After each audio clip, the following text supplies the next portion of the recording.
My name is Iona. I woke up to someone shaking me and a warning. If you lose consciousness here, you'll die.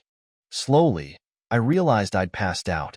Looking up, I saw it was Lord Leroy, my husband, glaring at me. It felt strange to see him there. He asked if I could see him now, and I barely managed to reply. He seemed relieved, but I wasn't sure why. My body was a mess, and I couldn't remember much before fainting. The last thing I recalled was hearing a loud noise, and then everything went black.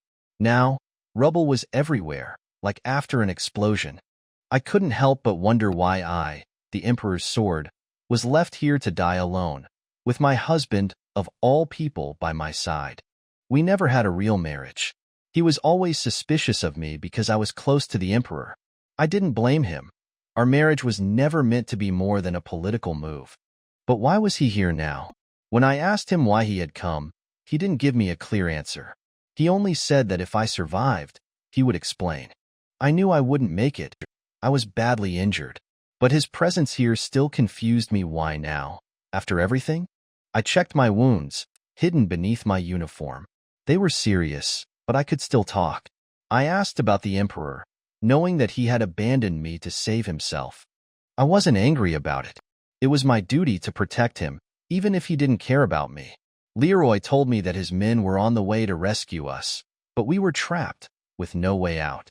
As I listened, I realized that despite everything, I didn't want him to know how bad I was hurt. Maybe it was because he came all the way here for me, or maybe it was just my pride. In my last moments, I asked for something strange, a kiss.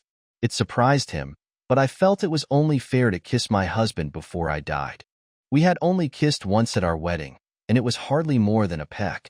He thought I was losing my mind, and I couldn't help but laugh at how ridiculous it all was. I asked Duke Leroy if he was talking about the Emperor, and his face changed. Before I could explain, he grabbed the back of my neck and leaned in. I blinked in surprise, but before I knew it, his lips were on mine. He warned me that this wouldn't be our last kiss, but I could feel my body giving up. Even though it wasn't a deep kiss, I was oddly satisfied. At least someone cared for me in my final moments.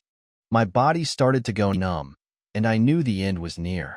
As I slipped into darkness, I could still hear Leroy calling my name, but it felt distant. I smiled a little, thinking that maybe we could have been a good couple under different circumstances. Then, everything went black. Suddenly, I woke up to a loud voice calling my name. It wasn't Leroy, though it was my father, Hayden. I was in his office, alive and feeling strangely well. But Hayden had died years ago, so I thought I must be in hell. After all, I had done terrible things under the Emperor's command. I sarcastically commented on how comfortable my father looked in hell, and he got angry, just like he always did. When he tried to hit me, I grabbed his arm and pinned him down. I asked him why he always called me lowly when he was the one who betrayed our family by being unfaithful. He screamed at me, accusing me of going crazy. But I had suffered under his control for so long. He had used me as a tool, training me into a weapon for the Emperor. My whole life had been about serving others, and now I was done with it. When Hayden mentioned the Crown Prince, I was confused. He died after Richard became Emperor, so why was he talking about the prince? Looking at him, I noticed he looked younger, as if he had aged backward by 10 years. It wasn't just him. Everything around me seemed like it was from the past, even the chandelier in the room. I began to suspect the impossible. I was back in time, back to when I was 20 years old and not yet a duchess. I couldn't believe it. I stood up and walked to the mirror, staring at my younger self.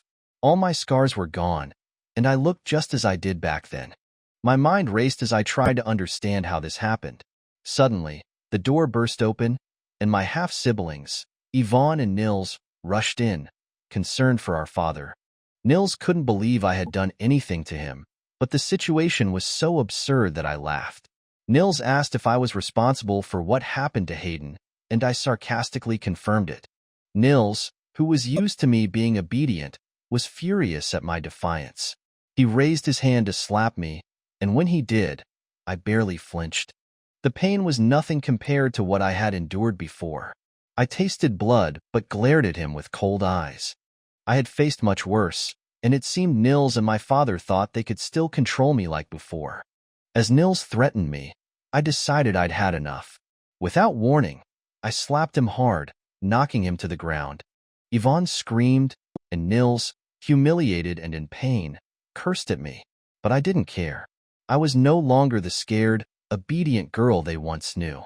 Nils cursed at me, furious and embarrassed that I'd knocked him down in front of everyone.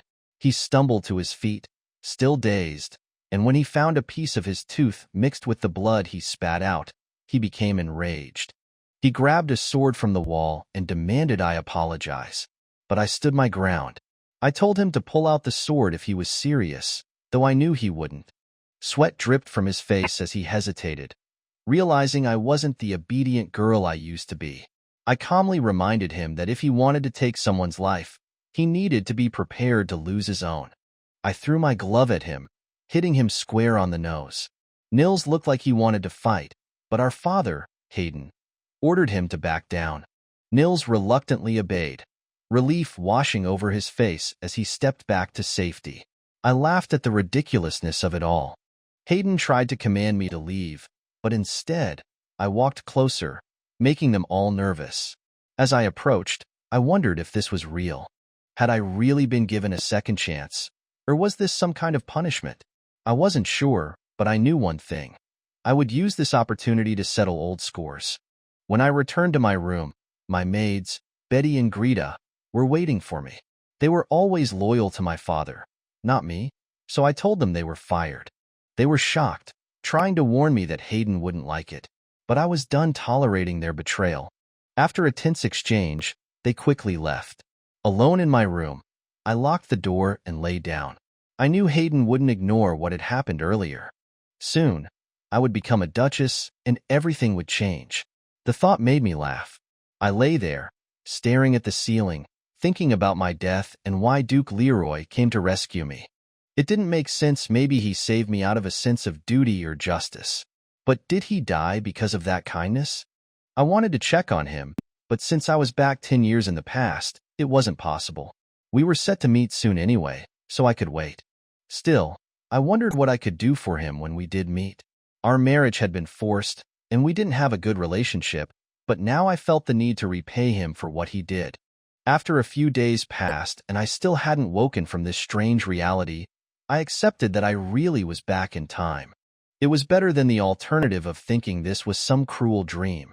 The days were quiet. No one in my family bothered me, and even my father treated me differently. When I went back to work, I decided to focus on office tasks because of the bruises on my face.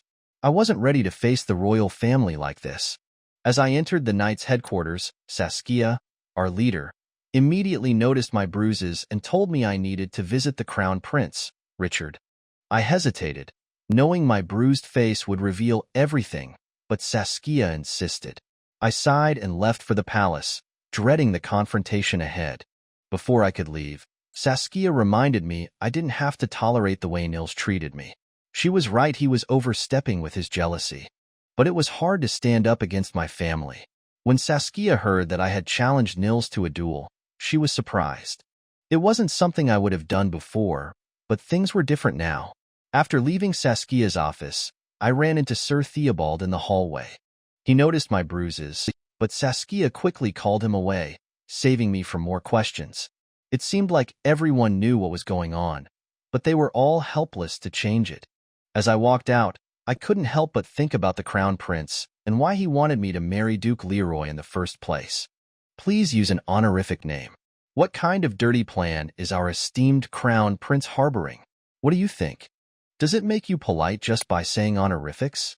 In the end, Saskia could not stand the frustration at the uncooperative attitude of her subordinate Theobald, and jumped up from her seat and quickly spat out the worries that had been in her head all along. Well, that's enough.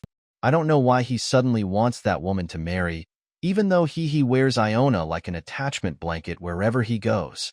If he wants Iona to become a proper duchess, he should also prepare for her retirement, but I haven't been given any orders about that.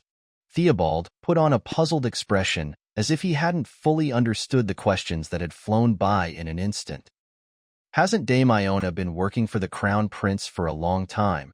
So won't he give her peace in return? What a cute thought. From the surface, it may sound like a success story of a great life reversal, but in reality, the world was not that simple. A duke, the representative of the aristocratic faction, could not welcome the emperor's guard dog into the household. So a sensible person knew that this will be an unhappy marriage for sure. That stupid rascal. When Saskia clicked her tongue in regret, Theobald only rolled his eyes here and there. Saskia began to genuinely worry about the future of her naive subordinate. It had been quite a while since Richard had stopped living in the palace where he had stayed as crown prince after becoming emperor. But thanks to the memories Iona had ingrained in his body, she never got lost. Iona, who reached her destination safely, exchanged bows with her fellow knights waiting in the hallway. Upon entering the room, Louisa, who was Richard's personal maid, hurried toward her. What shall we do with this, Dame Iona? His Highness just fell asleep. Would you like to wait here, or come back later? Louisa asked in a professional look. Just as Louisa had said, Richard was lying leisurely on the long sofa bed with his eyes closed. Iona gestured to Louisa and walked slowly towards Richard. Then she asked politely in a low voice, "If your Highness is very tired, shall I see you again later?" Richard was still motionless, but Iona waited patiently. After a long time had passed, Richard finally opened his mouth and said, "My knight has a hot temper and even disturbs the master's good sleep. I apologize."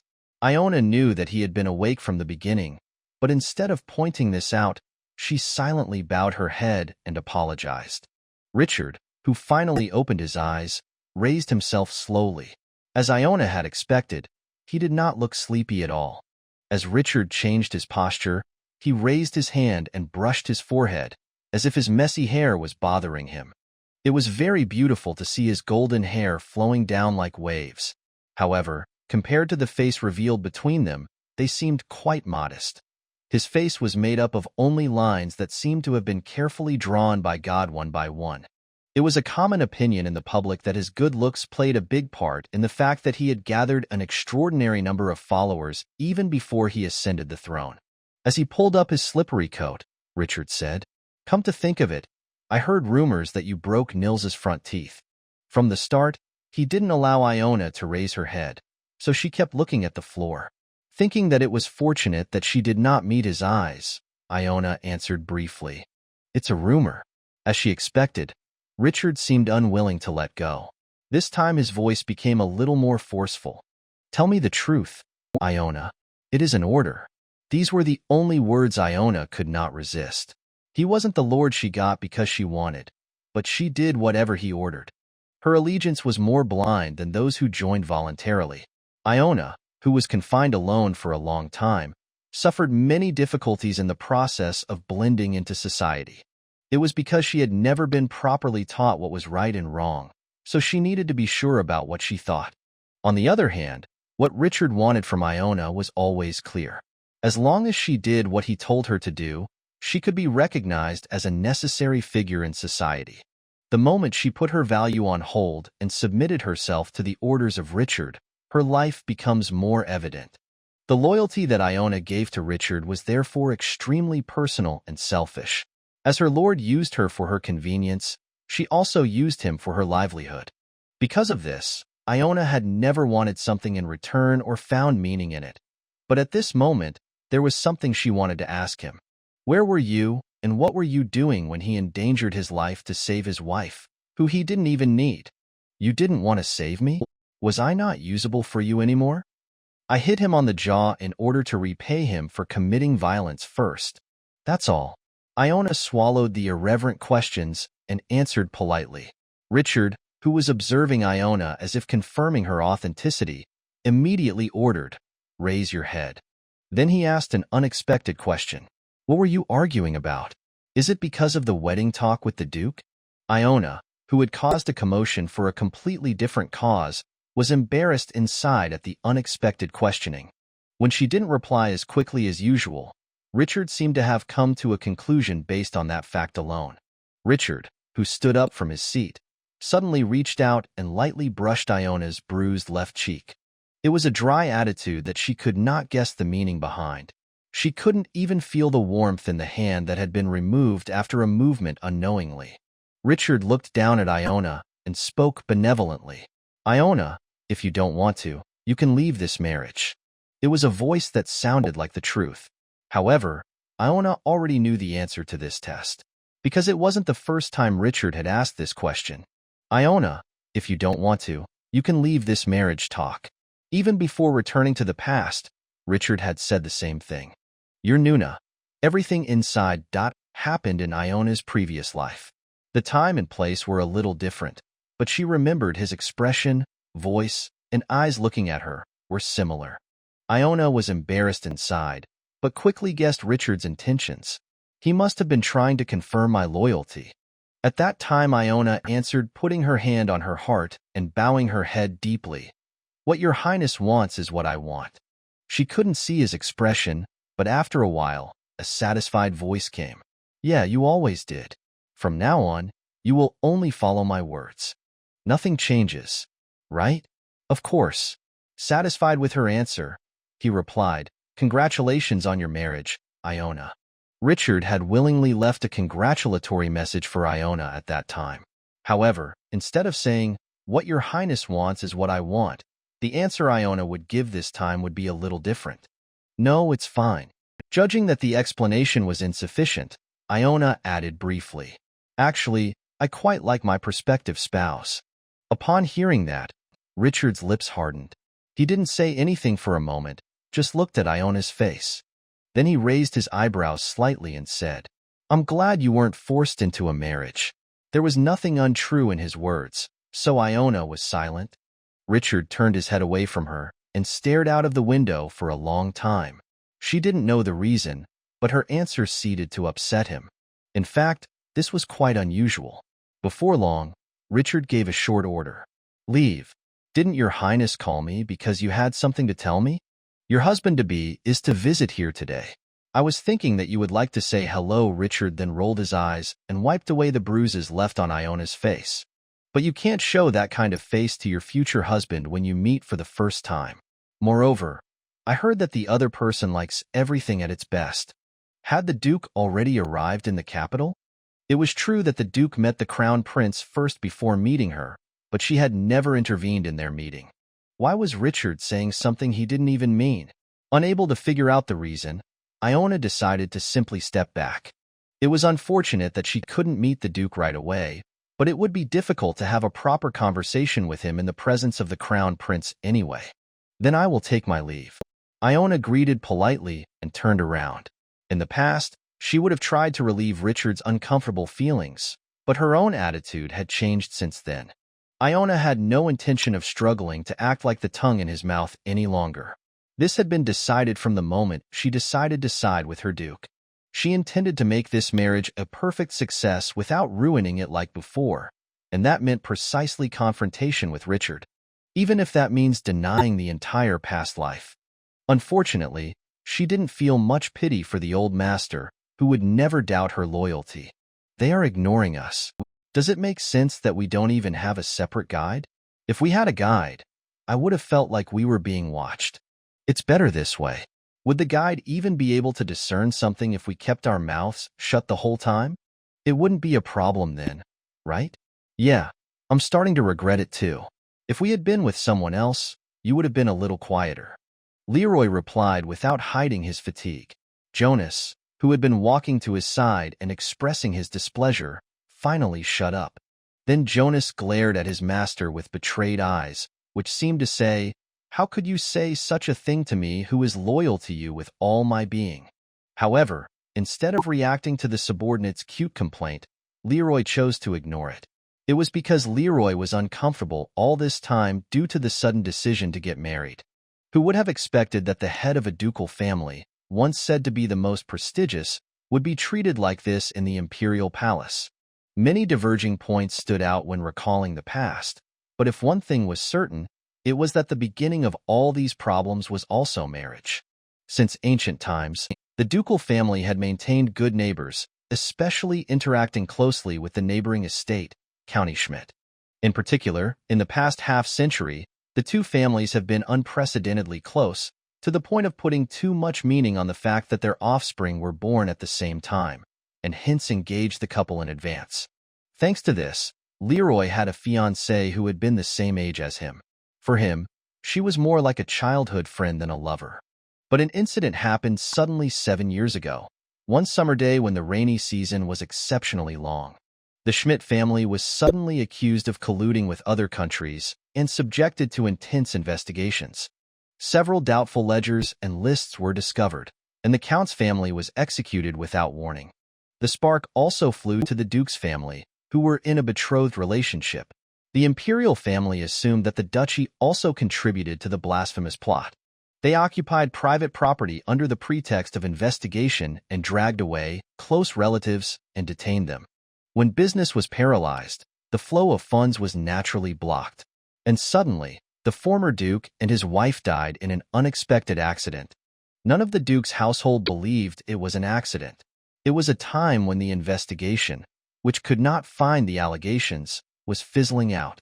Those who wanted the duchy's decline would have had to make some kind of achievement, and at that time, the ducal family quickly collapsed, leaving Leroy behind. He lost his family and those who were soon to be his family at once. It's a picture like tragedy, Leroy muttered to himself inwardly. He often thought that the tragedy that had befallen him was not real. It was because of this that he was able to devote all his energy to the restoration of his family after inheriting the title. It was around the time that the name of the family, which everyone had been talking about, was gradually regaining its prestige. A secret message from the imperial family disguised as condolence came to marry a famous knightess. It was clear that the imperial family wanted to keep him on a leash under the pretext of harmony. The moment he heard the name of his bride-to-be, Leroy thought this might be more of a skit than a tragedy. It had to be that woman, Iona Madrov, the woman everyone called the loyal dog of Crown Prince, Richard. It was impossible to live as a normal couple in the first place, and it was someone who would probably make him worry about the safety of his neck every time he went to bed. If there was one question he had, it was whether her will was reflected in this bride selection. There will come a day when the Crown Prince will regret treating the Duke like this, Jonas murmured gloomily. Leroy heartily agreed, but stretched out his arm toward him as if to restrain his subordinate. Leroy whispered as if warning, "Someone is coming." A distant figure was approaching. It would be embarrassing if their disloyal words and actions inadvertently leaked out because of carelessness. Jonas instantly became quiet. The two casually walked down the aisle as if nothing had happened. Just in time, a woman appeared from around the corner. Judging from the fact that she was wearing a blue uniform, she seemed to be a knight belonging to the imperial family. However, Leroy recognized the identity of the other person because of her transparent silverish hair, like a mirror, rather than her usual outfit. Iona Madrov? The woman also stopped in place with a surprised face. Although it was absurd, for a moment, Leroy thought that her face was painted with an emotion akin to joy.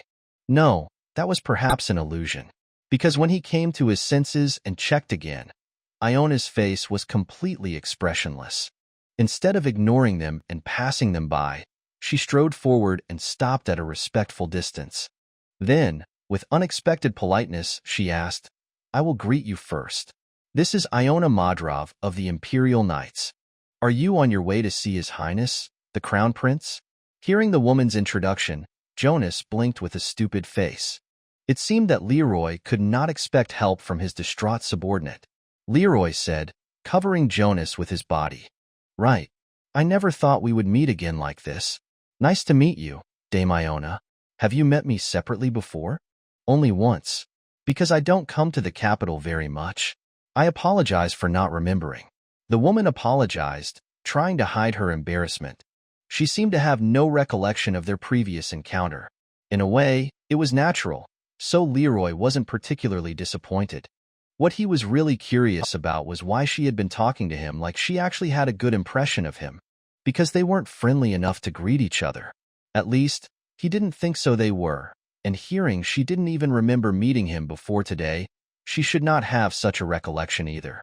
However, Iona even invited him to accompany her, as if she didn't know about the complicated conflict between them. "I'm afraid I'm trying to disrupt your Grace's comfortable time," But would you grant me the honor of escorting the Duke to his destination? Leroy didn't know what she was thinking, but at least it didn't seem like she was doing this out of lack of awareness. Because she quickly sensed what was going on with them and offered help, even in a way that won't hurt their pride. Thank you, but I will decline. I know the way well enough, so I don't want to waste a busy person's time. Of course, accepting good intentions for no reason was another matter. It was when Leroy, who left a clean refusal, was about to say goodbye. Something he never expected happened. The opponent expressed her feeling outwardly with a face full of disappointment. I'm not that busy right now. An awkward silence passed between them. At this point, Iona had to step aside first, but she just stood nailed in front of him. Apparently, she was expecting Leroy to change his mind and accept the company. Jonas, who couldn't see this, warmed up to Leroy with an awkward voice. Haha, then shall we leave, Your Grace? Only then did Iona, who couldn't block their way anymore, hurriedly moved out of the way. She said her goodbyes to the Duke with a bow. Then see you later. Take care. Leroy and Jonas passed her in a somewhat embarrassed and awkward mood. Around the time they got some distance, Jonas let out the breath he had been holding back. He spoke in a puzzled voice. Wasn't she nice? Wasn't she nice? Leroy didn't want to agree with Jonas, but he couldn't deny it either. Contrary to the expectation that there would be checks and ridicule from the first meeting, Iona did not commit a single act that would disrespect them. Nevertheless, Leroy still maintained a suspicious attitude. Is it enough just to be courteous outwardly? No, it's indeed good. I thought Your Grace would be very unlucky after hearing just rumors. Well, I don't know about anything else, but I don't think it's an attitude one would like to show to their husband on the first meeting. As if you both were already married or something. Leroy lightly ignored Jonas's criticism. If Leroy and Iona would ever have a close relationship, it would be as lovers, but there was no rational way for them to behave that way right now. Had it not been for his wife-to-be, Leroy would have guessed that she was interested in moving to the duchy. But this was an absurd assumption. No matter how many opportunities the Duke offered, he cannot promise more glory than the one who will become the owner of the whole empire. Leroy suddenly muttered. It was obviously bruised. He didn't say it in front of her because he thought it would be rude, but her face was clearly bruised. Even makeup couldn't cover it all, so he could roughly guess what its original state would be like. Could it be that her master is so violent that it is difficult to endure their separation even in exchange for great success? Or is this all just a tactic to relieve my vigilance? Yes? Nothing. Let's go. Whatever it was something that had to be encountered in person to know. Leroy thought and strode past Jonas, who had a questioning expression on his face. Iona, who returned to the headquarters with a sense of regret, was stuck in a pile of papers with Saskia. Saskia, who seemed to have regained her breath thanks to this, showed great interest in Iona's earlier conversation with Richard. It wasn't something to hide, so Iona meekly recited the whole conversation. Then Saskia asked, hitting her forehead with the palm of her hand, "Why did you say you liked your prospective spouse there?" Looking at Iona's puzzled face, Saskia spoke, "Do you like him? Do you want to marry him?" Iona still didn't understand what was so wrong about marrying the Duke, so she answered honestly. Sure. Her husband, whom she met again, didn't seem that different from her previous life. Iona thought quietly of Leroy's face, who had politely refused her proposal to accompany him. Perhaps, of course, he had a younger face, didn't seem to want to spend much time with her, and was just as polite as was necessary. However, he couldn't hide the gaze that fell a little longer to her cheek. And yet, like a gentleman, he behaved like he didn't know anything about it. It was a deep relief to Iona that the man she knew was still here. From being trapped in a collapsed building between life and death, to facing each other safely under the sunlight today. Whether or not he still hated her, she thought, was the only thing that mattered. However, Saskia only gave a strange expression to Iona's confident answer. The next question was even more strange. So what about the Crown Prince? What about the Crown Prince? You just said His Highness seemed to didn't feel very well when you said that. Do you have any thoughts about it? Because he is a mean person. Iona looked over the winter training plan and answered calmly. The subordinate's carefree attitude eventually caused Saskia to let out an ugh in frustration. Like many people who work in this palace, Saskia always had doubts about the relationship between Iona and the prince. And today, the prince was displeased when Iona said that she liked her prospective spouse, even though the crown prince himself was the one who arranged the wedding talk. To Saskia, Richard's actions could only be interpreted as either jealousy or some kind of test. Saskia, who couldn't stand the frustration, chose words to make her subordinates understand Iona. I mean, the prince wants you, no. Iona, however, cut off Saskia's words neatly. At that, Saskia looked at Iona's face with a puzzled expression. She wondered if Iona understood what she was trying to say, or if it was because she was thinking about something else. However, no matter how ignorant Iona was, she wasn't completely stupid. Iona met Saskia's eyes and said firmly, "It won't be, Captain. Never." It was common for Saskia to be suspicious of Iona's relationship with Richard. She indeed had ample grounds for such a misunderstanding. Richard and Iona had a close relationship for a long time, and both were too young to think about right and wrong, and above all, Richard had no other woman till now. Nevertheless, the answer to that question has already been firmly concluded. There's absolutely no way that would happen. In the last moment, Iona clearly remembered the command she had heard. It is His Majesty's message that the soldiers of the 1st Division, including Dame Iona, remain here and guard the retreat. People who had been hiding in the crowd suddenly turned into a mob and rushed at them. A shield was needed to break through the retreat beyond the armed enemies, and at that urgent moment, Richard chose a stable escape. Not Iona's life. No man will leave the woman he loves to die. Had Richard cared for her as a woman even a little, she would not have been left alone in the ruins. "Oh, I have something to tell you." As if to clear the awkward atmosphere, Iona changed the topic. Saskia, still confused, asked with a puzzled expression, "What?" "I think we will have to rewrite this winter training plan from scratch," Iona said as she lifted the documents she was reviewing. Occasional misspellings were a problem, but above all, there was an error that could not be ignored in this report. If you look at the contents here, it says that I will participate as an instructor. I think it must be difficult. I will be retiring soon. What? Why? The reason is regional relocation due to marriage. What? Even though she seemed to have explained it clearly, Saskia was acting like a deaf person. According to common sense, her retirement would have been a natural step, but she couldn't figure out why Saskia seemed so surprised. He. Last time I went to work at the Imperial Palace from the very day after the wedding. The Duke went straight back to the manor as well. At that time, newlyweds behaved normally for their circumstances, at least that's what everyone around Iona thought so. So, on the contrary, it was not very strange to accept the normal as abnormal. After organizing her thoughts, Iona calmly explained again with a patient attitude. As soon as things are settled, I will go with my husband. So, won't it be difficult to come to work anymore? What? Are you quitting your job? Where are you going with whom? Where? No. It still didn't seem like a proper conversation. Dealing with work and Saskia's barrage of questions at the same time was a very difficult task. Thanks to that, by the time she returned home, Iona was completely exhausted.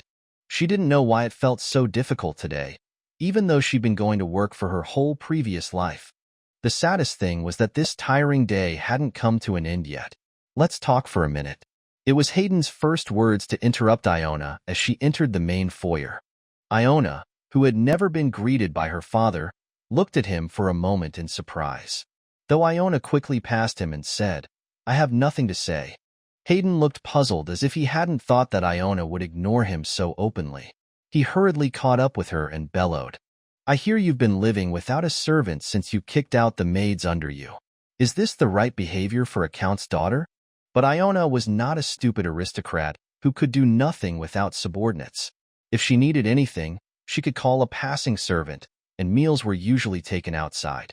In fact, there was no discomfort in the last few days of Iona's life compared to when she was with her maids, whom Hayden had attached to her. Iona continued up the stairs in silence with her hands in her pockets. Hayden, who was chasing after her at high speed, gradually became short of breath. In the end, Hayden couldn't stand it and raised his voice. Since there is no maid to help you get ready, isn't that why you went out in such a ridiculous way? I quietly let you act on your own, but you went out to the imperial palace and created useless rumors like that. Since there is no maid to help you get ready, isn't that why you went out in such a ridiculous way? I quietly let you act on your own, but you went out to the imperial palace and created useless rumors like that. I was wondering why he had come to meet me personally, but it seemed that someone had already made a funny story about my scars and nils. But it looks like the content is probably not too far from the truth. Or you were just trying to damage your own brother's reputation. Do you have an idea what you did? Do you even have a mind or not? Even if it disgraces the family's face, it's okay. Upon reaching the third-floor hallway, Iona finally stopped walking. Slowly turning around, she looked down at Hayden. At that, Hayden visibly flinched at her and shut his mouth. Iona never spread the word about who she was beaten by. It was just that Nils was already famous for being a jerk with an inferiority complex, enough to be rumored like that. Iona laughed at Hayden, who was embracing his poor deficit son. If I erase or hide the scars on my face now, will the family's honor be saved? This is a family where rumors don't spread even if one hit people. Who the Hades is disgracing the name Mordlove? At Iona's response, Hayden cleared his throat as if to alleviate his embarrassment. Hayden tried to find something to refute, but he couldn't think of an answer that would bolster his dignity. Seeing Hayden like this, Iona continued with her word. Well, the Count and I were really in trouble because of Nils. I have to meet the Duke in 2 days, but the face of the bride-to-be has become like this. She had already met the Duke this morning, but Iona pretended not to know and continued her words with a sad voice. If I go out to see him like this, wouldn't Duke be offended by this ridiculous situation and think that he doesn't deserve this? He may even put an end to the marriage conversation. Of course, Iona knew Leroy wasn't the kind of person. Here, deserved means that he regards the behavior of the woman he accompanied as a measure of his success. Fortunately or unfortunately, Hayden was a very deserved man. And at this moment, the thought that his daughter might carry out the threat of canceling the marriage made him terrified. How can that naive girl know a man's heart? Of course, Hayden would ask Iona to put on makeup in a way that bruises would be hidden while meeting with the Duke. The Duke must have already been very displeased with this coercive marriage talk. However, if the bride-to-be even shows up with a bruised face at their first meeting, what kind of rudeness would that be? If the other party raises an issue using this as an excuse, it may greatly err on the will of the imperial family. Hayden forcibly straightened his crumpled face. A benevolent smile appeared on his lips, and the corners of his eyes were sadly wrinkled. Iona watched the dramatic change with great interest. Iona, you are joking too much. Wasn't that kid originally immature and impatient from a young age? Even if there are flaws in each other, it would be the family's duty to hide them and help each other. Iona just nodded with a sad expression. Seeing her like that, Hayden continued his words. Seeing you ferrying the maids and making yourself uncomfortable, I was worried the whole time. It's because everyone is worried about you. But I'm sorry if there is a misunderstanding because I'm not good at expressing it. It was a tongue-in-cheek trick that made her guess how he had been able to attach himself to the imperial family and claim to be a vassal during that long period of time. The ability to wrap up his past deeds was amazing.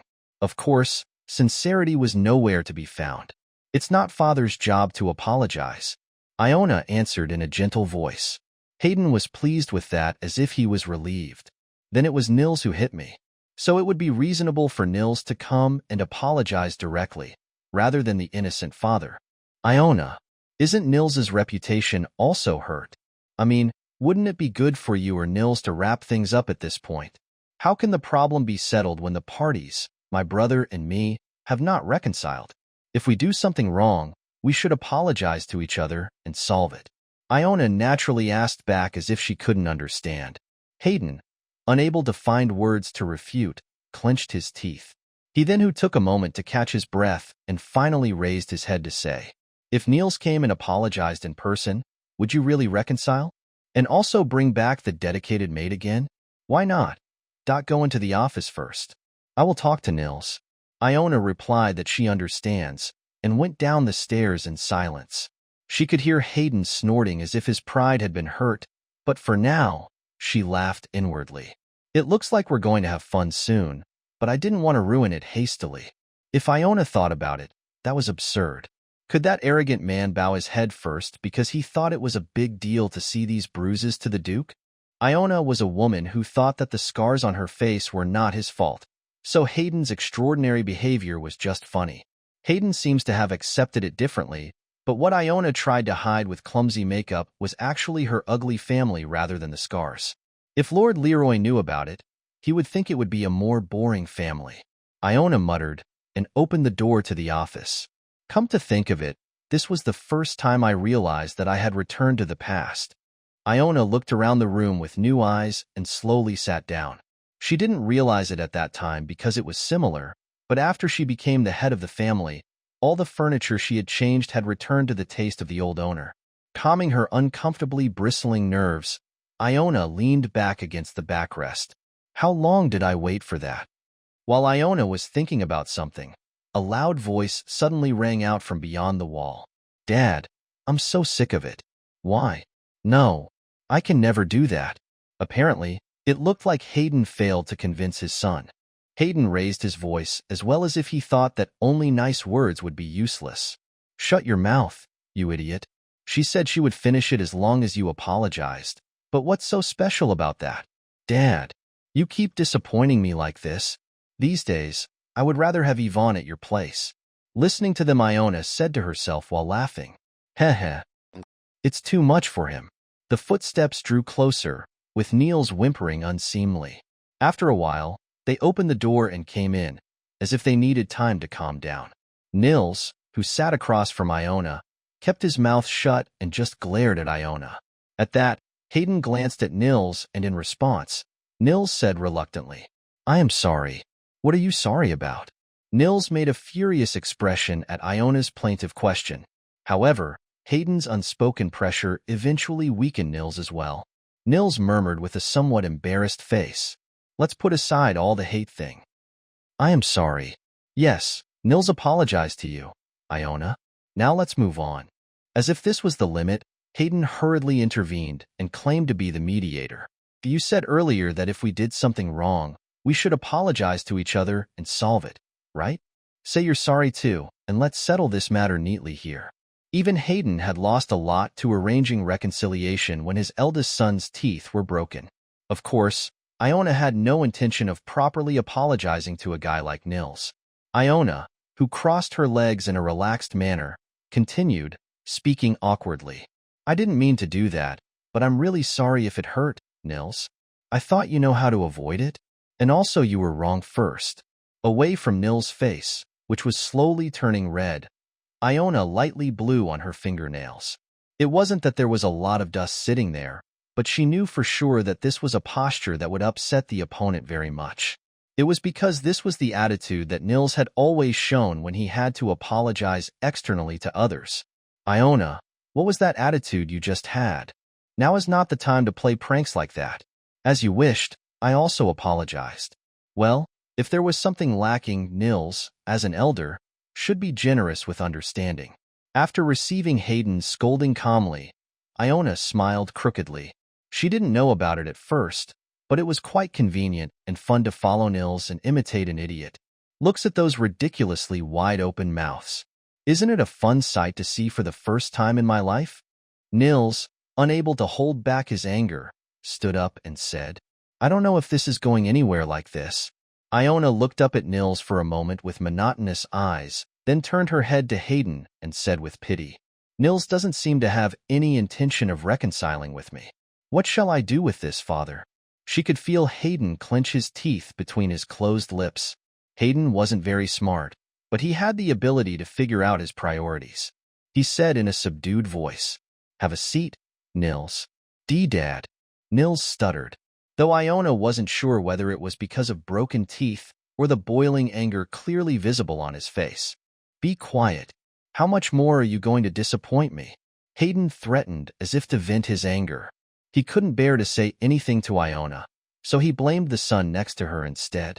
It was a completely opposite situation from usual, so Iona felt a strange feeling inside. As an elder, you should also know how to behave. But wherever you are, you always try to raise your voice first in everything. Was that the right thing to do now? I'm sorry. Yes, now is it okay to say that you haven't changed your mind to reconcile with your sister? HNGH. Nils groaned in response. The short skit had come to an end, and it was time to leave. Iona stood up from her seat and said as if she was cursing, "Stop it, father." Nils must have understood now. Seeing your sincerity, I will move on and forget this topic. It occurred to her that Nils might really burst into tears if she pushed him any further. Such an unsightly spectacle was unacceptable even for free. Iona, who was about to leave, looked back at Hayden as if she had just remembered. Father, you don't have to worry about my subordinates anymore." Iona's words startled Hayden, who half jumped at his place. "What? I'm sure you said you were going to hire the maids again." "Of course, I will. But I will choose myself who will work under me." Iona put a hand on Hayden's shoulder as if to calm him down. Hayden kept wanting to express his disapproval, but the fearful pressure he felt from his daughter forced him to stop. Hayden's lips, which had been slightly swollen, closed helplessly, and Iona finally loosened her stiff face. Because of others' interventions, useless misunderstandings keep arising between father and daughter. Now that you've understood my concerns, and there seem to be no more issues, I will take my leave. Iona left the office without looking back. She didn't want to deal with those unpleasant people for longer than necessary. After closing the door, Iona stopped and thought for a moment. A dedicated maid. It was a part that she hadn't paid attention to earlier because she was trying to figure out the situation. This was because while she was busy organizing the immediate affairs, she could not take care of other things. However, as Hayden said, a daughter from an aristocratic family couldn't live like this. It was also a time when she needed someone she could properly trust.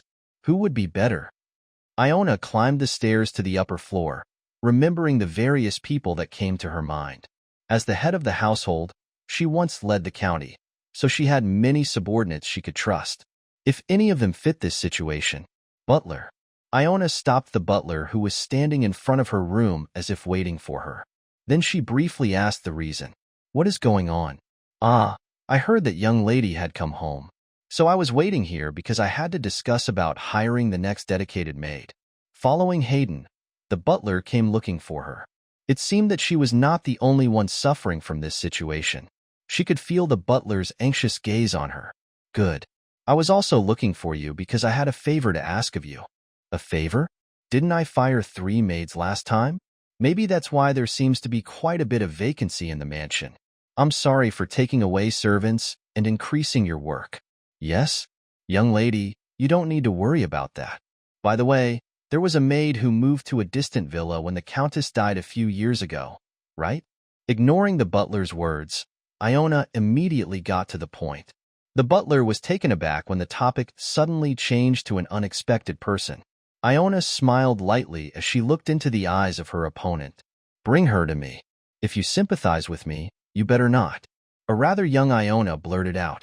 Marcia, who was sweeping the broken glass pieces a few steps away from her, hesitated and looked up. "On what subject can I sympathize with the young lady?" "I am just doing what I have to do," said Marcia as if it were not possible. "No one cares if my room is like this.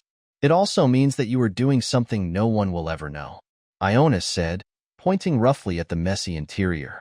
Having formally registered with the Count's family, Iona started living in the mansion with her half-siblings. Once Yvonne found no one cared about Iona, she would visit Iona whenever she wanted to mess with her, like today.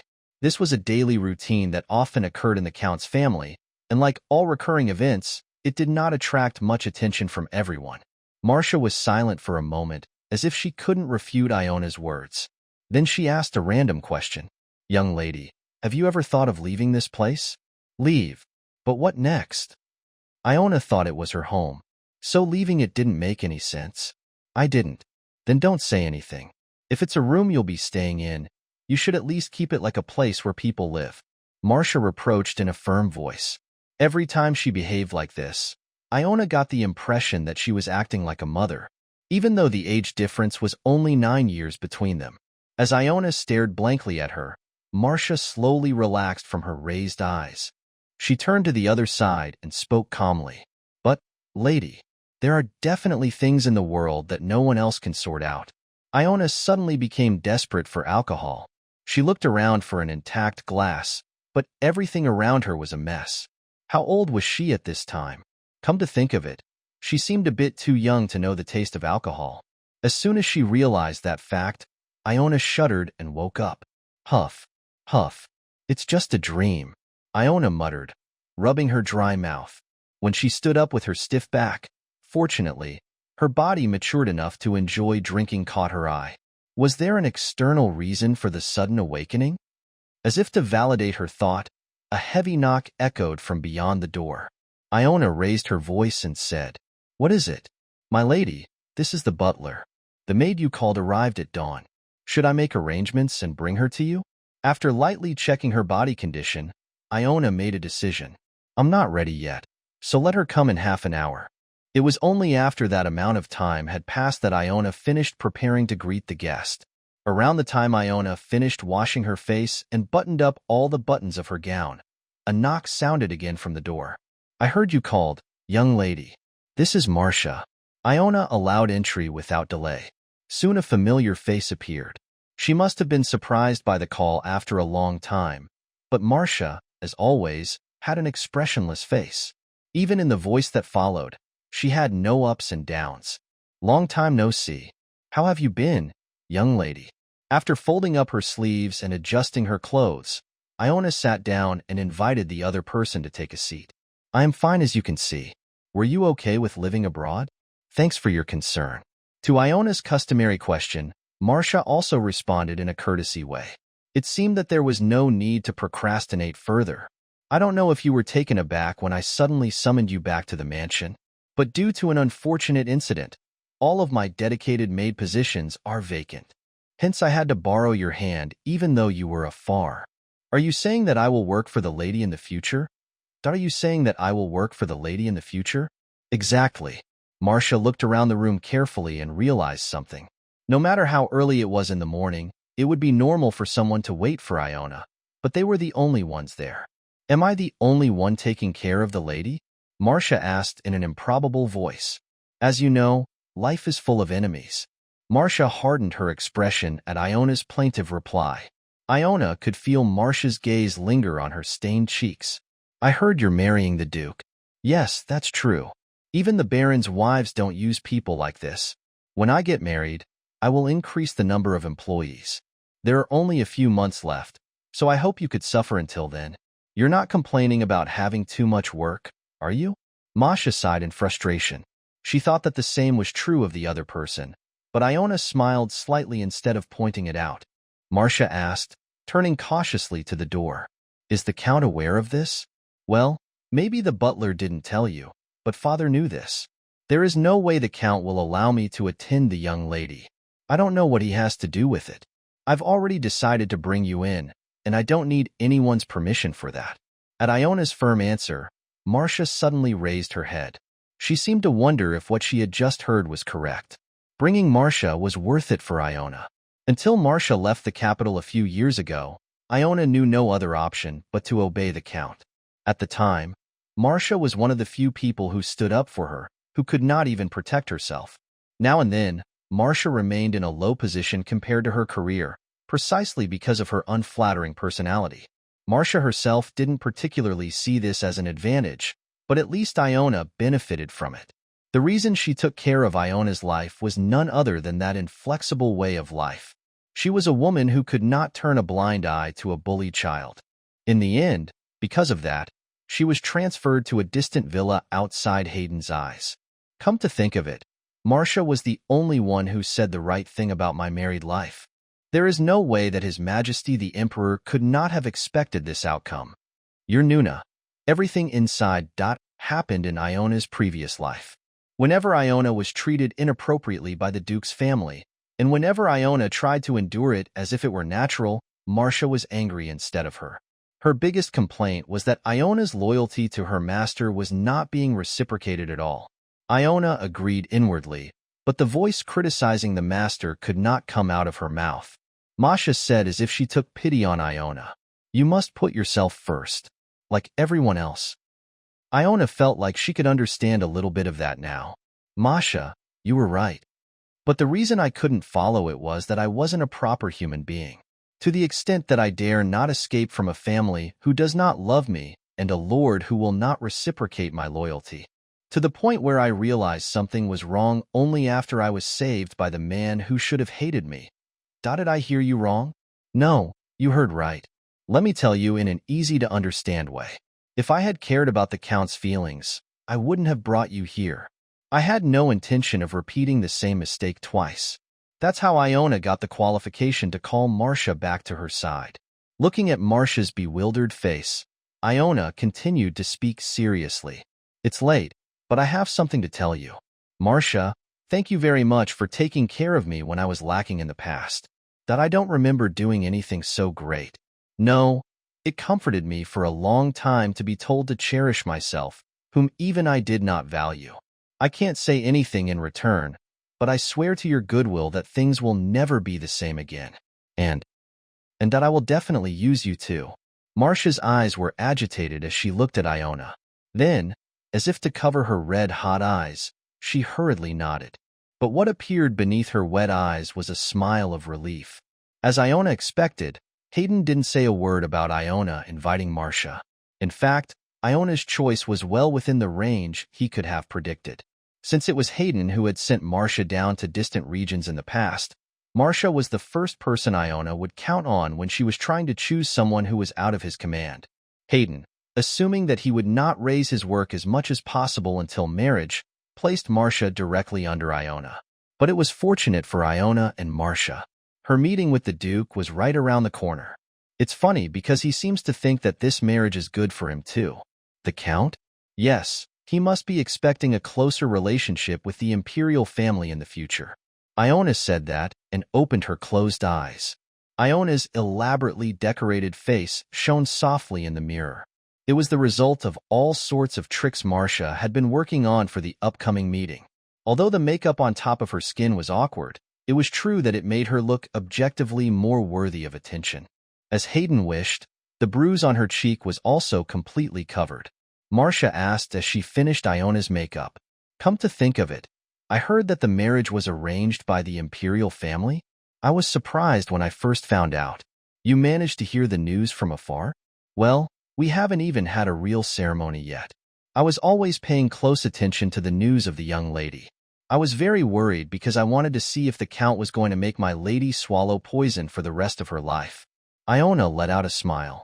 The reason Iona hadn't had a marriage partner until now was because Hayden did want to waste dowry of her. In the world, he made up his lie, saying that he wanted his adopted daughter to succeed as a knight. Are you glad that I found a marriage partner in time? I hope he must be a good fit for you. Marcia muttered in a worried voice and touched Iona's hair. She said he was a very nice person. So Iona wanted to tell her not to worry about anything, but she eventually chose silence. It was because she knew she couldn't reassure Marcia with words. It's all done, Marcia said, removing her hand from Iona. She didn't have the keen eye to pick out the slightest blemish in her appearance in the mirror. But Iona stood up, looking only at the left cheek, which Hayden would examine carefully. It had been a long time since she had worn a dress rather than a knight's uniform, but it wasn't too awkward. After all, it wasn't that Iona was completely negligent in filling the vacancy as Duchess. It was when Iona, who had finished preparing, put her foot through the open door. Immediately, someone threw a sarcasm. Does drawing lines on a pumpkin turn it into a watermelon? Yvonne laughed as soon as Iona appeared as if she had been waiting at the door. How can you look like a lady without any fancy makeup? But for you, even if you decorate it, it's not working much. Why is your makeup so thick? The Duke will be frightened when he sees it. I guess you can't help being born cheap. Saying that, Yvonne glanced at Marcia, who was standing behind Iona. It seemed that Yvonne didn't like that Iona had a maid to help her dress up. Or maybe it's because the other person was Marcia. Iona looked back at Marcia and asked as if she had just remembered. Marcia, come to think of it, I left my sword behind. Shall I bring it out now? Please. When Iona ignored Yvonne's words and looked for the sword first, Yvonne put on a very puzzled expression.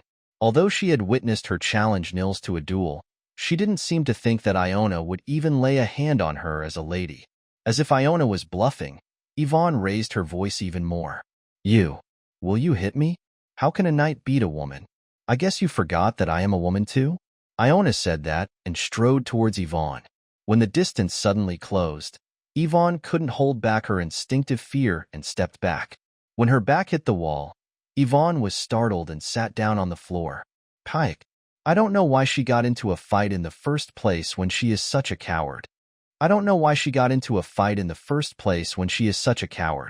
Well, I do have a past where I listened carefully to such words of her.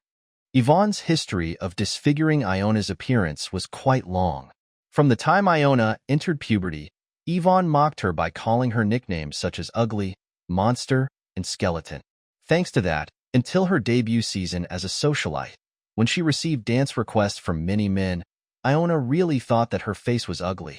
Iona put her fingertips on the wall and whispered to Yvonne as if to comfort her. Don't worry, Yvonne.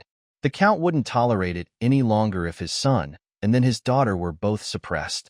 I have that kind of understanding. Yvonne gritted her teeth as if indignant, but she couldn't stand up properly, as if her legs were weakened, and only her toes were twitching. Just as Marcia came out into the hallway, she heard the sound of a door from behind. Iona turned her back on Yvonne without regret.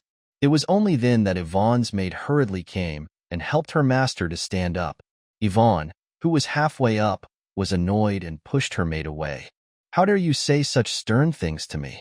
Iona went downstairs, ignoring Yvonne's profanity. In response, Yvonne hurriedly ran to the front of the stairs and grabbed hold of the railing. Wait. Still, as Iona did not stop, Yvonne's eyes closed tightly and she became frustrated. In spite, Yvonne screamed in a thunderous voice. You ruined our entire family, but what did you do well? You walk around with your head high in this house. You can't blame us for anything.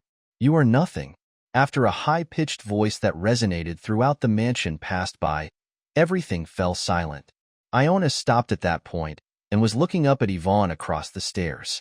Yvonne bit her lip and said, Do not forget. Because of you, we didn't even see her at last her moment. It was a topic that Yvonne often brought up whenever she wanted to resent Iona. Watching Yvonne's hands shaking on the railing, Iona suddenly thought she was bored. Having to go through these things over and over again, that's why she had to think over the cause again. According to Yvonne, Countess Modrov, who had died 5 years ago, was looking for the one at the last moment of her life, was neither her husband nor her own children. It was the cursed illegitimate child her husband had brought in long ago. The fact that it was Iona, and no one else, who watched over their mother's deathbed, angered Nils and Yvonne for a long time. Yvonne had originally hated Iona, but from that day on, she had added more plausible grounds to her grudge. Every time Yvonne spoke of her mother's death, Iona thought, perhaps it would have been better to reveal the Countess' last message to them. However, what came out after much thought was the same conclusion as always. I'm sorry. I am the only one who remembers her last will. Iona answered as if she brushed her hat down. She then took a step further down the stairs. Fortunately or unfortunately, there was no sound of footsteps following. Haha. My youngest must have been jealous when Iona said that she had a connection with a young and wonderful person like the Duke. She was originally a calm kid, but that's really, Count Modrov, who seemed to think it was an excuse that didn't make sense even when he thought about it, weakened his words. The last laugh was almost a sigh. Looking at the opponent's completely earthy face, Leroy admired it inwardly. I didn't hear it wrong. He didn't expect the imperial family to introduce him to a proper family, but this was beyond his imagination. Is it normal to encounter family quarrels when you come to officially meet the woman you're going to marry? Leroy couldn't listen to all the conversations, but a few expressions that caught his ears were enough to leave a strong impression. How dare you say such stern things to me? You ruined our entire family.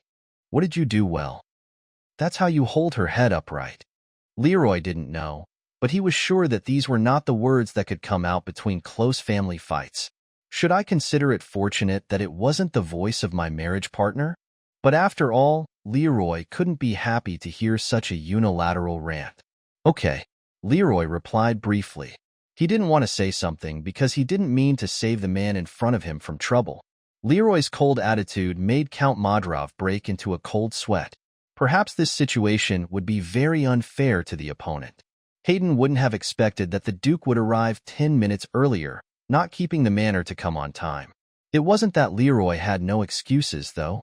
Earlier he and Jonas talked about it. You'd better go inside and wait. Is it polite to arrive early and look at the unprepared appearance? If they knew that the carriage with guests was only going round and round around the area, they would be horrified on that side as well. Is that polite behavior? If the other person doesn't know, of course it is. Leroy suppressed Jonas' argument, but he was not in a particularly imposing position. Arriving an hour earlier and wandering around was excessive, no matter which country's standard of etiquette. Leroy, who peered out the window repeatedly at the scenery passing by, decided to stop admitting that he had been looking forward to today's meeting. In the end, he decided to commit the rudeness of arriving 10 minutes early or using it as an excuse for Jonas, who was complaining of back pain. Thanks to this, he even learned the inner circumstances of the Count's family, so even if this was a small harvest of information, it was good. Rather than that, Duke, let's not talk here and go to the drawing room. If you are resting comfortably, I will call my daughter. It doesn't seem necessary. She seems to be coming down. Leroy cut off Count Modrov's invitation and looked up at the top of the stairs. Just then, the sound of footsteps approached from upstairs. The moment the woman turned around and reflected on the landing, Leroy reflexively paused. Is it because of the changed outfit? A woman with a completely different impression from the one he had encountered in the corridor of the Imperial Palace a few days ago entered his field of vision. If the situation was not like this, I might have proposed marriage right away. Recalling the not-so-funny family, Leroy quickly suppressed his embarrassment. No wonder the woman was a great beauty enough to evoke such a reaction. She stood out even when she was wearing a rugged uniform, so it was only natural that she would attract attention when properly dressed. Leroy, who was staring at the thick lips the same color as her eyes, intentionally looked away, because he couldn't deny that he was giving the woman a disrespectful look. Leroy wasn't the only one who recognized the other person's existence, but the woman who came down to the lobby also had an agitated expression. Realizing that the guest had arrived earlier than expected, the woman reflexively looked upstairs. She seemed conscious of the quarrel that had just occurred, but the delay was short, and the woman soon approached them with steady steps. Count Modrov greeted his adopted daughter with an exaggerated attitude. Iona, I was about to send someone up, but you came just in time. The Duke has just arrived. Hello, Lord Leroy. I apologize for the delay in welcoming guests. I would have come down sooner if you had given me a message in advance. I apologize for coming earlier than the time. I was looking forward to today's meeting very much. Leroy, who naturally followed Count Modrov, held Iona's hand. After lightly kissing the back of her hand, he raised his head and saw the other's smiling face. It was an expression that seemed to know that the greeting he gave was not his intention. He didn't expect the other person to blush like all the ladies, but this reaction was unexpected again. That I have been waiting for the day when I will see you again, she answered slowly in a calm voice. The red eyes that were revealed were full of welcoming emotions. She is also a strange woman. What's more, the lies she gives seem to be sincere. It's great to see both of you together. Count Modrov let out a loud, boisterous laugh, perhaps wanting to erase the commotion that had preceded before. Then he started to sort out the situation and said, Now then, let's go inside. Then shall we go outside? Iona cut off the Count's words in a sonorous voice. The Count's eyes widened for a moment, as if he had heard something out of his mind. Leroy, who had intended to have a chat in the living room of the Count's residence, was a little taken aback. It's embarrassing, but he couldn't deny that he was stunned by Iona's appearance for a while, who had been wearing a street hat since she first appeared. It's a nice day, so going outside wouldn't be a bad thing. Jonas, get the wagon ready again. Yes, Duke. Thinking of the commotion that had just occurred, Leroy could roughly understand why Iona wanted to go outside, so he silently decided to follow her opinion. Since they had just entered the front door, the carriage was still parked in front of the door. Leroy gestured Iona permission, then escorted her outside. Count Madra followed in a bewildered manner, but the appearance of seeing them off was only made up. We will come back before sunset, then see you in the evening. After greeting the Count, Leroy leisurely climbed into the carriage after Iona. Jonas locked the door from the outside and sat down next to the coachman, and soon the preparations for departure were complete. The wheels accelerated, and the wagon quickly moved away in the opposite direction to the Count's house. A moment of silence passed in the enclosed space. Since Iona didn't say anything to start the conversation, it was Leroy who spoke first. Is there anywhere you want to go? At Leroy's question, Iona blinked like a person who finally came to her senses and replied, "It would be nice to go to a date spot in the suburbs." Fortunately or unfortunately, before Leroy made a severe misunderstanding, Iona herself added the reason for the request. There may be prying eyes, so it's best to be outdoors as close to the level as possible.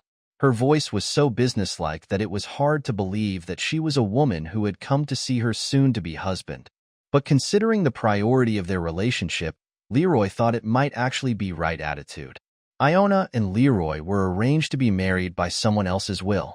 There was no room for the individual will to intervene in this flow, especially if the opponent was the henchman who claimed to be the prince's loyal dog. But why do I keep trying to read other meanings from her? Is there any reason you insist on going outside? Leroy was still confused, so he stared at Iona and asked. The other person's answer was still cautious. Because I'm going to tell you something that shouldn't leak out. It must have been a message from the Crown Prince. No, this is a personal matter. Are you trying to ask me 20 questions now? You're Nuna. 20 questions is the name of game in which you could ask 20 questions to identify what thing the other person was thinking about. Leroy asked as if he was dumbfounded. No matter how much he put together the fragmented information in his head, it was difficult to figure out what she was thinking. In the meantime, he was only moving according to the taste of the other person, so he couldn't help but feel frustrated. The woman sincerely apologized as if she understood Leroy's position. Sorry. The atmosphere is also very important. Having nothing to say, Leroy sighed inwardly. He said, knocking on the window leading to the driver's seat. Go to the lake south of the old town. While talking to others, Leroy's eyes were fixed on Iona. He looked out the window to see if she was dissatisfied with the location selection. Her head was slightly turned to the side, and her parched left cheek stood out in his field of vision. The skill of covering up the bruises with makeup was flawless, but Leroy remembered the traces hidden in it in great detail. As much I know, it's also her brother's work. Leroy knew it was not uncommon to reject and be jealous of their adopted family member's talent. So he thought that it was probably the bullying that started from childhood that she doesn't even remember. If there was one question Leroy wanted the answer of, it was, why did she still put up with him even after becoming a full-fledged Imperial Knight? Maybe even that was just an annoying noise to her. As if resolute over the unfair treatment she had received, she sat upright like a wooden doll in this uncomfortable air. Even the maid sitting next to Iona was so quiet that she gave the impression of being imprisoned to Leroy. Thanks to this, when they arrived at their destination, Leroy got out of the wagon and saw the maid tidying Iona. He got very unfamiliar feeling with it. If you don't mind, can we move separately, just the two of us? I have something to tell you. After tidying up with the help of the maid, Iona asked an unexpected question. Why does she want me to call off my subordinates? Leroy wondered if she would even attempt an assassination in the presence of just the two of them. There seemed to be enough space under her puffy skirt to hide the sword. Okay, I will do that. Leroy, who brushed off his absurd imagination with a laugh, extended his arm to her. The two of them started walking slowly in the direction of the lake. Even though she was more familiar with escorting herself, she accepted the situation surprisingly naturally. Because of that, Leroy couldn't help but think of a man who remained like a shadow behind her. I will say it straightforward. I cherish that child of mine. When the prince said that in a private meeting, Leroy immediately understood what it meant, but turned away as if he didn't know. Is there anyone who doesn't know that your highness cares for Dame Iona? Of course, she is a loyal servant, but she is also a woman to keep and cherish. You are making a joke about giving your dear woman to another man. Either that or Dame Iona had a bad taste. In response to Richard's proud declaration, Leroy did not hide his thorns and made a sarcastic remark. Even so, he was feeling troubled by the marriage discussion that the other party had arbitrarily arranged. But the crown prince even tried to commit unbearable rudeness. Emperors usually govern in this way.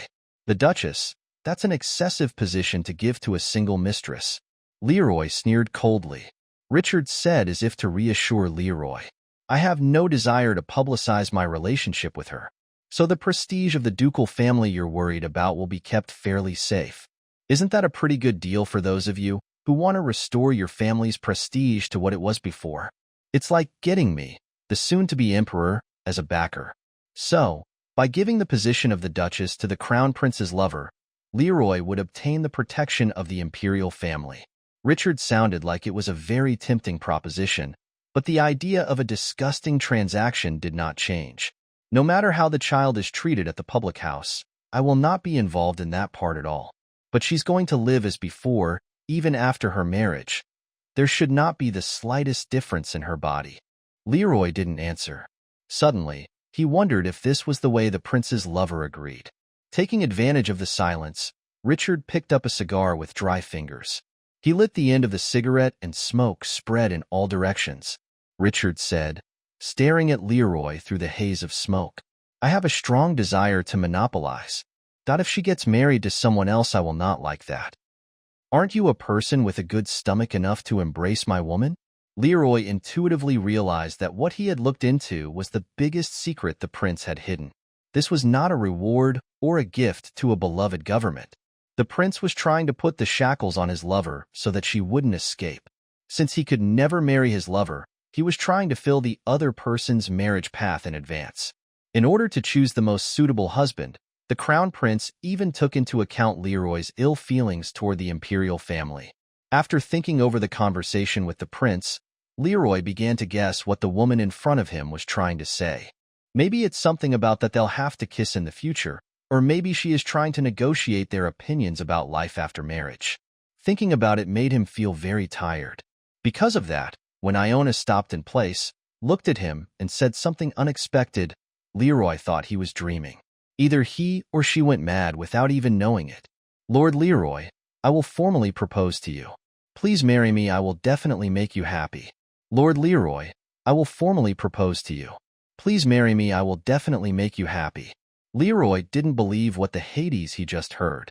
So he looked at Iona with a look of clarification, but she was just waiting for his answer with determined eyes. After a long while, Leroy was finally able to choose what to say. Didn't you say that you don't remember the first meeting with me? Yes, I said that. But does that matter? If that's the case, you have only seen my face just twice. Then what I'm trying to say is that you haven't had a chance to have a rational feeling for me, have you? So how? Iona said with a face as if she had finally realized something. Then she added, frowning slightly, I didn't mean to confess my love either. Leroy got used to her pouring cold water on his stern imagination. That's why he rather felt relieved and waited for her next explanation. Lord Leroy, I know that this wedding talk will be very unpleasant and humiliating to you. So, he felt bewildered when an unexpected person showed sympathy for his situation. So he could not stop her until the story reached the point of absurdity. What I want to make clear here is that I do not want you to take this marriage that way. I'm sorry, but that wish seems difficult to come true. Leroy belatedly cut her off with a hard voice. Because for him, it was like she was saying, even though things have turned out this way, let's get along as best we can. It wasn't something he wanted to hear. It will be difficult, but I will try. This has nothing to do with your efforts. Most people would understand this marriage as a union between the ducal family and the imperial family. Iona suddenly raised her voice. When Leroy reflexively stopped talking, a soft arc appeared on Iona's lips. It seems like a gentle solution, but in the end, it looks like the Duke bowed his head and entered the imperial family. This was because he accepted a woman with relatively inferior conditions just because she was the henchman of the crown prince. In other words, the more authority I have, the fairer the weight in the scales. People would think that the imperial family did not try to fight for strength, but truly reached out a hand of reconciliation. However, as it is a marriage that was forcibly taken on in the first place, there will be no actual request as in the case of a legitimate transaction. Giving away one's own power by force in exchange for harmony will certainly be accepted as a completely different feeling. However, this was an untenable proposition, because that was not the original intention of the prince who planned this. The woman in front of Leroy was talking about going against the will of her lord. She said, straining her neck, "I will be the head of the Manhwa family soon." In addition, the dowry to be given for this marriage will be the venerable family that has been with Lehman's history for more than 200 years, its title, and the entire estate and manor that served it. As soon as Iona finished speaking, a moment of silence followed. But Leroy's first thought was clear. So he asked in response to Iona, "Are you going to become the family head?" "Yes. Even if you covet the title of head of the household, not in order to extort property from your parents and monopolize it, but just to give all your property to me." A laugh naturally erupted from his mouth. "If you're going to cheat, say something that makes more sense. I didn't expect you to believe me right away." Despite Leroy's negative reaction, Iona persevered.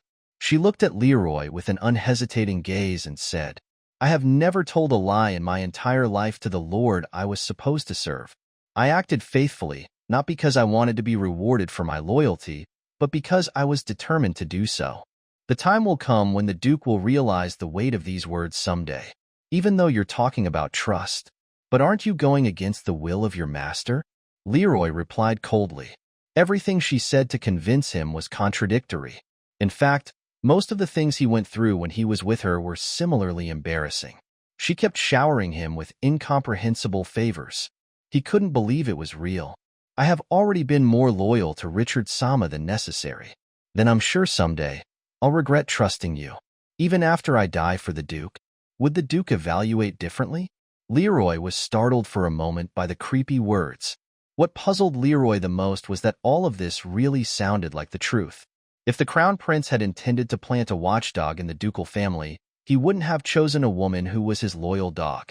Nor would he have revealed to him that he was in a relationship with her. Maybe she feels betrayed by her lover and decides to betray the same way. Perhaps she couldn't stand the prince's order to marry another man. A stick that was too straight may break completely instead of being bent.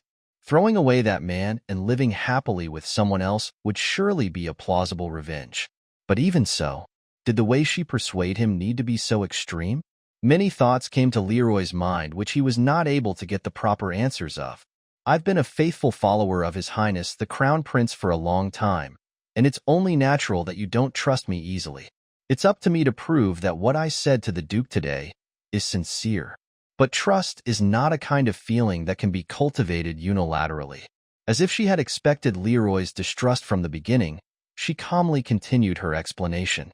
Just in time, a gust of wind blew up, and the chiffon hat, which had been loosely draped, floated high into the sky. Leroy reflexively closed and opened his eyes as the cold wind scratched his face. However, the woman in front of him was only staring at him, as if she was not interested in any trivial matters. Maybe it was the same from the moment they first met today. "How much can the Duke invest in testing my sincerity?" "Excuse me." "Hey, can I ask you something?" "Please ask." At the persistent question, Marcia eventually opened her closed mouth. Jonas, who was standing next to her, hurriedly turned to her. It was an aggressive attitude that was burdensome, but Marcia was not particularly embarrassed. It was common for the master's backstory to be exchanged secretly in a place where only the subordinates were left.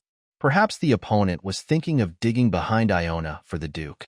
Sure enough, the next question was exactly what Marcia had expected. "Can you tell me what kind of lady you are serving?"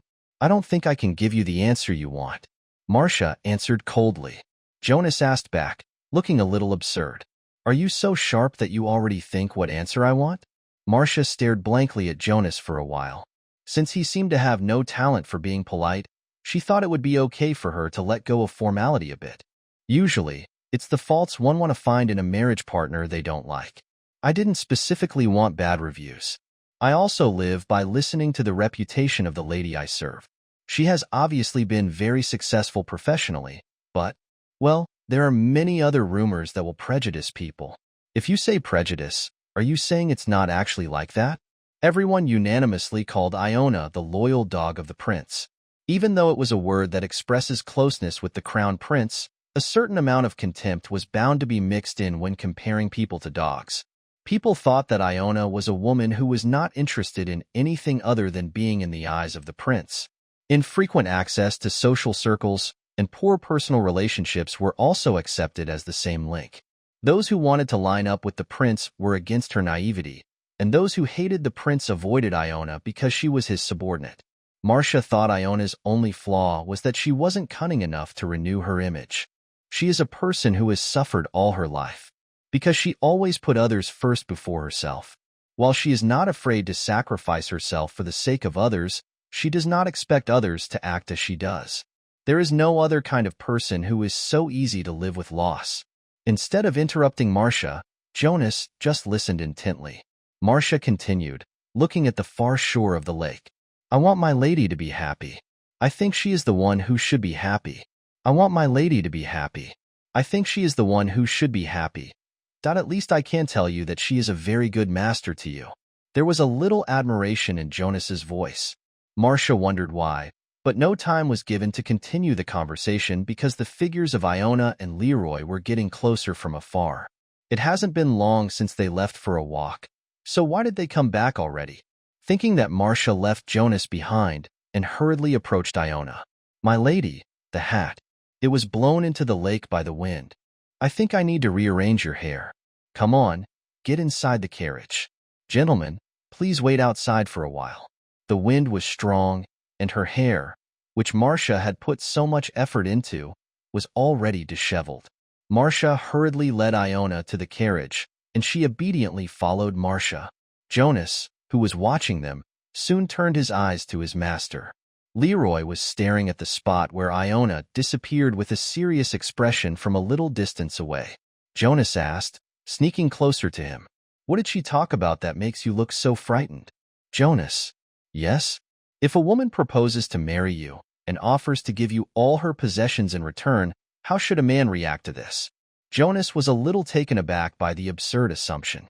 Of course, he had enough brains to read the context, so he could easily guess that what Leroy just said was a real situation. Aside from the fact that that doesn't make any sense at all. Did Dame Iona say that? Jonas asked in a bewildered voice. Leroy only nodded briefly. Jonas' reaction was not much different from what Leroy had shown earlier. Jonas continued as if Iona was being ridiculous. Why? I don't know either. Leroy did not bother to explain that she had declared that she would become the head of the household, because it was already strange enough that she offered to hand over all of her personal property to him.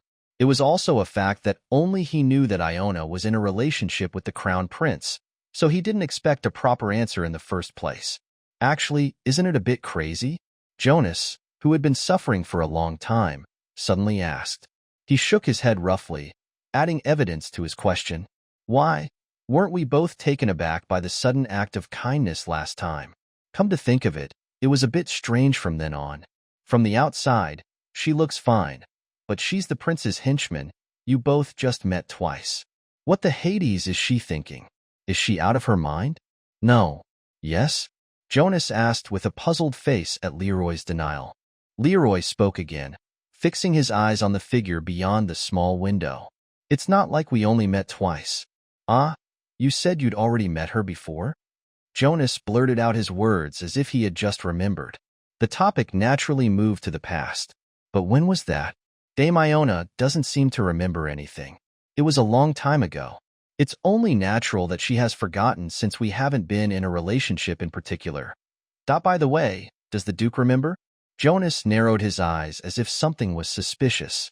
It was time for him to question his master more earnestly. But before he could get any answer, the carriage door opened and Iona walked out. Perhaps thanks to the help of an expert, she had a much more tidy appearance. Iona said in a polite speech suitable for her appearance. Thank you for waiting. I guess it wasn't a good place to have a conversation. If it's okay with you, I'd like to move indoors. No, I think it would be best to leave for today. You will need some time to think about the offer I made. It was a humble attitude, as if she had done her part for today in persuading him. Leroy, who was openly misled by her, grabbed Iona's hand and said, There are also ways to get to know each other better by talking. Besides, I already told the Count that we would come back by evening. If you're worried about being frowned upon for a brief encounter, don't worry. I will be home in time for dinner. There is no case of a lady returning alone who went out with me. Do you intend to turn me into a man who doesn't even know basic manners? At Leroy's question, Iona gave a slightly puzzled expression. It seemed unexpected that he would hold on to her this far. However, Leroy thought that she was being too stubborn. She told him that when it became known that she was not being treated right, it was she who would be in trouble, not him. No, not like that, but that I thought you just would not want to be with me for now, because I made an unpleasant offer. As soon as Iona finished speaking, she felt a curious gaze stab her in the back of her head. Leroy didn't look back and ordered Jonas to go to the carriage. Perhaps because Iona was also there, Jonas silently obeyed Leroy's order instead of grumbling. Iona, who was watching Jonas getting away from them, suggested a compromise after a while. Then let's head back to town. But first you go. I will reach there in no time. Is there a need to move separately in such a cumbersome way? Why is she reluctant to be with me when she even offered to give all her money to this marriage? I'm going to visit a place that wouldn't be appropriate for the Duke to accompany me. Iona's explanation did not make Leroy feel any better. This was because she had been saying from the beginning that she was going to end the meeting with him early and that she was going somewhere else. Leroy looked at her blankly and said, "Okay, I guess my distrust of you is deepening. I don't mean to do anything that will harm the Duke. If you don't intend to make a secret out of it, tell me the truth. Where is your destination?"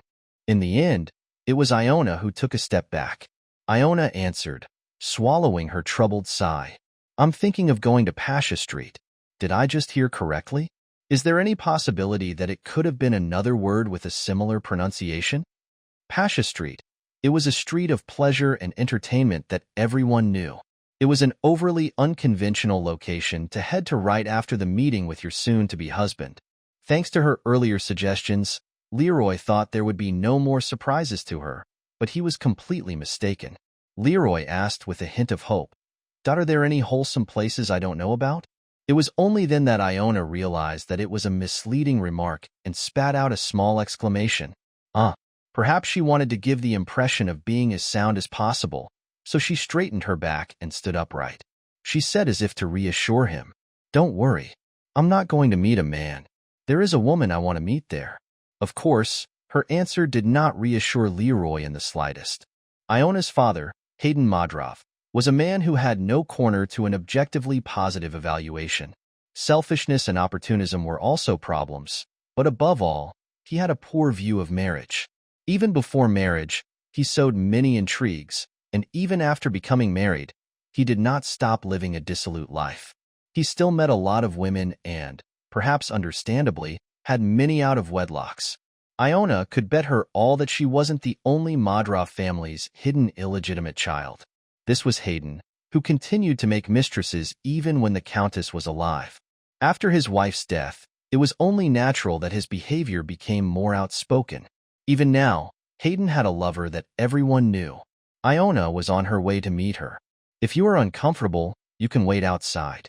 If you are uncomfortable, you can wait outside. Before arriving at the destination and stepping outside, Iona spoke as if she was considerate of Leroy. It was true that he regretted going along a bit after learning who she was trying to meet, but Leroy did not back down on his decision. Leroy answered as if swallowing a sigh, "I will go with you." In the first place, he was determined now. Leroy, who didn't know that he would be with her even secretly like this, didn't have extra clothes ready, but he solved the problem simply by changing his top with Jonas. Although the size was small, it was not to the extent that clothes were torn, but it was just enough to wear. He abandoned Jonas, who had a needlessly splendid appearance, and stood next to Iona. They had to walk a little longer to reach the destination because they were conscious of eyes and stopped the carriage far away. Taking advantage of that gap, Leroy asked Iona, "Who else besides me knows you're here today? Meetings with a person like this are always best kept secret. If it wasn't for my adoptive father's errands, I would not have come here, especially today." Even after learning that Iona came to see her adoptive father's mistress, not anyone else, there were still uneasy feelings inside Leroy. Iona smiled as if she guessed what Leroy was thinking. It's not the right place to meet with a man I might marry, after all. It was for this reason that Iona rejected his proposal to move together. Being a despised family, they were even more reluctant to show their flaws to others. If Leroy hadn't talked about trust, Iona would have somehow gotten away with him. Just because she decided to live for him didn't mean that she would show him all the secrets without hiding anything. Iona added, lightly taping on her low chin. So I thought it was the right time to create an alibi. No one would think I would go see her on a day like today. Leroy wholeheartedly agreed with that opinion. Hearing her words, he also thought of the question of why. Clearly, her choice was right. If he had any questions, it was the purpose, not the timing. May I ask why you want to meet her? Well, it's hard to explain, but, in the long run, this is for the Duke. For me? Come with me, you will know. Iona, who answered plainly, took a step ahead of Leroy. Is it because the sun hasn't set yet?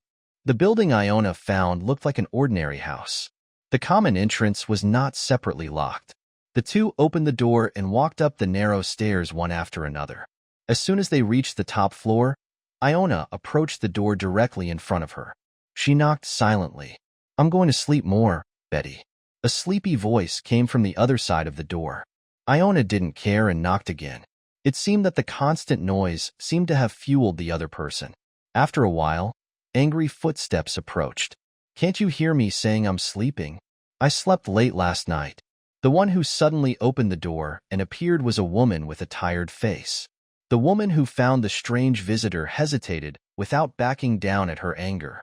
Iona slowly flipped back the hat of the robe that was covering her face. Hello, Miss Fleur. Can we talk in a minute? Demi Madrov? Why are you here? I have something to tell you. You're a knight by name, but you don't know manners at all. With a hint of sophistication, Fleur glanced at Leroy, who was standing behind Iona. As if she hadn't even recognized him because of his unusual appearance, Fleur quickly turned her attention to Iona and said, meekly stepping back, Let's hear what you're talking about. Iona and Leroy silently followed her inside. The interior was very messy, probably because the owner didn't have the personality to clean up well. It was a time when Iona examined the bottles and the hem of her clothes on the floor with a dry gaze. Fleur ushered them to the couch. She sat down first and asked, Yes, did you come to ask me to break up with your father? Fleur, blatantly sarcastic, picked up the cigar lying on the table. Soon, a strong smell of tobacco spread around. It seemed to be an action to subdue the steamer, but Iona, who had worked under the smoker for a long time, was not particularly affected. Iona answered calmly, The Countess's death anniversary is approaching. It is better to pass the bad times quietly. Ah, the date. Has it already been that time?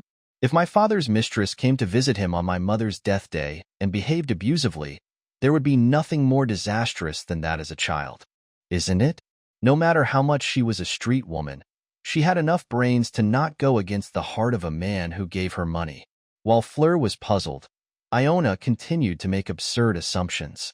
Of course, this would not be a particularly wise move for the person in question either. An angry landlord might say goodbye. What the Hades are you talking about? This is consolation money. At first glance, it seemed to contain a considerable amount of money. Looking at Fleur with a bewildered expression, Iona added leisurely, Once things work out between you two, I'll give you twice as much. Only then did Fleur fully understand Iona's meaning. Iona was now asking her to make a mess at the Count's house in time for the former Countess's anniversary. Feeling like waking up, she hurriedly rubbed the cigarette off. Even in the sudden situation, she instinctively bounced from the abacus. He's an aristocrat who's been captured for a while. I wouldn't be able to make ends meet with ordinary money, would I? Fleur tried not to look at the money bag on the table, because she wanted to get a win in this deal. However, Iona lightly retorted as if she knew for sure that Fleur was bluffing. Count Madrov doesn't date a woman for a long time. Even his longest-serving lover didn't last 2 years. It's already been over a year since he met Miss Fleur, so I guess I'll have at least a year's worth of money left from the Count.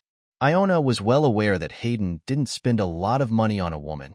He had no interest in sharing knowledge with the opposite adult love, so he deliberately chose to meet only women of low status. It was proof that Fleur had never had an affair with Count like Hayden, who was famous in the social world. Iona said as if driving a wedge. There are many people who can replace Miss Fleur. You wouldn't be naive enough to believe that the Count would be faithful to one woman. Fleur also felt that Hayden's visits were gradually diminishing. Was it because he had a new girl? Then, as Iona said, it might have been better to take the money presented to her now. Fleur stared at Iona and picked up the pouch. She pulled the string and untied it, and a glittering gold coin caught her eye. Fleur, whose gaze was captured by the brilliance, was speechless for a moment. Fleur opened her mouth after a while. If I break up with Count Modrov, it doubles, right? Of course, Iona answered without hesitation. Her low, businesslike voice sounded quite believable. Fleur, who quickly regained her composure, pulled the ribbon back and tightened it with a bewitching smile. If I do what you want, what will you get? It would be beneficial for the Count to not be in an unnecessary relationship with any women. Yes, it is. You are very filial. Fleur smiled like she was having fun. It was obvious what would happen when she said that Fleur would visit the Count's house on the Countess's death anniversary. Perhaps the Count and his children would all work together to expel her. However, the anger of the children will eventually move to the father. He was a person who had another lover even at the moment when his original wife was at a loss. His children would inevitably relive the resentments of the past. Come to think of it, I didn't bring anything to drink because I was in a hurry. It's cold. Would you like some tea? Fleur asked in a more perplexed manner. The offer she just received was interesting, but she also quite liked the fact that this hard-nosed knight did not hesitate to use honorifics for her. It's okay. You seem to be very tired, and now it's also time for us to leave, so please rest. Iona politely declined her offer. As expected, Fleur immediately stood up to see Iona and Leroy off. Unlike when they first visited this place, the two were able to come out while listening to friendly greetings. Conscious of listening ears, they didn't talk until they left the building. In the meantime, the lights were slowly coming on in the street as the evening was approaching. Leroy, who silently followed Iona, suddenly asked, "That's what you mean when you said that you would become the family head? Because the relationship between the Count and Nils will deteriorate so that I can have a chance. Isn't it too cumbersome and dangerous to do for others? If you'd rather be greedy for the position of head of household for yourself, I consider your offer more seriously. Then, after much thought, you will eventually refuse. You don't want to risk giving power to the limbs of your enemies." Leroy kept his mouth shut because what Iona said was true. Her offer to give away her entire fortune was obviously absurd, but otherwise, he had no reason to help her take control of the family. Then why? What is the reason for doing all this to the point of betraying your lord? In the end, Leroy brought out the doubts he had been harboring all along. The other party was presenting only weak grounds so that it could not be thought that she was trying to persuade him. No, the method was explained, but the motive was not revealed at all. Leroy looked at Iona with a face demanding an answer. After a moment of hesitation, she said, "I found out too late that the person I was loyal to was not worth it. That's all." Because she found out that she was loyal to a worthless person. Although it was vague, it was an answer that gave confidence to the assumption that the other party would have changed their minds about the prince's betrayal. Was she intending to hide her relationship with the crown prince until the end? If so, I could understand her secretive attitude to some extent. Leroy suddenly remembered the face of the crown prince who had said he would hide the woman he loved forever. Isn't it really foolish to love such a mean man? It's just as foolish as to trying to destroy yourself just because you've been betrayed by a man. Even though this assumption would definitely benefit him greatly, Leroy found himself wishing she hadn't gone through it. Then again, you should reconsider your decision. It's better to think long before you decide who to dedicate your life to. In order not to ruin her life any further, Leroy wanted her to be more careful. Iona answered Leroy's advice without hesitation. Even if given the time, I would choose you. As a result, Leroy naturally felt absurd. Leroy asked in fear, "Even if I don't believe in you?" Certainly, trust between spouses is important, but, at least for the Duke, I don't think I need to be so greedy. Why? It's because I know that no matter how much you suspect me of being the crown prince's dirty trick, you are a man who will not betray the woman who became his wife. Leroy was seized with a feeling of bewilderment, because he had never done anything to deserve her to say that. Even he hadn't decided whether to accept or reject this marriage talk. No, to be more honest, his mind was clearly inclined toward the latter. It was impossible to bow down first and enter the imperial family, which was no different from the family's enemy. The reason Leroy decided to meet Iona was purely out of personal curiosity. At the same time, however, Iona's behavior ultimately inflated his curiosity rather than quelling it. Leroy stood still. He felt that momentarily. In exchange for this reckless and excessive trust sent by the other person, wouldn't it be possible to pretend to believe it for a while? A while ago, you asked how much money I could invest in testing your sincerity. Yes, I will ask you this time. How much will it take to test your sincerity? This was a question he had ignored before. Unlike him who acted coldly, Iona answered his question with a sincere attitude. I think it will be around 100,000 gold. It's unlikely, but you won't lose anything if I fail. The Mordovs have exactly the same amount prepared as my dowry. It was an excessive amount to give simply for the purpose of testing the other person's sincerity. However, if he could get his hands on Mordov County in exchange for this, there would be no other lucky gamble. Iona said that there would be no loss, but it was not a particularly meaningful condition because if she failed, she could also refuse her dowry. Wasn't the other person saying it simply with the intention of reassuring him? Iona added, looking at him with a confident look. So to speak, this is a bet with my ransom. That evening, Iona was escorted by the Duke and safely returned to the Count's residence. Contrary to everyone's assumption that he would be dissatisfied with the forced meeting, the Duke showed great respect for his bride-to-be. He even foretold the next time by saying that he would come to see her again before leaving. At that, Count Mordov was relieved, but this result did not satisfy everyone. In particular, Yvonne's room had the atmosphere of a mourning house. At the news that Iona returned home with a smile on her face, Yvonne cried as if the world had collapsed. How could that which become a duchess? Isn't it all crazy? What the Hades is happening? Yvonne, unable to overcome her anger, threw things as soon as she was caught. Then a piece of porcelain ricocheted out and grazed the cheek of a nearby maid. In response to her stinging pain, the maid reflexively covered her face. Yvonne, who noticed it, turned on the light in her eyes and approached her. Why are you looking at me like that? Should I even look at you now? Oh no, miss. No, I just feel so sorry for the lady crying. So that's why. Yes? Isn't that because you're dissatisfied with me? At Yvonne's questioning, the maid frantically shook. Tell me where. Where in the world could be a poor girl like me? The girl who ruined our family, far from being punished by God, looks more powerful than me. No one knows that dirty blood flows through her. Huh, how rotten her insides must be. Your words are all right. I'm angry too, but I wonder what the young lady Iona is like, and I dare not comment on that. The maid rolled her head to somehow please Yvonne, but she couldn't speak properly in fear. At that, Yvonne grabbed the maid's hair as if she had been waiting. Since you are of the same low status, do you feel more attached to that witch? If you side with her, do you think you can live like her? Kaik, don't tell me wrong. Stupid people like you have ruined my life. It's all because of her. Yvonne shouted, pushing the maid over the wall.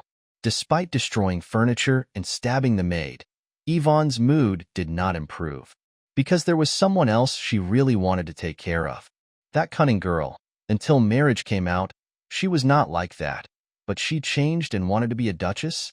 Originally in the Mordov family, Iona was like a trash can. Whenever Nils felt bad, he always took out his anger on Iona first. Every time Yvonne saw Iona's face, she had to spit at least a few swear words to feel better. Iona used to be served bad food or bad street clothes by her maid. But for Yvonne, the most important of these was collecting and burning the invitations already in advance for Iona. She couldn't go to the same party with that cheeky girl as sisters. Thanks to this, Iona was treated as an outcast even in the social world, but Yvonne did not feel any guilt. It was natural, because she was a dirty rascal for Yvonne. Since it was none other than Iona who ruined their happiness, Iona, the culprit, must live more unhappily than everyone else. But apart from the need for a trash can, it was also unpleasant to see filth tumbling in front of her eyes. Yvonne sometimes wished that Iona could not stand all this bullying and would rather run away. If I abuse and mistreat her so much that she can't stand it, won't she fall out on her own? There were times when she acted more strongly with such thoughts. But that leech-like girl did not leave her family for many years, even after becoming an adult. No, on the contrary, as time passed, she became more and more necessary to the Mordov family.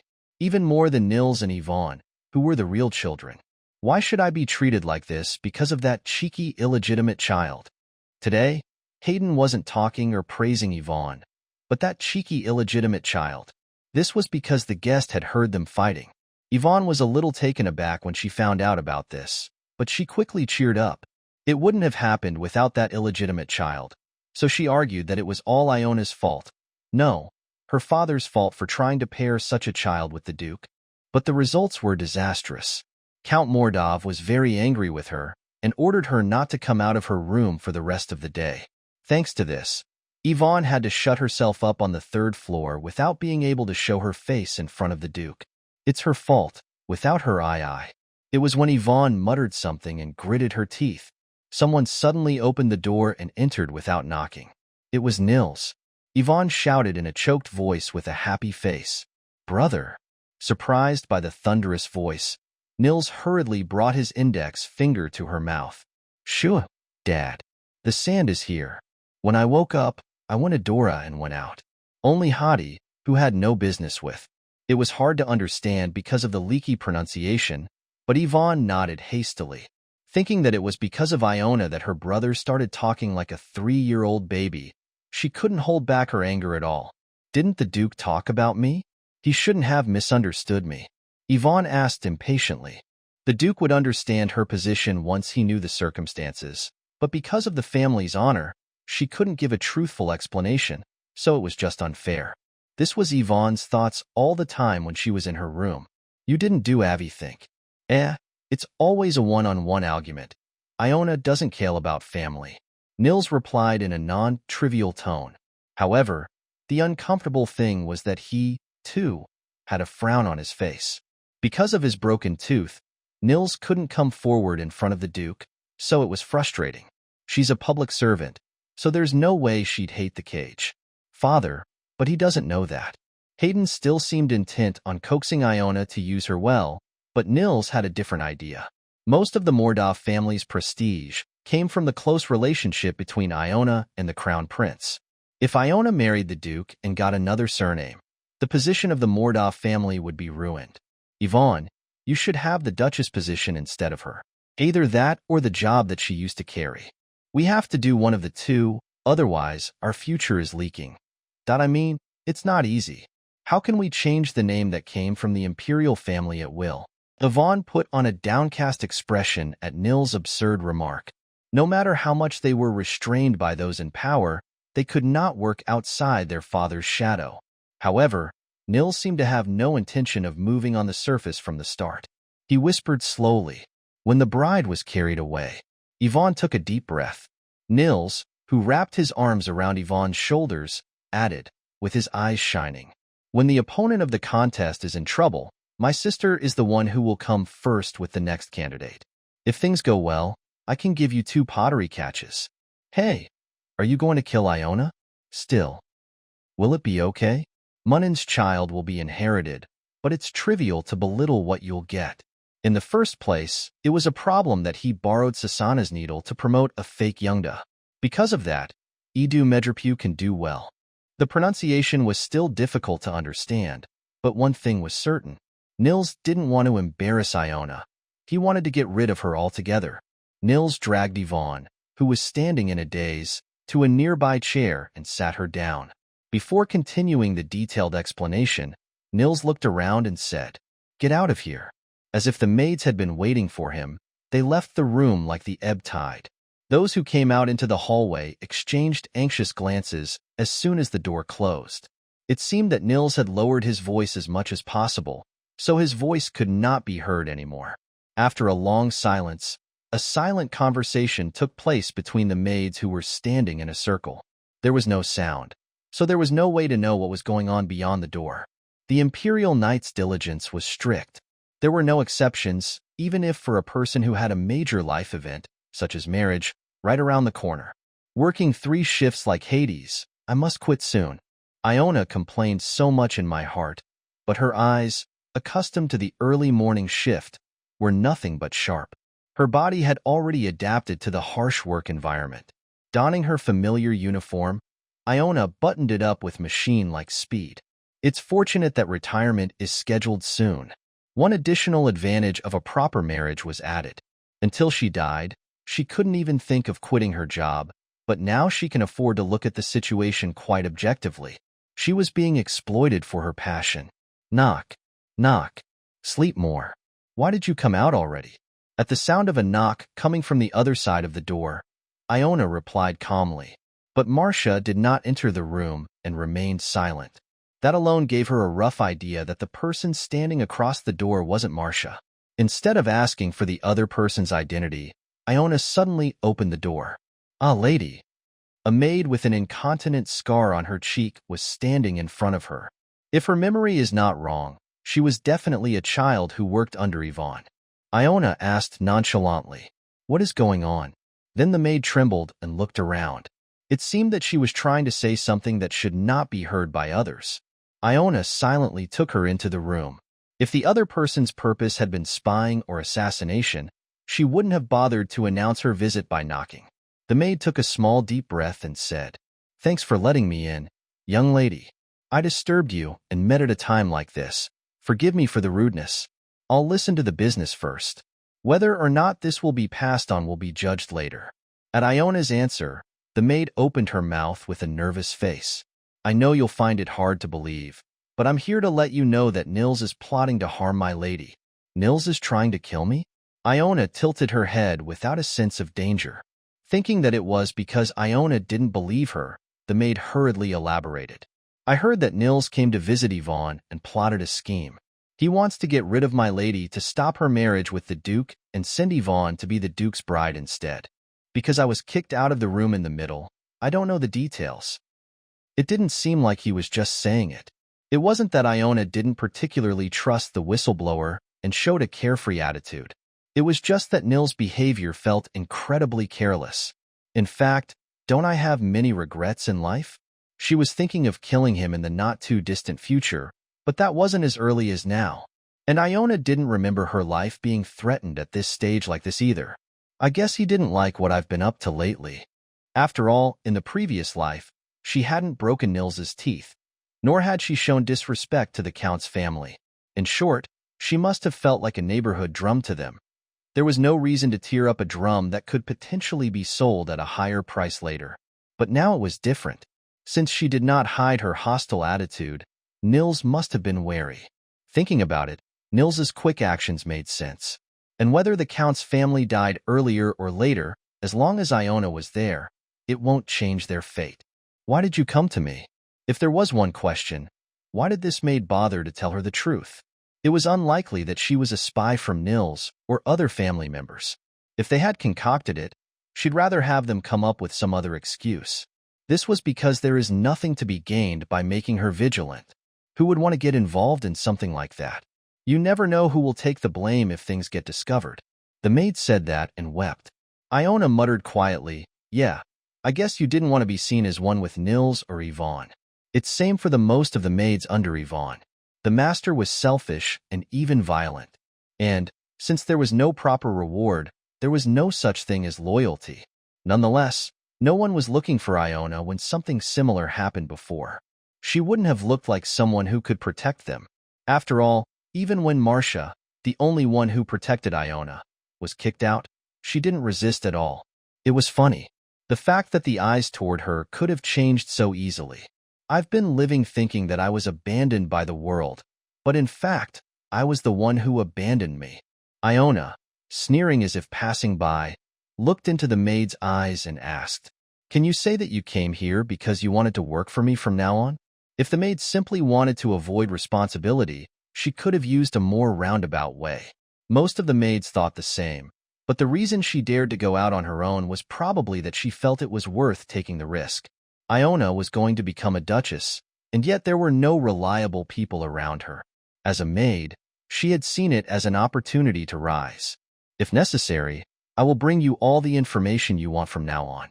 Tell me what you want in return. It's hard to continue working under Yvonne. If you take me with you when you leave this place, I will serve you wholeheartedly. What is your name? This is Cornelia. Cornelia.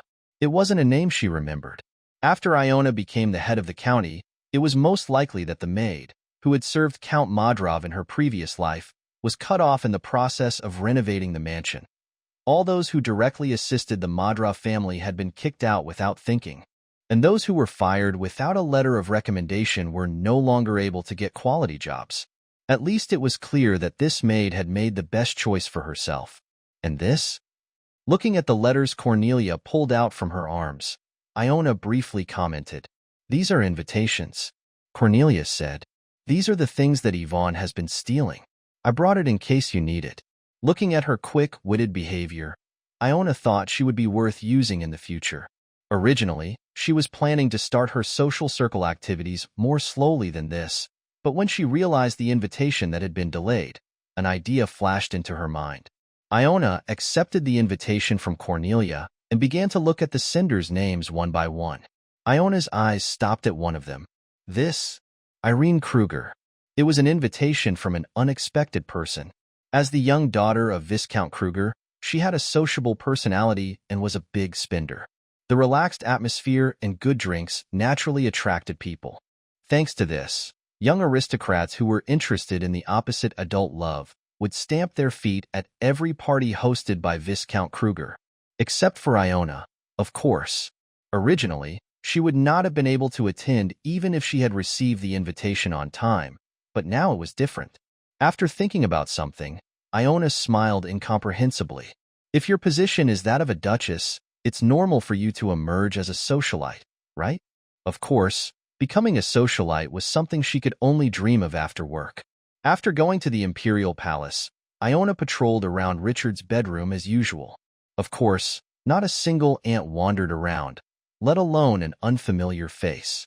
Finding danger in the depths of such a palace was as difficult as finding a shark in a river. After reporting that there was nothing wrong, Iona headed straight to the restaurant to have breakfast. The cafeteria under the Order of the Knights was a hearty place serving breakfast, lunch, dinner, and late-night snacks. In other words, the Knights rolled people non-stop from morning, noon, and evening to dawn. As expected, the inside was crowded with people who had already signed up for work, or who hadn't been able to leave work yet. As Iona sat down after receiving her food, a nearby knight pretended to be familiar. "Dame Iona, I heard His Grace the Duke met you? Why are people so interested in other people's love affairs?" Of course, she and the Duke weren't particularly tied to a relationship of the opposite adult love. "No, since I've decided to become a proper couple this time. Perhaps?" It belatedly occurred to her that she seemed to have been overly businesslike towards the Duke during their last meeting. She was too busy trying to appeal to the benefits he could get from marrying her. It would be difficult to say that she was wrong because she had to convince him to move on to the next step. Last time, it wasn't so difficult to walk into the wedding hall. Although there were obvious shortcuts that had already been taken, she did not want to use the same method this time. She'd rather bite her tongue and die again. After organizing her thoughts, Iona cut off the useless question at once. "You have the mind to hear such news. I must inform the captain that the amount of training seems insufficient." "No, every night is talking about it. So how would I not know?" "Okay, if you want to claim that you've had enough training, come with me after dinner. I'll check it myself." Enjoy your meal, senior. I already have to spar with Sir Theobald." Saying that, the junior, who lowered his tail at once, stood up with a half-empty tray. It was obvious that he was hiding behind a pillar, pretending to be headed for the exit, but she didn't bother to follow, because the purpose in the first place was to make him keep quiet. Iona, are you working this morning? How was the person you met yesterday? Is he okay?" Sir Nick. I saw earlier that Captain Saskia was looking for you." The fellow knight who had just come closer also turned away at once with a bluish face. Nevertheless, New piranhas who did not see the words of the previous challengers were constantly flooded in. Dame Iona, I heard you saw him face to face. I thought Dame Iona would never get married. What is this?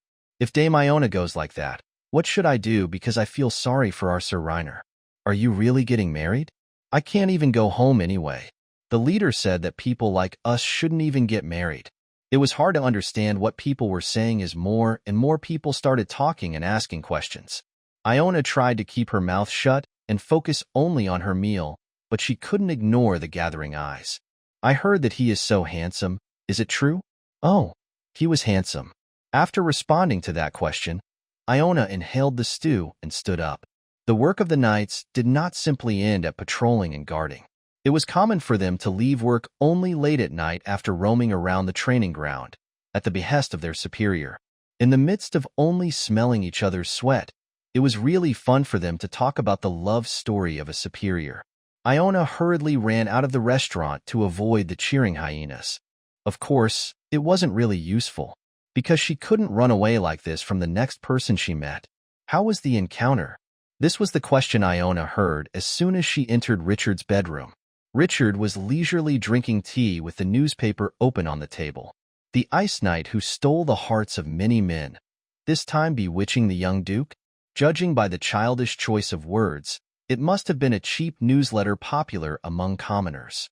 There would be no subordinate who would voluntarily bring something like that to a country's crown prince, so this must be a prop prepared only to tease Iona. Ah, of course, my ice knight must have tied the duke's heart in an instant. Richard's voice was full of joy that he couldn't hide. Iona answered as if she was going through colic. He seems to hate me. At that, a satisfied smile appeared on Richard's lips. It was bad taste in many ways to be used even after the marriage, by a person who threw her to suffer. Iona asked abruptly, "Can I ask you one question?" "Ask. Why did your highness choose Lord Leroy as my husband?" After putting aside the lingering attachment to the question of why Richard had abandoned her, the next question remained. Why did she have to marry the Duke? If Richard had intended to ally with the Duke, he should not have proposed such an insulting marriage. Conversely, if he had intended to completely stomp and bring Leroy to his knees, more specific orders should have been given to her. However, Richard had never asked her to investigate the Duke's background or to assassinate a related figure. Of course, it wasn't that he didn't do it at all, but he didn't ask her to keep it confidential enough to make it difficult. What did he want to achieve by putting an exceptionally obedient dog in the Duchess' position? My knight, I know, is not the one who asks these questions. Richard said that and nodded. Aside from being an alumnus, his words were true, because she never asked him why questions until her death. Lest he harbors any doubts, Iona silently apologized. "I apologize for any inconvenience." Richard, who was silent for a moment, opened his mouth. "Iona, you are only getting married by my name. Whoever I paired you up with, you would do as I told you. Isn't that right? It will not be the same as before. Now Iona will only look to one person, no matter who Richard orders her to marry. It's not even a normal marriage in the first place, so don't worry about useless things. If you offend me over such a trifle." Richard flipped through a newspaper and concluded his words softly. "Are you offended by me?" Iona didn't answer. She had never lied to him, so she was afraid that it would come out. Fortunately, as if recognizing Iona's lowered head as a sign of obedience, Richard quickly turned his attention away from her. He must have lost interest. Tossing the newspaper on the table, he stood up. "Miss Florence will be visiting in a little while." Suddenly, a maid nearby spoke. "Tell her to wait. Take care of yourself and take your time." After saying that, Richard went straight into the bedroom. Iona stood still by the table while the ladies in waiting tidied up the table. She couldn't leave the place on her own just because he was offended by her. After tidying up the dishes, Louisa whispered as she pushed the tray away. "If you said you didn't want to get married, he would have been less angry. Can it be?" Curious about the meaning of an order could not have been a greater sin than disobedience. Seeing that she was told to stop Miss Florence, it seems true that Richard was grumpy. The daughter of the Marquis of Florence Lanshoff, she was Richard's fiancée. If there was one singularity, it was the fact that she madly hated Iona. It must be because when Richard avoids the fiancée whom he was not interested in, Iona was the one who had to convey his intention of refusal instead. Did they say that even ghosts will come if I speak? Before long, an attendant announced Lady Florence's visit. Iona sighed and went outside. As soon as she realized that it was Iona who came out to greet her, Florence's face wrinkled. Why did you come out? His Highness is still in bed. If you wait for a while in the drawing room, you can have an audience with him as soon as he wake up. I remember being tricked by the same offer last time and locked in the drawing room for half a day. To correct it, no one locked her up and it was Richard, not Iona, who ignored his fiancée's visit. Still, Florence tended to talk as if it was all Iona's fault. I apologize. Go and tell His Highness the Crown Prince that I have come. I can't. Sorry. Are you ignoring my words? I ask for your understanding. Florence moved the fan with her left hand and held it. Her next move was predictable enough, but Iona didn't bother to stop it. It was a conditioned reflex reaction rather than a judgment based on reason. Soon, a stinging pain landed on Iona's cheek. There are too many right-handed people in the world. The hitting wasn't strong, but it felt more painful than expected to be hit again in the spot where Nils had hit her. But showing off the pain was what the other person wanted. Iona said with her hands behind her back, with her face still unchanged. I'll take you to the drawing room. Smack. Another hand flew. Iona hadn't even expected this. Smack. This one was also unexpected. Isn't it polite to take out your anger only once? Florence slapped Iona's cheeks until her hands turned red. Florence was the first to run out of exhaustion, but Iona was not in a good state either. Eventually, her cheeks swelled up like loaves of bread. Do they think I'm really a neighborhood drum? Iona was amazed again. Originally, she was not the owner of an easy enough status to be treated like this. But Florence knew all too well that Iona was never in the mood to reveal to Richard what had happened, and that the master's dog would not dare to bite the woman who would become his wife. But there was one thing Florence didn't know. Iona hadn't been living as the prince's dog since a few days ago. Iona now knew that she herself was a person too. Are you ready to follow my orders now? Florence asked in a triumphant voice. To think that the knight who grabbed the sword would be stunned and surrender just because she was slapped on the cheek, in a way, it was a very naive belief. Louisa, could you bring me some wet towels? Iona asked, turning to Louisa who was standing behind her. As if shocked by what had happened in front of her eyes, Louisa came to her senses after a while and left to get the requested item. Iona then turned her eyes to the lady in waiting next to her and said, Lizzie, you go directly to the captain and tell her that I used emergency powers per Security Principle 4. A slight bewilderment crossed Florence's face. She was only aware of the fact that the situation was going strangely, but she did not seem to know what the emergency authority Iona was talking about. For the sake of the ignorant, Iona kindly told her what position she was in. Lady Florence, as a result of the charge of obstruction of justice, I will evict you from the imperial palace. I will guide you to your house, so please follow my guides now. Touching the body of an imperial knight on duty was considered a felony. This was because what they protect is the royal family, not anyone else. Iona explained in a businesslike voice. We will notify you later after discussing the detailed entry ban period with the upper management. Sir Hardy, Sir Pattison, take Miss Florence out of the palace. What kind of nonsense are you talking about? Are you really crazy? Florence shouted in a shriek. Perhaps because she grew up as an only child, her temperament was weaker than that of Yvonne. Are you going to kick me out of the palace? Ha, you cheeky. Yes, bring the knight commander in front of me and see. I will confront you directly in front of her. If you wish, we can take a more formal procedure. I don't know if it would be a good choice to gather a lot of people and recite what you've done right now. Iona replied with a calm face. At that time, a lady-in-waiting who had been waiting behind Florence came over and whispered something in her ear. Florence's face slowly hardened at that. It seems that there was at least one person with a mind on the other side. It was a law within the palace that once an eviction order had occurred, no one other than the imperial family could revoke it. Of course, after locking the door, Richard would not step out to save the uninvited guest. Annoying other members of the imperial family with these matters was also not a wise choice. So Florence bit her lip in anger. I am the person who will become Richard-sama's spouse. Can you really take responsibility for the aftermath of this? Florence, as the fiancée of the crown prince, has been tolerated in many instances, but she was not yet an official member of the imperial family. Nor will she ever get the position she wants in the future, because she couldn't marry Richard in the end. Iona replied with a carefree face. Miss Florence, you can say those things after the wedding. How are you going to walk into the wedding hall when you can't meet your fiancé whenever you want? Iona looked down at her with compassion in her eyes and smiled lightly. Would you like to get out on your own? Or should I drag you out myself? Florence's eyes burned with anger. She reached out menacingly to Iona but was weakly held back.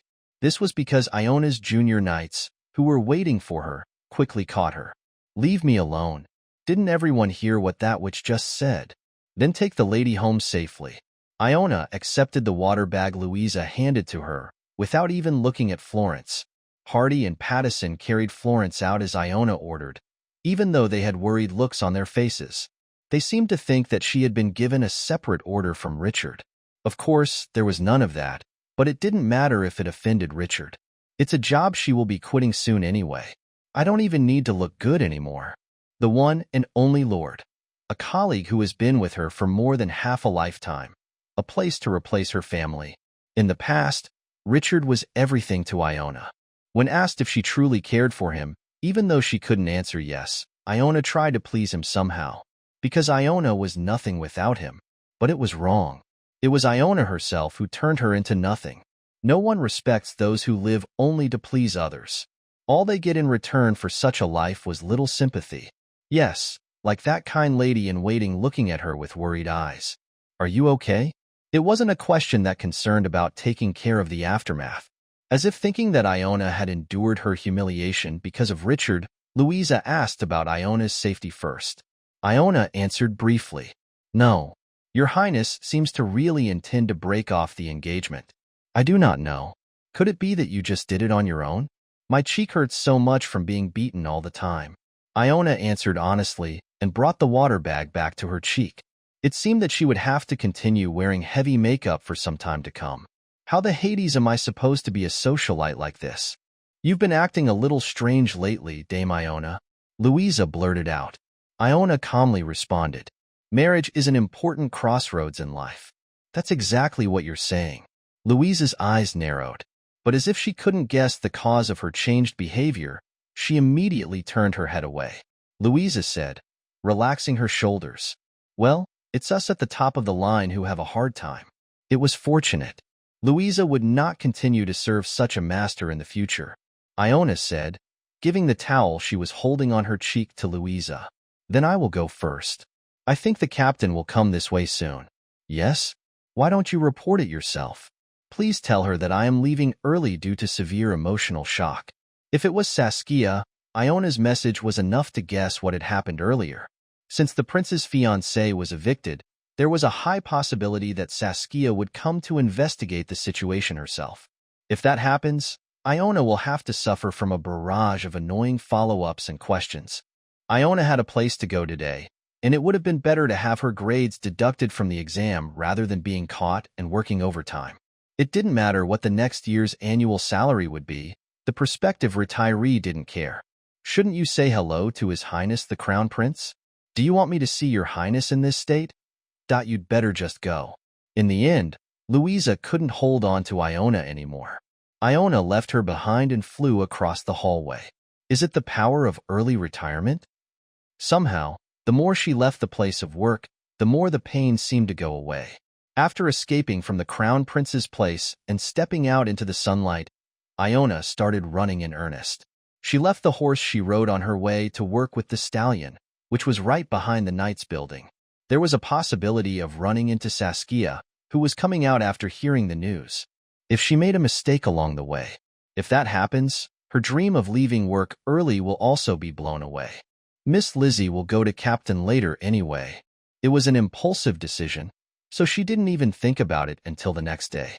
If there was one thing that's fortunate, it was that a lady in waiting like Lizzie won't run and move like her. It seemed that if she moved at an appropriate interval, she might not get caught and go over. Iona sighed and strengthened her legs. I got slapped on the job, but it's a job where you can't be guaranteed to leave early. Again, the only answer was resignation. It was the moment when the already firm determination became firmer. Fortunately, the fateful encounter with Saskia did not happen until Iona reached the Knight's building. Iona, who had safely entered the stable building Martha, let out a sigh of relief as she locked the bolt on the entrance. She thought it had given her a moment to catch her breath. However, Iona's thoughts soon turned out to be an illusion. Inside, passengers were already waiting. Demi Iona? Even though she didn't turn around, the identity of the other person could be recognized just by their voice. Sir Eric Ritzer. As the second son of the Ritzer family, she had known him for a long time and was a colleague. He even belonged to the same 1st Division King department as Iona and guarded the Emperor's retreat together on the day she died. Seeing the face of a comrade in an unexpected place gave her a strange feeling, even though the other person and she wasn't very affectionate. You look good, Dame Iona. This is the price of such extraordinary loyalty. We lose our use and end up being in a situation like this. As soon as he heard the Emperor's message to keep the retreat, the eyes staring at Iona became intense. Even if he hadn't died, it would have been a memorable incident. Could Sir Eric have survived? The odds of that were very low. His escape would have been difficult, especially if he was in the middle of the battlefield as she was. It was time for Iona to be silent for a moment while estimating Eric's final location. The opponent who confirmed Iona's face raised his eyebrows and stood up. Where else did you get beaten up? He had a great eye as expected of a talented military man. Who else is this time? Except for Nils, who did one a while ago. Lady Florence, who entered the palace today.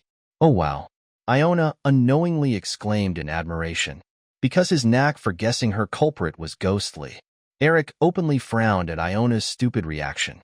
Even the other knights will be cursed because of you, who greeted her warmly to prove loyalty to the crown prince. After all, the prince's aide offered herself as a punching bag to vent other anger. Saying that, Eric slowly approached Iona.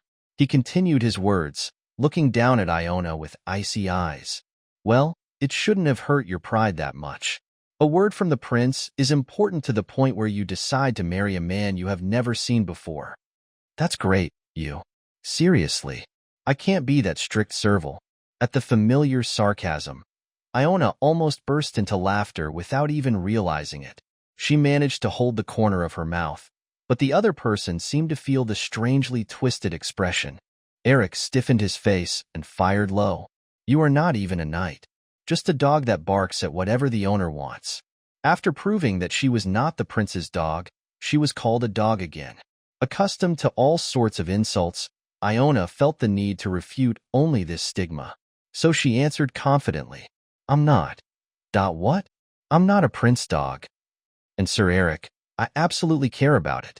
Iona, who pointed that out, patted Eric on the shoulder and passed by. Even though it must have been quite painful, Eric just stood in his place and stared blankly at Iona.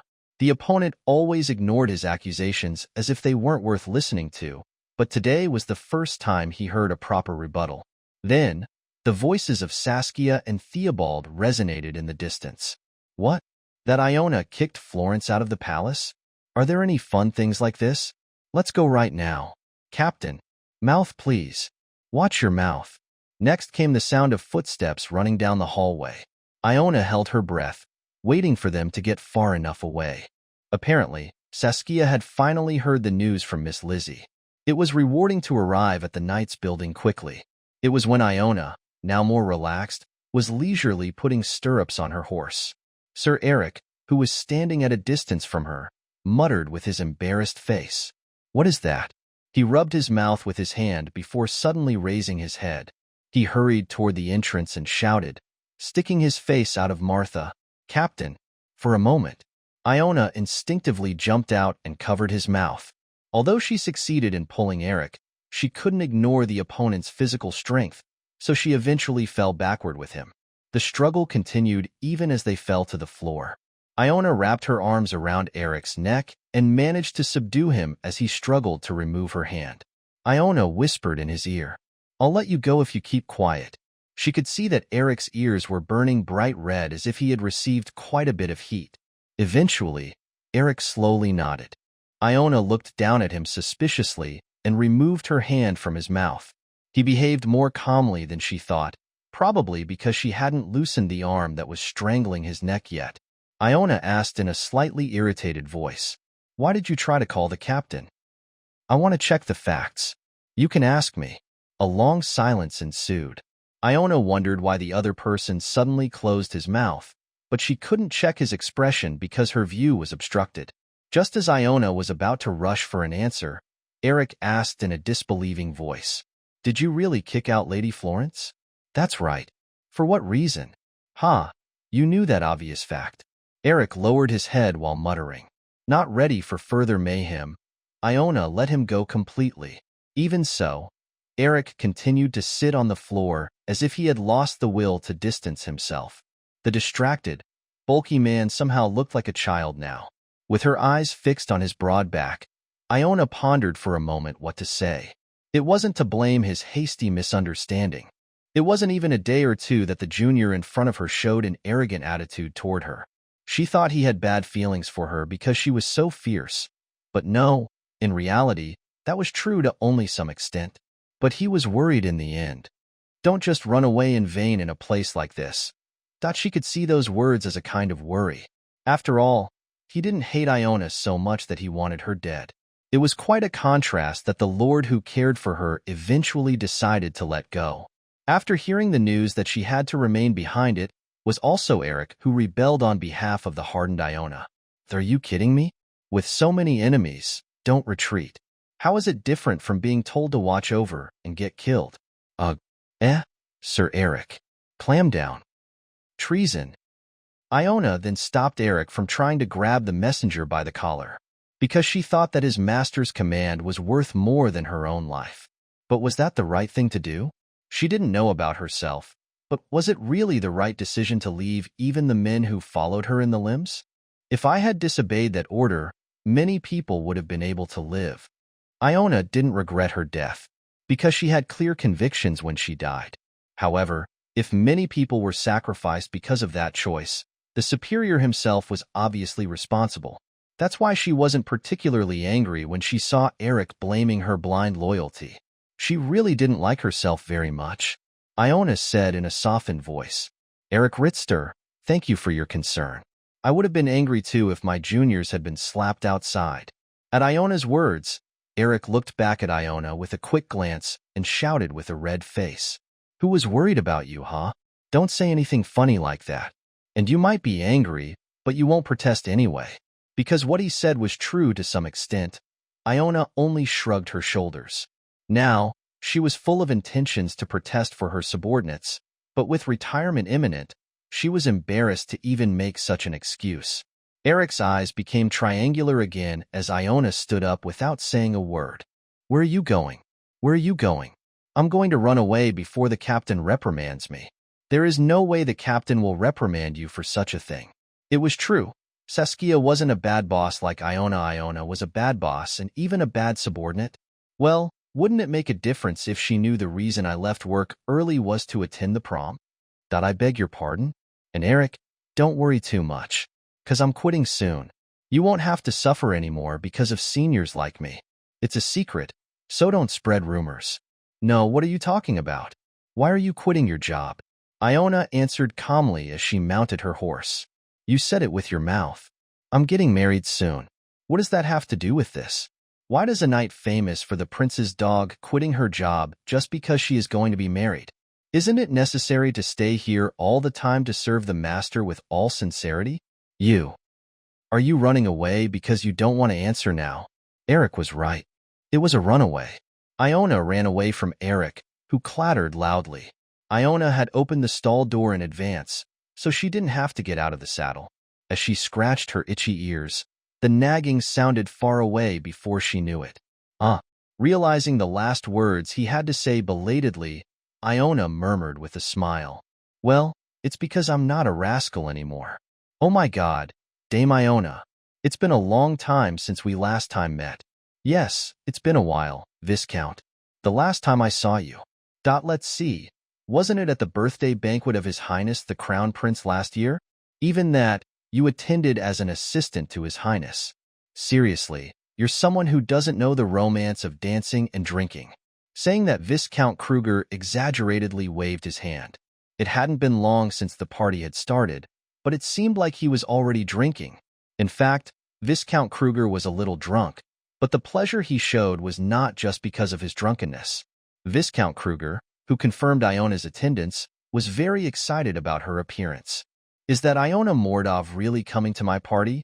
Will the sun rise in the west tomorrow?" Iona was famous for never entering a place like this.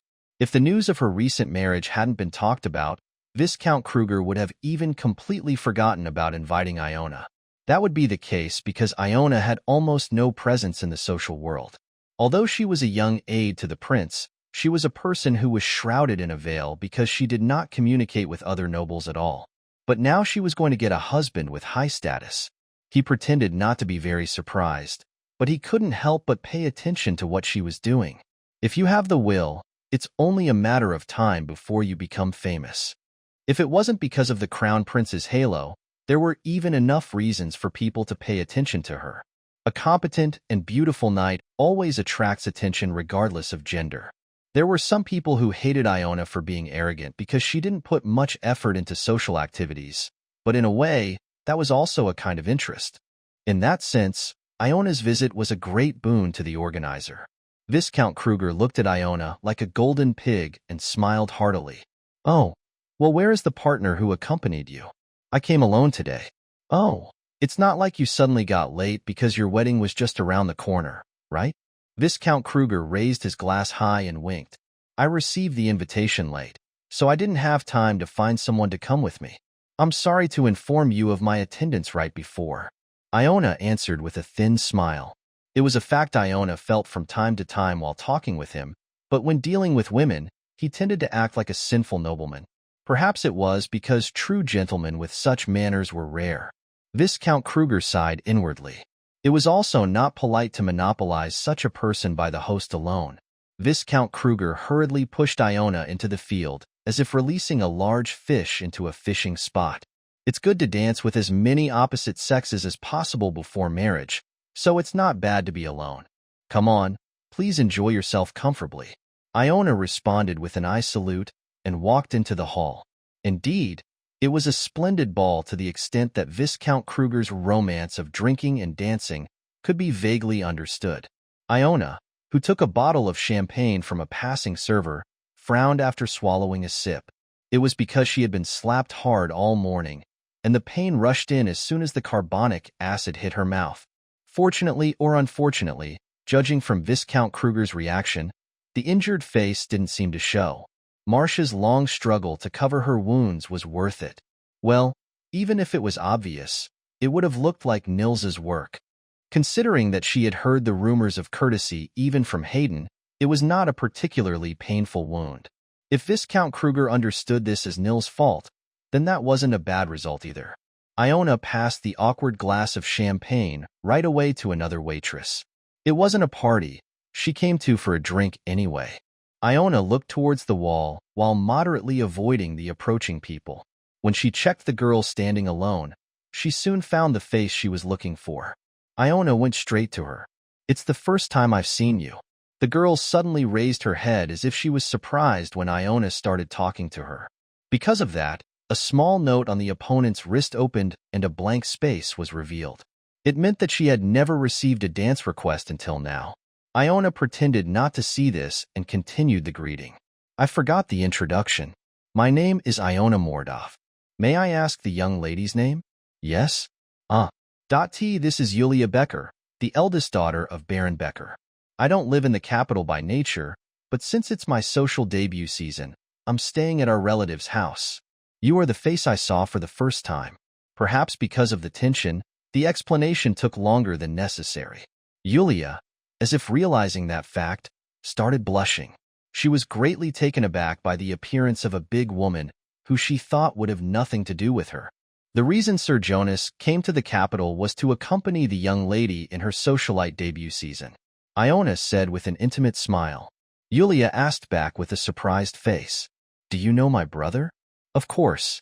After seeing the Duke, I also met Sir Jonas a few times." Jonas, who followed Leroy like an attendant, was originally a knight. He was the eldest son of the Becker family, a vassal of the duchy, and he and Leroy had been close friends since childhood, even though he didn't seem to want to look like a knight. His casual behavior and free manner were difficult to see as a servant, but they did not match the title of a knight even more. If she hadn't known about the future, Iona would not have been able to figure out his identity just by meeting him earlier. Jonas had never revealed his last name in front of Iona. So that's why you talked to me. Fortunately, the younger sister seemed to be less vigilant than her brother. When Iona said she knew Jonas, she immediately responded with a welcoming response. But even for a moment, a regretful feeling appeared on Yulia's face. But unfortunately, my brother didn't come here today. I will not be able to say goodbye. I know, Miss Yulia. Sir Jonas's personality is too free-spirited to attend an event like this. Ahaha, you figured out about my brother pretty quickly. Yes, sending your little sister to the prom alone is not very delicate. Iona, who gently pointed out Jonas' fault, brought up the real business. Sir Jonas didn't seem to know, but at a meeting like this, sometimes you need an elder to help with the introduction. In fact, one would rather have anything than nothing. Miss Yulia, would it be okay if I take a moment to introduce you to my acquaintances? Yulia's eyes shook at Iona's polite question. What the other person said was true. It was difficult for Yulia to make a proper introduction in this place where, as a rule, a person with high status should talk to her first. The grandmother of the relative who was indebted to them had stopped participating in social circles for a long time, and the number of families she had been in contact with was also small, so she could not provide any real help to Yulia. About Jonas. He took the role of the Duke's attendant on the pretext of taking care of his younger sister, but he was not interested in it. He said he didn't even know anyone anyway, so what's the difference if he goes with her? My brother didn't know about this at all. There was a word used to describe people like her, wallflower, a person who literally stands against a wall and simply observes others at a social gathering, rather than mingle the whole time because they couldn't fit in with people at a party. Until now, Yulia's situation had been exactly that. However, the person she had never ever thought of volunteered to help. I'm fine, of course. You don't have to bother yourself so much. How can I repay this favor? If I marry the Duke, won't I become close to Miss Yulia and Sir Jonas? It's all about making me look good, so don't feel pressured. Saying that, Iona naturally pulled Yulia closer. Yulia straightened her back against the wall and stared at Iona's back as if possessed. The ballroom with Iona now felt like a completely different world from earlier. Before she even could move a few steps, someone came straight to them. No, Dame Iona. This is very unexpected. What the Hades is this? Why can't I come here? I've always wondered why a drunkard like Dame wasn't interested in parties. If Captain had liked entertainment just a little bit, our time off work would have been much faster. The man who had been exchanging casual conversations with Iona soon turned his attention to Yulia, who was standing next to her. Who is this beautiful young lady with you? Ah, this is the sister of Sir Jonas, a close follower of Lord Leroy. Miss Yulia, this is Sir Florian, a member of the Imperial Knights like me. Hello, nice to meet you. My name is Yulia Becker. Yulia tried to calm her trembling heart and answered. Once the conversation started, it became even easier with time. People noticed and started flocking to them. Iona didn't know many people, but most of her narrow personal relationships were with young and promising knights. For Yulia, who had to dance with as many men as possible, there was no better opportunity than this. Yulia danced with the man Iona introduced, and after the song ended, she went up to the ballroom again with a new face, repeating infinitely. It was the first dreamlike moment for Yulia. How long has it been? Oh, the time has already come to this. Yulia, who was drinking champagne and catching her exhausted breath, said in a surprised voice. It was already time to go home. It was an unbelievable experience for Yulia, who always looked forward to returning home. Iona asked in a calm voice as if calming Yulia. Do you have a set return time? Yes, my brother is supposed to come to pick me up. By the way, would you like to go out and say hello to? Iona couldn't let Lady go home alone in the middle of the night. If Jonas was sane, he wouldn't miss out on bringing his younger sister. Iona nodded her head kindly. I see. The front door was quiet as the party was still far from over. Iona and Yulia quickly found Jonas waiting nearby. Brother, here you are. Hey, Yulia, there you are. Jonas, who had been rapidly approaching them, paused, his words trailing off. He asked with a puzzled face, Dame Iona? A strange silence passed for a moment. Jonas's face slowly hardened as he looked at Iona. He strode in front of them and hid Yulia behind his back with a rough hand. He asked in a terrifying voice, What are you up to? He was overly aggressive when it comes to his family. Yulia also had rabbit eyes, as if embarrassed by her brother's actions. Iona replied calmly, A plan? That's an overstatement. Did you investigate my background? Was it that much of a secret that Miss Yulia was your sister? Everyone knows that you don't often attend events like this. Aren't you deliberately approaching my sister? Actually, Iona didn't expect this kind of reaction to come back. It's just that he was a little clumsy because even in her previous life, Jonas loved his family very much. It was when Iona opened her mouth after struggling to explain the misunderstanding. Puck with the sound of a watermelon breaking, Jonas's head tilted forward. Yulia hit her brother in the back of the head with her fist. Yulia shouted with an angry face, Brother, why are you blaming people recklessly? You don't even know her well. As if he couldn't believe that he had been hit by his sister, Jonas looked back with a bewildered face. She had a bloodstain on her neck with a frustrated face. Yulia, you really? After raising his voice, Jonas let out a long sigh. Quickly controlling his anger, he pushed Yulia to the back and said, That we are done here. Just get into the wagon. It's something you don't need to know. Why can't I know? Weren't you talking about me? Tell me with my mouth. Then it will work. Yulia, you keep being immature like this. Suddenly, the situation turned into a family quarrel. Yulia stood still in her place, ignoring Jonas' scolding. Iona didn't know it, but when she saw that stubborn face, she thought that she looked just like her brother. Yulia raised her chin proudly and said, Why? How is it that you know that I'm immature? You act like an only child outside? What the Hades is wrong with making this fuss? Jonas washed his face dry with an expression that he would be crazy. Seeing Jonas like that, Yulia's voice grew louder, as if she was getting more feverish. That's right. It seems that the dame came to know that I am a younger sister. So, what did Dame Iona do by approaching me? Do you know what she did for me inside? Calm down first, calm down. I don't know what you're complaining about, but let's go back and talk. Look, you have no idea what I'm talking about right now, don't you? Why would you want to do this all of a sudden? Without a chance to refute, Jonas' opinion was blocked at the source. It was because Yulia saw right through his thoughts. As Jonas flinched as if he had been hit, Yulia's face distorted. The anger of the past burst out in an instant. No wonder you don't know, because you just threw me here and didn't care what I was doing here. After the incident that took place 7 years ago, the duchy did not go to the capital for a long time. There was nothing different about his vassal family. As traffic ceased, the position in the capital naturally decreased, and now even the name of the family has been forgotten. The poor Becker family couldn't make connections with money like the others. This was because neither Jonas nor Baron Becker was one who would use their friendship with the Duke to raise their household. I didn't know anyone in the capital, so I was always standing beside the wall.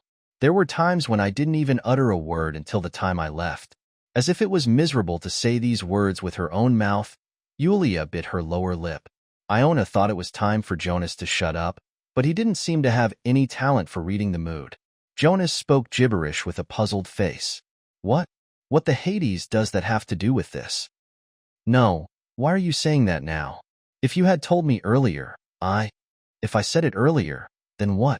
If I had explained it clearly, you could have stepped forward personally. That's what you mean. Jonas, speechless, shut his mouth. Yulia glared at Jonas with resentful eyes. Her voice was getting watery. I don't have any friends. No one hangs out with me. So, brother, come with me. How can I say that with my mouth? Yulia raised her arm and randomly wiped the tears from her eyes. I asked you to just come with me, but what did you tell me? Weren't you annoyed? Do you really have no brains? You can ask other girls to dance. You can get along with people even by using the Duke's name. But what about me? In society, There was always an absolute shortage of men to dance with the ladies. It was because not many men were brave enough to ask for a dance. It would be easier for Jonas to mingle with people, and he could step forward and introduce Yulia to others first. But he never once tried to help his sister with the excuse that it was bothered. Yulia took a deep breath and tried to calm her sorrow as she spoke. Today, I danced for the first time non-stop thanks to Dame Iona introducing me to her acquaintances. She was more enjoyable than you could have ever been. I didn't know it was such a good feeling that people care about me. Dame Iona did something that even my family avoided doing because they didn't want to do it on your behalf. It was true that Yulia also had a bad impression of Iona. People from the dukedom would naturally have antipathy towards the imperial family. How could a woman who stood at the forefront of the imperial faction as the prince's sword be welcomed as the duchess? However, Iona, whom she met today, was different from the woman without tears and blood that Yulia imagined because of rumors. Iona was busy pampering Yulia in front of people and blocking the approach of men with bad manners.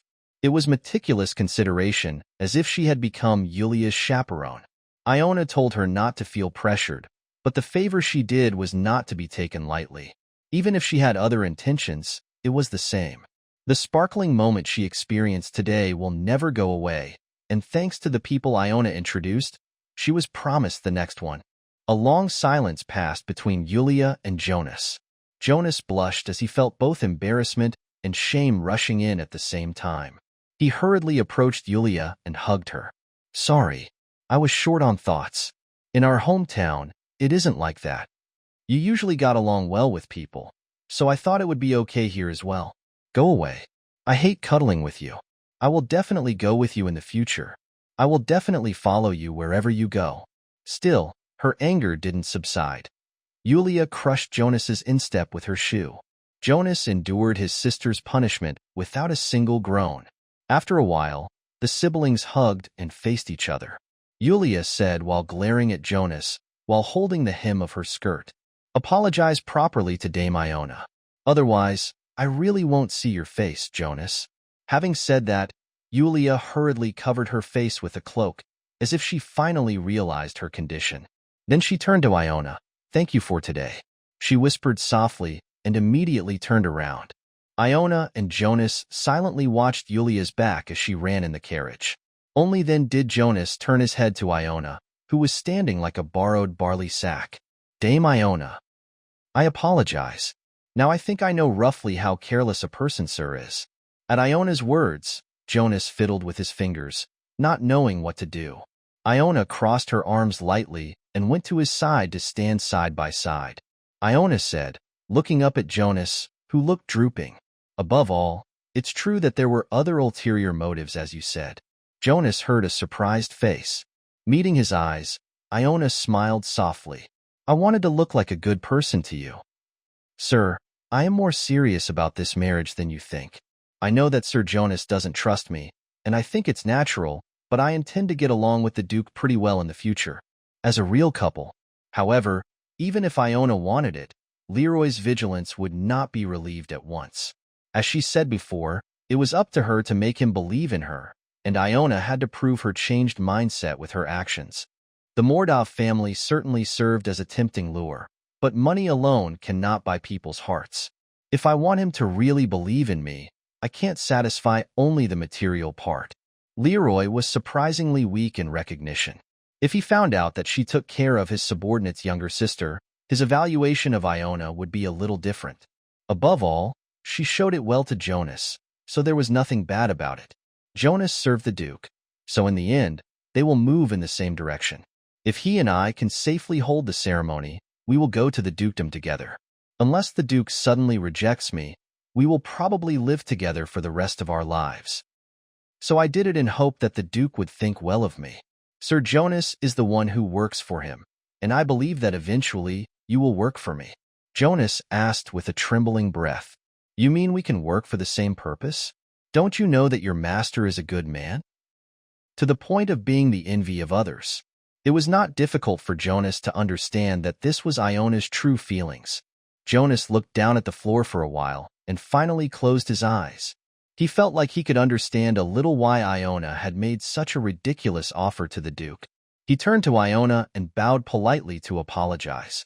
Sorry, Dame Iona. I was misunderstanding you. Iona's lips twitched. She couldn't easily say that it was okay, because the suspicion he had of her was not really a misunderstanding. In her previous life, Iona lived as Richard's dog until she died. She only changed her mind after crossing the threshold of death, but who would believe her change of mind? Iona decided not to listen to this apology, because she didn't think he did anything to apologize for. Keep your head high. Saying that, Iona looked around. Is it because it is late at night? There was no one around except the gatekeeper yawning in front of the entrance. Iona pulled out a small piece of paper from within her arms. I will regard it as nothing, sir, and no apology. Instead, there is something I would like to ask you to deliver to the Duke. Jonas accepted the note from Iona with a bewildered face. Expecting to run into Jonas, she had borrowed a piece of paper and a pen and had made notes on it.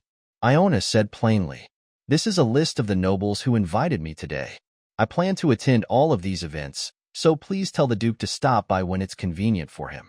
We are getting married, but it would look weird if I went alone every time. You can send someone else to fine-tune these things. Since I live in my father's house, if I send someone, they could easily get followed. Then, things might become troublesome. Jonas nodded as if he understood. It was a well-known fact that even Jonas knew that Iona was not on good terms with her half-brother. If there was something he didn't understand, it was the other thing she said. Jonas asked with a surprised face, Are you trying to start a social life? Isn't that a pretty late decision? Iona smiled self-deprecatingly and asked. People's reactions to Leroy and her marriage have been surprisingly consistent. In summary, it can be reduced to coercive, humiliating, and unpleasant. In order to remove these negative rumors, it was necessary to show their closeness to the outside world. Above all, I have to get used to entering and exiting social circles so that I can approach the target naturally. It looked like there was going to be a pretty big uproar, but she wasn't particularly worried, because she wasn't about to pick up her sword and fight the enemy like before. Nils probably won't even notice that his throat is being targeted. Dozens of documents were cluttered in the office. Leroy, who was staring blankly somewhere, turned his head when he felt the presence of people approaching.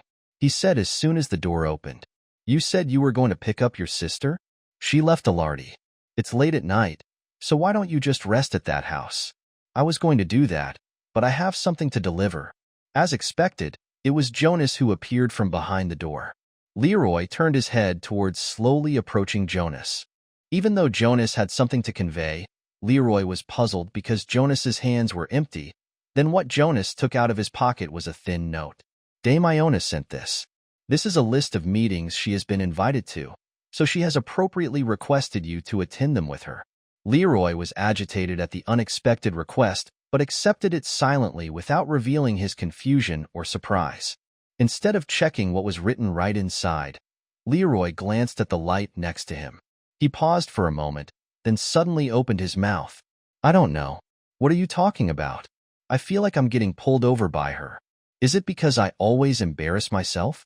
When Leroy was with her, it seemed that rational judgment sometimes became difficult.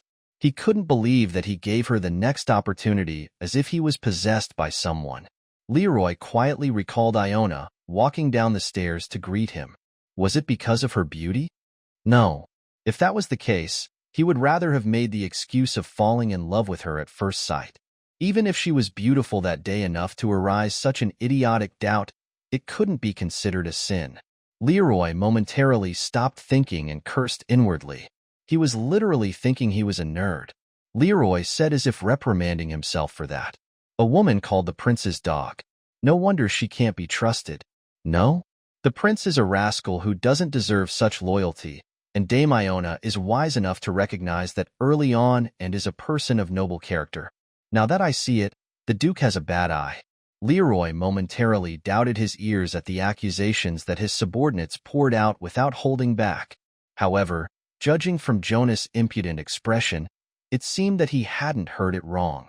Only then did an absurd expression appear on Leroy's face. Up until last time, Jonas was the one who openly blamed Iona in front of Leroy. But he couldn't figure out what had happened to make the person change 180 degrees now. Leroy asked with a suspicious look. What's wrong? What's wrong? I've been misunderstanding Dame Iona because I'm weak and lacking. I just hope that the Duke will shed his prejudiced gaze as soon as possible and gain enlightenment like I did. Are you just saying it because she said some nice things? Leroy raised an eyebrow and warned. At that, Jonas put on an expression of deep thought. However, he eventually held out both hands to Leroy as a sign of refusal. Jonas said in a rare strong tone, No, I don't want to cloud the Duke's judgment for personal gain. Well, of course, I'm right and the Duke is wrong. Jonas said in an incomprehensible voice, Then I'll be on my way, and quickly left the place. Dumbfounded, Leroy couldn't catch him in time. But, as if Jonas had something to say, he soon poked his head through the door again. If you have any questions, visit Yulia tomorrow. Yulia? It was an unexpected name. Yulia, Jonas' younger sister, was staying in the capital to participate in the social season even before Leroy and his party arrived. Wasn't Jonas applying for the role of an attendant this time to take care of his younger sister who would be alone? Leroy also had a memory of hearing the news and sending a seamstress to present some clothes. Even Jonas, who was sensitive to the private reward, silently accepted Leroy's consideration that day. Perhaps it was because he was very concerned about his younger sister's mediocre closet. Come to think of it, is Yulia doing well? I wonder if she had danced at least once at the ball. She worries me even now. Saying that, Leroy went to the desk and flipped through the schedule. He was busy with various things, so after he came up to the capital, he couldn't pay attention to communication. No matter how busy he was, couldn't he find time to dance for his beloved subordinate's younger sister? Thinking so, it was when Leroy turned to Jonas. Somehow, Jonas's reaction was very strange. Jonas asked, struggling to squeeze his voice with a troubled face. By the way, is it natural for you to be accompanied by your guardian? Isn't it normal for young ladies to be with chaperones or their families? Huh. When Leroy asked, as if it were natural, a sigh escaped from Jonas' lips. Then I'm going to get hit by my younger sister. Muttering with strangely lifeless eyes, Jonas walked out helplessly. Leroy, looking at the place where Jonas disappeared, sat down on the chair instead of holding on to his subordinate. It was because there was something in his hand that he was more curious about than Jonas's meaningful words. Leroy silently opened the note from Iona. He thought that there must be a separate business hidden from Jonas, but as explained earlier, only the names of various families were written on the paper. If there was an element that could be read separately, it was the neat handwriting that matched the owner. Leroy, noticing himself feeling a strange regret, let out a blank laugh. She never behaves the way I expect her to. What will happen next when he meets her? He couldn't help but look forward to it. Even though the memories of being abused were clear, the house of Count Mordov was not an uncomfortable place for Iona, because she wasn't the kind of person who attached great importance to past things either. In fact, after she got rid of her non-family members, she lived quite attached to this beautiful mansion. All the bad memories were gone anyway, but Iona's judgment at the time was that there was no need to dispose of the house in good condition. How much work would it take to go to a new home, buy household items, and reorganize personnel? This time, Iona had the same thoughts. Yes, I just need to get rid of people. As fast as possible. Shouldn't she be able to kick those who offended her without having to put up with the inconvenience of leaving the house? Thinking so, Iona diligently left the room early in the morning. It was partly because she had to go to work early, but she had something to do before anything else. Nils and Yvonne were steeped in the lifestyle of the offspring of wealthy aristocrats. In other words, waking up late in the afternoon, drinking and partying, and then going to bed late in the morning. There would be no other time to avoid them and be alone with Hayden.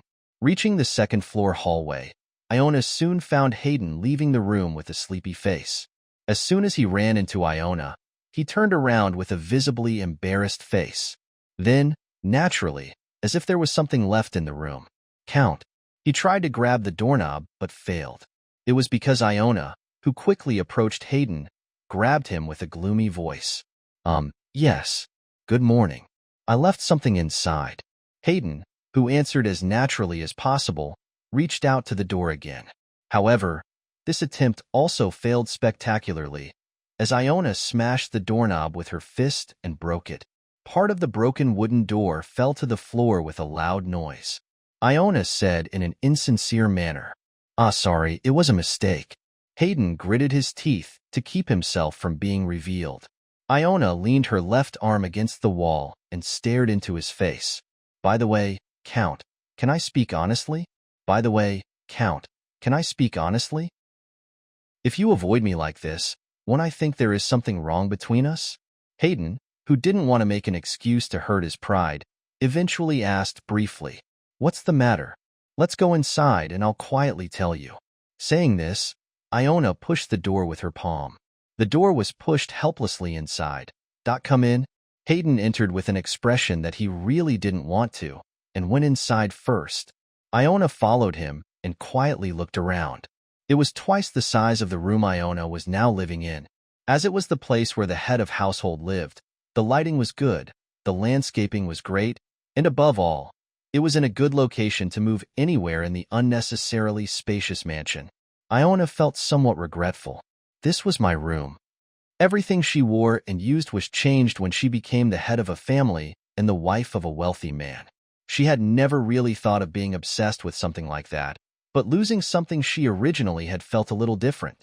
It wasn't like she broke down the door specifically on purpose to kill Hayden.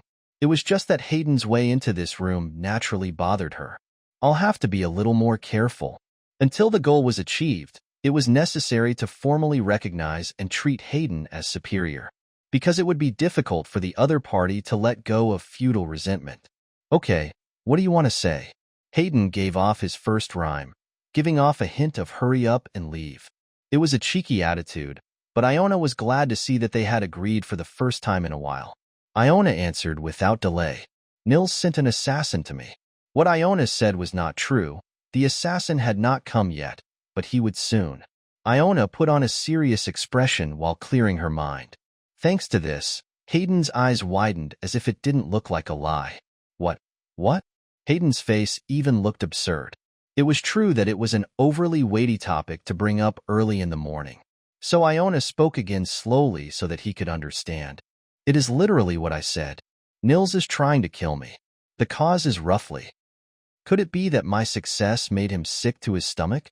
So he wants to eliminate the competitors." Oh, no. What kind of nonsense is this? Nils sent you an assassin? Was there someone who was after you? How else did you know that Nils sent it? Finding a hole to get out of was the obvious response. But Iona trampled on his attempt with a confident attitude. "Since I caught and killed him, wouldn't I have found out who was behind it like this?" Hayden's face went pale. Even in Hayden's opinion, his son was a good enough person to do such a thing. There were many ways for Nils to finance the commission. He often sneaked into Hayden's office or warehouse and stole things that might turn out to be money. Hidden cash, land that was not worth much and could be disposed of, jewelry that had not been used for a long time.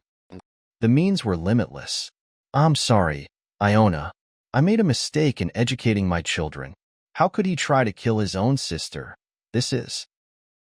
Hayden, who was in a hurry to make Iona marry safely to the Duke and look good to the imperial family, immediately bent his stiff neck. His head was spinning tightly, looking for a way to rectify the situation. He had to quietly put his son on his own to prevent further problems, and to do so, he had to shut Iona's mouth first. He said, raising his head, "Yes. Seeing that you came to see me, is there something else you want? I will listen to everything. Please tell me." The way he dealt with the situation was clear and neat, but there was something glaringly lacking. He was not worried about her. He was just worried about his son. Even though his daughter was in danger of dying, Hayden was only concerned about Nils' safety. "It's not different from what I expected." Since Iona abandoned her family in the distant past, beyond death, she did not even feel betrayed. It was because it was a repeated experience, too boring to bring out old emotions and pity oneself. Iona, who was bothered by even pointing this out, went straight to the point. "It's good that we talk quickly. What I want. What you want." Hayden lowered his upper body toward Iona, awaiting her sentence. After fully appreciating his servile appearance, Iona made eye contact with him and said, announcing Nils as the heir to the Mordov family. "Officially. What?" Hayden's bewildered reaction caused Iona to laugh. It's obvious why Nils did that. You yourself not recognized him as your successor, let alone the head of the household. But you said that I was going to become the Duchess, so he was dissatisfied. The marriage of a lifetime was coming soon, but Iona didn't want it to be short-lived because of the misunderstanding that she coveted this small family. Iona added in a relaxed voice. Even so, Hayden just stood still, not knowing what to do. Iona was patient and gave him reasons to convince him. If I use this as an excuse to ask for something great, the Count will think about what the intention is hiding there. Isn't it? Heh, hee. I'm a swordsman, and using my brain unnecessarily is a no-no. I don't want to be killed suddenly without knowing why I'm dying.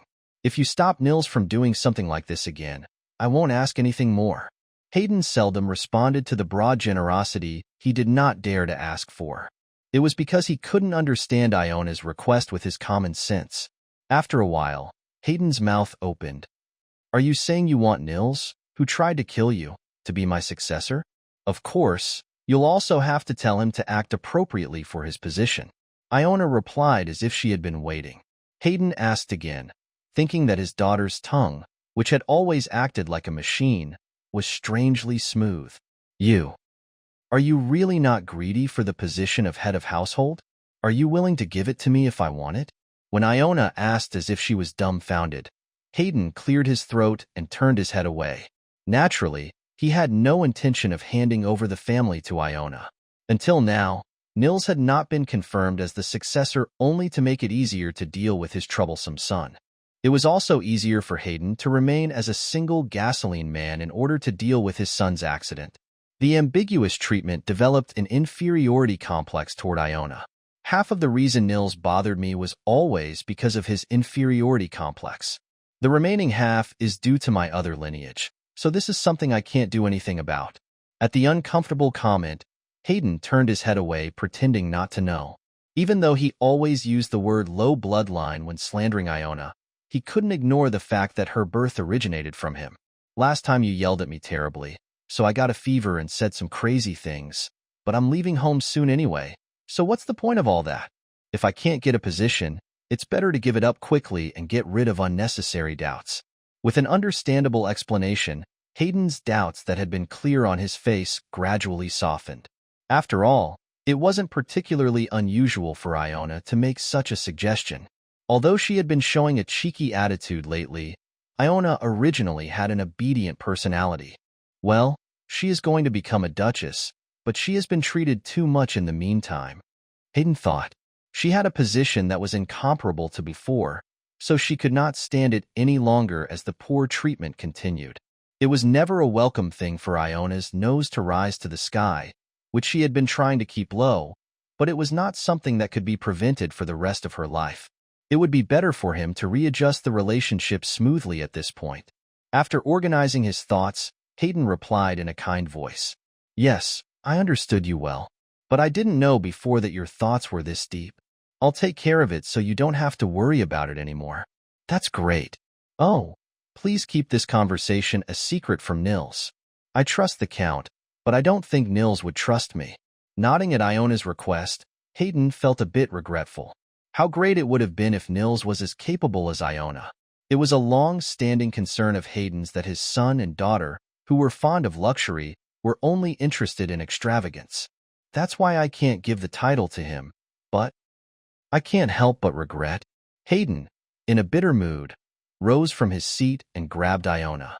Iona, you must have felt very betrayed by Nils. Isn't that kid originally hot and short-tempered? Don't take it to heart too much. Sooner or later, he will repent for his mistakes. No matter what, you are family. Iona stared at Hayden for a moment. It was your family nonetheless again. He is your brother, so you should understand. He probably didn't really have any bad intentions. It was a familiar brainwashing. Iona of the past, who did not know anything, believed his words. Because Hayden had raised her daughter to be such an idiot. It was not at all difficult to educate a girl who had been locked up from an early age to his liking. If the people she met outside hadn't shattered that illusion, Iona would have lived like that all along. Still, we are a family, so let's be good, Hayden said. Iona answered, pulling the corner of her mouth as if she was having fun. Of course. No matter how half-brother Nils may be, but he cannot save enough courage to really kill his sister. I also hope Nils and I remain on good terms, just like Count and me. Iona finished her words in a refreshing manner and left the room. Iona hadn't called Hayden her father since she ran into him today. Hayden took this for granted and didn't even point it out. Whatever words may define their relationship, the family will never be just a name. That night at dinner, Hayden announced Nils as his successor. Iona thought deeply as she sliced the steak in front of her. It's worth getting off work on time. Today's work was exceptionally difficult. It was because of Eric, who ran to work like crazy and questioned her, and Saskia, who took her out of Eric's hands and questioned her about leaving early without permission. As if Iona had waited, she took out a handkerchief and wiped her face. Saskia, who had been looking at Iona's bruised cheek for a long time, soon pointed with a stern face and said, "You? The one who kicked out Florence yesterday was you? So you're taking care of it now? Should I not do that in the future? No, just do it in moderation. Don't make a big accident out of nowhere." Saskia shouted at Iona so loud. But in the end, she did not order her to do any supplementary work. Iona had realized recently, in a slightly strange way, that the world will flow somehow even if she lives as she pleased. Are you finally announcing me as your official successor? Meanwhile, Nils, sitting opposite Iona, dropped the cutlery with a thrilled face and said, Iona didn't want to hear the short sound of his tongue, so she had to get dentures fitted with her own money, but it seemed that they had already entered the production process. Today's Nils was proudly showing off his smooth ivory teeth. Congratulations, brother. Yvonne, who was next to Nils, embraced her brother with a thrilled face. Nils hugged Yvonne and smiled proudly at Iona. It was as if he was showing off his victory. It was also a talent to be so thrilled when he took over the position that was originally his share. Well, Hayden did make him uneasy in the meantime. Usually, it was common to spot a successor in advance before they become an adult and educate the successor accordingly. However, neither Yvonne nor Nils had ever seen the successor training. That was why Nils, who should have inherited a suitable business or land, was still in the position of receiving pocket money from the Count. Even so, he must have wanted to confirm his power. Hayden was a man who had frequent friction with his wife and children over women.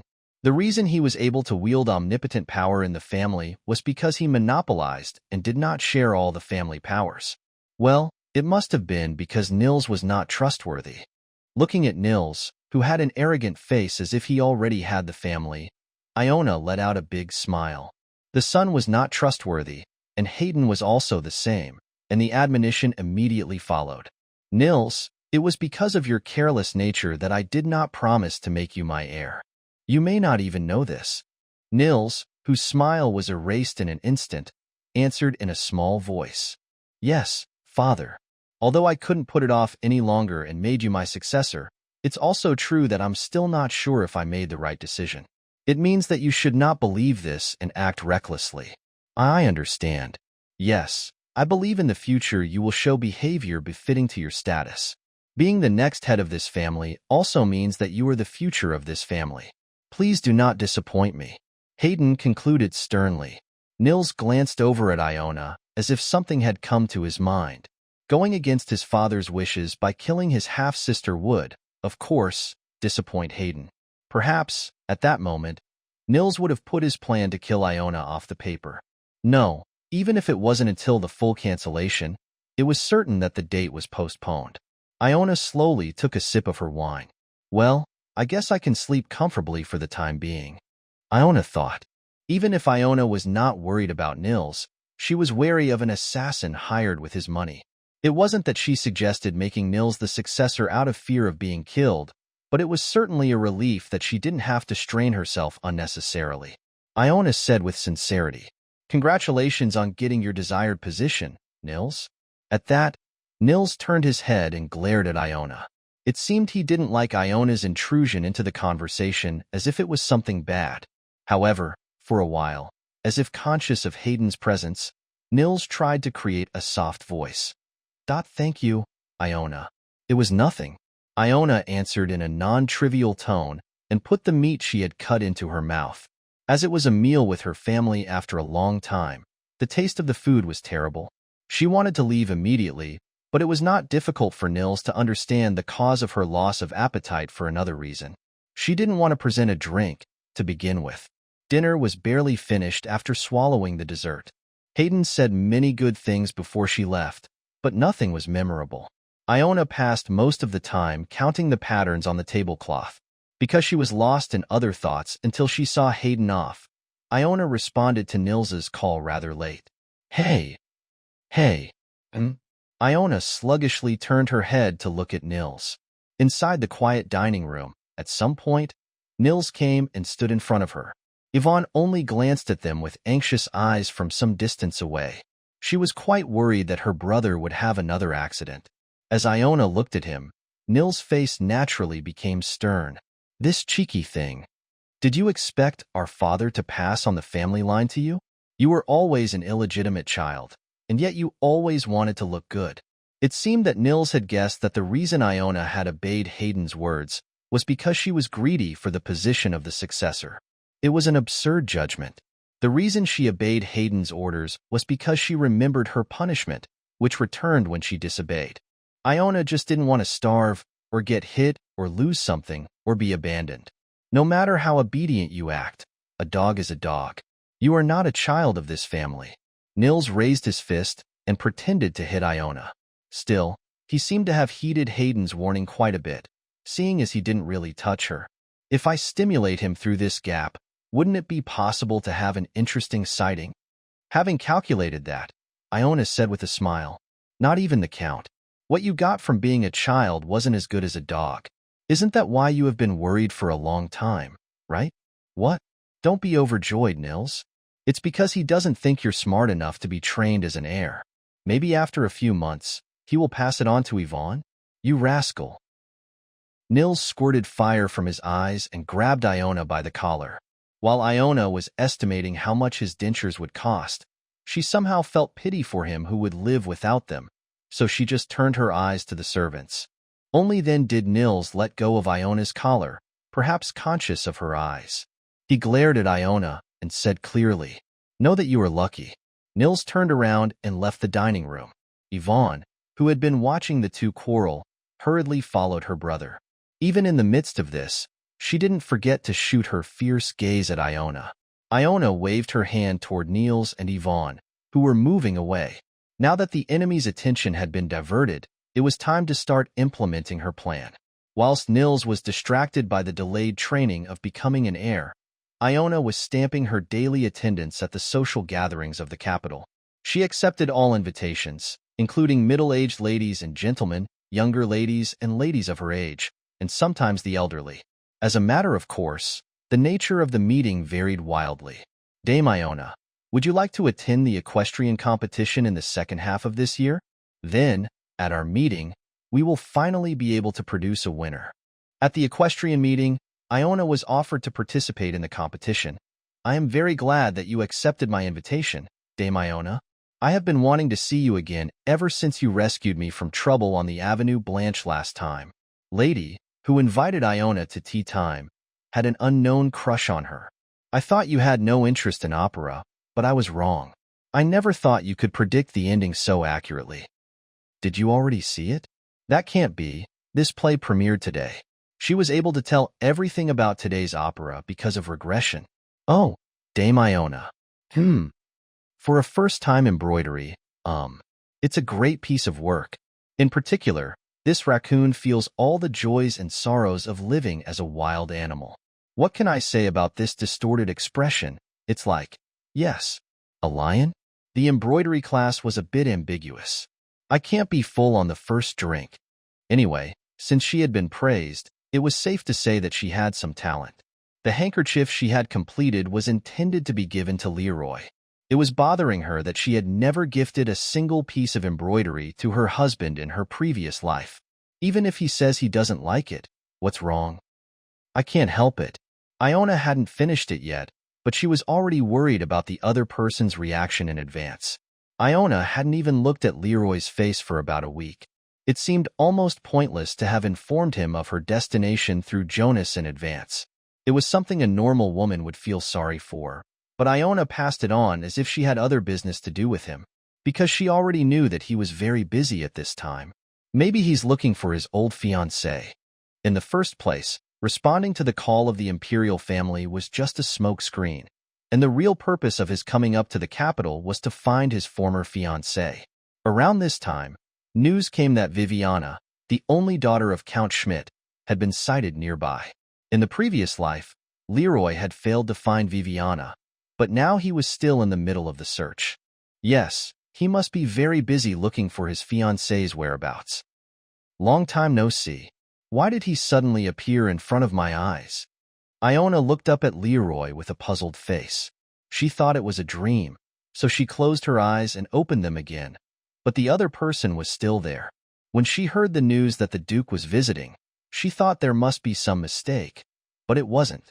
Iona opened her mouth with a puzzled expression. I didn't know you would come today. Aren't you planning to attend the ball at Count Ritzer's house today? That's right. But you were the one who said that it would be difficult to cross paths due to someone else's interference. Coming home without notice was another matter. Even the servants who followed him were holding a bunch of mysterious boxes. Iona didn't want to go overboard, but the atmosphere seemed like a gift to her. Come upstairs to my room. I am not ready yet. After thinking about it for a while, Iona finally let him into the house. A partner who came without a prior appointment could not be left out indefinitely. There was still a long way until the ball started, so she thought she would serve some tea. It was fortunate that Hayden and his children were out at the moment. Iona felt very happy for that happy family gathering that she had never participated in before. The servant brought by Leroy delivered the gift to Iona and left. Marcia, who came running after hearing the news belatedly, opened the box and did not hide her joy. My lady, look at this. It is a ruby of the same color as the eyes of a young lady. How about this shiny silk? It seemed more exaggerated because the person who gave the gift was by her side, but it was true that all the items in the box were of the highest quality. A dress made of lavish silk, carpet shoes with large natural stones, and matching accessories each were shining under the lights. Iona stopped watching Marcia as she carefully took out her dress and asked abruptly, How do you know her size? Looks like I borrowed a pattern from the dressing room you use. There's nothing that can't be done with the money. Iona was deeply impressed. It was a world she never imagined. Being able to order clothes without knowing the size was something new for her. Should I consider it fortunate that my body secrets were not directly passed on to him? It looks pretty expensive, Iona said as if thinking of Leroy, but he closed his mouth and didn't answer. Eventually, Iona's expression became more direct. You don't have to give me a present like this, but the clothes are enough. If you want to claim that, you had better not let me in here. I was starting to doubt whether or not you lied to me about your identity, Leroy said, looking around the room indifferently. It was not that she liked it at first glance. The number of dresses hanging there wasn't too many. Even considering the fact that she started social activities late, it was clearly insufficient. Iona replied with an embarrassed expression. I am getting a decent salary. It's just that I didn't have enough taste for makeup to spending a lot of money on clothes. That's a good thing. There is no need to spend a lot of money on something you are not interested in. There is no need for the Duke to bear the cost for me. Unlike you, it's not such a waste of money for me. Iona couldn't tell if she was worth spending money on or if it was worth spending money on clothes. Iona, who was staring at the suspiciously shiny skirt, finally nodded her head. It was also not polite to refuse a gift given to her because it was burdensome. Even if she returned them, it wasn't something he could use. Then I will be grateful. As soon as the owner gave permission, Marcia began to organize the presents as if she was waiting. Iona was watching her with a feeling that it was okay to do this, but she felt eyes pouring from the side. As soon as she turned her head to see if she was mistaken, their eyes met. He asked, Could I ask you a rude question? Can I ask you a rude question? It was a time when Iona was nervous inside, wondering if he was trying to point out her poor closet situation again. Before, I pretended not to know, and I thought it was right, but now I started to wonder if that was the right decision. Do you have a bad relationship with your family? Iona was stunned for a moment and covered her cheek. Iona forgot that she had a bare face because she had been resting alone in her room. It wasn't the first time she had shown him a bruised cheek, but that made it even more of a problem. The marks that Nils made had disappeared long ago, so it might have felt strange to Leroy. Does your family often raise their voices at you? Or use violence? Iona hurriedly responded to Leroy's series of questions. No. The eldest son of the Mordov family is jealous of his adopted sister and often even cuts her hand. So, are these rumors false? As he said that, the expression on his face turned cold. He must have been angry in the place of Iona about what they had done. I know he's that kind of guy, but... Not knowing how to explain this situation, Iona remained silent. Even if she revealed that this was Florence, not Nils, nothing would get better. Knowing that it wasn't just her family who treated her like a trash can for venting anger only made her laugh. Leroy, who was immersed in worry and looking at Iona, said after a while, "You say you've never told a lie to your lord in your entire life, but it seems like you've never been honest with me." It was as if he knew exactly how to provoke her to get an answer. In the end, Iona's mouth opened at the point that she couldn't just ignore anymore. "I was just thinking about how to explain it. It was an accident that occurred due to friction at work. It wasn't Nils's fault. Who did you have friction with?" "Lady Florence." Florence was the woman who was promised to marry the crown prince. Leroy didn't even bother to hear the explanation in detail. He sighed lightly and responded in an inaudible voice. "It really?" Soon that expression was erased from his face, and he turned to Marcia. "Is there any ointment that has eased bruise?" "Ah, yes." Marcia, who was standing a short distance from them, heard the call and hurriedly ran. Marcia was always carrying an ointment for her lady, who was often getting injured. Although it wasn't being used properly because her lady didn't bother to apply medicine. Leroy, who had received the small iron barrel from Marcia, sat Iona on the chair next to him. It was only then that Iona recognized what he was trying to do and belatedly stopped him. "You can ask Marcia for this, oops. I'm just very dumb. I forgot laundry?" Marcia interrupted Iona by raising her voice and leaving the room faster than anyone else. Iona looked at the place Marcia had just left with an absurd feeling. There was no reason for Marcia to worry about the laundry, which was not even her responsibility. Count Mordov's house was not so unorganized that even the laundry was left to the maid who assisted members of the family. It was a time when Iona was frozen in an embarrassing situation, not knowing what to do. She suddenly felt something cold on her skin. Meanwhile, the man who had taken the ointment from the jar was rubbing her cheek with his fingertips. Iona reflexively clenched the hand she had placed on the chair. Every time the hard knuckles brushed over her skin, she felt a strange feeling. There was no contact at all except for the necessary parts, but that was why more attention was focused on the narrow area in contact with him. It was strange. Iona, who had been looking down at the floor to avoid him, immediately lifted her eyes upward. "You don't have to do these troublesome things yourself." "I agree, but you don't seem like the kind of person who would take good care of yourself." He was pointing out the fact that Iona had let her cheek get bruised twice. Even though it was a piecemeal situation, it said a lot about the person she was. In fact, Iona was waiting for it to heal on its own, and she wasn't even taking care of the wounds on her body properly. At a loss for words to refute, Iona silently accepted Leroy's treatment. In fact, if she looked at it closely, he was touching her with just his knuckles, and it wasn't something that was particularly embarrassing. Didn't she and he had already kissed each other in the past? Even if it was because of her last will. He had always been like this ever since. Whenever she asked something of herself, he never refused. That was also the reason why Leroy had accepted her marriage proposal in the previous life. Iona had begged for the marriage. Oh my gosh, Duke. You finally showed your precious face. Come on, come this way. You can look forward to it as our chef prepared this dinner with great care. One day in the past, Leroy was visiting the Count's residence as he did this in this life. Unable to refuse Count Mordov's successive invitations, he eventually accepted the invitation to dinner.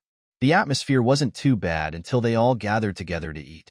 It was around the time when they started chatting after dinner that the problem became noticeable. Yvonne, who dragged everyone into the performance room saying she would let the Duke play the piano, made a series of mistakes that were different from usual. Yvonne stood up, making an excuse to be drunk, Then she said she had to go to the bathroom and asked Iona to help her. Of course, this was smoke, and as soon as Yvonne got to the bathroom, she pushed Iona. You know you got an off-topic opportunity, right? Yvonne crossed her arms and continued. If you have a conscience, go ahead and tell the Duke. I can't because I'm too out of date to marry the Duke. How about marrying my sister who is younger and prettier than me? Go fast. This was not something Iona could do anything about. At that time, to Iona, Richard's order was no different from the truth. It was impossible to arbitrarily change brides without his permission. When Iona explained this, Yvonne wrinkled her face as if she knew it. She warned in a clear voice, "If you don't tell him, I will tell him everything." What? What do you mean by what? I will tell him that you're a dirty rascal. As Iona hardened her expression, Yvonne only then raised the corners of her mouth as if she was delighted. Yvonne said, poking Iona's chest with her index finger, "Does the Duke have to sleep in a blanket with a girl of unknown origin like you? We don't know what kind of person your mother was." "Oh no. Since she gave birth to you, she must know no shame. It must have been an opportunity to grab some money after a while." "Calm down, Yvonne. I told you this is something I can't do anything about. Stop making silly excuses. Why can't the bride change? If it can be a rascal like you, why can't I? It makes absolutely no sense." Unable to hold back her anger, Yvonne terribly cursed. "You think I don't know why you don't want to say anything? Dirty, shameless witch. How are you different from your mother?" Not knowing how to calm Yvonne, Iona glanced back at the door. If she goes to Count Mordov first and asks for help, will he stop Yvonne, or will he really take her side?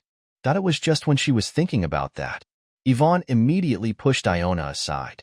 "Okay, if you can do it, I can do it. Get out of the way." Yvonne, who opened the door abruptly, and Iona, who tried to catch up with Yvonne, were frozen like stone statues the next moment, because the cause of all this quarrel was standing in front of their eyes. "Oh, Duke, what do you mean by all of this?" Iona prayed that he hadn't heard their conversation properly, though it was useless. Dame Iona was Count Mordov's adopted daughter, not his illegitimate daughter, right? Leroy tried to check the fact straight away with a frighteningly hard face. Feeling the pressure, Yvonne hesitated and stepped back. But she thought that it was a good opportunity, and she soon raised her voice excitedly. "I'm sorry, Duke. I really didn't want to cheat. Really. I kept trying to tell the truth, but my sister came out so brazenly." Iona's face turned completely pale. No excuses could be made in this situation. How does she explain that everything Yvonne said was true? Iona was an illegitimate child who did not know who her mother was, and she tried to marry the Duke while not telling this fact. Even if he took this as a problem and buried her in the aristocratic society, she had nothing to say. Leroy looked at Iona this time and asked, "Dame Iona, answer yourself. Is this story true?" "Duke, if you have any questions, you can ask me." "I am." "You better go back to your seat, Yvonne." Leroy, who firmly refused Yvonne's interference, stepped in front of Iona. Yvonne, who was impatient with the thought of tickling him, seemed a little disappointed, but she quickly got over her feelings of regret. Anyway, at this moment, the marriage conversation between the Duke and Iona was as good as broken. "Then feel free to talk." Having achieved her goal, Yvonne walked away with light steps. Finally, only the two of them were left in the dark hallway. Leroy asked with an incomprehensible face, "Please explain this situation in a way I can understand, Dame Iona." "I have nothing to say. Everything you've heard is true. I am." Iona's chin trembled, so she put strength on the tip of her tongue before she could finally form her words. "I'm the illegitimate daughter of Count Mordov." Only silence remained. Leroy just stared at Iona's stiff face for a long time. Unable to face his gaze, Iona lowered her head. Above her head, his low voice fell like a sentence. "You tried to trick me. It must not have been because of inferiority that Nils Modlov broke your leg." Iona thought he wouldn't know because it happened when he wasn't in the capital, but it didn't seem to be difficult to find out information for someone like him. There was a hint of anger flowing through his voice. She was terrified that at any moment he would demand that this marriage was never going to happen. For Iona, who always survived by proving her usefulness, this failure was like a death sentence. Wasn't obeying her lord the only value she possessed? If she couldn't fulfill Richard's order, she might be completely abandoned this time. Fear blinded her eyes. Iona said urgently, clenching her fists, "Please don't break the marriage." Iona knew very well that she was doing something pointless. In the first place, Leroy had never promised to marry her. In the meantime, he even learned the secret of her messy birth, so there was no possibility that he would accept her. She couldn't change his mind at her pleas, and Iona knew that all too well, but she had to beg him for mercy this time, because that was the only thing she could do in this situation. "Please, I'll make sure no one knows. Yvonne, I will do anything to get her to shut down." In fact, I don't think she had any intention of exposing this matter to the outside world either. She just hates me. Yes, so that's all. Please don't break the marriage. Iona rubbed her eyes to wipe away the cold sweat. She felt a strange chill run through her body. She felt that she was talking nonsense unlike usual, but she didn't have the spirit left to deal with it. Iona bowed her head in front of him, talking about anything. "I know very well that a marriage like this is really absurd for someone like the Duke, that my birth would be regarded with great contempt by the Duke. For an illegitimate child to become a duchess, simply out of luck, but, still, to me. Ugh, can't you just give me one chance? If there is anything you want, I will listen to it all. I will make sure that the ducal family's reputation is never damaged by this. I'll do my best not to offend the Duke as much as possible, please. Please." Iona's eyes closed tightly. Despite her earnest whispers, there was still no reply from him. Everything was a mess. Desperately, Iona tried to kneel before him. She was even willing to lick his boots if he wanted to. Had he not stretched out his hand and restrained her, she would have done it already. "Stop. Because I know. Enough now, stop it." Saying that, Leroy put his hand on top of her cold hand. Then he stood closer to her so that Iona could lean on him. It wasn't until Iona buried her face in his chest that she realized she was shaking. It was clear that Leroy was still, but her vision was shaking like crazy. She wanted to apologize to him for the rudeness, but she was gasping for breath and no more voice came out. Iona inhaled and exhaled air repeatedly in sync with Leroy's breathing. Finally, when Iona's breathing became as usual, he said reassuringly to her, "I will not break it. I will marry you." Then, slowly and very carefully kneaded her stiff fingertips. Iona will probably never forget that moment, even if her whole life goes by. The faint smell of perfume on his collar, the feel of the cloth on his forehead, the slow rise and fall of his chest, and the sound of his heart beyond that. That ridiculously strange feeling of being valued by someone. It was definitely a perfect moment to fall in love. If Iona were like other normal people, she might have started a hopeless, unrequited love. She would have gone so far as to presumptuously mistaken that he, too, had the same feelings for her. But Iona knew perfectly well why he changed his mind so late. At first, she was hesitant, but as time went by and she looked deeper into him, she gradually became convinced. It was sympathy. If he hadn't married her, she would have been abandoned in this hellish house. It was obvious how she would be treated for failing to get married.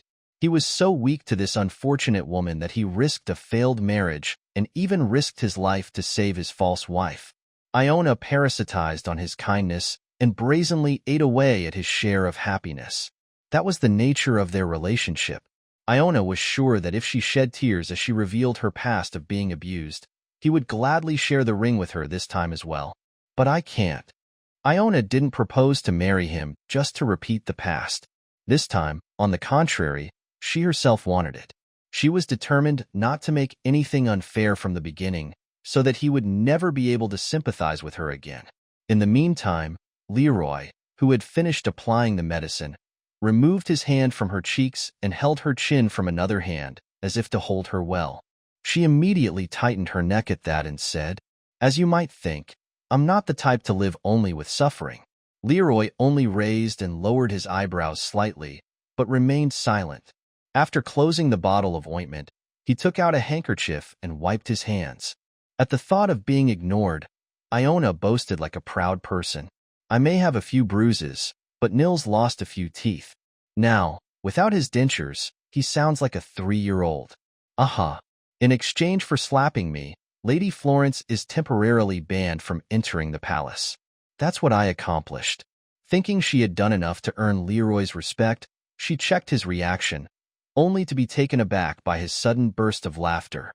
She had seen many polite smiles, but it seemed like this was the first time he genuinely laughed, even before returning in time. Confused by his reaction, Iona frowned and asked, "Why are you laughing?" Leroy chuckled and replied, "I suppose it's because it's amusing." "Why? Isn't that a natural retaliation?" Iona thought she had an exciting revenge, but she felt like she was devalued, so she didn't feel good. Leroy noticed her disapproving expression and sat down next to her, rubbing his palms together lightly. Turning to Iona, he nodded and asked, Then answer this question. What did you usually do when the same thing happened before?" What did she do before? The answer was fixed, but it was a word she could never bring herself to utter in front of Leroy. Was there any other response besides just tolerating it? Being hit by Nils had become so commonplace that it didn't seem worth getting angry over anymore. No, in fact, it had become a regular part of her daily life. If there was a difference from time to time, it seemed that on the days when fate was unkind, Iona would lose the use of some part of her body, while on better days, she would only receive a light beating. It was a grim reality, but one she had come to accept as her norm. Maybe not from now on. Iona shamelessly evaded an answer. Taking care of all these childish things daily only makes me tired. Does it happen often enough to use the word daily? Iona bit her lip at the thought of getting caught by Leroy in her evasive tactics. I don't want to make a fuss. They threw stones. Do I look like someone who would be hurt by such an attack? I'm sorry. I thought you were a normal person. Leroy, who answered in a non-trivial tone, shrugged. As if he had no intention of asking further questions about the same issue, he got up and headed for the doorway without hesitation. He seemed to be trying to call in a servant from outside. Looking at the back of the man walking away, Iona suddenly thought, it was only this man. The only man who thought of her as an ordinary person, not a filthy, illegitimate child or a soldier in the Emperor's army. Why did she even marry such a grateful person who knew for the fact that she could be hurt normally like everyone else? What was the reason for repeating that selfish thing without letting go of him even after returning in time? If it was simply for the purpose of helping him, there would not have been a need to stop him from getting married to someone else. It's probably not love. I'll never be able to call this gross selfish feeling by that pure name. I want to kiss you one last time. Let's forget about it.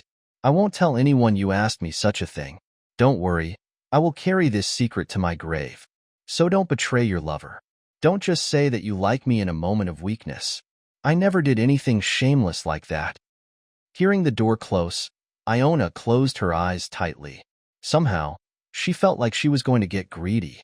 It was about an hour after the ball started when Iona and Leroy left the Mordov mansion. It was because of Marcia's stubbornness that she would produce better results than usual since Iona was given clothes and accessories as gifts. Looking at Leroy's increasingly dull face, Iona thought that Marcia's way of reciprocating was a little wrong, but she did not actively dissuade her. Even though she let go of the breaking point out of a burdened mind, Iona was also excited about the surprise gift. Thank you, Duke. It was the first time I received a gift like this, Iona said with sincerity. Of course, she received a few formal gifts during her married life, but it was not wrong considering this time also as her first. To Iona's thanks, Leroy responded with pure admiration. You look like a different person. Don't you like it? No, I was surprised that they matched better than I thought. I thought you were beautiful the last time we met, but you could be even prettier than that. He spoke so plainly that Iona realized that he really meant it only after a while. His expression was quite serious. Most of the reactions of the people she met after arriving at the Ritzter mansion were similar. Iona dressed up enough to not be caught by others, but she had never spent as much time and money on her makeup as she did today. It was only natural that a custom-made product from a famous designer could not be compared to a modest poplin dress. As soon as they stepped into the ballroom, everyone's attention naturally focused on those two. Oh my, that girl. Isn't that Dame Iona? Why did she attend the prom? Have you not heard the news yet? Rumors have spread that she regularly appears at social gatherings these days. Miss Erna, didn't you say that Dame Iona came to the embroidery meeting that the young lady attends? That's right. I thought she would be strict, but she was kinder than I thought. Although her embroidery skills were rather terrible, even if it was the first time.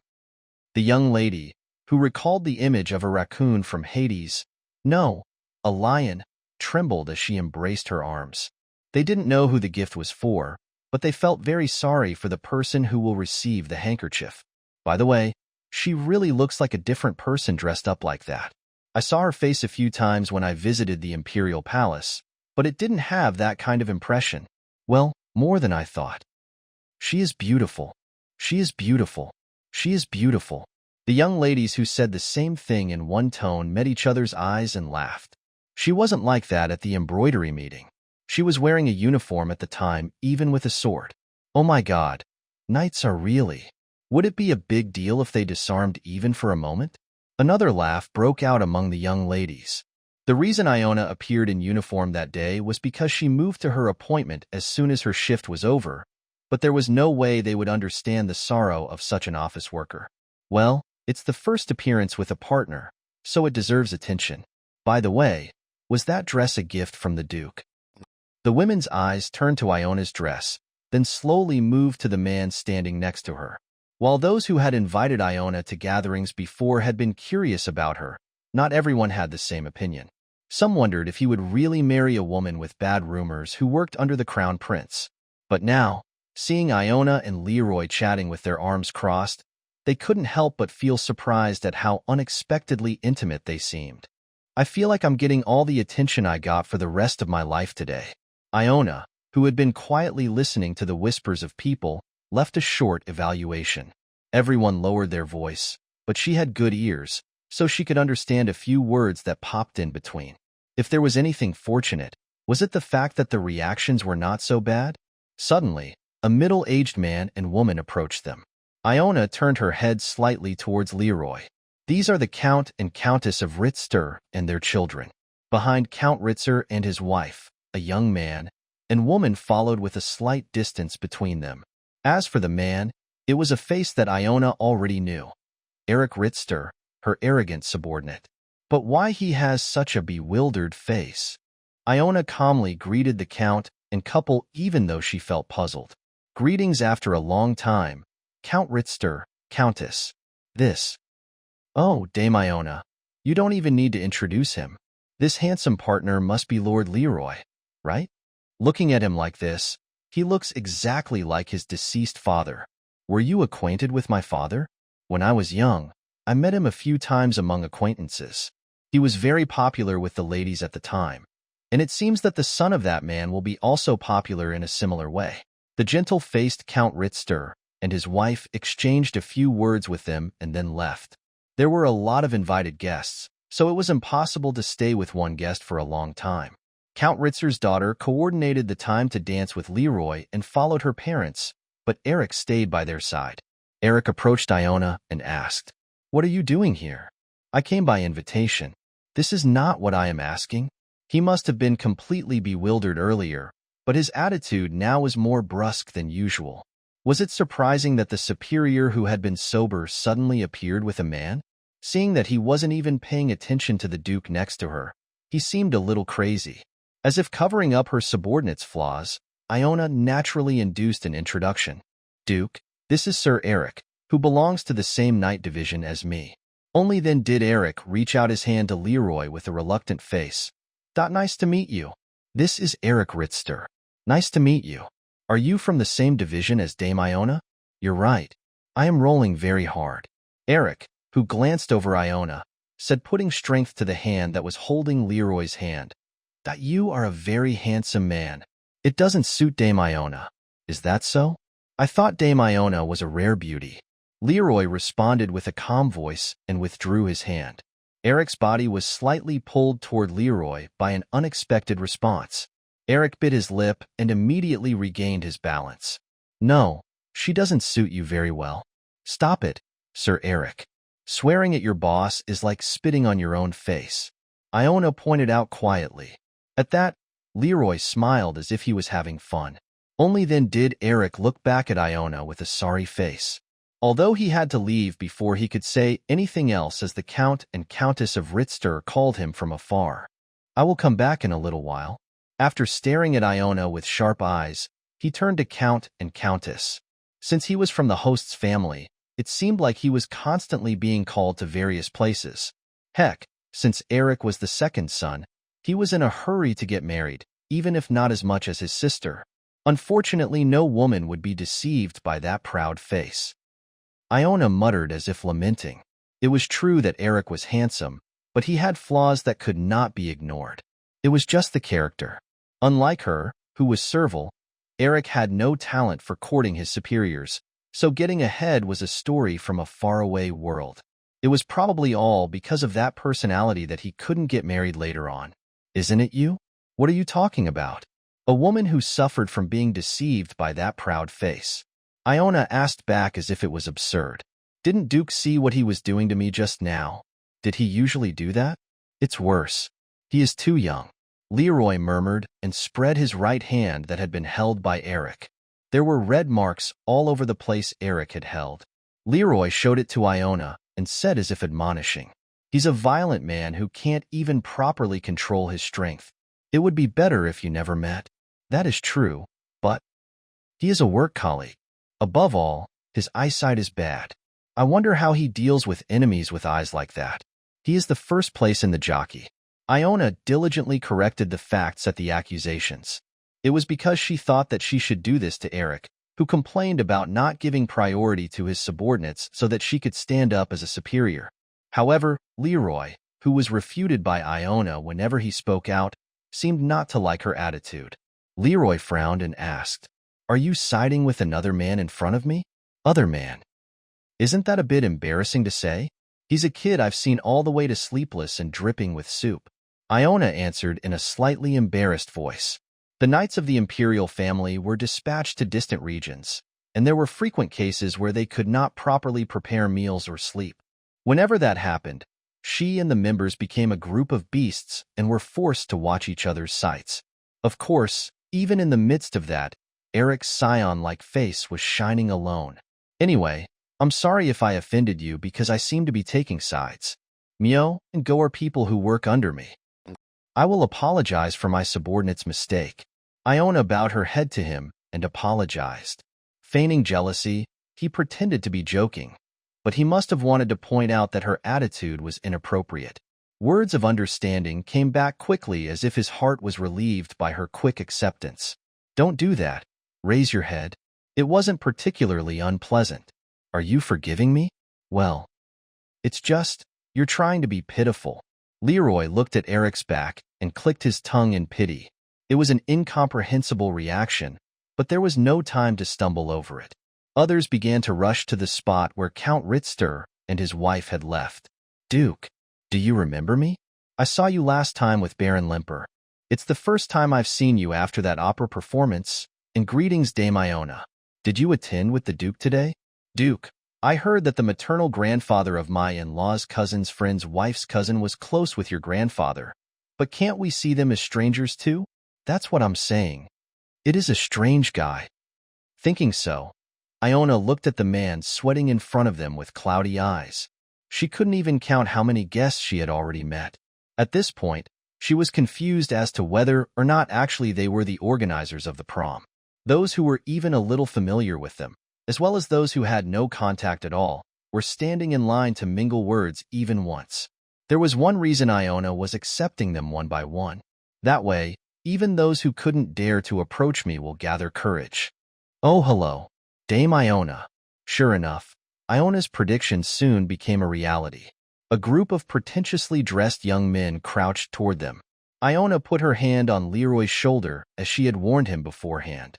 This meant that the target was approaching. Leroy glanced at Iona's face and accepted the conversation. "You must be an acquaintance of Dame Iona. Please introduce yourself." "I am Joseph, the second son of Viscount Alushi. I am Bet Peter. My father runs the Peter Merchant." "I am." One after another, similar-looking blonde idiots finished introducing themselves to Leroy. Iona studied their faces carefully. It's a chaff gathering. It was to the point of wondering how they had gathered so many non-existent people. Of course, it was true that all of them had decent backgrounds, but if one looked closely, they were the second sons who had a hard time holding real power, or the children of wealthy families whose status was inferior. Well, I wonder if there is no other combination like this to bet on? These were the friends Nils had been hanging out with since childhood. She didn't know the details because she was not interested, but she was aware of the fact that they had been together for a long time and looked after each other. Living in the same house as Nils, she had many encounters with them as well. Dame Iona, come to think of it, was the last time I saw you at the Count's house? You became more beautiful while I didn't see you. Perhaps relieved that Iona had accepted his greeting, Joseph spoke with a much brighter face. To be sure, today was the first time he showed such a respectful attitude toward Iona. As a friend of Nils, he had negative feelings towards Iona. He thought that Nils' reaction was excessive when it came to his jealousy toward his adopted sister, but he had been arguing with his friend the whole time that she was the one who cursed at him. Even if there was no personal ill feeling, Iona was always the target of contempt and ridicule in their group. However, things have changed a little lately. Iona was on the rise as the Crown Prince's trusted subordinate, and even rumors circulated that she was about to marry the Duke. This was no nonsense. The moment the Duke and Iona entered the ballroom holding hands affectionately, the group quickly readjusted their direction. Since this has happened anyway, Nils has no choice but to bow down to that woman. Who will take responsibility if we just pretend we don't know and leave out all the good opportunities? Yeah, but Nils and that woman didn't seem to have a good relationship. I know for sure that he often hit her. Well, even though she was treated badly, she was successful as she is now thanks to being raised by the Count's family. Could that woman confiscate her face? Yes, and even if we feel bad for Nils, then all the more we shouldn't be left alone. Even now, we should open up face-to-face in advance, huh? We are different from Nils. We have to appeal like this so we don't get retaliation later. It was true that it was a conclusion that couldn't be more agreed upon when considering only their personal safety. Iona's answer that followed added confidence to their thoughts. They say the clothes are wings, so I guess that's true. The Duke gave me this dress as a gift. Saying that, Iona lowered her gaze shyly. Naturally, the eyes of others also turned in the direction she was looking. The group who checked the luxuriously made clothes quickly exchanged glances among themselves. Iona pretended not to see this and changed the subject. More than that, it must be a pity that Nils is not here today. These days, he is very busy in successor training. Ah, I heard that Nils was chosen as the successor. I got a letter saying that he couldn't meet him because he was busy until the announcement ceremony. Somehow, there had been no news for a while, so I wondered if it was because of that, as well. Apparently, he used an excuse of successor training for the period when he was absent because of his broken teeth. Iona swallowed a laugh inwardly and spoke like water flowing naturally. If you don't mind, invite me to a meeting instead. Although not as much as my brother, I also have quite a hobby in various games. Joseph's eyes widened at Iona's favorable attitude. Today, he was planning to lay the paving stones for the next meeting, but the other side suggested inviting her first. It was unexpected luck. They said she's attending any gathering these days. Joseph thought that the reputation of a socialite who had not left the house before marrying the Duke seemed to be bothering her. In any case, it was all the better for their group. Even before Joseph accepted Iona's proposal, all of his friends who had been watching from the side stepped forward. Oh, of course. I always wanted to talk to Dame Iona, but since she is such a precious person, I haven't had a chance. It's really fortunate that the kite arrived at such a late date. But Hoshi, I wonder if the Duke would be interested in our meeting. Their expectant gazes turned to Leroy. Leroy replied with a small smile on his lips. I too will gladly attend as Dame Iona's partner. Then, naturally, his arms were wrapped around Iona. Iona was a little shaken by the sudden contact, but did not reveal it. Thanks to this, the appearance of a very intimate lover was completed. Nils's friends left, concluding that Iona and Leroy were not in the stage of discussing marriage, but were actually preparing for the ceremony. Leroy slowly let go of his hand only after confirming that the opponent had moved far enough away. Feeling embarrassed for some reason, Iona moved to the opposite side instead of beside him. Thanks to you. Things went well. Thank you. Iona paused momentarily. Without time to be immersed in an unfamiliar situation, an unexpected sight brought her into reality. Behind Leroy's back, Eric could be seen pointing towards the terrace and sending a signal. Judging by the shape of his mouth, "Let's talk privately, huh?" Eric, who freely conveyed his intention, left before Iona could react. What? Ah, I saw something in vain for a moment. Iona answered Leroy's question in a non-trivial tone. It was really arrogant for a subordinate to ask his superiors to come and meet him. Of course, Iona had no intention of doing anything undignified by following him. Drinking the cold night air, waiting or not, he had to do it himself. Shouldn't we go find Miss Lenny sooner rather than later? At Iona's question, Leroy immediately checked his watch. Iona was right. As they were busy talking, the time when he requested a dance from the lady of Count Ritzer was approaching before he knew it. It was polite for a man attending the ball to dance with a woman from the host family at least once, so he had made an appointment ahead of time. I missed the first dance while trying to protect my partner from the other guys. Leroy replied in an unwilling voice. It seemed that he was conscious of the people around him. Iona thought that he was acting as a partner more diligently than she thought, because he really couldn't regret not having the first dance with her. If the opponent comes out like this, it would be her duty to do her best to match his hands and feet. Iona promised to wait until he returned, in the most romantic terms she knew. I will wait here until you return. Are you having any problems? When there was no answer from him, Iona looked at him and asked. Leroy, who was not feeling well, had his head down and covered his mouth with his hand. After a while, he lifted his head and rubbed his stiff lips and muttered admiringly. Yes, Dame Iona. Certainly a night is a night. Did you not hear me? Okay, I'll go see it.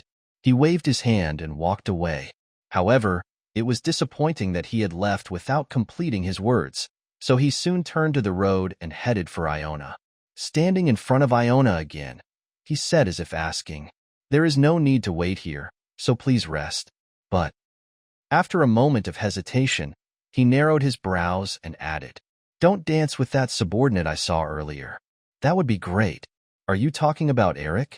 Yes, it would be difficult if that rude second son could not control his strength again. Iona answered meekly even though she thought it was a matter of paying back several times on her side. Yes, I will never dance. Of course, Eric would never ask her to dance. Iona's confident expression must have been quite trustworthy, so Leroy left to find Lady Ritzer. Left alone, Iona looked around and headed for the door on the left. While Leroy was away, she intended to go to the tea room to appease her hunger. If it had not been for the sudden appearance of Eric, she would have eaten 2 plates of the evening cake. Sir Eric? Why aren't you coming? Eric grabbed Iona and whispered in an annoyed tone. Judging by the feeling of cold energy in his body, it seemed that he was really waiting for Iona on the terrace. Iona asked back as if it was absurd. If I'm told by my junior to do it, should I? It was a very logical objection. Eric, speechless at that, took a slow, deep breath as if to calm himself. Only then did Eric's eyes become as calm as before. All right. Dame Iona, please give me a moment. If it's about work, why don't you do it at the Imperial Palace? Aren't you avoiding me even in the Imperial Palace? Eric interrupted Iona's words and added patronizingly. If you don't like the terrace, we can talk while dancing. It's hard to overhear other people's conversations in the ballroom. Eric was a member of Count Ritzer's family, so she wouldn't look bad even if she danced with him. However, Iona shook her head because she had a promise with Leroy to not dance with him. No, I'd rather go to the terrace. Eric looked at Iona with suspicious eyes, but silently guided her to the terrace. Again, since he was going to be an annoyance if she avoided him, Iona followed him obediently. The place Eric took her was in the direction of the rear garden, with large pillars sticking out on both sides, so it was a good place to avoid being noticed by others. As soon as the curtains were closed, Eric strode towards Iona and asked, Are you insane? Tell me, are you really going to get married? Giving up on your job? That I don't know why you're so angry, but calm down. Answering that, Iona felt why he was acting like Jonas. It was because he was following the same attitude as Jonas towards Yulia. Actually, Iona didn't quite understand why Eric was angry with her. What does he have to do with whether she gets married or quits her job? Eric glared at her and said, "Don't get married. That's a request not worth answering. Is it because it's the prince's order?" Yes. Iona, not confident in lying, avoided his eyes and blurted out her words. More than anything, it would be difficult for him to hear that she was promoting this marriage for a different purpose. "Ha, how far are you going to be servile?" A mischievous laugh erupted from Eric. He looked at Iona with cold eyes and continued, "To be loyal to the Lord as a knight. Well, that's good, I can understand that far. But after you abandon your position as a knight because of that order, what the Hades are you left with? Was it what you wanted to be, a swordsman with no convictions or honor?"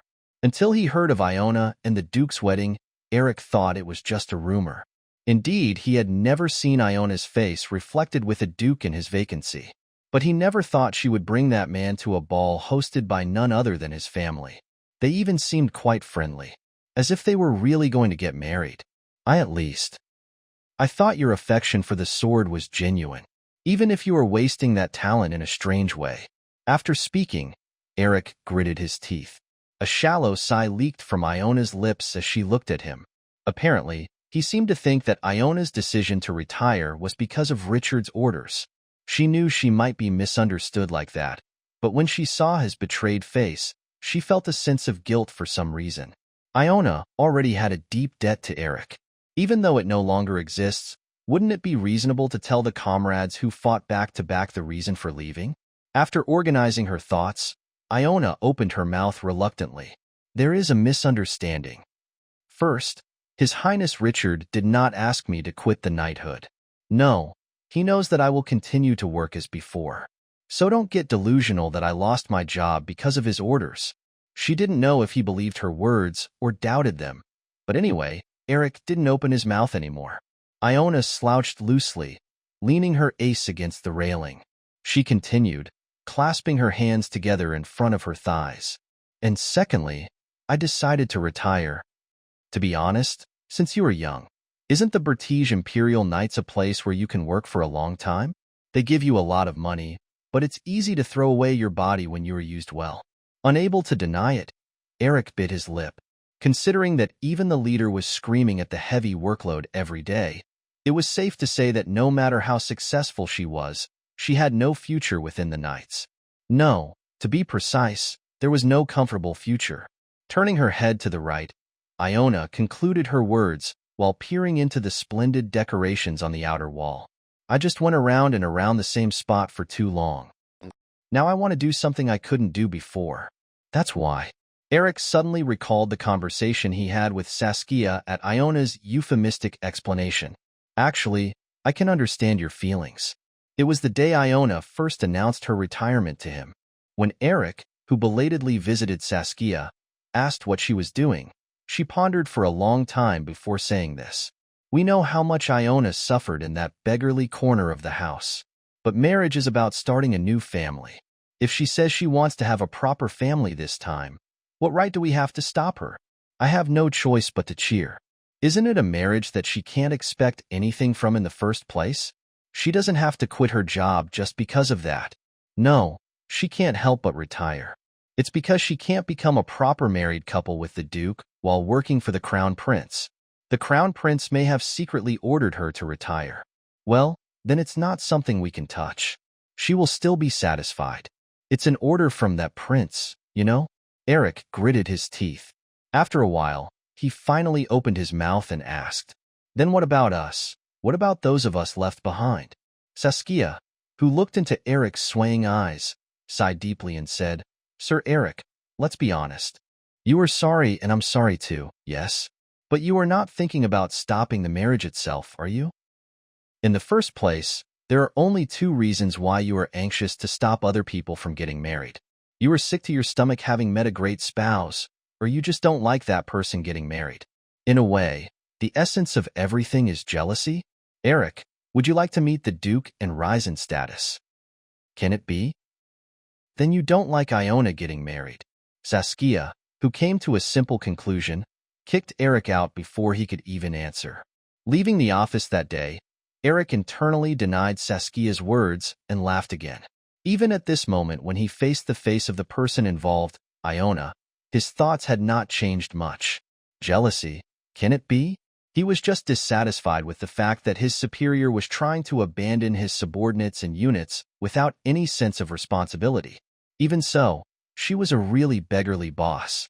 In order to follow the prince's order, she didn't care what kind of trouble others were in, and she herself rolled in the dirty manure field so that he couldn't even curse at her.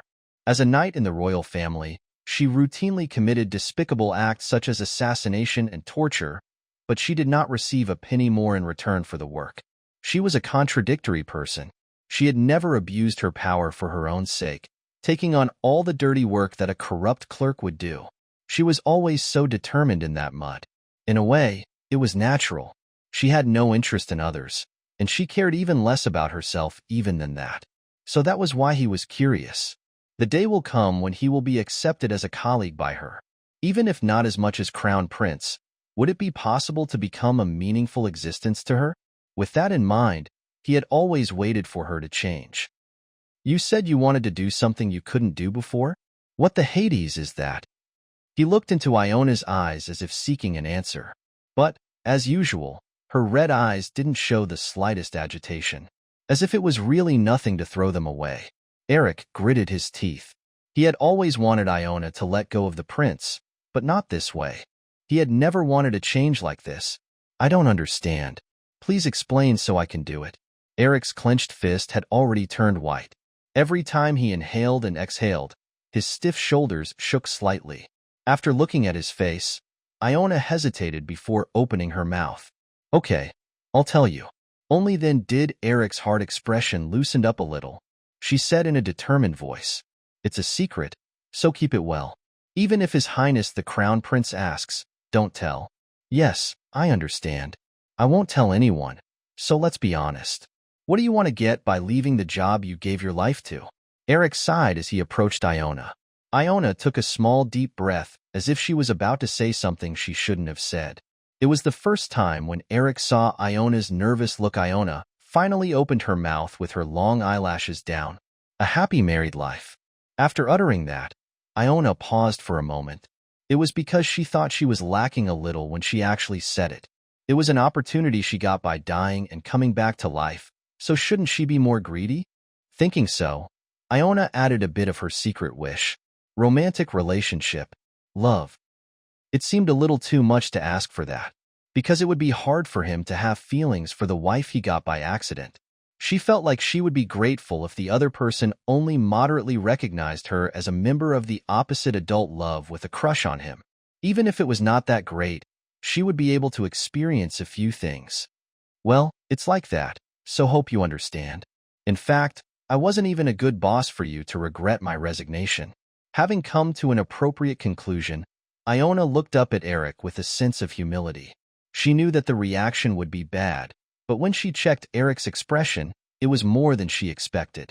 His face was red and bluish and completely distorted. He asked, glaring at Iona with a lively look, "Now, are you kidding me?" Still, I genuinely worried about you, but until this moment, you." Eric gently closed his eyes as if suppressing his anger. Even so, his anger did not completely go away, and he turned his back on Iona. The loud footsteps seemed to represent his feelings. Before leaving the terrace, he turned to Iona and shot her with a cool look. "All right, yes. Do whatever you like. I wish you a happy honeymoon." Then, with a rough hand, he closed the curtains. Iona stared blankly at the spot where he had disappeared. Why was he angry? Did my attitude sound like a joke? But I was really sincere. She didn't know. Those close to her had always been generally angry with her, so she didn't talk as much as possible when she was with other people, because it was enough for her to be a good listener in order to blend in with the crowd. The silence was advantageous in most cases when courting the other person. However, when she knew someone for a long time, she would often display signs of being different from others. It was like a long-standing habit that had become ingrained in her, and it was not something that could be controlled consciously. Perhaps it was simply the way she was. Iona tilted her head back loosely. She muttered in a weary voice, "Will this marriage be successful? You went away for a while and suddenly became a pessimistic person." Hearing the voice from the doorway, Iona suddenly raised her head. In the meantime, did the song already end? Leroy was coming toward her, pushing the curtain with the back of his hand. On the other hand, he was holding two thin, tall champagne glasses stacked on top of each other. Perhaps because of the alcohol, his face was pale red. Leroy, who quickly approached Iona, offered her champagne and asked, "Has anything happened?" Maybe he didn't see Eric leaving in anger. There was no need to explain that she was with Eric, but the situation became a bit cumbersome to answer what happened with her. It was because she never wanted to reveal the conversation she just had with Eric to Leroy. Taking the glass from him, Iona asked as if changing the topic, "How did you know I was here?" "I saw Sir Eric coming out of here with a red face." Leroy replied in a plain tone. Thinking that it was a futile evasion, she groaned briefly inwardly. Iona answered calmly, "I had something to talk about with Eric. Didn't the Duke say that he was a friend with a bad personality?" "I was fine." Instead of asking more about what happened with Eric, Leroy stood next to Iona. He leaned over the railing like Iona, staring into her face. Iona tried to ignore his gaze, but after several minutes in that state, the silence became even more uncomfortable. In the end, it was Iona who surrendered first. "Why are you looking like that?" "Because I don't know what the Hades you're thinking." Giving an incomprehensible answer, he quenched his thirst with champagne. He set the half-empty glass down on the banister and scratched lightly near his neck. He seemed to hesitate whether or not to say what he wanted to say. After a while, he opened his mouth and threw a topic out of the blue. "I heard something like this when I was little. If you don't marry the person you really like, you'll be unhappy. If you don't marry the person you like, you will be unhappy." It seemed that Iona had also thought that way when she was young. Although she had only acquired the mannerisms of her old master rather than making her own judgment.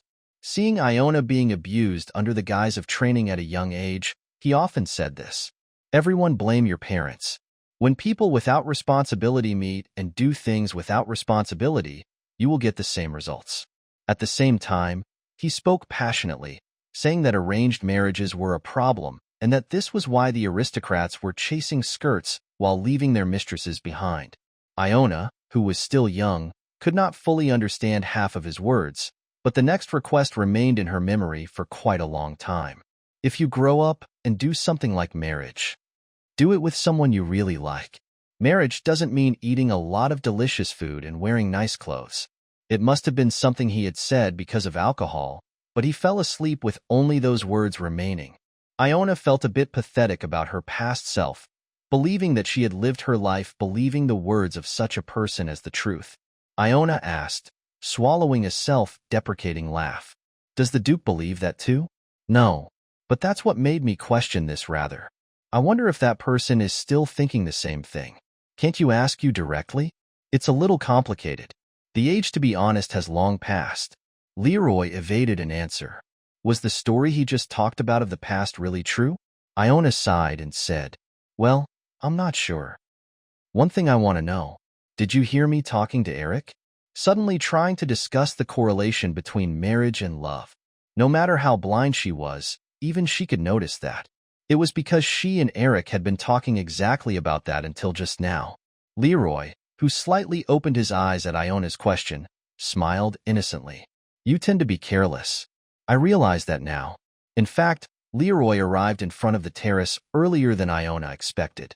Even while dancing with Eric's sister, he was following Iona with his eyes, so he didn't have to search for her again. As soon as the song ended, Leroy quietly followed Iona and stood in front of the terrace entrance. He might come unexpectedly and disturb the two of them, but more than that, he wondered what that cocky subordinate knight would talk about. Just in time, a topic that would attract Leroy's attention was flowing from inside. Let's be honest. What do you want to get by leaving the job you gave your life to?" "He's asking a question I've been curious about." Leroy thought calmly as he put the glass of champagne to his lips. A happy married life. And he almost heard an unbelievable answer right away. Romantic relationship. And before he could even process her response, Iona added, as if driving a wedge, without Leroy ever doubting his ears. The words that followed didn't sound right. He was too busy digesting Iona's earlier remarks, so he had no time to worry about anything else. Because of that, Leroy couldn't control the reddening of his face and held back a cough until Eric ran out of the terrace. Eric noticed Leroy in that condition and hesitated, then said this in a suspicious voice. "You guys can't believe it's not a forced marriage, but each other." Eric gritted his teeth without being able to properly finish his words. Then, he passed Leroy and left the ballroom. It seemed like there was an unintentional misunderstanding, but there was no room for excuses. No, when Leroy thought about it, it didn't seem like he was the one who needed an excuse. Eric was the man with light buttocks who wanted to pursue a woman who was about to get married. Wouldn't it be nice to be able to shake off this misunderstanding? Maybe it won't be a misunderstanding. Thinking so, Leroy slowly gazed at Iona's reddened ears, puzzled expression, and hand holding the hem of her skirt. In the meantime, she seemed to have retraced all the conversations she had with Eric, and she replied firmly, "I don't know how far you've heard it, but I was just saying it in order to send him quickly." Really, there was no such thing as selfishness. It was an acceptable explanation. However, Leroy's ensuing question lightly shattered the logic that Iona used as a shield. "Then answer me just one thing. If I cheat even after getting married, are you okay with that? A happy marriage isn't the goal, is it?" There had never been a more cowardly attack on Iona. Iona expected him to have had another woman in her past life and took it for granted, but that didn't mean she wanted to live like that in this life. The agitation that couldn't be hidden was visible on her face, which was always expressionless. Iona impulsively refuted before she could organize all the thoughts that popped into her head. That's a different story. Will marital fidelity be taken lightly? No matter how good the marriage is, you have to keep the minimum amount of duty to your spouse. I can't believe the former Duke. Iona stopped talking like a rapid-fire cannon because Leroy's laughter suddenly spilled over her head. Iona stiffened with embarrassment at his incomprehensible reaction, and at that, Leroy spoke to her with a more relaxed attitude than before. "I thought I had no idea what you were thinking, but now I think I know." Leroy slowly retraced each of the many aspects of her he had discovered. The Count family was busy taking care of her rather than becoming a family, even though they saw her ability and brought her into the household. Even though he said he loved her, that prince tried to drag her into a messy extramarital affair. And as soon as the talk of marriage came, she even showed her unexplained favor to him. When the clues that could not be guessed were gathered together, the conclusion was clearly pointing in one direction. Leroy thought with a smile on his lips. Did she want to create an ideal family even through marriage? Since she couldn't marry the person she liked, did she decide to like the person she was about to marry? It was stupid, and at the same time, it was more like her.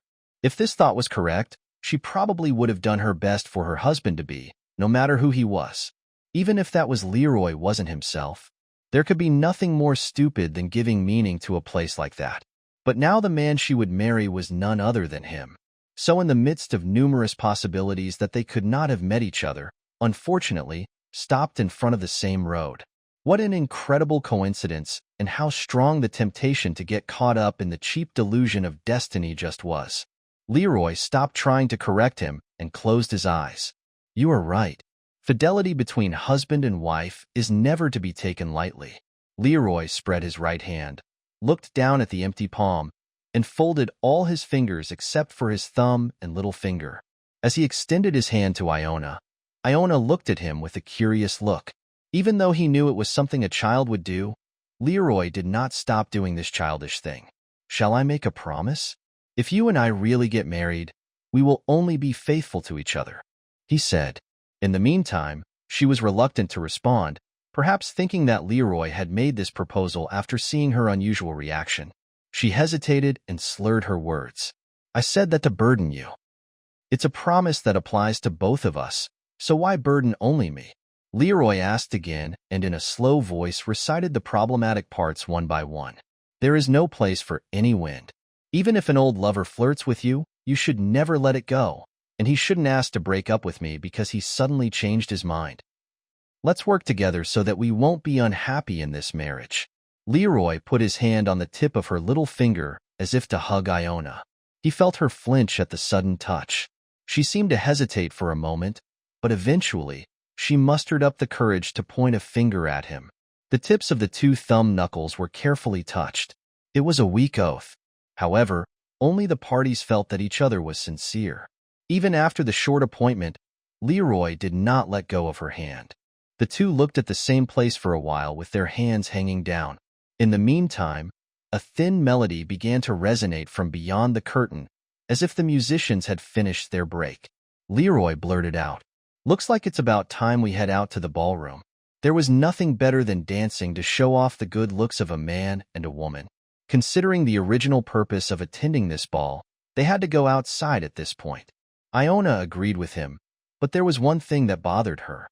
Iona said while hiding her unfamiliar feeling, "I have something to tell you in advance. I am not good at dancing. Have you never learned it? It's not that I don't know it all, but I'm not used to it. I can even step on your feet." "Good. Actually, I don't like dancing too much. I'm sick," Leroy answered without hesitation. Iona knew it was a lie. However, Iona did not bother to ask him about it.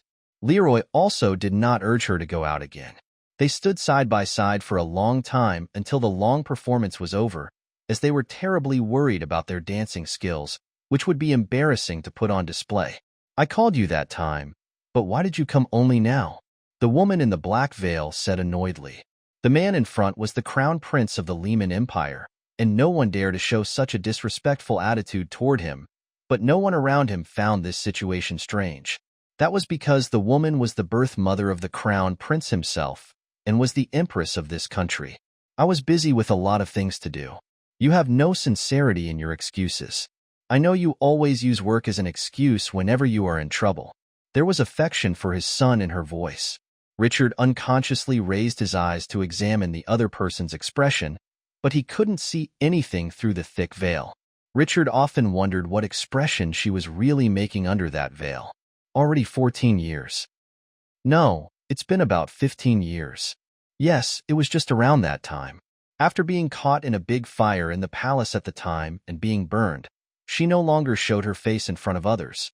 The same was true for her children, her husband, and even the ladies in waiting. She put on a veil to hide her ugly figure and shut herself up in the palace.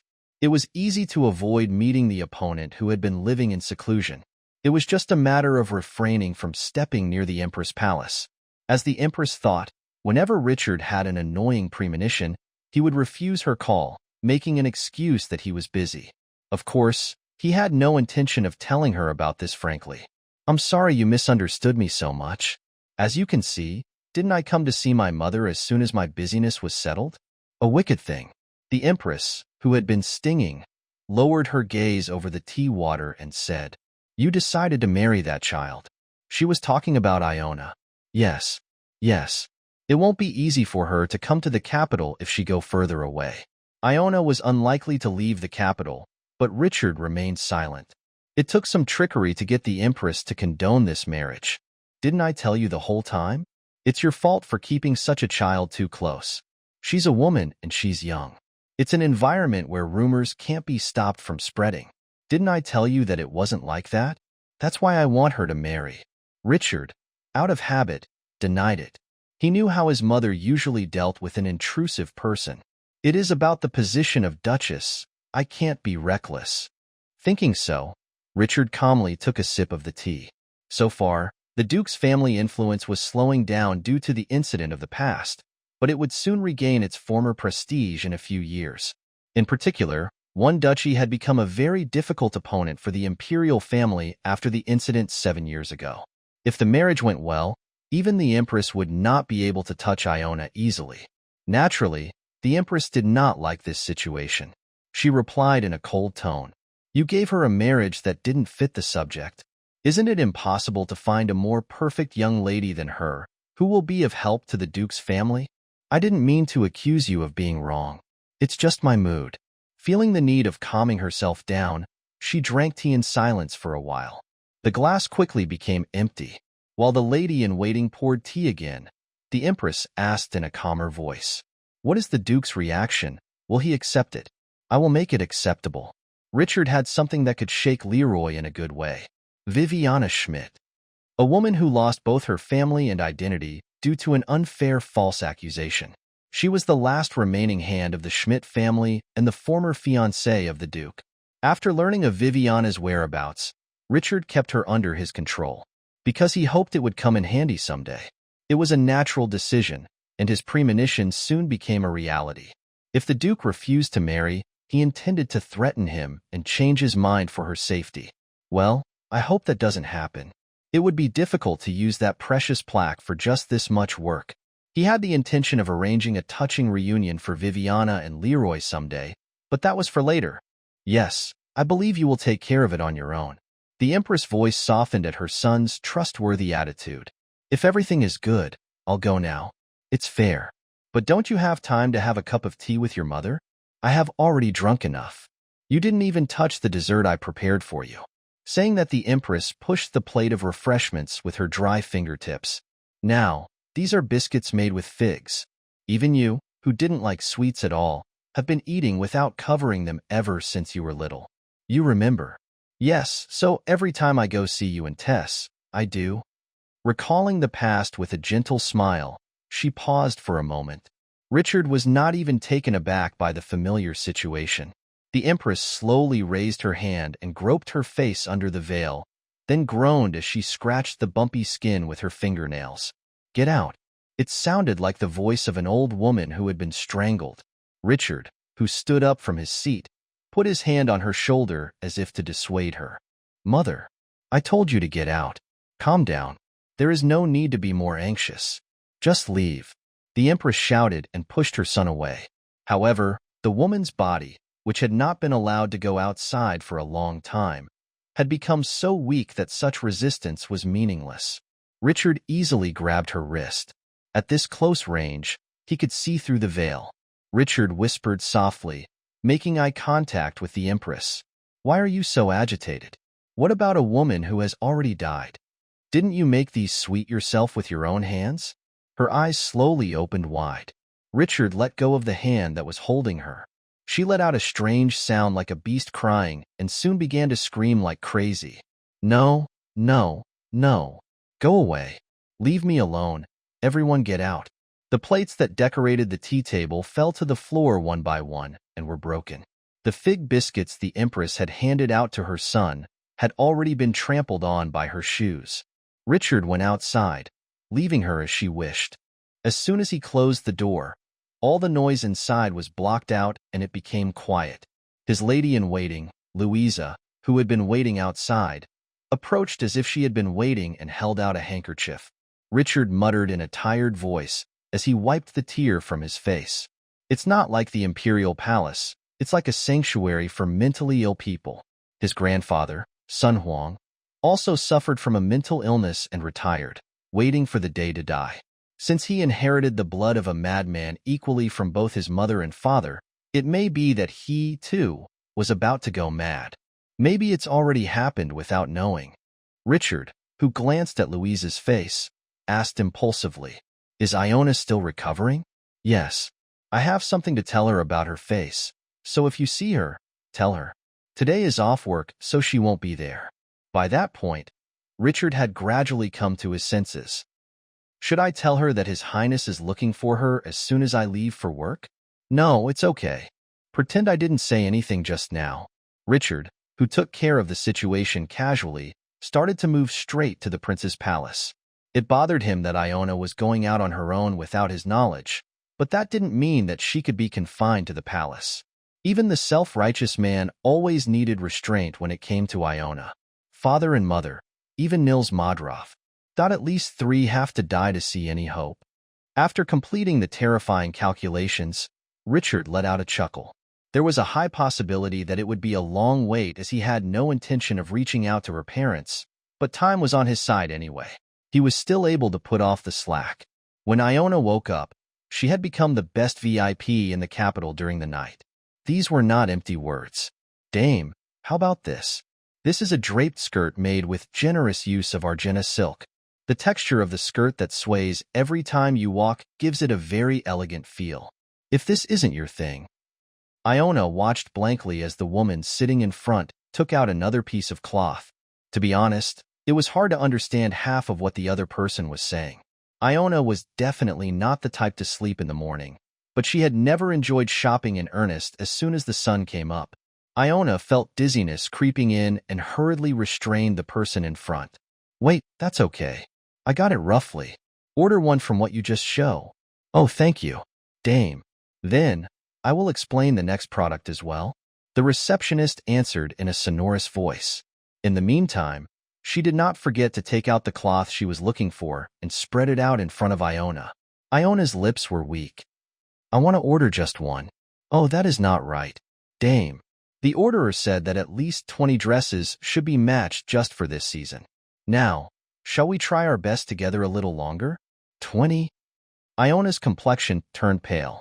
Certainly, if a young lady from a powerful family was involved, it was possible she would have access to such luxurious accommodations. However, accurately completing a large quantity of work in a single day can prove to be challenging. It was even more challenging when it was a one-on-one consultation with a professional who was obsessed with making clothes that fit her perfectly. When she heard the news that someone from Penelope's dressing room was here, Iona thought that Yvonne had finally fulfilled her wish. Yvonne had been begging Hayden to purchase a dress from there, so Iona assumed that she had been outdone by his daughter once more. However, the receptionist looked at Yvonne, who rushed out, as if she was a little embarrassed, and revealed that she had visited on Leroy's orders. Perhaps the Duke was very satisfied with the last purchase, and said that he would like to make more dresses for Dame Iona. Iona thought there was a dressing shop where she borrowed only the sample clothes and made that great result, and it was a really good place. Penelope's dressing room was a popular store that had never missed the highest sales since it opened in the capital 5 years ago. Thanks to the chief designer who went all the way to study abroad, everyone was eager to buy clothes there. Among the young girls, it became a matter of pride for how many outfits they had from Penelope's dressing room, and those who couldn't afford it considered it a dream dress they wanted to have at least once. After becoming a duchess, I sometimes wore matching clothes. Of course, it was only once or twice a year for the sake of saving face. When she thought that she would have to discuss the type and color of the fabric, the shape of the clothes, and whether 20 times, Iona suddenly felt sick. Iona quickly stood up from her seat. Did I need to go to the restroom for a moment? Fortunately, the receptionist willingly let Iona go. It seemed that her complexion looked rather bad. Iona went out the back door with Marcia following her. The back of the building leading to the patronage was quiet. There was no one passing by, so it seemed like a good place to talk about things others shouldn't hear. As soon as Marcia closed the door, Iona asked immediately, "Was my closet so beggarly? Has the young lady finally become self-aware?" Marcia asked with her eyes twinkling. Iona kept her mouth shut without saying a word. It was Marcia who had always been asking her what kind of clothes she was wearing and when and what she should wear. And Iona too listened when Marcia sided with the Duke, but even Marcia never expected this situation. As if Masha was equally puzzled by the sudden attack of presents, she asked the Iona with an expectant expression, "Well, what happened between you two yesterday?" "There is no such thing," Iona answered firmly. Of course, it wasn't that there was no progress in their relationship. However, the obvious promise to be faithful to each other after marriage couldn't be a reason to present new clothes. Even Iona couldn't really show off the dress she received from him yesterday because of her excuse that she couldn't dance, but in reality, she was embarrassed to go out to the ballroom and had to come home quickly. Iona, who did not want to reveal such a stupid story, immediately changed the subject. Rather than that, "Do you have any letters from Cornelia?" "Of course. Actually, there are quite a few." Saying that, Marcia pulled out a thick stack of letters from her front pocket. Cornelia was collecting invitations for Iona every morning and handing them over to Marcia. Thanks to this, there was no way to miss out on incoming calls through Yvonne's trickery. Iona first skimmed the back of the envelope quickly and dryly. A few familiar names stood out. The people she had met at Count Ritzer's residence had scrambled to send invitations, as if she might change her words if it was late. Here it is. Iona found the name she was looking for and opened the envelope without delay. What was written inside was concise. The meeting place and date were written along with a few lines of greetings, saying that it was a pleasure to invite a precious guest. Masha asked with curiosity as she noticed the name of the sender from a distance. Isn't this Joseph Alushi, Nil Sama's friend? Why did he send you an invitation? I asked for an invite. I have something to buy there. Is there anything you want to buy? Wasn't this a meeting for gambling? Well, there must be something that went back and forth instead of money. Iona, who answered indifferently, handed the letter back to Marcia. She had to go back to her room to write a reply anyway, and that could only be done after the guest in the parlor had gone. Marcia, who had put the invitations in her front pocket, urged Iona secretly. Then shall we go in? I'm not ready yet. But if this happens, you will be misunderstood that there is a problem with the condition of the ladies' bathroom. Iona finally sighed and stood up from her seat. If something had to be done anyway, it was better to finish it quickly. Iona stepped in silence through the door Marcia had opened. The parlor where the receptionist was waiting was not too far from the back door. Thanks to this, as soon as Iona entered the room, she could see Yvonne sprinting through the parlor door. Marcia whispered in Iona's ear. I think the order was rejected.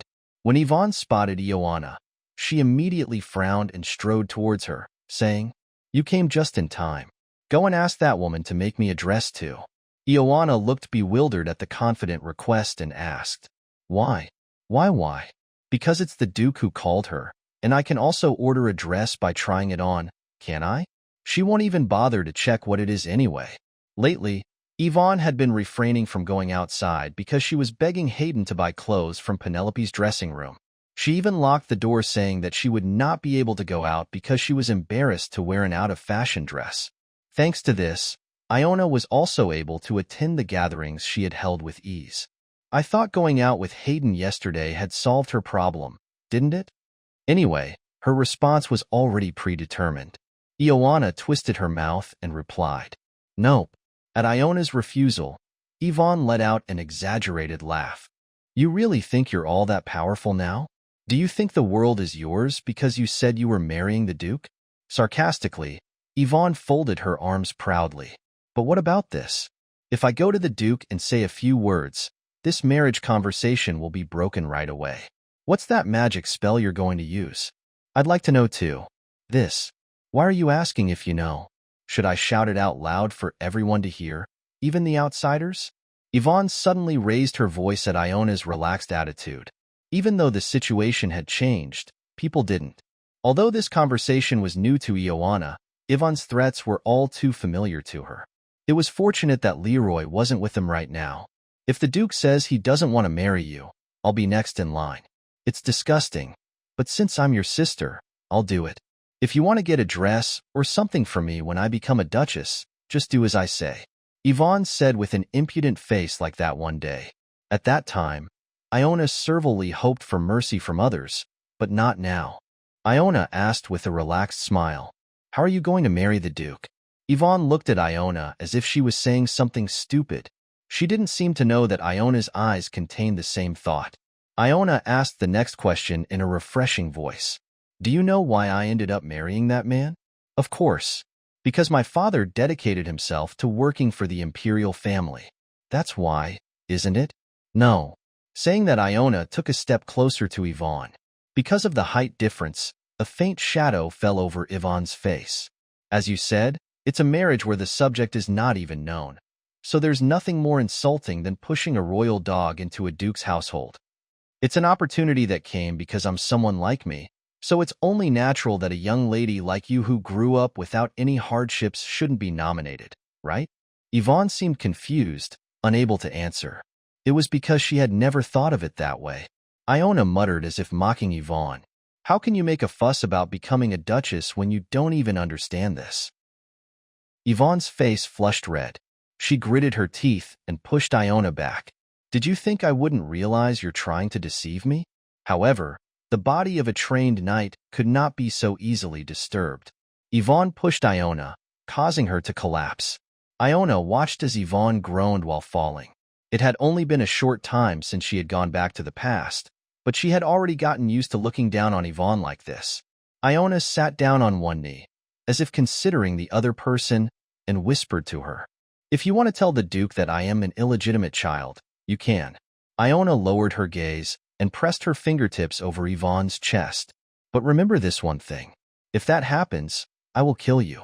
As you said, it's an off-topic opportunity, so I'm a bit desperate. If you don't believe it, try it for real. After that, Iona patted Yvonne's cheek with the back of her hand. Yvonne's cheeks flared at the insult. Yvonne wanted to grab Iona's hair right away, but if the opponent even counterattacked, she was at a disadvantage. The horror she felt when Nils's teeth were broken was still lingering inside of Yvonne. Let's go, Marcia. Iona, who was examining Yvonne's face with dry eyes, immediately stood up. She then stepped back to the parlor as if nothing had happened. Soon silence came with the sound of the door closing. Yvonne's body that was left behind trembled. She bit her fingertips and muttered in a hoarse voice, "I'll never let it go. Never." The courtesy gambling meeting was held exactly 4 days after that.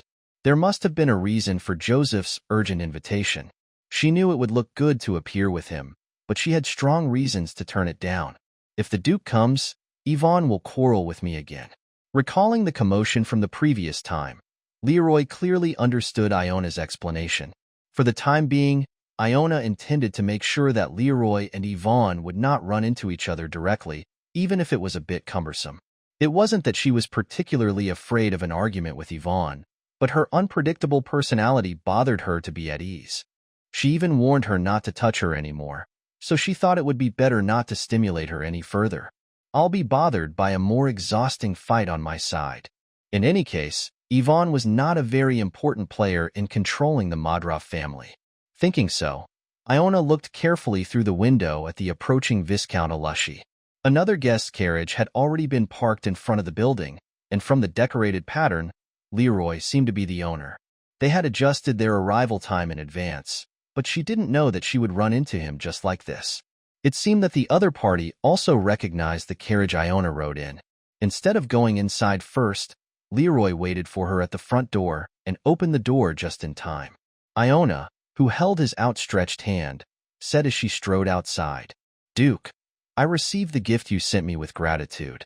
However, I don't need excessive thanks, so I'll just listen to that much." As if he knew exactly what she was going to say next, he calmly interrupted Iona. Then he raised his hand and summoned a servant waiting nearby. Of course, Iona couldn't brawl more about the gift in front of other people. This was because they were going to play a very atmospheric couple here. "You are very talented in this." When Iona scolded as if she was dumbfounded, Leroy just smiled silently. Iona had no choice but to keep her mouth shut, thinking that she should aim for a time when they were alone. Guided by a servant, the two entered the mansion and soon stopped in front of a door. The servant knocked politely. "Duke Leroy and Dame Iona Madrov have come to visit." As expected, Nil's group of friends welcomed Iona and Leroy's visit. Whether they had made an effort for the new guests, or if it was always like this, the atmosphere inside was more wholesome than Iona had anticipated.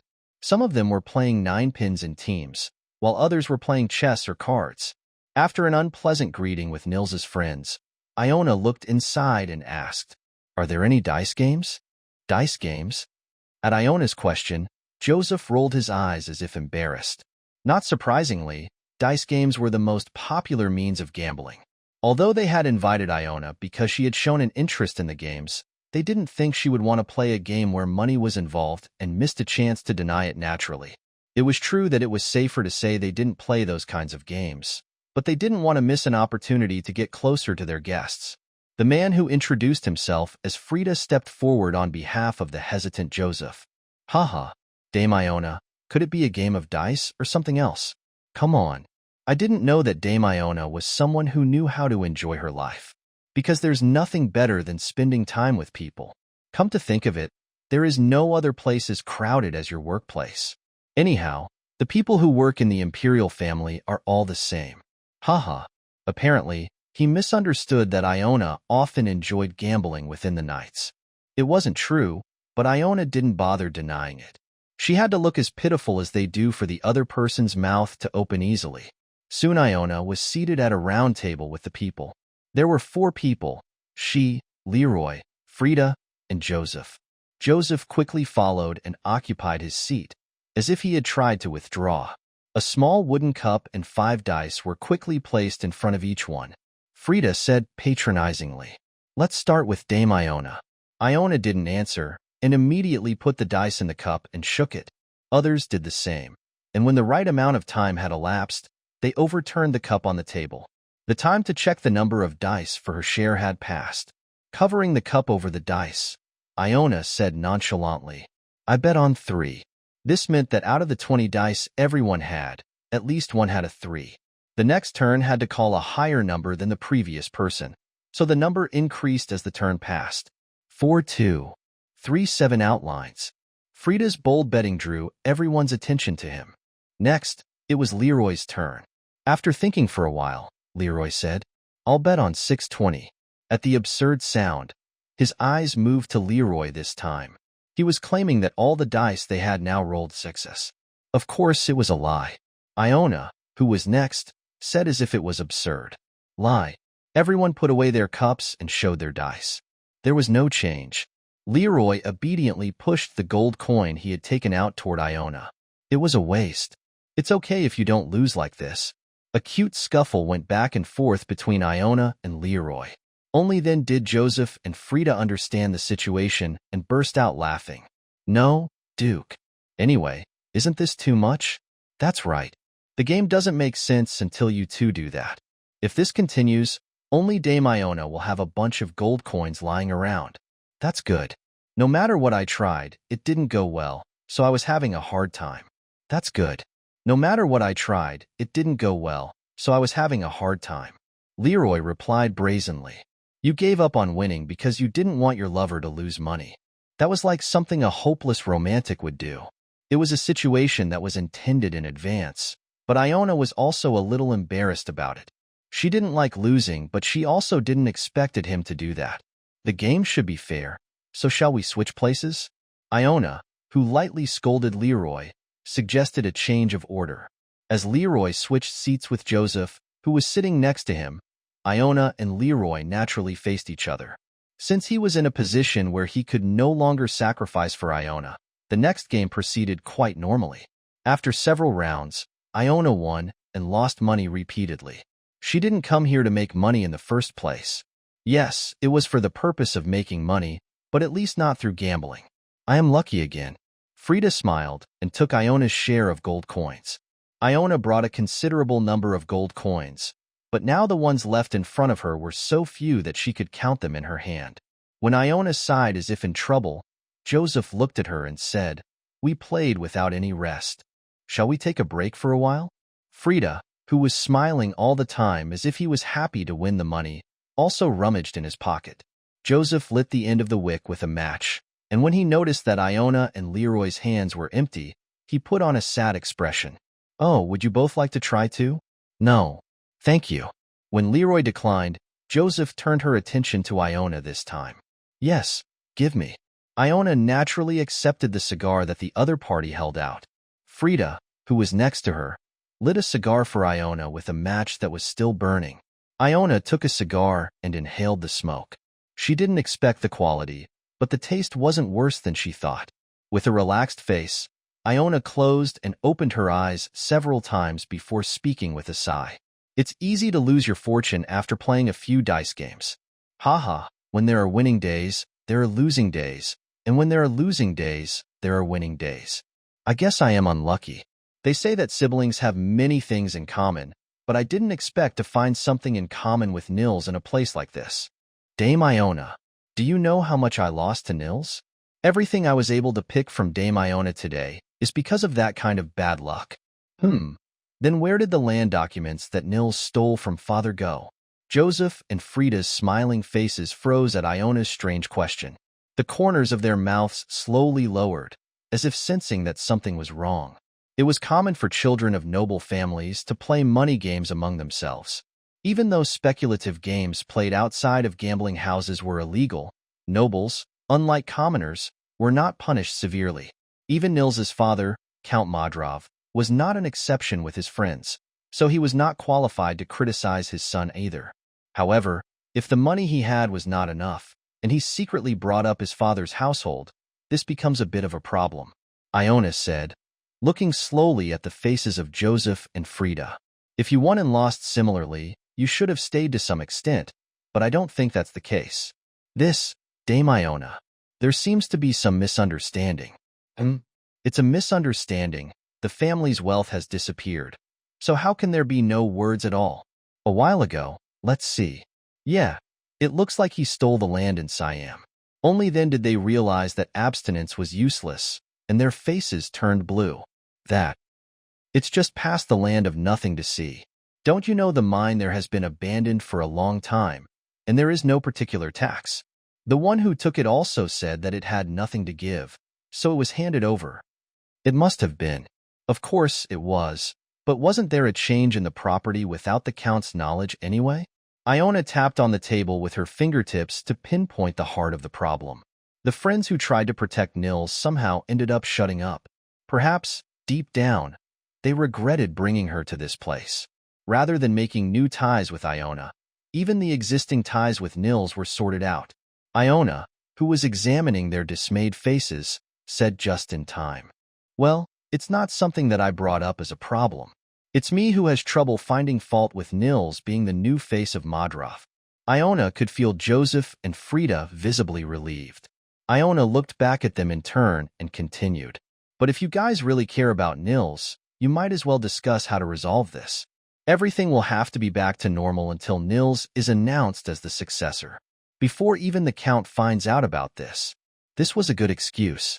Hayden was only interested in where the money comes from, so he probably forgot about the existence of Siam in the first place. As Joseph said, silver was no longer being mined there, and taxes could not be collected from the slash-and-burn farmers living nearby. In the first place, it was a worthless land except for the existence of a silver mine.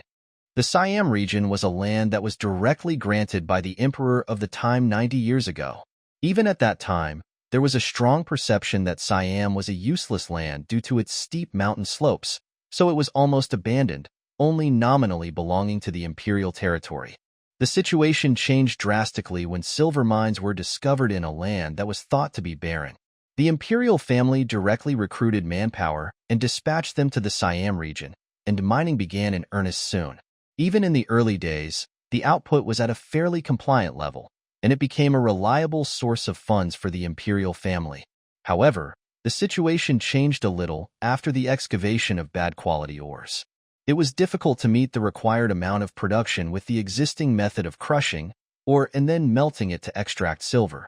In the meantime, even unknown deaths occurred steadily, and the operation of the mine gradually ended. Conscious of public opinion, the emperor eventually handed over the ownership of the land to the Madras family in an indirect attempt to make money.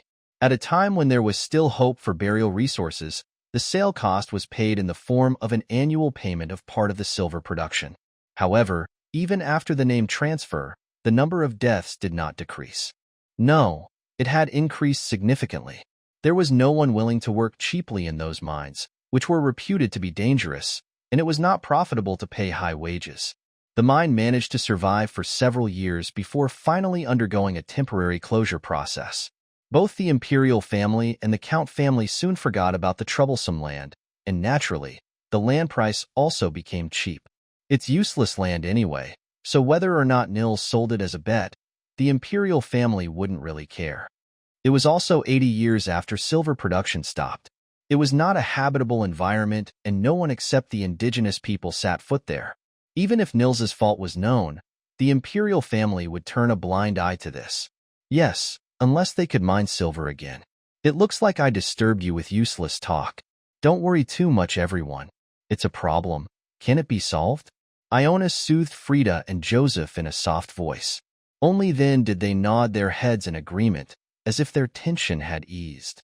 Nils had only hurled a useless lump of land, and getting it back in place wasn't too difficult, as Iona had said. "Ha. Thank you for your suggestion, Dame Iona. Well, then we have to go to the bathroom for a while. We must have been sitting too long." Ha. Joseph got up from his seat and patted Frida on the back as if to urge him to come with him. Iona watched silently as they left the table and called a friend who was enjoying 9 pins and went outside. Iona whispered at a level that the other people couldn't hear, "Have you seen the face?" Yeah, I think if we follow them when they leave, we'll be able to find out more. Act as if you're showing kindness as much as possible when you meet them, for the purpose of just making a good impression on the family of the woman who will become your wife, without any other ulterior motives. Now that Iona had done enough to gain their trust, Leroy's role is important from now on.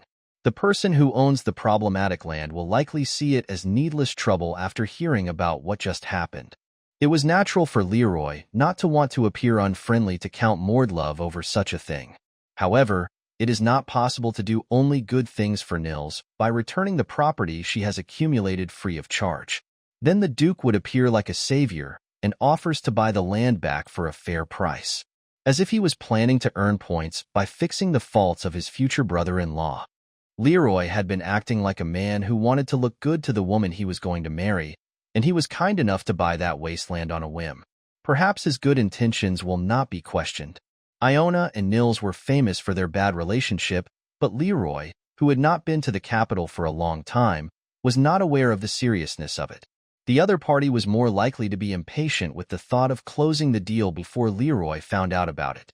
Leroy also asked about the next step with an interesting expression, as if he wasn't particularly worried about failure. So, what are you going to do with the mines that have been dried up? When he asked what the 100,000 gold was going to be used for, Iona only explained that she would buy land that would later become valuable and put the Count in trouble. But it turns out it was a silver mine in the Siam region. He was curious about where Iona had found value in that abandoned mine. Iona replied with a calm face. The cost of mining is high, so the balance is not right, but the mine itself is not dry. If we can increase production, we can resume operations. There must have been a reason why the mine was abandoned until now, but is there an innovative solution to overturn it? Leroy waited for an explanation with a puzzled face, but Iona's mouth did not open anymore. Leroy asked, narrowing his eyes, "Is it a trade secret? I just found out about a new extraction method by accident, but I'm not an engineer. If you're curious, I'll introduce you to someone later." Looking around, Iona shrugged lightly. It was because there was a possibility of raising doubts that even experts did not know. She only knew in advance how this mine would be revived in the future. Although doubts were left about her ambiguous attitude, Leroy did not inquire further into the circumstances. Instead, he carelessly pushed a nearby crystal dish toward Iona. The end of the cigar had been burnt to the point of danger.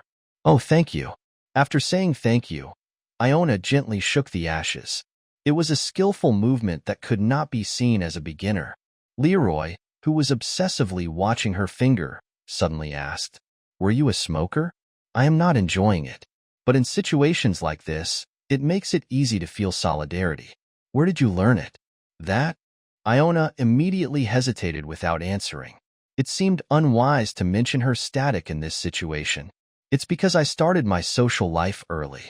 Leroy looked at Iona, who was avoiding an answer, for a moment in silence. It felt as if he knew who she had learned cigars from. The reason he brought up this question in the first place was because he expected the answer to some extent.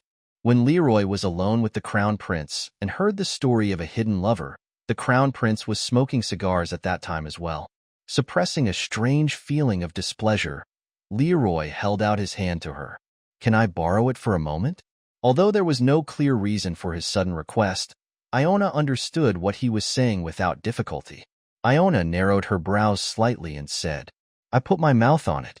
I don't care." At his answer, Iona obediently handed him a cigar. She thought he was a non-smoker because she had never seen him smoke something like this, but maybe she just didn't know. Iona slowly looked back at her past memories in search of traces she had missed. Because of that, Iona only noticed after a while that the way he smoked a cigar was strangely clumsy. "It's poisonous, but it tickles my throat." After spitting out bad reviews, he turned his cigar in different directions and observed it, frowning. It looked like a child was curiously looking at an unfamiliar object. Looking at him, Iona asked him with a puzzled face, "Are you sure this is not your first time?" Leroy only nodded in response. Startled, Iona rose from her seat and reached out to him. "Give me back." Leroy easily avoided Iona's approach by blocking her arms back. Iona approached his seat and tried to steal it again, but this time also failed. It wouldn't be difficult to take it away, but she had no choice but to be careful because they could get hurt by the embers. Iona said as if she was frustrated. It's addictive, so it's a hobby that doesn't do anything well. If you're not used to smoking, please don't bother touching it. Isn't that something that is also treated as a medicine? I once saw a rat in a mine that died after gnawing on a cigarette. A thing like that would not be good for the body. But you do everything that is harmful to your body. So why can't I? With that said, Leroy took a long breath of smoke as if showing off. He had a smirk on his lips that seemed to be incomprehensible. At that, Iona asked, tilting her head, "Why?" "As if I were more precious than you." She didn't really mean it that way. She just wanted to make fun of his overreaction. If there was one who often got into trouble, it was her, not him. Unlike Leroy, she was often injured outside. Confused by his speculation, the opponent stood still with a stiff face. Come to think of it, it was an ambiguous situation for her to affirm or deny. Leroy knew at least that she really liked this. Never thinking of herself, instead of embarrassing her anymore, he decided to back off at this point. "I was just kidding. If you think it's bad for your body, then you'd better quit this stuff. It won't be easy with time." "All right." After a lengthy conversation, Leroy raised his eyes and looked at Iona. It was a proposal he simply brought out because he did not like the traces of others left on her, and he was also unaware that this was an act of meanness.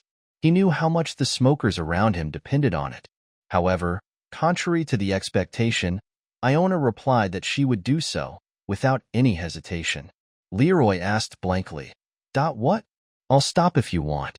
In the first place, it was only to the extent that I only do it occasionally, when I needed it. It is not difficult." Then she added a short condition. "But in return, the Duke, please do the same." Leroy looked into Iona's eyes and swallowed slowly. She really was a woman with a knack for misleading men. "I guess you didn't like it too much," Leroy said with a selfish smile. Iona brushed it off and took the cigar away from him when he was careless. She dropped it on the crystal saucer and then threw it all over the water.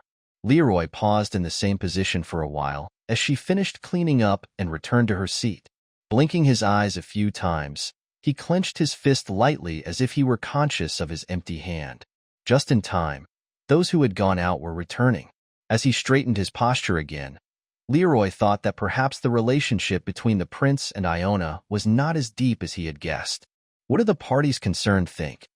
He was about to bring her all sorts of presents that could help her. At this point, rumors about him and her would have spread deep into the imperial palace. Leroy wondered if the crown prince would still be that relaxed after hearing the rumors. "Aren't you a person with a good stomach enough to embrace my woman?" Recalling the prince who underestimated him, Leroy laughed. Putting a man and a woman in their prime together and hoping they wouldn't have sex. It was a judgment not to be taken lightly. If it were him, he would never have done the stupid thing of marrying the woman he loves to another man. It was the stupidest thing a man could do. She was not just an object to play with, she was a person too.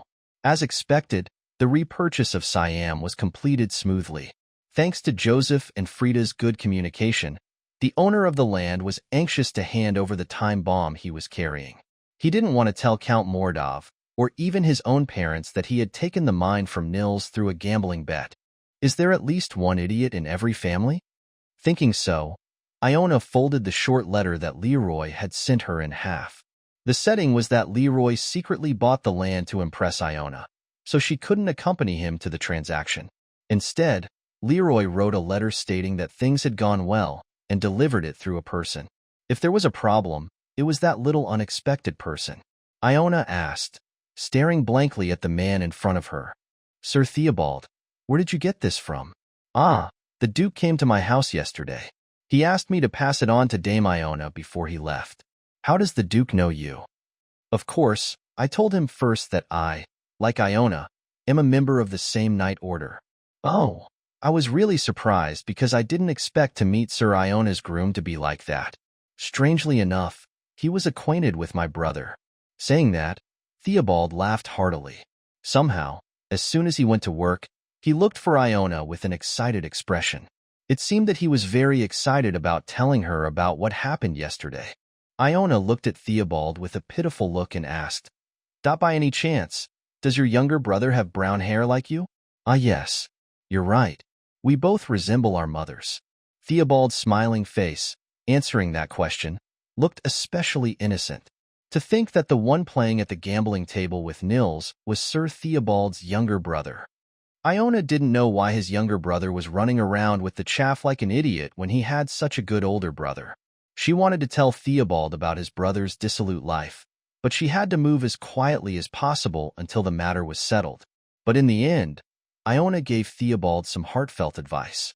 To your brother. Make some other friends, yes? Is there something wrong with the Duke?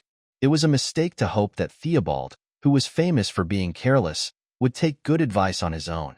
Leaving behind Theobald, who asked why and stretching his head with a puzzled face, Iona continued on her way.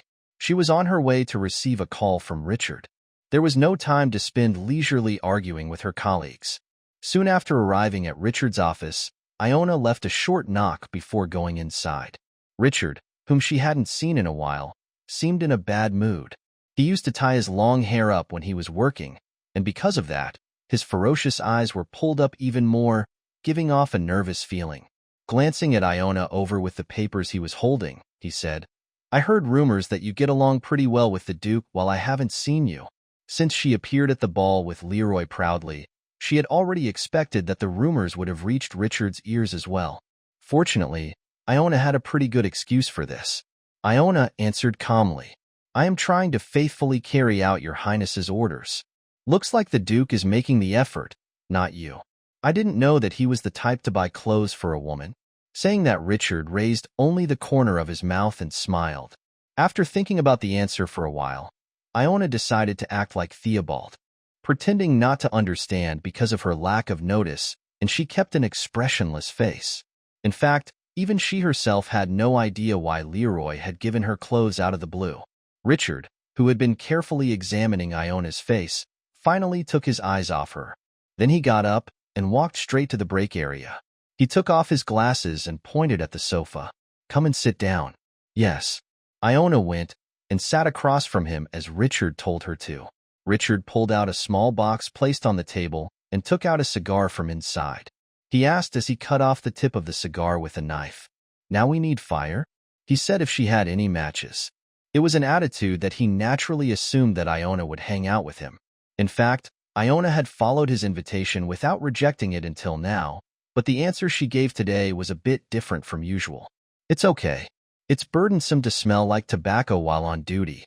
Richard stopped his hand at Iona's refusal. He raised his head, stared at Iona, and said, You didn't care before. Sorry. Richard didn't accept Iona's apology, but he didn't recommend smoking again either. He even lit a cigar and inhaled the smoke with a slightly disturbed look. Richard leaned back against the backrest and smoked a cigar in silence for a long time. He said, closing his eyes, I would prefer you not to meet personally with the Duke from now on. It was a command she had never heard before. Iona looked at Richard with puzzled eyes. I haven't heard a proper affirmation from him yet. That's none of your business, Iona. I will convince the Duke on my own. Richard's eyes were still closed, so she couldn't guess what he was thinking by looking at his eyes.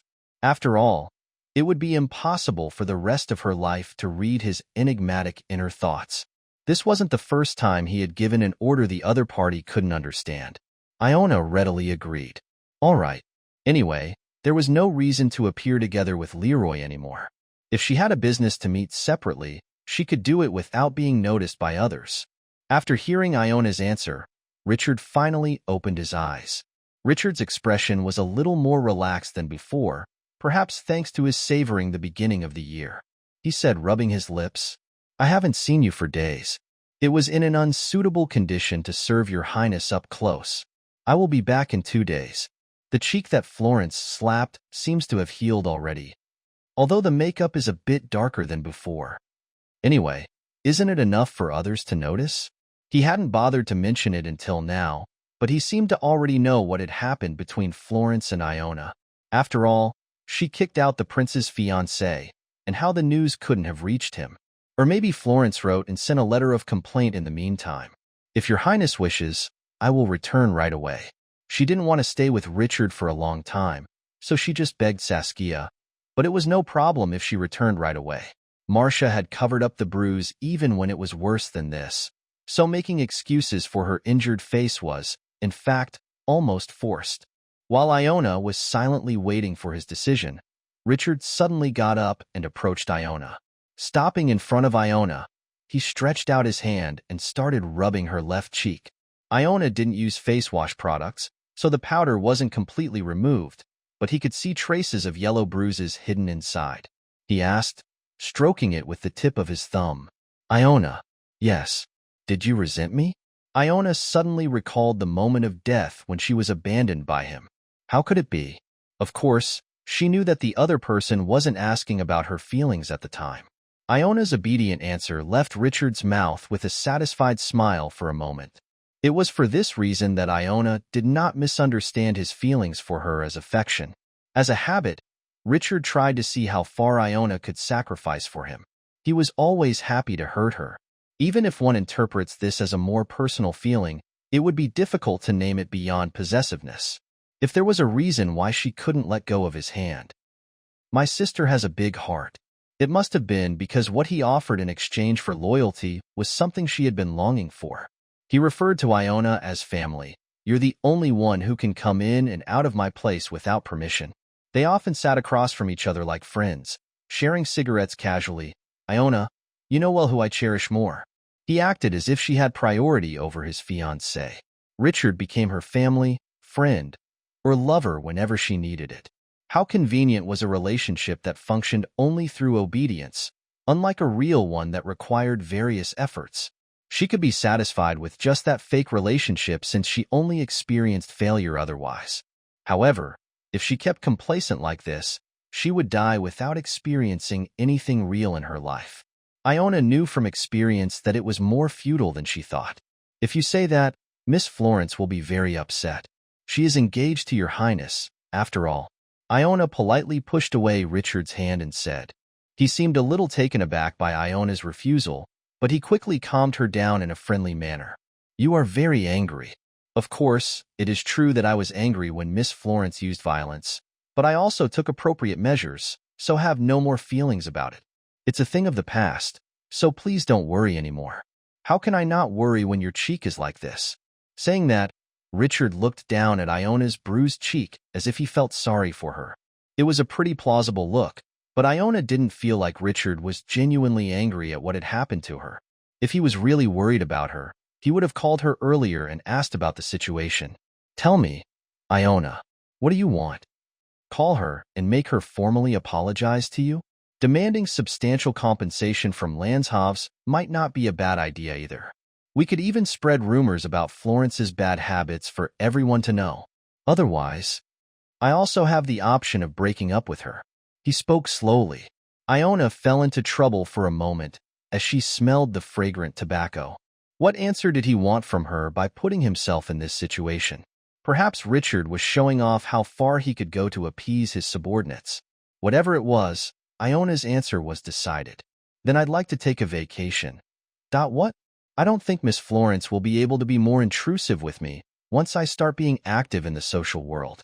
These days, I have been taking time out to attend many meetings, but since I have to go along with my work life, there are many things that I regret. Iona quickly sold Florence's name to make sure he couldn't refuse. In fact, it was not a completely wrong statement. The reason Florence could treat Iona so roughly was because she was seen as a subordinate. If they had met as noble ladies in a social gathering, even Florence wouldn't have dared to raise her hand so easily. However, Richard did not readily accept Iona's request. After a moment of thought with a cigar in his mouth, he turned to the bedside table next to Iona. He opened his mouth, lighting a cigar in the ashtray. Good. Because the tobacco leaves were forcibly crushed, a foul smell spread along with the smoke. It was an action that made Iona's request to avoid the smell of cigars during work seem meaningless. He passed Iona and went back to his work desk. But there's a condition. Allow me to accompany you once as a partner to a vacancy whenever I want during your vacation. Yes?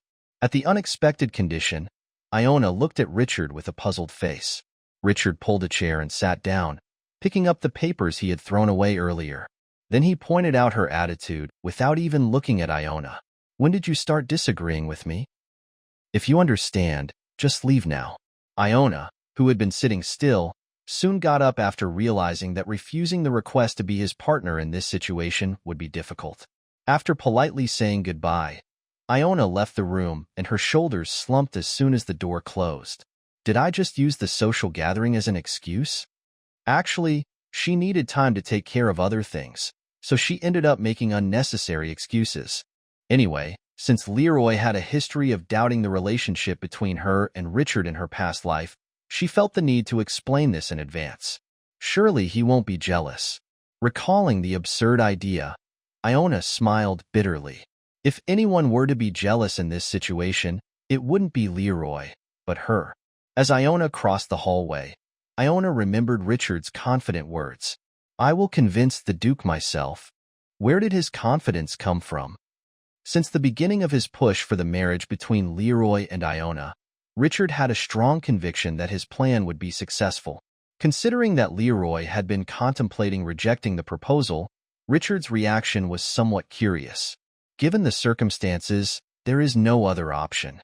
Richard already knew the whereabouts of Leroy's ex-fiancée, Viviana, from then on.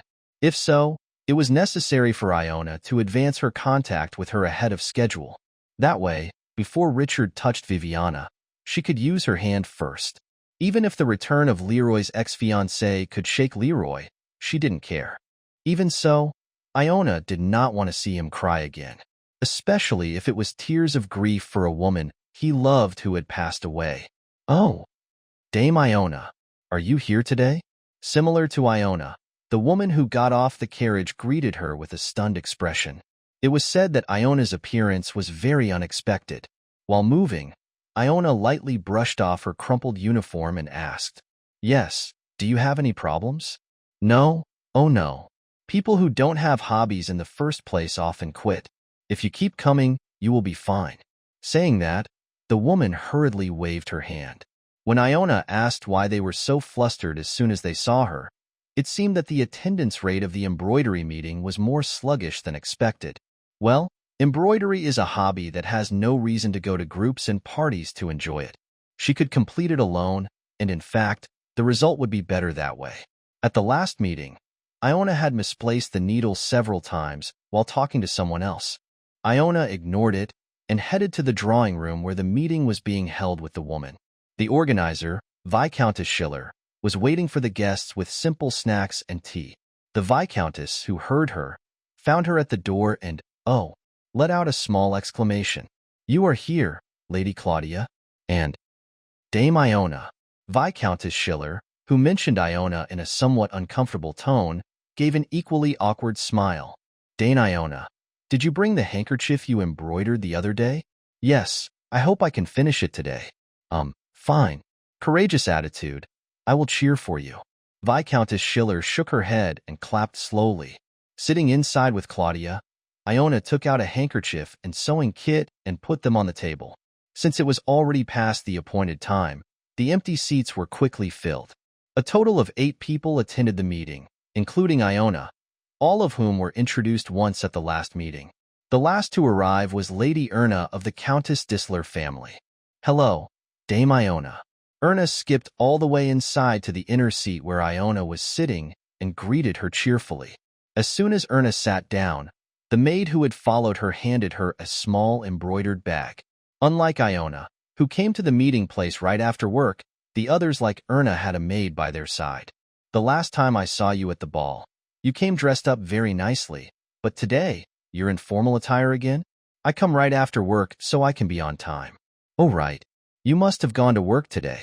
Then, and what about last time? Last time too. Iona accepted Erna's words in a light manner. The last time Erna only looked at her with curious eyes, but she didn't come close to her. Or maybe it was thanks to the fact that she showed up with Leroy at the last prom. As expected, isn't talking about love the only way to get close with peers? To be honest, I was looking forward to seeing your new dress today. Well, they locked the door for a few days, saying that they had to finish Dame Iona's clothes first in Penelope's dressing room. I knew for sure that there will inevitably be an uproar among the young ladies, or maybe fashion. Iona didn't visit the dressing room herself, so she thought there would be no one to see it, but she never thought rumors would spread this far. It didn't seem like Richard had noticed Leroy's gift offensive, because he was exceptionally quick with information. Iona asked without hiding her embarrassment. You mean they refused an order by giving my name? Yes. Ahaha, hopefully, I came to know about it later. Well, how could such a funny story would not leak? They even said it was a gift from the Duke. Unlike Iona, who had to concentrate on each stitch, Erna was quickly completing her embroidery while chatting. On the other hand, Iona, who was distracted by poor sewing, ended up piercing her finger with a needle. A tingling sensation instantly flashed in her mind. Claudia, who quickly raised her head, hurriedly took out a handkerchief and wrapped it around Iona's fingertips. She scolded Erna in a stern voice. Miss Erna, you can do that later. Dame Iona's hand. Help me. Only then did Erna, who belatedly noticed Iona's injury, scream in surprise. Oh, look at the blood. Are you okay, Dame Iona? You should have been careful. It's okay. It was just a little stingy. Having said that, Iona checked the injured area. As soon as the cloth was removed, the blood came out again. It seemed that Iona couldn't do anything more in this state, at least until the wound was properly healed. Iona asked, getting up from her seat. Miss Erna, can I borrow the maid for a while? Since I came alone today, there is no one to help me. Ugh, of course. Marie, go ahead and help Dame Iona. Ah, do you have a band-aid? Yes, lady. The maid with light brown hair responded politely and followed behind Iona. Iona asked Claudia and Erna for their understanding and left. Then excuse me for a moment. The guest toilet was not too far from the drawing room. Iona went inside with Erna's maid and locked the door.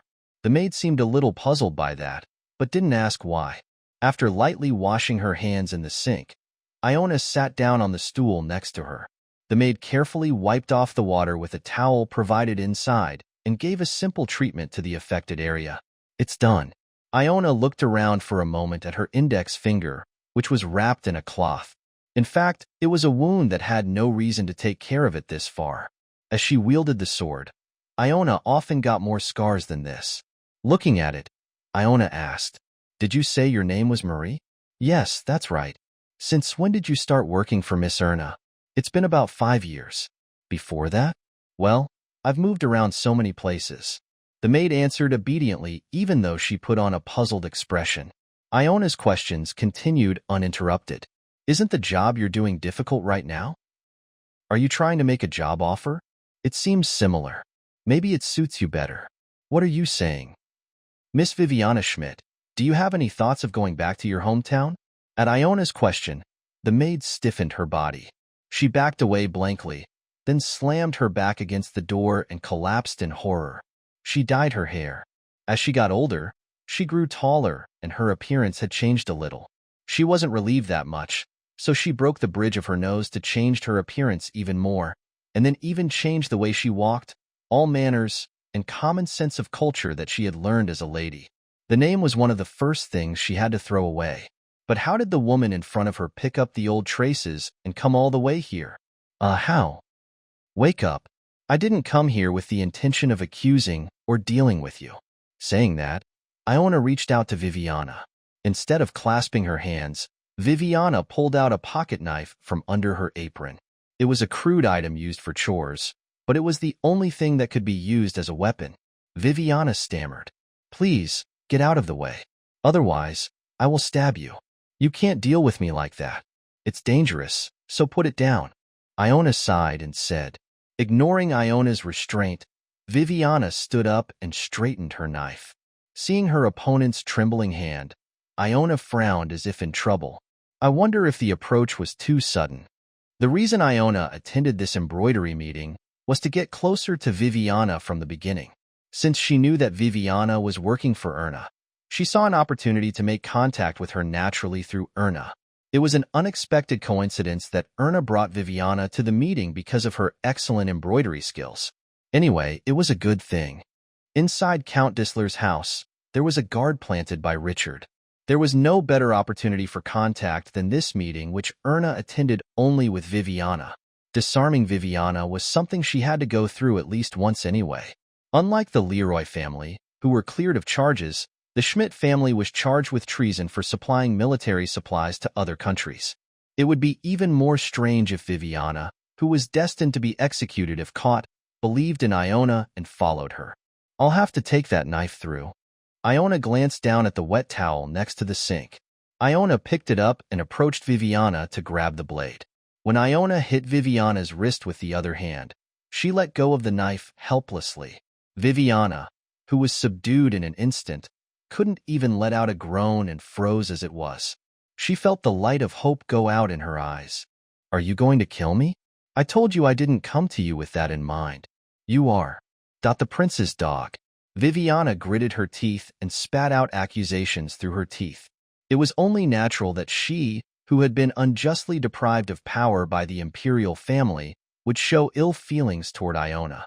Iona didn't bother using harsh words to correct her misunderstanding. Now I am also about to marry your former fiancé. So you're trying to deal with me.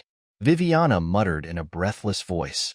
It was said in the sense that they were on the same side, but it seemed to sound a little different to the other person. After all, if she think about it, they could be considered rivals. There were times when Iona felt a twinge of jealousy towards her when Leroy cried over her death. Would that person be sad even after I died? If not as much as when he lost Viviana, did that sweet man cry a little for her too? Or would he have been relieved to have thrown off the burden that had weighed down his heart all along? Iona couldn't tell. What was certain was what she had to do in the future to achieve this shameless expectation. Thinking that, Iona asked quietly, Do you know that Lord Leroy is looking for you? Do you know that Lord Leroy is looking for you? What? I don't know. I don't even want to meet. Why? He will surely try to help you. That's why. Viviana swallowed once. That's why I can't see him again. He might get caught up in helping me and end up in trouble again. I have no intention of meeting him again. I'll just live my life as a maid. She couldn't bring herself to plead with the woman who she thought of as the prince's dog. So please help me, she just silenced her breathing as if not to provoke Iona. She was like that in Iona's previous life too. Not wanting to cause trouble to Leroy, she did not ask for her help and lived in hiding until one day she was taken care of by Richard. The funny thing was that she was already become Leroy's shackles without even knowing it. Nothing will be solved just by running away like that. Miss Viviana, you know what it means for me to come to you. You've already been spotted. You'll probably be killed as soon as you become useless. If I'm useless. A hostage role, of course. Iona shrugged and pulled out a knife from within the towel. Iona folded it noisily and tossed it into Viviana's front pocket. At that, Viviana looked at Iona with a puzzled face. It was because she couldn't understand why she was giving back her weapon that had been stolen. If you want revenge, let's meet again at this time. Otherwise, leave the capital without telling anyone.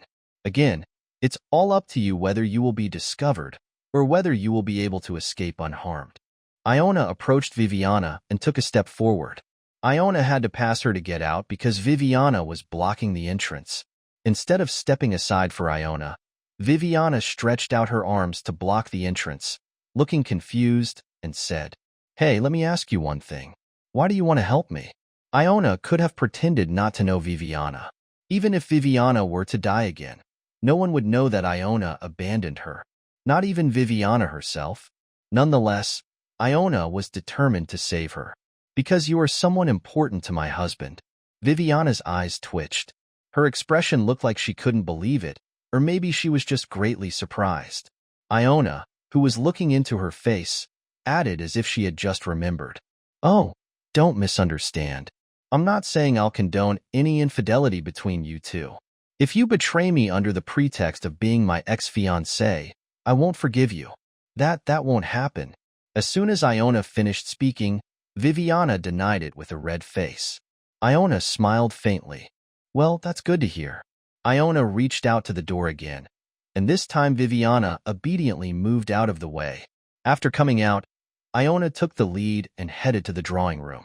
Before going inside, Iona glanced behind her and saw Viviana, who had already returned to the role of a maid. Iona opened the door with confidence.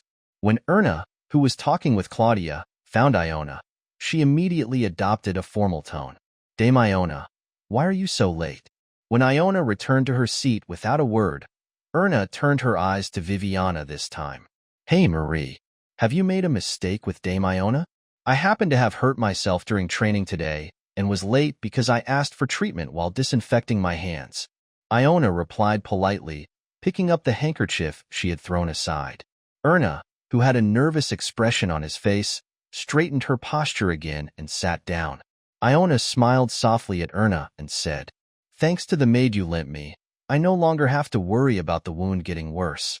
Thank you, Miss Erna. Erna's face turned red at Iona's gentle thanks. The maid who was almost caught for no reason escaped without incident. It didn't stand out in particular because her gaze was so low, but her cheeks were also subtly heated with the same red light as Erna's. When Iona returned home from the embroidery meeting, the inside of the mansion was already half a mess due to the visits of uninvited guests. Iona wasn't too surprised because it was none other than herself who planned the commotion. She pretended to be surprised, though she had to act. Why is it so noisy inside? Lady. Well, Fleur-sama came to visit without any notice, and now the little lady is very angry. The maid who met Iona answered with a teary face. Hayden had rushed home thinking Iona was back, but he was disappointed when he found out it wasn't her. In the maid's opinion, Iona was not a person who could handle the situation. If it's Fleur, is she the Count's lover? Yes, but as you may know, today is. The maid carefully blurted out her words. Iona could tell what she was about to say without hearing it.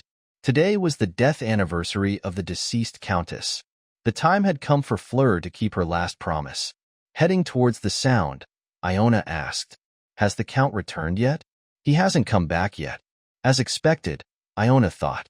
Hayden always used to come home late at night on the pretext of being busy with work when the Countess's death anniversary approached. Even such a shameless man could hardly see the faces of his children when his wife's death seemed imminent. The Count had never been faithful to his wife, and the whole family knew that. Thanks to his absence, Iona would have a very important role in the commotion. I told you from the beginning. I just came to see the Duke. How long do I have to repeat the same thing? As she went inside, Fleur's gentle voice grew closer. It was unclear whether she wasn't treated as a guest or if she voluntarily refused it, but she wasn't in the reception room. Iona spotted Fleur just around the first corner. She was walking leisurely through the corridors as if she was the owner of this mansion. Yvonne blocked Fleur's way and enthusiastically burst into anger. Don't you hear me? Get out right now. Or do you want me to drag you out like a dog? Iona looked at Yvonne's flushed face as if it were someone else's problem. However, because the maids who followed did not hide their presence at all, they did not have much time to observe. It was because Nils, Yvonne, and even Fleur looked back at Iona at the same time. Iona asked as if she had been waiting for attention. Miss Fleur, what are you doing here? I am waiting for the Count. Fleur replied nervously. She seemed to be quite good at acting. She hesitated as if frightened by Iona's appearance, but soon began to tremble. However, really, everyone is too much. Even though I'm not a noble, I still have a deep relationship with your fathers, yet you treat me like this. I just wanted to look around the mansion while waiting for the Viscount. What? This crazy woman. Did you forget what you were babbling about just now? You heard it too, didn't you, Appa? She said this place will soon be her house. Yes, I heard. At Yvonne's urging, Nils responded moderately. He glared lightly at Iona, then turned back to Fleur. Hey, there is a limit to restraint with words alone. Get out of this house right now. Otherwise, as Yvonne said, we can really force you out. I don't want to, young master. Fleur, who answered sarcastically, immediately continued as if singing. More than that, both of you are being too harsh. In a way, I can be like a mother to the young lady or young master. At those words, Yvonne's sanity was completely blown away. Before Nils or Iona had time to stop her, Yvonne terrifyingly rushed at Fleur and grabbed her by the hair. If the opponent was a strong person like Iona, she would have been able to protect herself from Yvonne, but with Fleur's thin wrists, she wouldn't be able to properly defend herself, let alone fight back. And moreover, her opponent was not a commoner. Even if Yvonne vented her anger and beat her up, she wouldn't be punished. You even know what day is today. What day is it for us? How dare you say such a thing in this mansion? Yvonne pulled Fleur's hair and raised her nails. Fleur was so busy covering her face that she couldn't block Yvonne's attack at all. Instead, she screamed in tears for help. Iona quickly came between them and pushed Yvonne away. Stop, stop. Miss Fleur, come behind me. Yvonne, who had been pushed back, glared at Iona. You crazy witch, why? Do you think that commoner girl is your mother? Are you ashamed and worried about her? That's why you're on her side. Calm down, Yvonne. I understand that you're angry, but you should consider the Count's position as well. What position? What more do I have to put up with a person who makes another woman come home on my mother's death anniversary? Iona thought for the first time that Yvonne was saying the right thing. Of course, it was because of Iona that Fleur came here, but the reason why Yvonne was so angry was Hayden's messy relationships with females. The brainwashing of family wasn't just affecting Hayden. Yvonne and Nils resented their father, but still hoped he would make up for his wrongs with love and effort. Despite Hayden being the one who ruined their family, they couldn't escape his shadow. Their anger would sometimes erupt like a prickly thorn, and Hayden would occasionally receive small scratches as a result. When they saw Hayden hurt by their criticism, they felt a cheap thrill. It was revenge that didn't require great courage, but the satisfaction they felt in that moment was certain. Yvonne and Niels lived their lives repeating unsightly revenge on their father. If you have any sense, get out of here right now.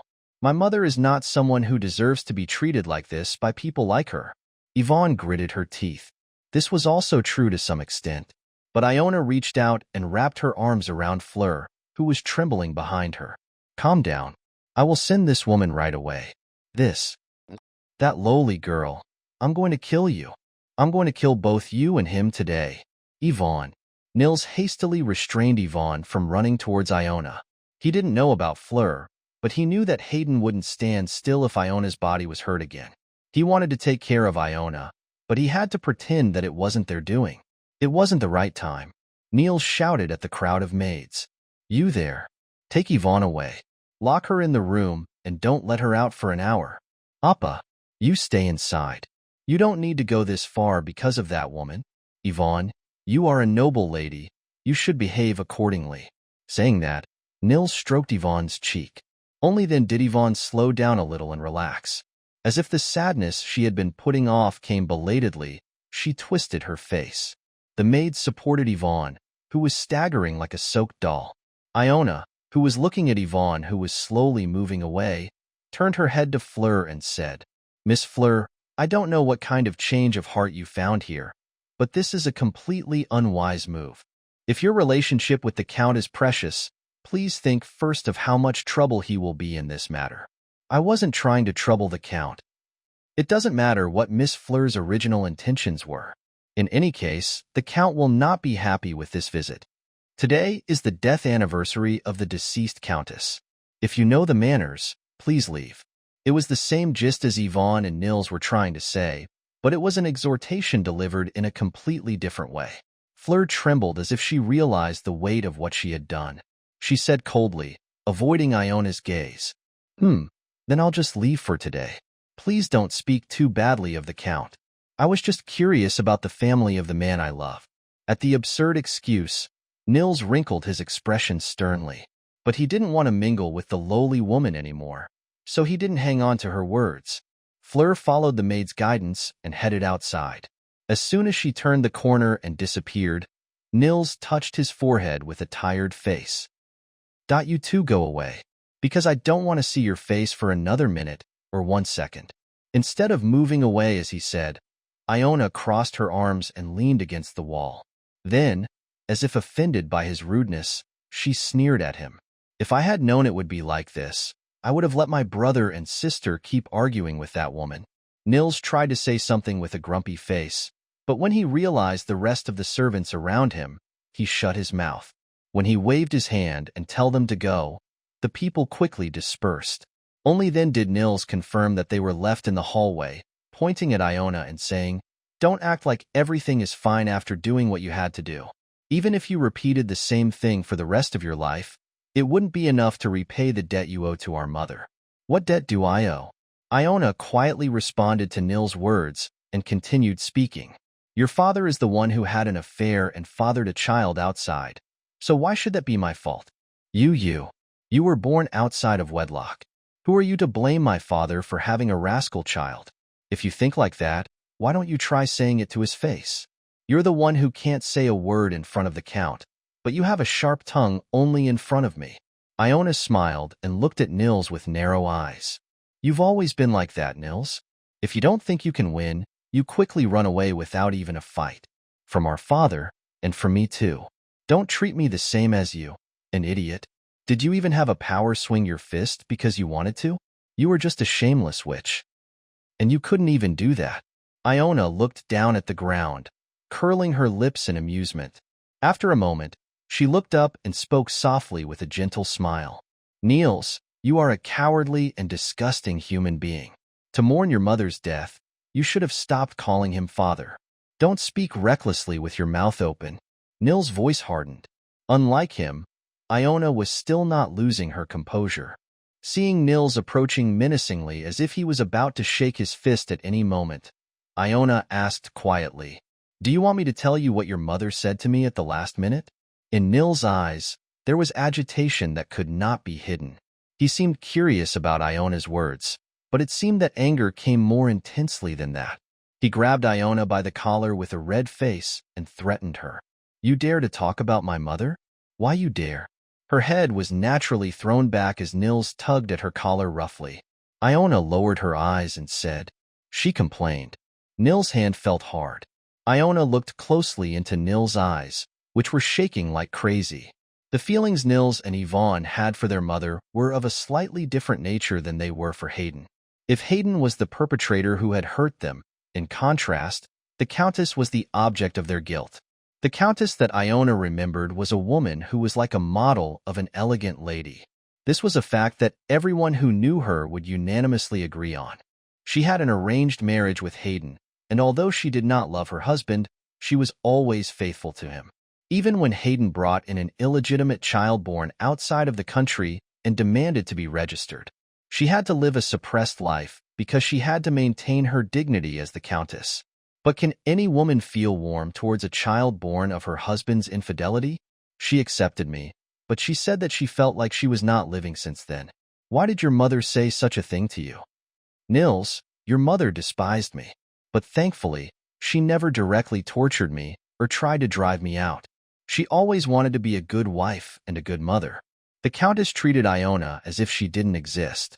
She never talked to her first, and when someone brought up Iona's story, she quietly smiled and waited for the topic to change. Ironically, since she denied Iona's existence, she could be remembered as the kindest person in the family to Iona. To a child accustomed to violence, indifference felt like sweet mercy.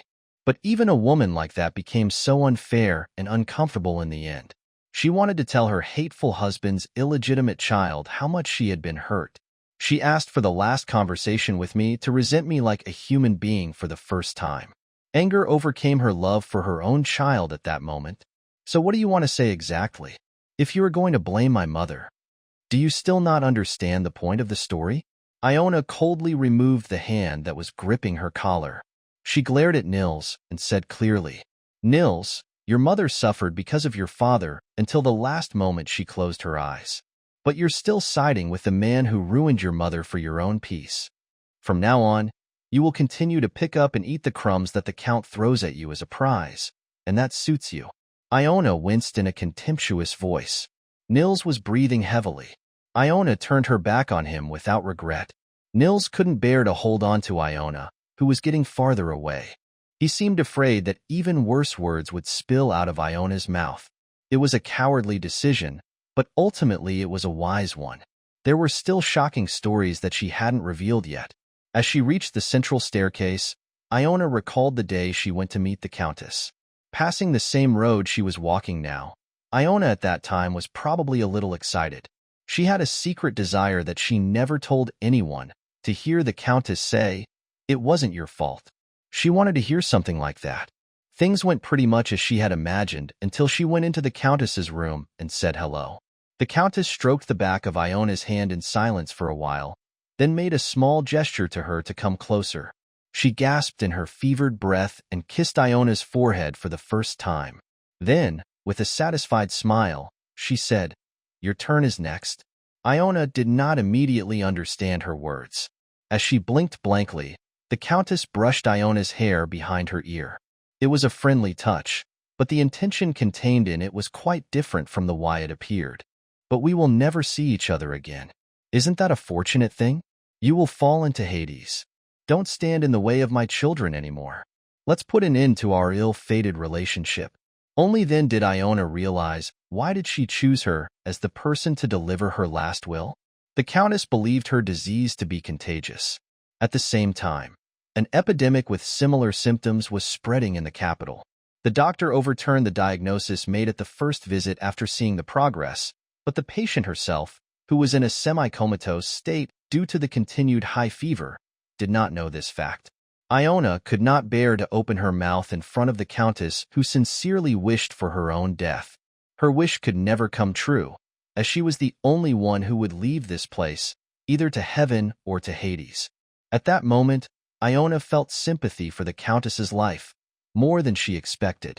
It was because a peaceful daily life that she could have enjoyed if only she had not been there, passed through her mind.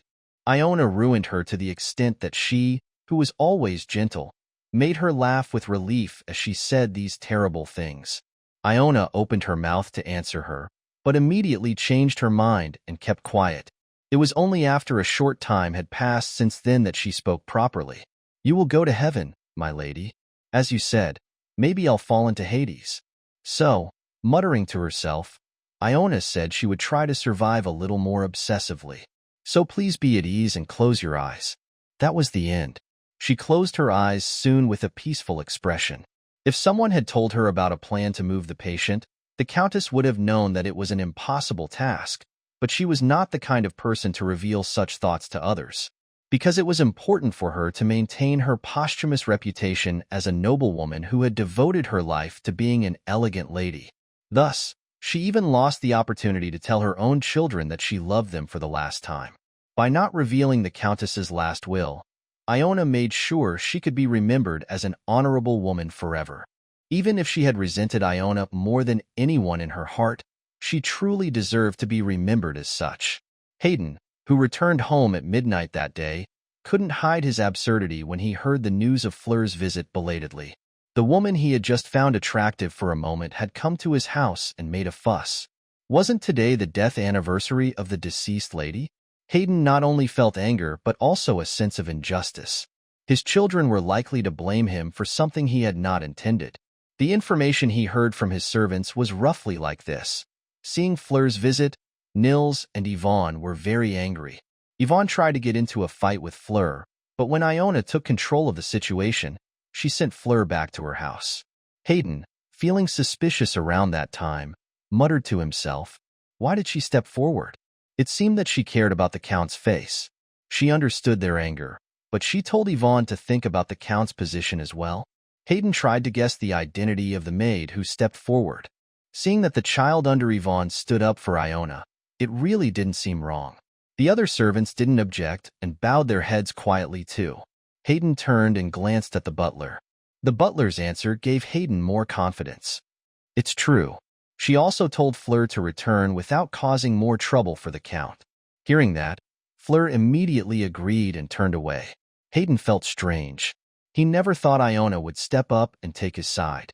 Of course, Iona was able to maintain her reason because she was not in a position to miss the Countess, but that was why Hayden felt more comfortable with Iona than the other children. Anyway, she was the only one who cared about his face today, so he felt a little grateful for that.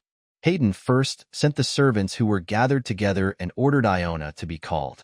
In the quiet room, people left like flowing water, and he sank into deep thought. If I just take care of her a little bit, she listens so well. Did I push her too hard for no reason? Of course, Hayden had his own reasons for neglecting Iona. He generally had a brazen attitude toward women's problems, but when it came to taking in an illegitimate child, he had no choice but to be mindful of his wife's feelings. Hayden had appeased his family's hearts by showing obvious favoritism toward the children his wife had given birth to over Iona. He never particularly favored Iona, so it wasn't difficult to do. He emphasized the humble background of the child's mother to the weakened child. Your mother was a wretched woman with no strength or wealth and died during childbirth because her body was weak. Thanks to this, not only did other family members, but even Iona herself had no particular curiosity about her mother. Amid everyone's indifference, he buried the truth far out of reach. That Iona's mother was never a woman of low status, and that Iona was not the fruit of infidelity during his marriage. Well, it's something I'll have to hide for the rest of my life. It was when Hayden licked his lips thinking about that. Iona's voice came from outside. I heard you called, Count. Yes, come in. When Hayden allowed her entrance with a solemn voice, Iona opened the door and came in. He momentarily remembered how the other person had broken down his door, but he suppressed the useless thoughts with a clearing of his throat. What's the matter? Don't just stand there. Come and sit down first. Hayden waved his hand casually at Iona's question. He had intended to ask Iona about what had happened today in more detail, but when he actually tried to bring it up, he became a little uneasy. Although he had been unfaithful countless times, the deceased countess was his wife. He had never loved her passionately, but he had considered her a companion in life as a spouse and the mother of his children. Even though he was a terrible husband, he couldn't just brush aside today's commotion as if it were nothing. Hayden regained his appetite and brought up the matter. Fleur came to see me today. Yes. I heard that you managed to send her away well. Thank you. Because someone had to do it. Iona answered calmly. Hayden felt more at ease when she showed condescension and didn't ask for anything in return. If it had been Yvonne, as soon as he had thanked her, she would have asked for something. Not too long ago, she begged for a dress that was unnecessarily expensive, but she broke down and cried. He murmured with a sigh. Why are all the people born as my children are like this? Oh, I wasn't talking to you, Iona. Hayden corrected his misunderstanding a beat too late. However, Iona, who seemed to be preoccupied with another issue, did not show any sign of being upset. Iona opened her mouth with a thoughtful expression. Since we're talking about it, I hope you don't misunderstand what I'm about to say. What is it? I'm worried about Miss Fleur's safety. Hayden frowned at Iona's words. Why she was worried about Fleur's safety? Why worry unnecessarily about someone touching such an insignificant woman? Hayden, who thought that far, recalled Iona's earlier comment about it being a good time to talk. Until then, Hayden had been complaining about his children. Nils or Yvonne might try to retaliate against Miss Fleur. At Iona's warning, Hayden became silent. He tilted his head as if denying the suspicion stirring within him. Surely they wouldn't go that far. An imperial knight, was also targeted. A street woman would be easier to deal with. Hayden could no longer refute Iona's words, knowing that they were accurate. In fact, he had been thinking exactly the same thing. Of course, the Count won't want to meet with the woman who caused such a disturbance again, but it's too much for the children to take matters into their own hands. It's best to keep an eye on her for a while. Sending her on a trip far away wouldn't be a bad idea either. Iona added insignificantly. Even if all these worries were unfounded, there was nothing wrong with being careful. Despite her impudent arrogance, Fleur was the woman he was with. Aside from being upset by her behavior, Hayden didn't want her to get hurt. Hayden said after a short thought, sending her away seems like the best option. If he directly assigned someone to protect her, there was a high possibility that Yvonne or Nils would be stimulated by that fact. In that case, it seemed better to send her somewhere remote for a while. Iona nodded as if agreeing. If you don't mind, I'll take care of it myself. You? It's not something that can be entrusted to others. Just give me a suitable excuse to leave the capital, and I will take you out of sight. It just happens to be the right time for me to go thank my vassals. Hayden Modrov brushed his chin and muttered. As Modrov's family worked for the royal family, all of their relatives were staying in the capital. He left the management of his territory to his proxy and only occasionally visited to make sure everything was running smoothly. In fact, that was pretty much the only plausible excuse Hayden had for sending Iona out of the capital. Since traveling back and forth between the capital and the territory was quite tiring, Hayden decided to leave the burden to Iona. At least Iona was a child who wouldn't cause him any trouble. Yes, let's have you go instead of me this year. I will take care of it without any problem. Iona's unchanging attitude had a reassuring effect on people. Hayden, whose mind was eased, even started to sound sentimental. I didn't know you would think of me this much. Haven't there been some unpleasant things between us? Of course, you must have had some hurt feelings too. Iona looked at Hayden with indifferent eyes as he began to make excuses disguised as admonishment. Up until now, she had made a decision that was beneficial to her and courted him to some extent, but that was not to gain his recognition and officially become the successor. It meant that she didn't need to try too hard to win his affection beyond what was necessary. Iona cut off his words firmly. Count, I didn't protect Miss Fleur because of you, nor have I forgotten everything you have done for me so far. When Iona drew a line unexpectedly, Hayden was a little taken aback.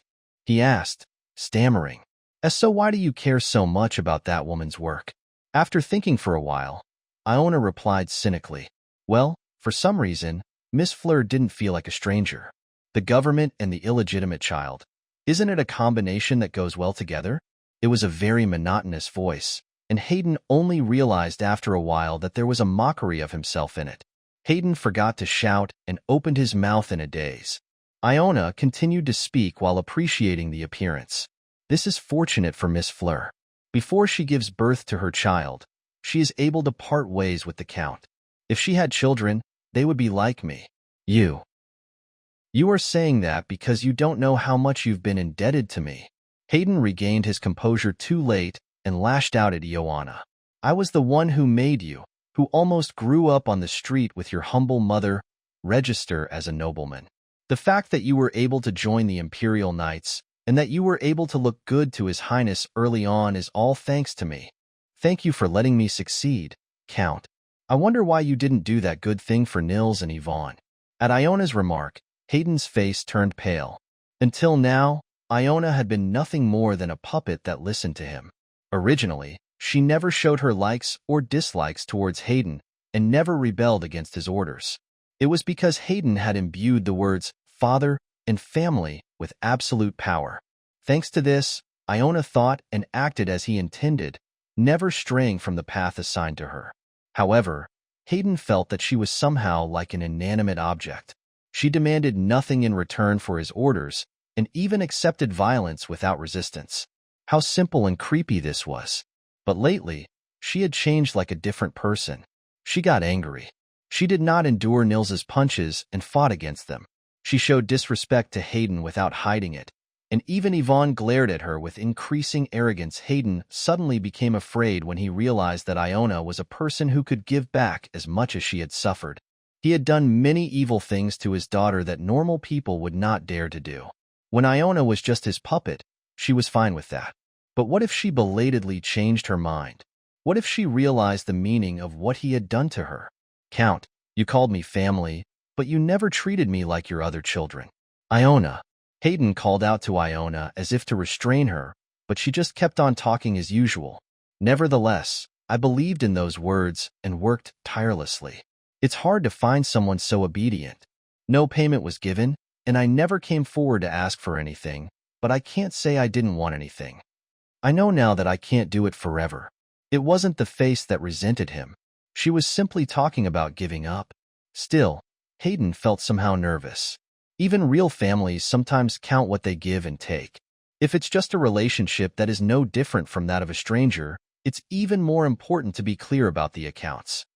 I've spent my entire life making myself fit into the role of your stepdaughter.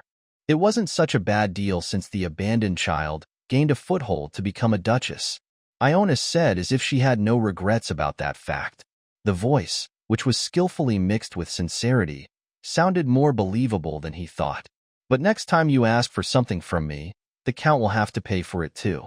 What is that? It means that as much as the Count gives me strength, there will be many things to look forward to in the future. Fortunately for the Count, even if I throw away the last name Madrov, that background doesn't completely disappear. We should be able to help each other for quite some time. Iona knew that Hayden was hanging himself in the position of the duchy's father-in-law. If Iona became the link between the duchy and the imperial family, he would benefit more than anyone else. Due to having said everything she couldn't and shouldn't have said right after her regression, It was a difficult situation to pretend that there were no hard feelings toward him. It would be better to keep their relationship strictly business and not say anything else. Even if she treated him carelessly, it was only to determine the superiority and inferiority of power, so they could still pretend to be on the same team. Sure enough, Hayden was already in trouble with her. Hayden explained while hiding his embarrassment. Iona, it's true that I treated you differently from Nils and Yvonne, but it was inevitable. Someday when I die and Nils inherits the family, it would be hard to expect any more support. I pushed you because I wanted the best for you. Hayden had been unconsciously portraying himself as a good person in front of her. He hadn't noticed it before, but it wasn't the first time he did something like this. When Iona sacrificed everything, he didn't. He had never thought about how she would react to his behavior because he didn't think she had the power to retaliate. It was only when Hayden faced Iona's hidden wrath that he was able to respect her. If you're done talking, I'll leave. Ignoring his lament, Iona stood up from her seat. Hayden grabbed her and hastily spoke. Iona, you're my daughter. That's an undeniable fact. Oddly, his mouth felt dry and he clenched his lips. Iona stared at his trembling eyes for a moment before giving a small smile, lifting the corners of her mouth. Keep doing that in front of others. It looks really good. Without waiting for his response, she left the room. After Fleur's visit, Nils and Yvonne continued to maintain a cold relationship with Hayden. Hayden had to bend down first to ease his children, but the problem was that his mind was in a completely different place. He had shown a personal interest in his eldest daughter for the first time in her life, perhaps because he was bothered by his conversation with Iona. What did you do? As Iona's personal maid, Marcia, who had to watch Hayden's change in attitude from the front, couldn't hide her surprise. At that, Iona stopped turning the pages and pretended not to know. What? The Count sent something again today. Judging by the packaging, it seemed that clothes were in it. Yesterday, the furniture was changed, and this morning a new carriage was delivered. It seemed like it was time to change the wardrobe this time. Iona clicked her tongue briefly. What a waste of effort. Iona had never been particularly interested in material things since she was a child. She remembered being amazed by Yvonne and Nils's fancy room, but that was all. It was a memory that was too old for Iona now. Hayden seemed restless, wanting to make up for the wrongs he had done to her during her childhood. The Count doesn't seem to know Mrs. Taste at all, Marcia muttered abruptly before removing the ribbon that decorated the box. Upon seeing that the lid was still closed, it seemed that she didn't confirm what was inside, and instead, Iona's curiosity prompted her to ask, what is my taste? The lady doesn't like clothes like this or luxury items. You like food. It was all about when I was young. Even though she was in denial, Iona admired Marcia's memory. Despite being apart for a long time, Marcia still knew a lot about herself, which was even more remarkable because she herself had forgotten some things. When I think of that time, I really feel, upset. Marcia let out a big sigh and went on as if complaining. One time I went to give her some snacks, but they tore open the bag and spilled it all over the ground. I roughly cleaned it up and threw it in the trash, but when I came back, she was picking it up and eating it. How do you think that made me feel? Has there ever been such a thing? There are many more. If they were bored, they make her go hungry, so can a growing child survive? But she didn't remember struggling with hunger after being officially adopted. She could even sneak into the kitchen if it was too difficult to endure. The most difficult time was when she and her teacher were trapped alone while honing their sword skills. There's no way her teacher, who often substituted meals with alcohol, would have taken good care of the child's meals. At that time, Iona was always hungry. She had developed a habit of putting all the food in front of her into her mouth without realizing it. When she thought about it, she realized that she had learned most of life's bad habits there. Becoming accustomed to leaving the direction of her life to others and starting to turn away from people who were approaching, fearing the upcoming separation, were all things that happened at that time. I forgot again. Iona skillfully pushed her sense of guilt to the back of her mind. Then, she jokingly said to Marcia, I grew pretty tall for someone who starved as a child, don't you think in my opinion? You could have been even bigger. Marcia replied with a shrug. Then at that moment, a knock was heard from beyond the door. My lady, this is the butler. I have something to tell you. Iona turned her gaze to Marcia. When asked if she had any guesses, Marcia just shook her head in response. Iona said, clearing her voice, "Come in." As soon as permission was granted, the butler politely walked in. Standing in front of Iona, he bowed his head and brought up a business. "I beg your pardon. I have received word that you will be in charge of this estate's audit. I have compiled a list of personnel who can assist you during your travels." Saying that, the butler handed over a stiff file folder. Inside, the names and specialties of various people were organized in an easy-to-see format. The butler continued, "These are the volunteers who have expressed their desire to serve you. If it is too much trouble to review them, I can select suitable candidates for you." Volunteers? Iona looked at the butler with a surprised expression. Iona was an unpopular figure within this mansion. After working at the Count's house for a few days, it was known that Iona was the family's ugly duckling, so most of the servants avoided her. It was because they were afraid of the glare of the real authority who controls this mansion. Yvonne and Nils, who have bad personalities, hate Iona extremely, and the head of the family also tolerates it. Unless one had a strong sense of justice like Marcia, there was no reason to approach Iona. Was it because of Hayden's change in attitude? Iona smiled as if she found it amusing. "There's a lot going on." "Thank you, but I will decline all of them. Even if I'm gone, the manor's workload won't be greatly reduced, so there's no need to recruit useless manpower." Saying that, Iona returned the list to the butler. The butler persuaded Iona with a puzzled expression. "I have already hired the people I need." "What? You're entrusting your safety to outsiders. Is there any case where that makes sense? You seem to have forgotten what my job is." Iona easily dismissed the butler's unnecessary meddling. In the first place, bringing a lot of people along would only attract unnecessary attention. It was not acceptable to take those who could become Hayden's eyes and work against her. For Iona, the danger lurked inside, not outside. Iona said, picking up the book again as if her business was finished. "That's it, go." In the end, the butler turned away with a puzzled face. The Count was belatedly trying to restore the estranged relationship with his daughter, but the reaction from this side was only cold. There must have been a lot of concerns in the middle of the situation. Although Iona didn't care what trouble Hayden's compliance might bring. Marcia, who confirmed that the butler had left, said as if to refresh the atmosphere. "Still, it'll be quiet for a while, once we leave the capital." "Well, is that so?" Marcia made a puzzled expression at Iona's poignant question. It was because she didn't know what else her lady was plotting on the inside. Marcia knew that Iona intended to take possession of Count Modrov, but she wasn't privy to all the details of her schemes. "Whatever you're thinking, I have a feeling it will all work out in the end." With this optimistic thought, Marcia recalled the stark change in the Count's demeanor that had taken place.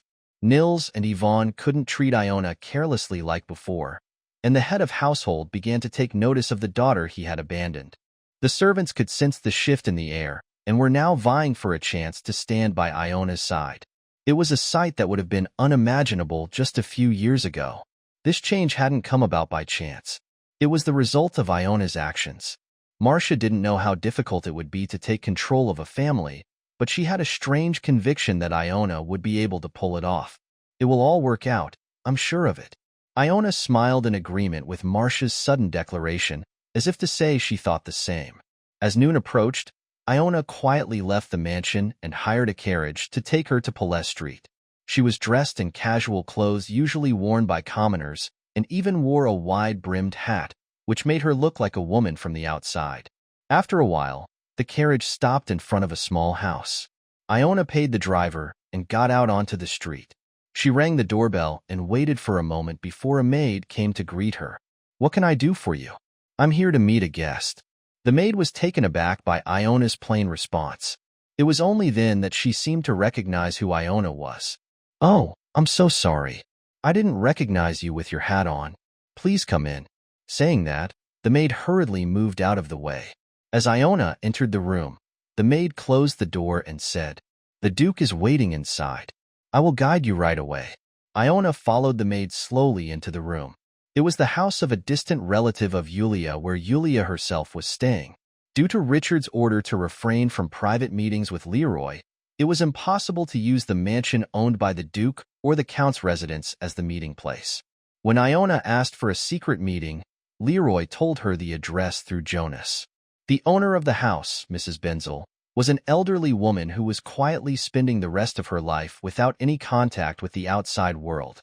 Iona agreed with the explanation that there was no safer link than her. "Where is Mrs. Benzel?" Seeing the stairs leading to the second floor, Iona stopped and asked. Even though she was there to meet someone else, she thought she should greet the landlady. The maid replied with a troubled expression. "Mrs. Benzel is sleeping on the second floor. She hasn't been feeling well lately, so she said she couldn't entertain you separately." Despite that, the house didn't feel like a place where a sick person was being cared for. Any space where someone was sick usually had signs of illness, but there were none in this house. Is this consideration to make it easier for us? Iona thought that as she wished for her speedy recovery and put her curiosity behind. "You can go in here." "Thank you." Iona entered the door the maid had pointed to. Two men were sitting facing each other in a small living room. It seemed that everyone else had already arrived except for her. Iona said, taking off her hat, "I'm sorry I'm late." "No, you came just in time." Answering that, Leroy glanced at the clock hanging on the wall. The man on the other side of Leroy quickly stood up in the meantime and bowed toward Iona. "Hello, Dame Iona. My name is Jerome. Nice to meet you."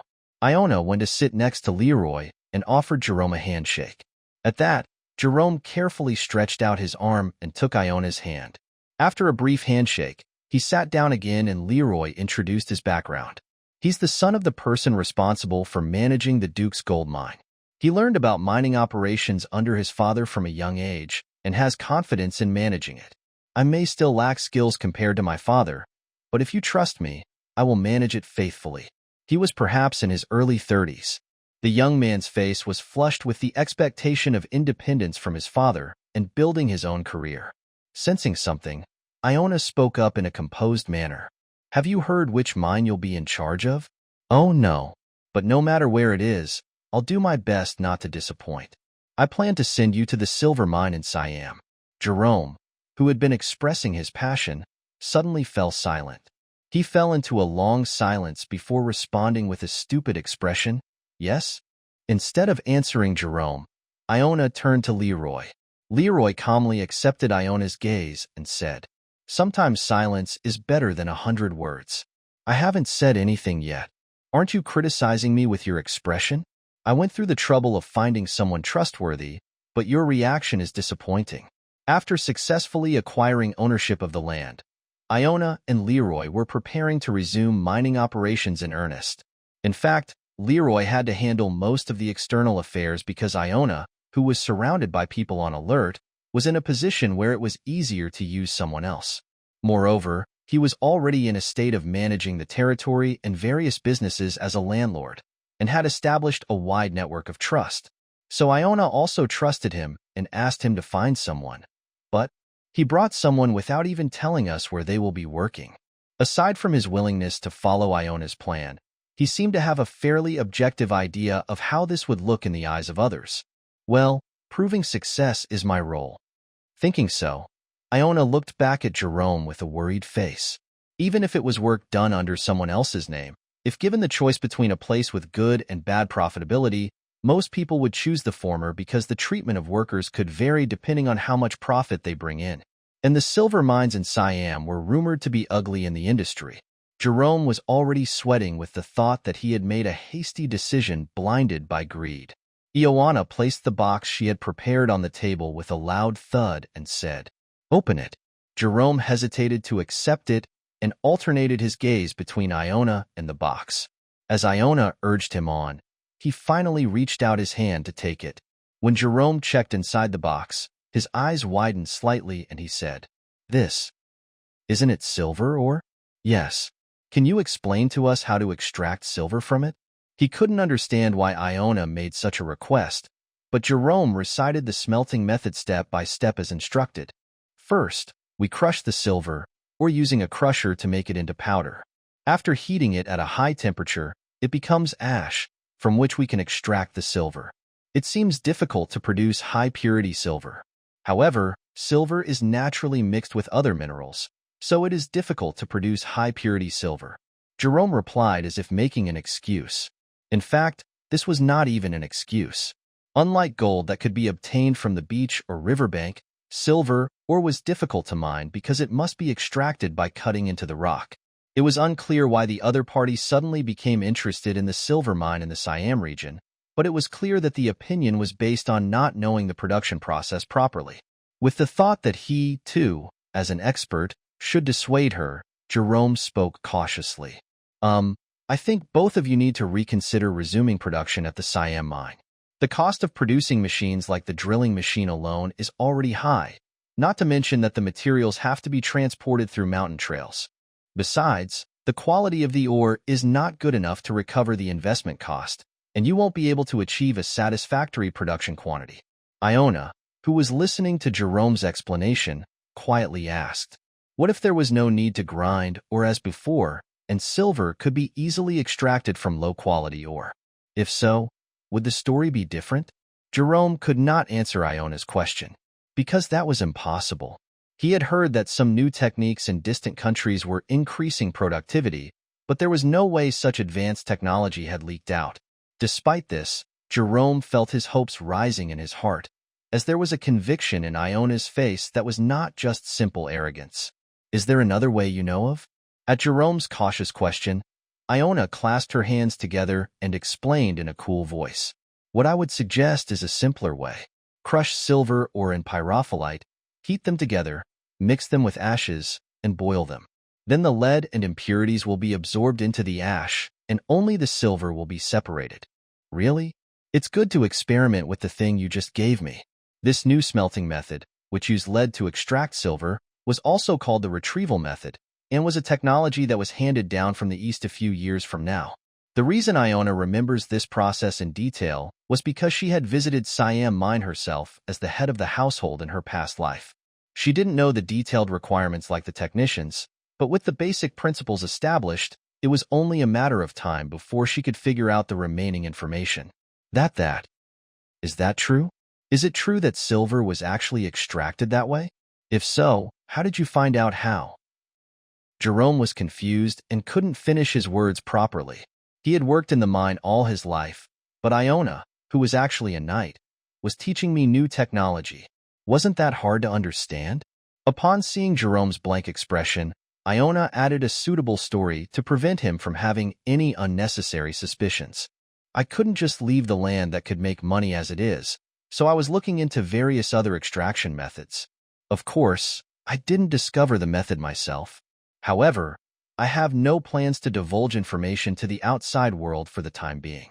It was a simple logic that if there was a surplus supply, the value would decrease.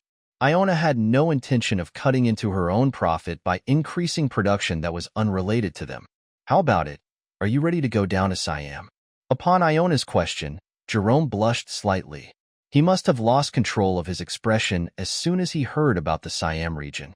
Since regretting it now would be useless, Jerome tried to show a diligent attitude, even if it was belated. "Yes, if it's possible to refine it as you mentioned. Perhaps the production volume may exceed your imagination. Moreover, if it's lead, it can be easily obtained. The exact investment cost should be properly calculated on site. When can we leave?" "We can leave now if you want. I'll gather workers and go up to the mine as quickly as possible." "No, let's go up slowly." At Iona's words, Jerome said haha and smiled exaggeratedly. He seemed to think that Iona had even joked with him. However, Iona just stared blankly at him with her expressionless face. Finally, Jerome's mouth drooped back to its original position. He asked with a hesitant expression, "Are you being serious?" It was a demanding request that made it feel like he was eager to mine silver right away. Iona felt a sigh escape internally. It was because of this. Iona asked with a serious face, "Do you know why the silver mines in the Siam Mountains were once called the Mine of Death?" Jerome could not answer. On the other hand, Iona, who posed the question, naturally knew the answer. Startled by Jerome's silence, she spoke up confidently. "It's because prospectors climbed the mountain in a dream of getting rich quick. It was because of human greed. The commonality among the miners who died at the time was that they complained of dizziness and fatigue. Even the strong miners who were good at using their strength on the ground couldn't handle the mountain. However, people assumed that they were simply tired from the steep mountain path. Even the miners themselves began mining without proper rest. And within a short time, some died from exhaustion, lasting only a day or two, while others barely made it a week before dying. Did an epidemic break out or something? Perhaps feeling uneasy, Jerome finally showed a fearful expression. It was a fact that he had forgotten about due to his obsession with the new refining method. The fact that Silver Mine was a notorious place that had produced countless deaths. At that moment, Leroy, who had been keeping silent, intervened. Did their skin turn blue? Are there any records of severe headaches? Yes. Do you know what caused it? Iona nodded her head and asked in response. She thought it might be a disease that Leroy, who had territory on the border with other countries, was already aware of.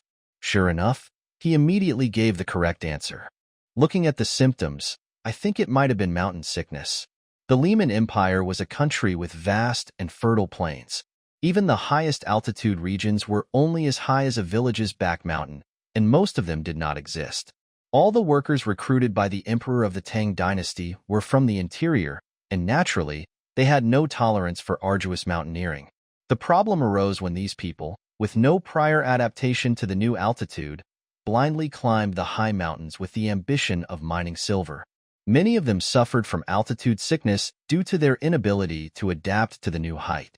As it was difficult to commute to and from the site, those deployed at the site had to stay near the mine for accommodation, which was also one of the causes of the uncontrollable death rate. Iona spoke in a bitter voice. Nowadays, there is trade even with countries across the sea, but at that time, there was a strong rejection towards foreigners, and it was difficult to even get the proper information from neighboring territories. People were afraid and believed that any unfamiliar illness was a curse. After the change of land ownership, there was a significant increase in accidents, as the old workers who had adapted to the mines were replaced by new employees. Count Madrov, who had inherited the mines from the royal family, wanted to show results as soon as possible. Many people who followed the illusion of becoming wealthy or were forcibly taken out by the lordship died senselessly. It was a tragic situation. So, what should we do? Is it just a matter of climbing the mountain slowly? Jerome asked with concern.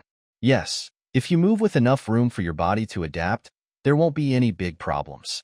Iona answered, as if to reassure the anxious Jerome. In the past life, when Siam Mine was reopened for the first time, similar accidents occurred frequently.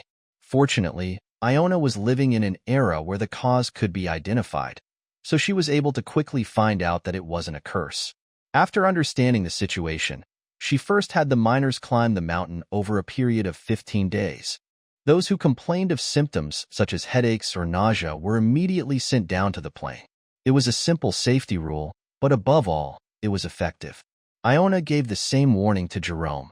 Jerome nodded his head in agreement, while copying down her words in his notebook. After a while, when Iona finished her explanation, Jerome put down the pen and let out a long sigh. I understand, Dame Iona. If you hadn't told me beforehand, we could have been in big trouble. Remember that safety comes first. For the time being, it wouldn't be a bad idea to recruit people from nearby residents until the problem of manpower supply and demand is resolved. That was Iona's final advice on the operation of the mine. Perhaps the introduction that he had learned from his father for a long time was not a lie, and from then on, Jerome skillfully led the conversation. Thanks to this, discussions about wages and other support were completed faster than expected. Thank you both very much for your valuable time. Then I will report on the progress as soon as the outline of the work is taken. As soon as the discussion was over, Jerome hurriedly stood up and said, as if he wanted to quickly go and experiment with the smelting method Iona had taught him. He left the parlor immediately after leaving a polite greeting. Only then did Iona breathe a sigh and find something to drink. Her throat was dry, probably from talking too much. She found a water bottle on the trolley parked next to the sofa, and as she stood up, Leroy suddenly opened his mouth. Amazing. What do you mean? I never expected to see even cutting-edge technology that experts don't know about. Iona silently poured water into her glass and drank as if she could not hold back her thirst.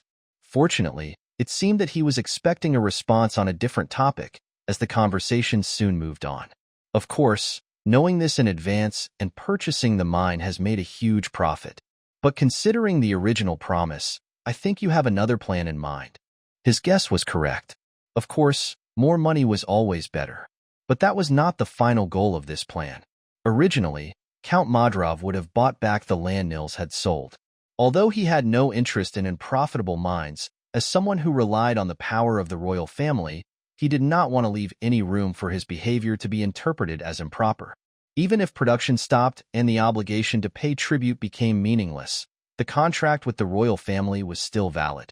Returning to her seat, Iona quietly placed her glass on the table and spoke. The Siam region is a land that was granted under the condition that a part of the silver produced is paid back every cycle. It's not a high percentage, but instead, there was no time limit. Even though several decades have passed, strictly speaking, it is still a land with public attributes. If Siam Mine had remained an abandoned mine all along, there wouldn't have been a big problem even if the owner changed. Not anymore. Your stupid brother just sold it on his own. At Leroy's response, Iona smiled mischievously as if mocking Nils. If the fact that the heir to the Count's family disposed of this tremendous value of silver mines as a gambling game were to be known, how would the royal family come out? There's no distribution contract with the new owner, is there? And that was exactly why Iona wanted to make Nils the official heir. After leaving Mrs. Benzel's house, Iona and Leroy went to a nearby restaurant instead of parting ways. Coincidentally, it was still lunchtime for both of them, so the rest of the story was decided to be with the meal. Iona was a bit hesitant at the thought that someone might see them, but when Leroy suggested a place not often visited by nobles, she eventually gave up her opinion and followed him. "Let's eat to our heart's content," Leroy said, offering food to Iona first. Iona looked down at the dishes that filled the table with rather weary eyes. "That I wasn't that hungry. Coming to think of it, I don't think I've ever had a proper meal with you. So I wanted to make sure you ate to your heart's content." Contrary to the gentlemanly explanation, the pressure from the mountain of food still came violently. Was it a mistake to leave the order to him and go to the bathroom for a while? Iona looked back at her past memories with a troubled expression. She wondered if she had ever acted like she was starving in front of him. Of course, nothing came to mind. As Leroy said, he and she had never had a meal together before. "Thank you for the food." Iona hid her timidity and picked up the fork. She didn't want to repay his kindness with ingratitude, so she decided to fill her stomach first. Fortunately, the food tasted quite good. After seeing Iona eat, Leroy began to eat as well. Unlike other nobles, he did not seem to have any objection to common people's food. Iona asked, "Have you been here before?" "Yeah, I came with Jonas once, and it wasn't as bad as I thought. I liked the wide spacing between tables and the noise. Usually, it would be rare for those who would pick the latter as an advantage, but they were planning to discuss something that shouldn't be leaked outside from now on." Iona nodded her head in agreement. Only then did Leroy begin to ask about the recent situation he had been putting off. Looking at the lunch, "Is today a holiday?" "No, I took a vacation. I just have something to tell you about it. I will be away from the capital for the next 10 days. "Why?" "Nils and Yvonne are quite upset about Miss Fleur. The Count has decided to send Miss Fleur away for a while. I'm going to accompany her. Leaving the affairs of the government to an adopted daughter, the Count is not a gentleman. For now, nominally, I am going to look after the estate instead of the family head." Even if Hayden hadn't handed over the authority to audit, Iona would have made another excuse and headed for Madrov's estate. Fortunately, the situation worked out favorably, so there was no need to prepare a forced excuse. Now that Leroy has been informed that she would be away from the capital, it was time to talk about the noise it had caused. Iona cleared her throat and opened her mouth. "There's one more thing I need to tell you. There was a bit of a problem in the process of getting my vacation approved." "What is it?" "As a condition for granting me a vacation, His Highness the Crown Prince demanded that I serve as a partner during the vacancy. I thought I should tell you in advance so that you wouldn't misunderstand." Iona sighed and looked at Leroy's expression. He had a face that was hard to read, and she couldn't tell what his reaction was. The only thing that was certain was that he remained calm and composed, to the point that it was difficult to read him. After a moment of deep thought, Leroy asked, "Partner role. Does that mean you'll be going to a ball or something together?" "I'm not sure. I didn't hear a definitive statement about which event we would attend." "I see." Leroy quietly put down his spoon on the table. Iona looked at him and asked, Aren't you angry? Is there a reason to be angry? It's not like it happened because you wanted it to." Despite his considerate response, Iona couldn't help but feel a sense of disappointment that she couldn't quite explain. Perhaps she had secretly hoped that he would feel a little jealous of Richard. "I know we're not like that, but—" Iona lowered her gaze and moistened her lips with water. She couldn't believe that she was disappointed by something so trivial. Unlike in the past, since their relationship had become more amicable, she felt a little unsettled. In her haste to contain her impertinent desires, Iona half ignored his continued words. "If we really have to point fingers, it's my fault for provoking the crown prince with my foolish actions. I didn't expect things to turn out this way, either. But could you let me know ahead of time if there's a set plan? I want to attend the event as well, and I'd like to adjust my schedule accordingly." Dame Iona, are you listening?"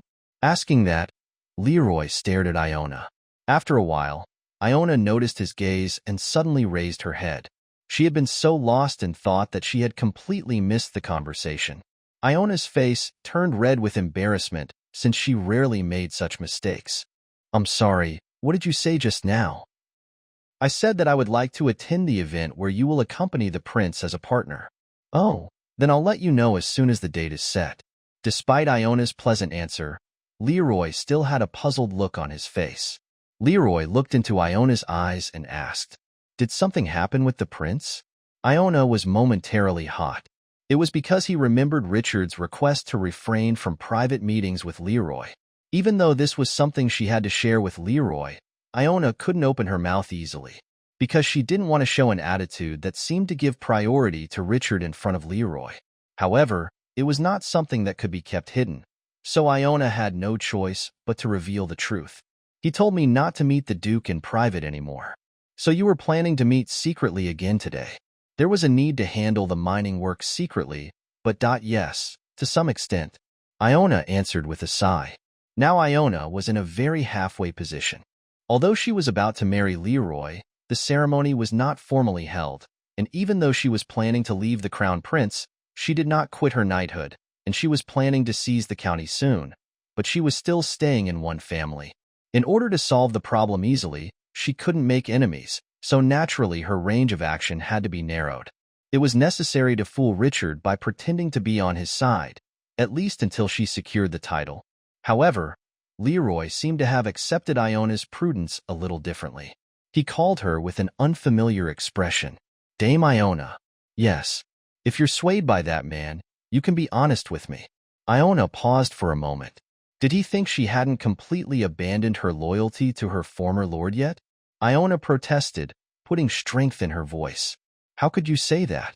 Feeling like her sincerity was being doubted, Iona felt a little unjustly accused.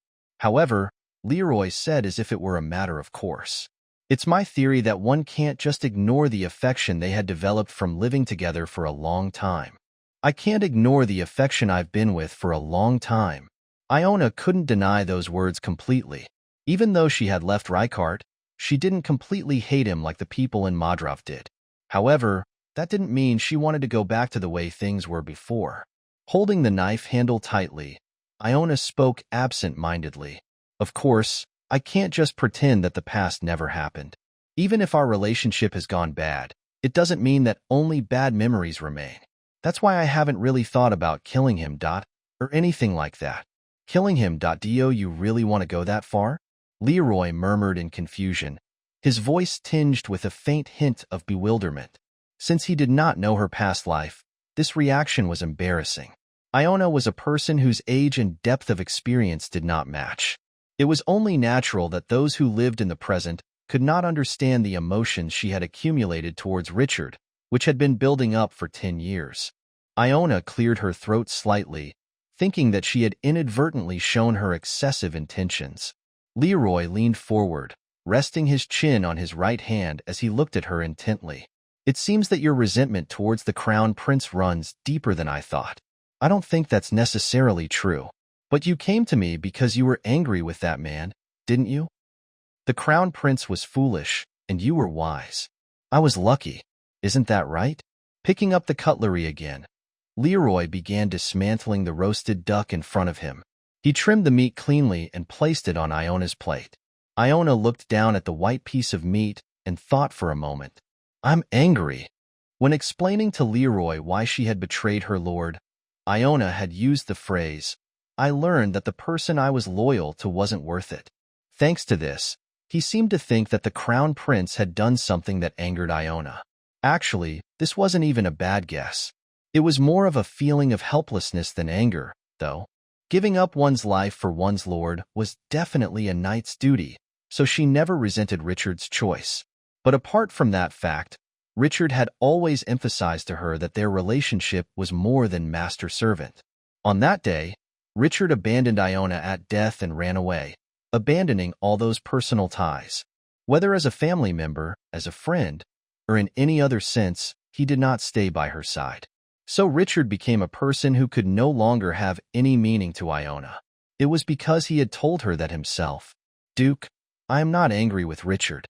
There is no reason to be disappointed and angry at someone who means nothing. Iona spoke in a quiet but powerful voice.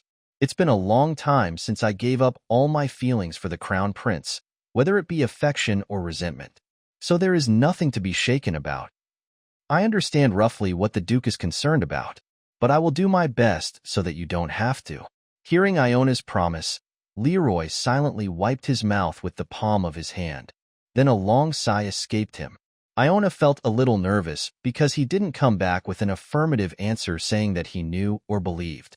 Iona asked, observing his reaction, Are you okay? I'm fine. If you're not relieved because it's just words. No, it was the perfect answer. You gave me the answer I needed at the moment I needed it, so I just felt a little pathetic. Only then did Iona feel a little bit of confidence rise. She trusted him, and he trusted her in return. They may not have a passionate relationship like other lovers, but she thought that with such trust alone, they could live well enough. You said you'll be gone for 10 days from now on? Yes, that's right.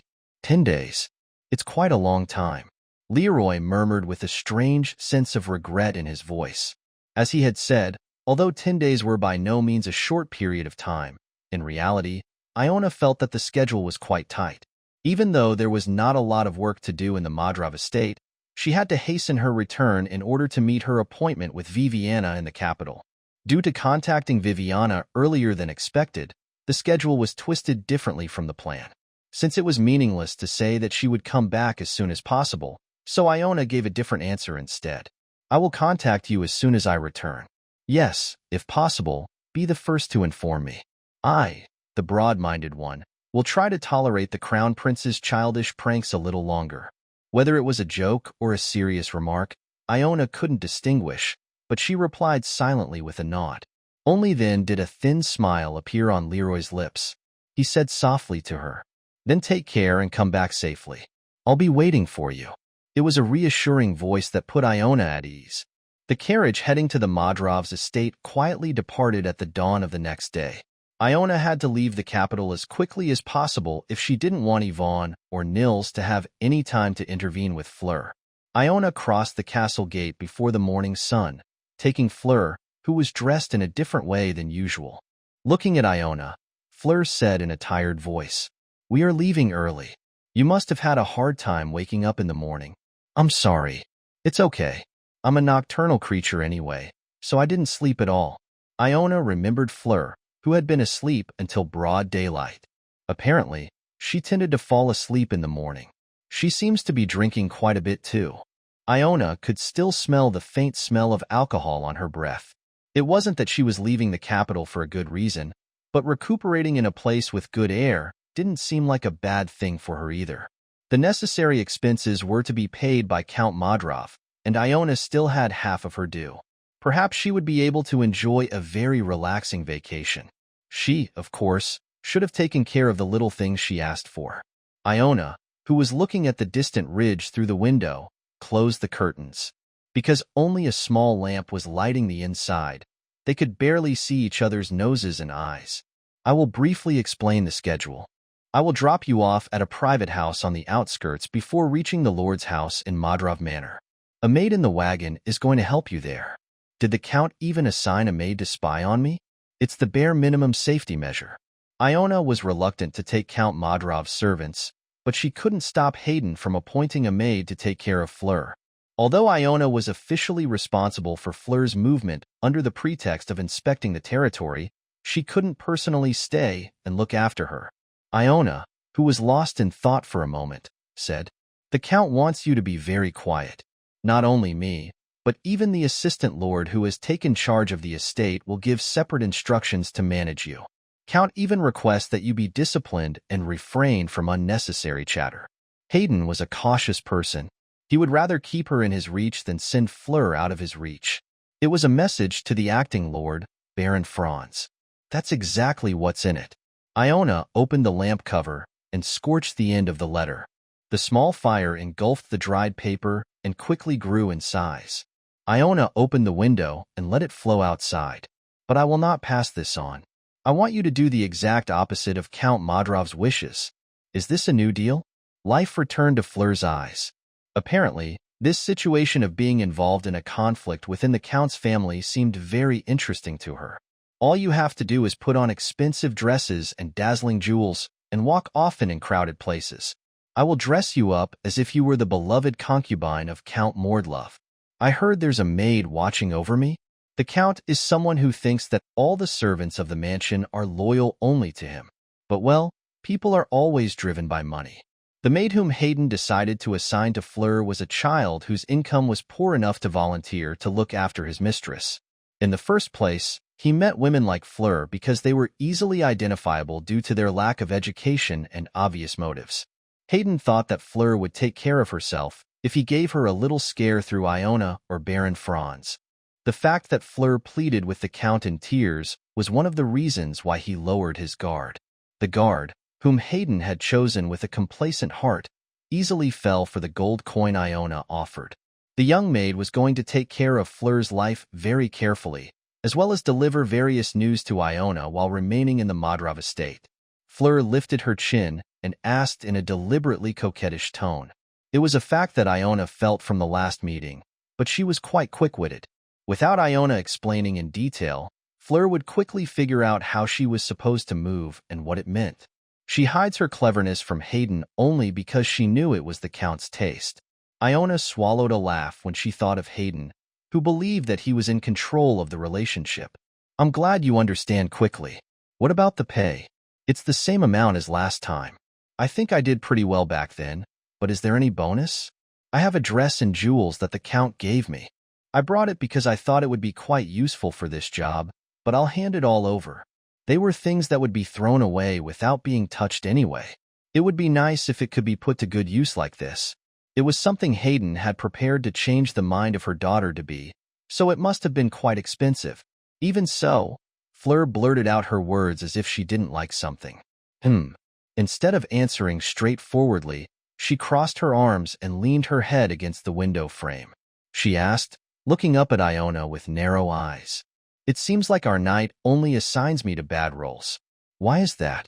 Of course, Iona was a strict knight, rare to find in this era, who did not succumb to such charms from a beauty. When Iona remained silent, Fleur tried to provoke another topic. "Tell me honestly, Dame Iona, do you want to beat your brothers and become the head of the household? It has been decided that Nils will inherit the succession of the Count. The announcement ceremony will be held 3 days after we leave." Iona replied nonchalantly. This, too, was decided as hastily as Iona's departure to Madrov. Even though Iona didn't say anything about the announcement ceremony first, Hayden looked at her daughter and explained it like this. "Nils is feeling quite resentful that you are sent as my representative to the territory. At least in this formal procedure, you should try to appease him a bit. It's not necessary to bother someone as busy as you for a simple gathering of close acquaintances."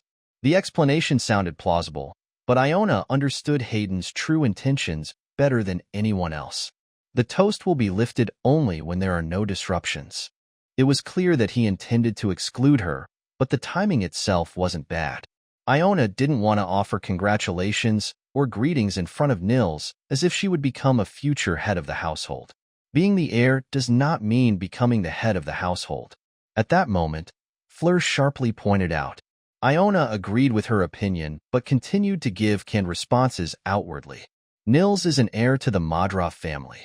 It's only natural that he inherits the family line. Then why are you getting involved in this troublesome matter? I don't know what you are talking about. The noble's way of speaking is surely amusing. Even just looking at the task you assigned me, the intention is obvious.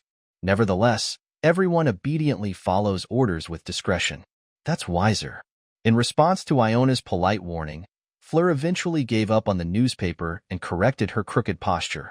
It was because Iona had a premonition that Iona would never speak out of her resentment toward her father. In any case, it was objectively a very wise decision. From the beginning, they had only temporarily shared the same carriage like now and would soon part ways on their own paths. Fleur swallowed a long yawn at the thought that the journey would be more boring than he thought, thinking that it would be better to keep quiet for a while after work was over. To entrust gratitude to the adopted daughter who will be leaving soon, the Count has completely given up on the estate. Baron Franz burst through the door of the office, gritted his teeth, and giggled. Finn, who was writing documents inside, hesitated for a moment when he heard that, but quickly began to move his hands again, as if nothing had happened. From early morning to late night, he had been sitting in the same spot and doing the same work over and over again in the same position. He appeared so mechanical that one could suspect he was a machine, even with a little exaggeration. Baron Franz asked, throwing a wooden stick above Finn's face. "Hey, are all the paperwork ready?" "Yes. Once I finish this quarter, it will be all done." "When will that happen?" "The Count's daughter has already departed from the capital. Will you be able to complete it before she arrives? If it doesn't work, you will die, I will die, and everyone else will die." Baron Franz, leaning his arm on Finn's shoulder, said in a threatening voice. He was habitually angry, even though he knew that the other person would complete it in a timely manner. It was because he had been annoyed recently by Count Modrov's sudden notice of gratitude visit. The head of Baron Franz's family, Robert Franz, was a man who had inherited the title from his father 10 years ago and had held the position of deputy lord continuously. Of course, his personal friendship with the Count played a bigger role in that unconditional trust than his outstanding skills. Well, it's more like a mutually beneficial relationship than friendship. If Robert had been personally close to the Count, he would not have dared to think of stealing his property. Unfortunately, though, Robert was rather ruthless than intelligent. It means that he was a villain who used people for the purpose of money. At first, Robert stole only small sums that would not show up on paper. However, as his history of stealing money gradually increased, he decided to increase the size of the business. Originally, most of the people living in the Modrov estate were peasants who rented land from the lord to farm. Robert first turned them into serfs by mixing legitimate collections with illegal extortion. The serfs could not escape because they were the manpower bound to the estate and had to pay more rent than the free people. People work more hours and earn less money than ever before. The difference went straight into Robert's pocket. Even so, Robert was recognized as a competent manager by always maintaining a similar level of revenue sent to Hayden. The papers that Robert sent to the Count were always neat and tidy. That was half thanks to this guy. Thinking so, Robert looked into Finn's expressionless face. Then, he reached out his hand and scratched the other person's cheek as if petting a pet animal. "Our calculation is just mind-blowing. You can finish this by tomorrow morning, right?" "I will." "Oh, make sure it's ready for me to see as soon as I wake up." "Yes," Finn answered meekly. It was a voice that lacked the slightest hint of humanity. When Finn was first captured, he used to rebel and try to escape, but over the past few years, he had become incredibly dull. Robert, who had turned away as if losing interest, suddenly stopped and stood still. He closed the distance back to Finn, then slammed his fist into the opponent's face. As Robert stood up from his seat, he kicked Finn with his boot and spoke. "But why are you so quiet?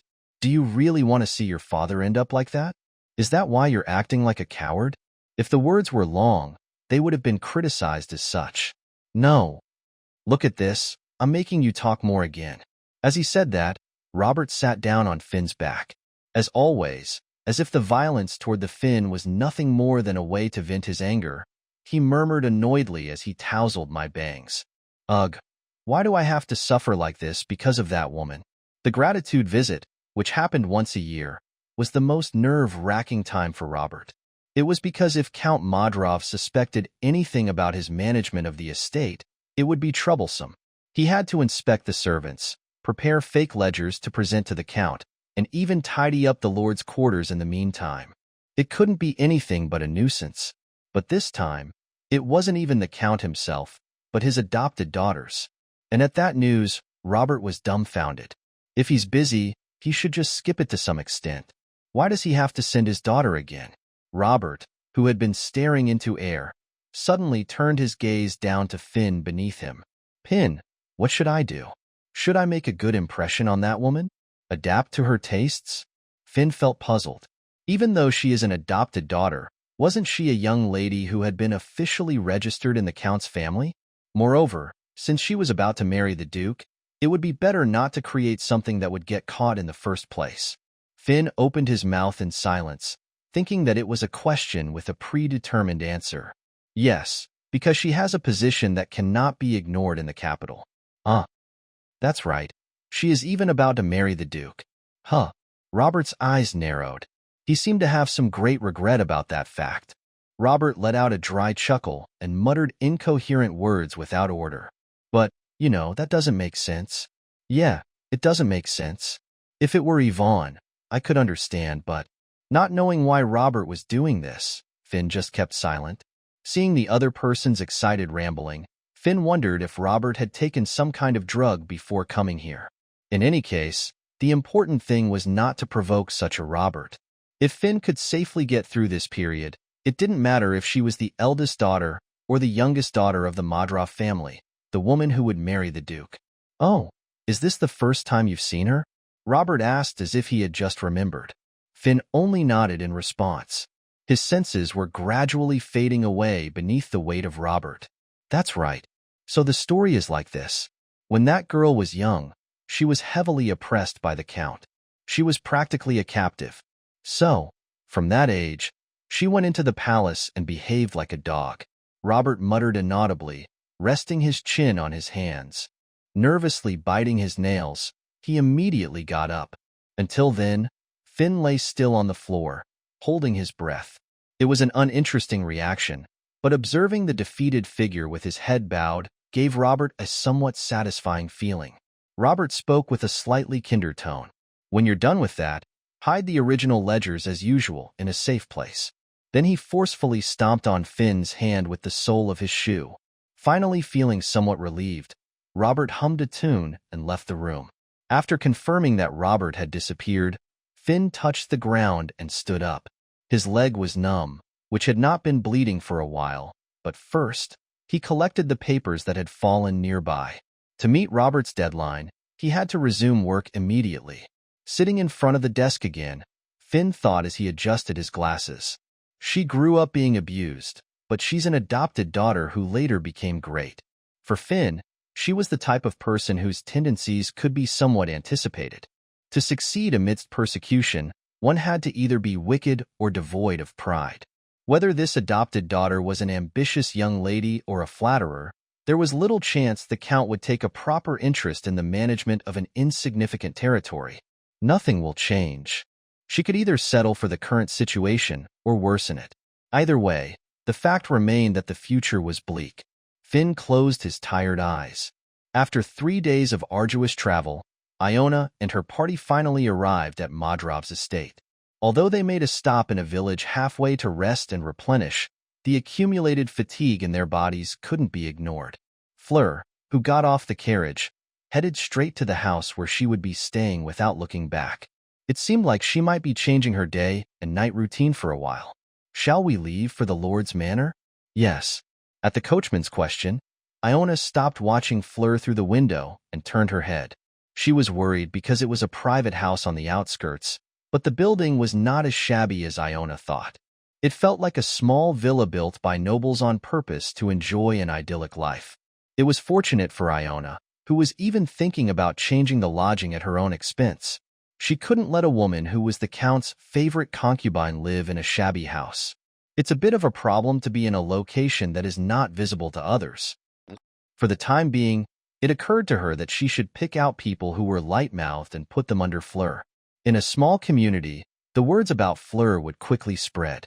It was to be expected, as the Madrovs' estate was a dull neighborhood filled only with fields and farmland. It was only after driving for a long time that the wagon entered an area where buildings were concentrated. Iona checked her outfit lightly and then looked outside. The sight of the towering lord's manor became visible from afar. Thanks to the message sent in advance from the village where Iona and her party had stopped by last time, it seemed that they were ready to welcome the guest in time. As soon as the coachman informed the gatekeeper of Iona's arrival, the gate in the fence opened. It was a place where attention was gathered, so Iona hid her tired face and stepped outside. Baron Franz, who had personally come to meet her, greeted her with a pleased voice. "Hello, Iona Madrov. My name is Robert Franz, the deputy lord. It is an honor to meet you." He seemed to be a man who had passed his 30s. With reddish hair that leaned towards orange, he gave off a somewhat disheveled impression. It was not an evaluation based on prejudice. Iona already knew this man. "Nice to meet you, Baron Franz. I don't know if the sudden visit in the middle of a busy day has caused trouble for you." "No inconvenience at all. What could be more auspicious than seeing the people of the Madrov family remembering and visiting this land?" Robert said with a wry smile. It sounded like a well-rehearsed remark, but the man had a knack for making it seem quite genuine. That was why he was able to take on the role of acting lord for nearly 10 years and achieve success. "Well, you must be tired. Let's go inside for now. I'll show you to your room. Should I prepare some food for you to eat first?" "That won't be necessary. I'm not particularly hungry." "That's fortunate. It's hard to enjoy a meal properly if you have filled your stomach with snacks. Please look forward to the welcome dinner. We prepared it with great care soon." Robert was talkative and quick in his speech. Amidst his conversations filled with various topics, the other person would sometimes unknowingly reveal a gap. However, Iona gave only necessary answers from time to time and did not give him any space. Robert looked down at Iona's profile with an observing gaze. As expected, she's not one to talk much. It was a fact that he already knew that she was a gloomy woman. Since the Franz family had worked for the Madrov family for generations, Robert had seen Iona a few times from afar a long time ago. A girl who lost her mind while being abused under the guise of training. That was his evaluation of young Iona. She doesn't look like an idiot like then, but I still don't know what she is thinking. Or maybe she's not thinking anything at all? It was rational speculation because Iona, whom Robert knew, was a woman with no sense of self. Perhaps this time, she was only acting under the command of Count Madrov, and it was clear that she had no interest in the affairs of the estate. Then, on this side, he should treat her in the same way as he always did with the Count. "Ah, here it is. I prepared the room my father originally used. Since the genders are different, you may feel a little uncomfortable.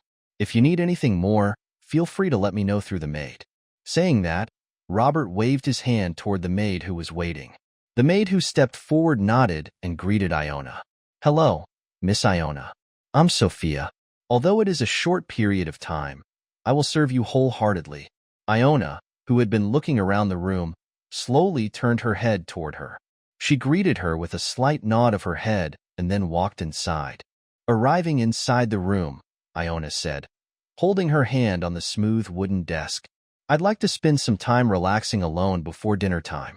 "Ah, I have been talking too long about someone who has come a long way. Sorry."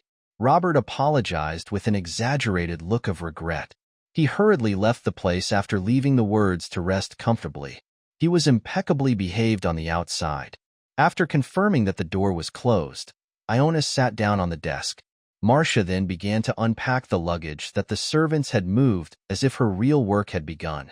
Sophia, the maid Robert had assigned to her, also naturally went to Marcia's side to help. Iona, who was watching them, suddenly opened her mouth and asked, "Your name is Sophia, right?" Sophia, who suddenly got up from her seat, responded by politely clasping her hands together.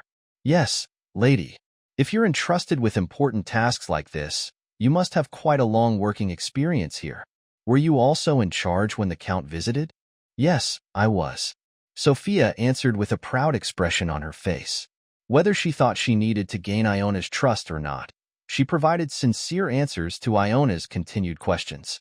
What did the Count do when he came here? Usually, he would examine the documents that had been put aside and briefly survey the territory. Sometimes, he would review business proposals suggested by visitors. I see. The documents must have been well prepared, and he probably didn't pay much attention to the affairs of the territory. He would have been more interested in prominent businesses or investments without any variables in small-scale farming. At Iona's leisurely explanation, Sophia's smiling face froze. Yes? What did you get in return? Return? What? I asked a plain question about money, knowing that it must have been money anyway. Let me change the question then. How much did you receive from the Baron? My lady, I'm sorry, but I really don't understand what you're talking about. I don't understand. I simply served the Count sincerely under the Baron's orders. Suddenly, money. Sophia started to tremble, feeling unjust. At that moment, Marcia sighed and stood up from her seat. Sophia flinched and subtly distanced herself from Marcia. What came out from the baggage Marcia was unpacking was Iona's sword. Marcia handed it to Iona and said, "She seems to have no intention of talking. Should I just kill her? It would be troublesome if this matter spreads elsewhere." Should I? If you dismantle her properly, I'll bury her in a nearby field at night. It won't be easy to find until you leave for the capital anyway. By then, the missing person won't be a big deal. Marcia said in a non-trivial tone and dragged Sophia into the bathroom.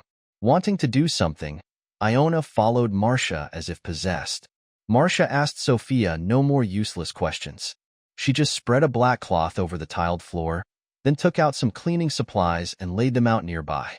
She then grabbed Sophia's trembling arm and pulled her toward the center of the fabric. Realizing what that meant, Sophia threw Marcia away with all her might. She hurriedly hugged the bathtub and screamed desperately, "Wait a minute. I'll tell you. I'll tell you everything. Please save me." Just a few minutes later, Iona was able to grasp Baron Franz's entourage, the scale of the embezzlement, and his usual life and personality one by one. Sophia, who breathed out the information without taking a breath, said with a sad sob, "Sniff, that's all I know." Sophia continued to hold on to the faucet as if Marcia was about to drag her away the moment she took her hand off the tap. Seeing their excessive fear, it seemed to Sophia that Marcia and Iona were people who were used to handling situations like this. Anyway, Iona couldn't come up with a lie that could be used to cover up while using her wits. She judged that there was sincerity in her confession. "I don't think there's much difference from last time." Even in her previous life, Baron Franz had consistently committed embezzlement. However, the time when his crimes were exposed was later than now because Hayden judged that there were no problems with the territory's management every year when he went out for audits. In the end, it was only when Iona, who succeeded the estate, extensively reorganized the family that his tail was finally stepped on. The ledger was skillfully manipulated to that extent. His skill in deceiving costs to the advantageous side, considering the changing market prices, was remarkable. Moreover, there was no error between the visible inventory and the documents, so even if they were to record the truth as it was doubtful whether such meticulous management was possible. Iona asked, as if observing the maid's reaction, "Do you know a man named Finn?" At Iona's assertion, Sophia made a frightened expression. It was a name that never came out of her mouth, even in the midst of selling out all the vassals who sympathized with the Baron. That, I already know that the man is the main culprit in manipulating the ledger. Where can I meet him? Sophia opened her mouth as if to give an answer, but soon her lips parted again.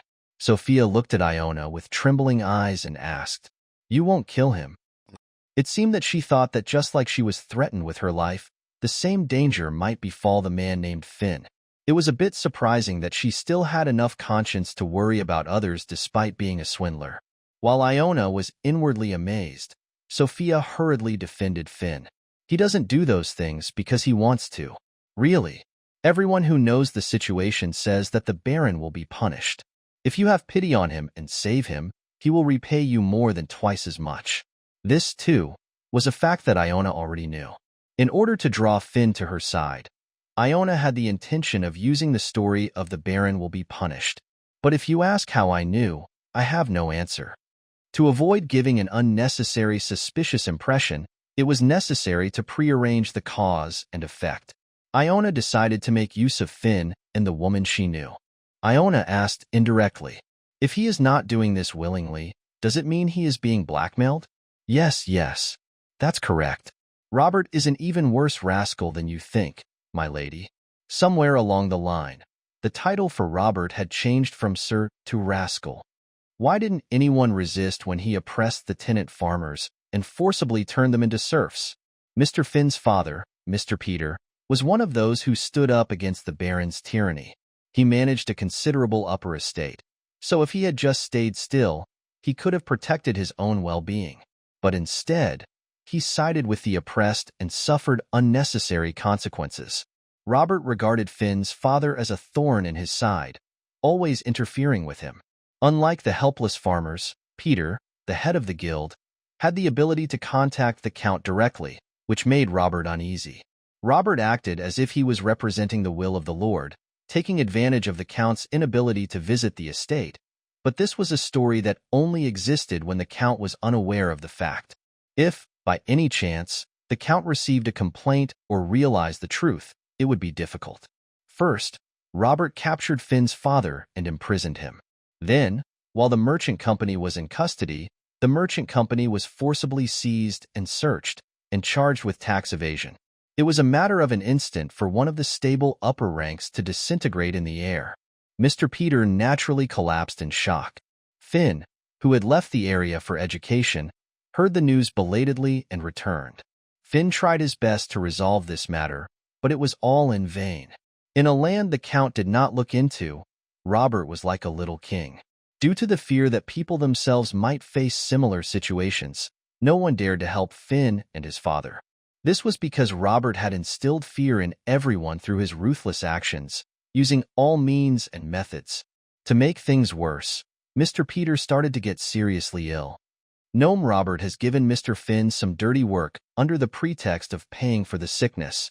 He had no choice but to obey in order to save his father. At first, it was merely a plan to involve Finn in dirty deeds. Robert intended to kill them both at an opportune moment, and then use the evidence he had previously prepared to tarnish their reputation. The problem was that Finn was too capable, and as time went on, Robert found it increasingly regrettable to deal with him. In his dilemma, Robert decided to bring Finn down to the same level, making sure that he wouldn't dare to betray him, even out of fear of his own misdeeds. Mr. Finn won't listen to old Robert if his father's problems are solved, my lady. Right? Sophia looked up at Iona with a desperate look. Iona opened her arms and turned to Marcia. Marcia, write down everything she said on paper. Yes, lady. Politely responding, Masha brought paper and a pen from outside. Sophia accepted it, but with a puzzled look on her face. Sophia looked back and forth between Marcia and Iona, stuttering. What? Iona went in front of Sophia and slowly lowered herself into a seat. Then he tapped the blank paper with the tip of his index finger and said, "This is your lifeline. I will guarantee your safety for a while in exchange for keeping the handwritten evidence.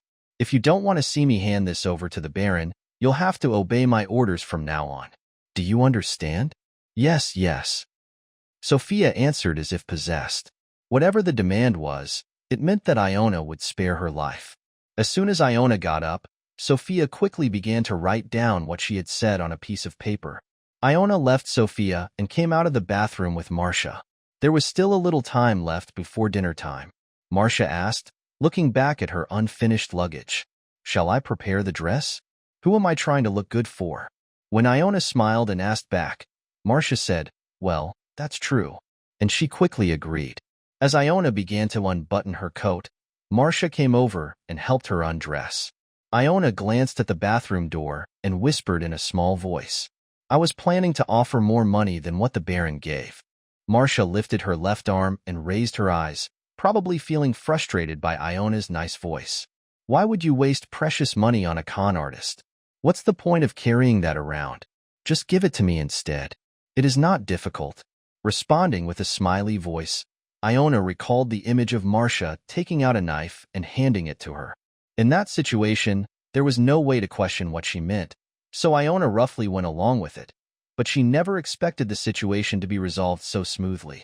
Iona asked admiringly, "Did you learn coercion or blackmail during our time away at the cottage?" "Well, I've acquired a few skills over the years." It seemed so genuine. I was genuine. Just kidding, right? Iona chuckled, but Masha remained silent. The corners of Iona's mouth sank slowly. Suddenly, she became curious. "But where did that black cloth come from all of a sudden?" "I brought it because I thought I might need it." "But where is it needed?" "Are you curious?" No, never mind," Iona answered after some hesitation. In the meantime, Marcia, who had sorted out the clothes Iona had taken off, said as she went back to the bathroom, "You're going to take a shower right away, right? I'll prepare warm water in the bathtub. I'll also give you some new employee training as well." Iona, who was watching Marcia's back, trembled at the sudden goosebumps she felt. Today, the weather felt strangely cold. "Okay, I guess this is enough." Robert, who looked around with his brow slightly wrinkled, finally clapped his hands briefly. The servants who were waiting around him let out a sigh of relief one after another. Their owner used to paranoidly clean the manor house whenever someone came down from the capital, and if he found even a speck of dust that they hadn't cleaned up, he called everyone in and terribly scolded them. During this time, there were not one or two colleagues who lost their jobs and were kicked out because of it. With the thought of successfully getting through this dinner, the servants tightened their bodies in unison. Just then, a maid carefully opened the door and announced the arrival of the guest. "Dame Iona is coming down." Upon hearing this, the servants as well as Robert returned to their places in perfect order. Robert had a benevolent smile on his lips, and as soon as the door opened, he opened his arms in delight. "You are here, Dame Iona." Robert liked this moment. He welcomed the guest as the host and tried to be good to the true owner of this land, who had become an outsider. At times like this, Robert felt as though he had become a real lord. "Please come this way and have a seat." Coincidentally, I was feeling hungry as well. When Iona came closer to the table, the servant politely pulled out a chair for her. As she sat down, Iona asked casually, "Does the Baron usually live here?" Robert answered with a friendly smile. "It is true. Of course, there was a separate mansion owned by Franz in the Madrov estate. However, Robert had left the place empty for a long time and had moved to the permanent residence." Robert felt slight displeasure, wondering if she was pointing out that fact, but the other person stopped talking about the preceding topic. The hors d'oeuvres that had just arrived were placed in front of them. It was grilled scallops topped with pea sauce. Robert asked, slicing the clam meat with a spoon, "How is the Count doing these days?" "He is always in good health. Seeing that he sent Dame Iona instead, he seems to be very busy these days. Because he is planning to pick Nils as his successor soon. He is preparing the announcement ceremony while leaving the estate's affairs to me." "I see." Robert let out a small exclamation as if he understood. There must have been some hidden reason why the Count sent neither his eldest son nor his eldest daughter. Finally, the Count has taken off his heavy burden. Considering Nils' reputation, it was a time when further confirmation was necessary, even if the other party had not yet fully demonstrated the qualifications to inherit the family. Robert chewed the food in his mouth, thinking that sooner or later he would have to approach Nils and make friends with him. Anyway, it's a good thing for me. Hayden's son, apparently stupid, seemed much easier to handle than his father. Since he was young, he would easily be wary of alcohol and women. Perhaps in the near future, with the change of generations, he himself might become a much wealthier person than a real lord. In fact, if there was someone difficult to deal with, it wasn't Nils, but the woman sitting in front of him right now. She belonged to a completely different category from her obvious, scheming brother. "I heard that Dame Iona is also busy preparing for the wedding. It's still in the early stages of discussion. Haha, if you have any good news, please send me an invitation. I guess it will probably be soon. Look at her now." He was making an effort to liven up the atmosphere, but it seemed like the other party was not paying attention and was solely focused on the meal. Robert tried to suppress his growing annoyance and brought up the main topic. What are your plans going forward? Well, since we've come this far, I thought I might take some time to visit the estate.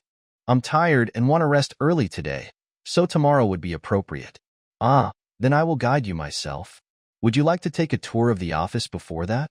Since you are here for the first time, let me introduce you to my counselors. Robert did not hide the faces of those who work with him. No, when the Count visited, he used to introduce his accomplices one by one with utmost sincerity. The subordinates, who were afraid of exposing their faces to the Count, naturally became more cautious in their behavior. If he had a chance to face Iona on this occasion, he would be able to present a new sense of tension. Well, is there really a need for that? Just gather the documents and send them to my room. I'll review them when I have time. Iona replied calmly. It was an insincere attitude, but Iona's refusal satisfied Robert in its own way. It was because his attitude, as if he had no particular interest in estate affairs work, was clearly revealed. Feeling slightly better, Robert continued with his meaningless jokes. Iona responded just enough to keep the conversation going, without letting the silence linger. Instead, she continued to drink alcohol. It was astonishing how someone who claimed to be visiting the estate tomorrow could drink so much. Robert tried his best to keep up with Iona in emptying their glasses, but it wasn't an easy task. After a while, unable to bear it any longer, Robert intervened and spoke to Iona first. Iona, it seems like you've had too much to drink. Today, my dear, it's time to rest. You can drink again tomorrow, can't you? Iona, who was practically resting her head on the glass, slowly raised her head. Beside her, the empty bottles were already piled up. Iona nodded as if she agreed with Robert's words, but her eyelids felt heavy and she soon laid her head back on the table.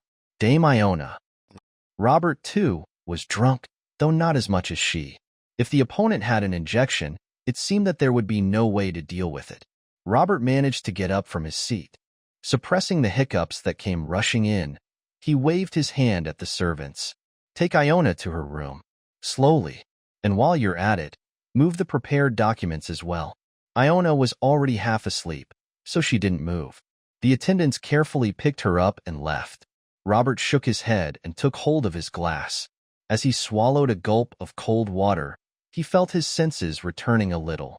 Only then did Robert look back at Sophia, who had left the restaurant without following Iona. Phew, what do you think? Is there any problem? To Robert's meaningful question, Sophia answered as if she had been waiting. Yes, I think you can put your mind at ease. When I was dealing with the people earlier, what did I do? Perhaps she was very tired, so you fell asleep right away. She didn't seem interested in the dinner either. You just told the maid who accompanied us that you wanted to return to the capital as soon as possible. Yeah, that's how it should be. Robert nodded in satisfaction. Indeed, the heavens were on his side. Perhaps due to the increased intoxication, a pleasant anticipation surged within him that he would be able to successfully get through this annual event once again. The next morning, moaning from a hangover leaked from Robert's room early in the morning. The problem was that he had consumed more than his usual amount in an effort to entertain his opponent in a pleasant way. Due to excessive drinking, Robert had been shuttling back and forth to the bathroom, repeating the cycle of vomiting until he could welcome the rising sun. Robert, who had emptied his stomach, fell asleep, only to wake up later than usual. It was just a short time before the appointment with Iona. Robert hurriedly left the room after finishing his urgent preparations contrary to his plan. I washed and dressed, but I couldn't help but see the fatigue of the previous day in my eyes. Looking at himself in the mirror hanging in the hallway, Robert sighed inwardly. Now that I'm in this condition, that woman must be ridiculous. It was time to think that maybe it would be better to cancel the outing altogether. Robert stopped when he saw Iona waiting for him on the porch. Iona, who was looking out the window with her hands behind her back, turned around when she felt someone's presence. You came on time, Iona greeted in a refreshing voice. Robert was embarrassed inside because he hadn't thought that his opponent would be out earlier than him. Looking at that face that didn't even have the slightest trace of last night's drinking party, he couldn't figure out what on earth was going on. The other person had drunk more than him, So why was the other person fine while he was in such a state? Robert said, looking flustered. Dame Iona, it seems that you do not have a hangover. I didn't drink enough to have a hangover. Iona replied nonchalantly and instructed her servant to open the main gate. Beyond it suddenly appeared an official carriage that Robert had not prepared while he was gone. It seemed that Ions had finished the preparations herself. Before Robert even had time to apologize for the rudeness, Iona hurriedly climbed into the carriage. Robert followed her with an awkward look, just as he thought it would be nice to rest for a little while. As soon as he confirmed that the carriage door was closed, the coachman immediately set off. Oh, I should have had the servants bring you some water. Iona looked at Robert's face up close and said as if she felt pity. Even at first glance, his complexion was not very good. With a lack of sleep, an upset stomach, and the shaking of the carriage, Robert felt like he was going to die. Ugh. It's okay. I'm fine. If you feel like vomiting, tell me. Iona, who answered casually, began to look at the documents prepared in the carriage. Robert struggled to catch a glimpse of the contents through his blurred vision. What is that? Seeing the densely written numbers, it seemed like yesterday's ledger, but sitting face to face with the other person made it difficult to grasp the content properly. There was also the fact that his stomach quickly worsened when he tried to concentrate. I get motion sickness when reading in the carriage. Remembering Iona's polite advice, Robert eventually closed his eyes. He concluded that Iona was cramming at the last minute. The ledger he sent was by no means thick enough to be easily dealt with. May I open a window? Go ahead. As Robert opened the window and breathed in the fresh air outside, he felt a little better. After taking a deep breath for a while, Robert opened his eyes again. He finally noticed that the carriage was moving in a direction different from the intended route. Hey, this isn't the right way. Let's start by slowly going around the northern outskirts, Robert said irritably, tapping on the window that led to the coachman's seat. The coachman, feeling the vibration, glanced back. It was a face that Robert didn't recognize. Did Iona call her own person while preparing the carriage? While Robert was assessing the situation, Iona came to a succinct conclusion. Just keep going. This time, Robert's gaze turned to Iona. Dame Iona, there's no need for you to personally inspect the low information areas in the south. They're not of much interest. I found that area more intriguing. Haha, since you've always lived in the capital, you may not be familiar with the territory. I was going to guide you as I serve the count, so could you please follow my definite intentions? Robert said, trying to persuade Iona. From his perspective, it was an act of patience, but it still seemed very presumptuous to treat the young lady of the noble family in such a manner. Finally, Iona put down the papers she was holding. Baron. Yes. Are you the lord of this land? Yes. I asked if you were the owner of this land. Robert couldn't help but be taken aback by Iona's cold question. Under normal circumstances, he would have boldly questioned why she was asking that. But at this moment, he couldn't find a way to escape the situation so smoothly. When she suddenly expressed anger after being indifferent all along, Robert felt a great sense of surprise. When I heard that you don't commute to the lordship office and instead reside there, I understood it as a convenience. But now that I hear your words, I wonder if it was actually your unruliness that caused it. Baron, are you Count Modrov? How could that be, Dame Iona? Robert exclaimed in astonishment. He had only shown kindness so that she could inspect the necessary lands. Of course, that necessity largely followed his own standards. Why is she getting so angry? The southern region was where Robert had harshly treated the farmers, turning them from tenants to laborers. Robert always guided Count Modrov to another place, fearing that he might hear something strange. However, instead of obediently following his suggestions like her father, Iona was stubbornly insisting on unnecessary stubbornness, making a fuss over trivial matters. I was just trying to be helpful to you. Robert defended himself with a sense of injustice, but Iona coldly cut off his words. You're going off topic. Robert felt a surge of emotions, but he couldn't confront her here, so he ended up apologizing half-heartedly. I apologize if you felt uncomfortable with my words and actions. Iona didn't answer. A sense of discomfort, humiliation, and a slight sense of nausea mixed together in Robert's mind. He found it extremely difficult to endure this situation, being scolded by the Count's daughter, who was not even Count Modroff. Robert lowered his head, barely hiding his distorted face. The conversation did not continue. In silence, the carriage ran for a long time. Through the window, the southern region seemed to be getting closer. Robert expected the carriage to slow down and move slowly. That way, the owner could comfortably survey the surroundings. However, the carriage suddenly came to a stop in the middle of a field road. It was at that moment when Robert, with a bewildered expression, was about to inspect the carriage, thinking that there might be a problem with the wheels. Leaving Robert with a puzzled expression behind, Iona stepped outside. "Dame Iona, why are you getting off all of a sudden?"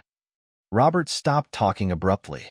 People were also getting off the carriage that followed them, one by one. When Robert spotted Finn's face inside, his eyes widened in astonishment. Without a second thought, Robert hurriedly went outside and approached Finn, grabbing his arm and pulling him behind the carriage. "Why are you here?" Robert glanced around and whispered in a harsh voice. Finn responded dumbfoundedly as if asking why. "Dame Iona is looking for an assistant to help tour the manor." "Why is that you?" It was a fact that Finn didn't even know. Finn had simply joined the group after being called by Sophia. But if he mentioned Sophia's name here, Robert seemed likely to vent his anger on her for no reason. It seemed that Robert wasn't pleased with his appearance outside. Finn only relayed what he had heard. "Well, I happened to be available, and they said it would be convenient to have someone who directly organized the account books come and assist." "What are you assisting with?" Robert asked blankly. Something was off. Since earlier, an unpleasant premonition had been creeping up on him. As usual, Robert grabbed Finn by the collar. Robert, who fiercely clashed his teeth once, asked again, "Did you say something strange?" "Ouch, not true." Finn's denial didn't sound particularly false. But instead of letting go of the Finn right away, Robert stared into his green eyes for a moment as if examining his intentions. "Be careful what you do." Leaving a warning, Robert turned around and came back behind the carriage. In the meantime, those who had finished their preparations were pacing around as if they were about to depart immediately. Robert hurriedly approached Iona and struck up a conversation as if trying to gauge her mood. "Dame, are you planning to walk directly? You must be tired." He didn't know if it was a well-organized shopping street, but Count Modlov had never tried to walk on his own feet on a dirt road like this.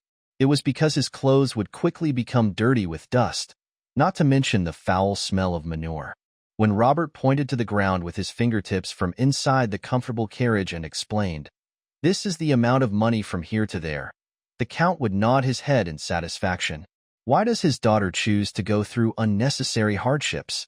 "If you're tired, the Baron can go in and take a rest."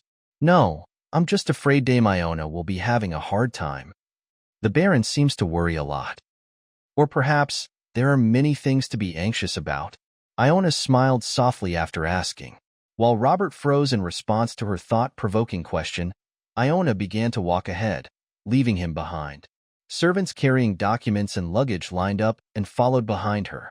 Finn was among them. For some reason, feeling nervous, Robert moved one step away from them. Instead of Robert, Finn stood next to Iona and explained the land area and income. "Something is strange, something." It was when Robert rubbed his aching head and contemplated what went wrong. The serfs who had gathered nearby to have a meal caught his eye. Come to think of it, it's right around lunchtime. It seemed that the other side was also aware of the existence of the passing guest. Upon discovering Iona and her group, the serfs stood up in surprise, only to quickly bow their heads to the ground again. Everyone appeared bewildered by the sudden appearance of a noble person. They meekly lowered their bodies, waiting for Iona to pass by. However, Iona confidently crossed the field ditch and stood in front of them. "Who is cultivating the land around here?" Everyone's faces were stained with astonishment at Iona's question. A landlord's daughter trying to mingle with a lowly serf. It was an absolutely unbelievable situation. Even Robert was so shocked that he couldn't stop her. I am." The man in the shabby clothes stood up from his seat trembling. Iona looked at him lightly and asked, "Judging by your appearance, you don't seem to be a tenant farmer. Is that correct?" "Yes." Yes. Compared to the size of the land he was in charge of, the man's outfit was too tattered.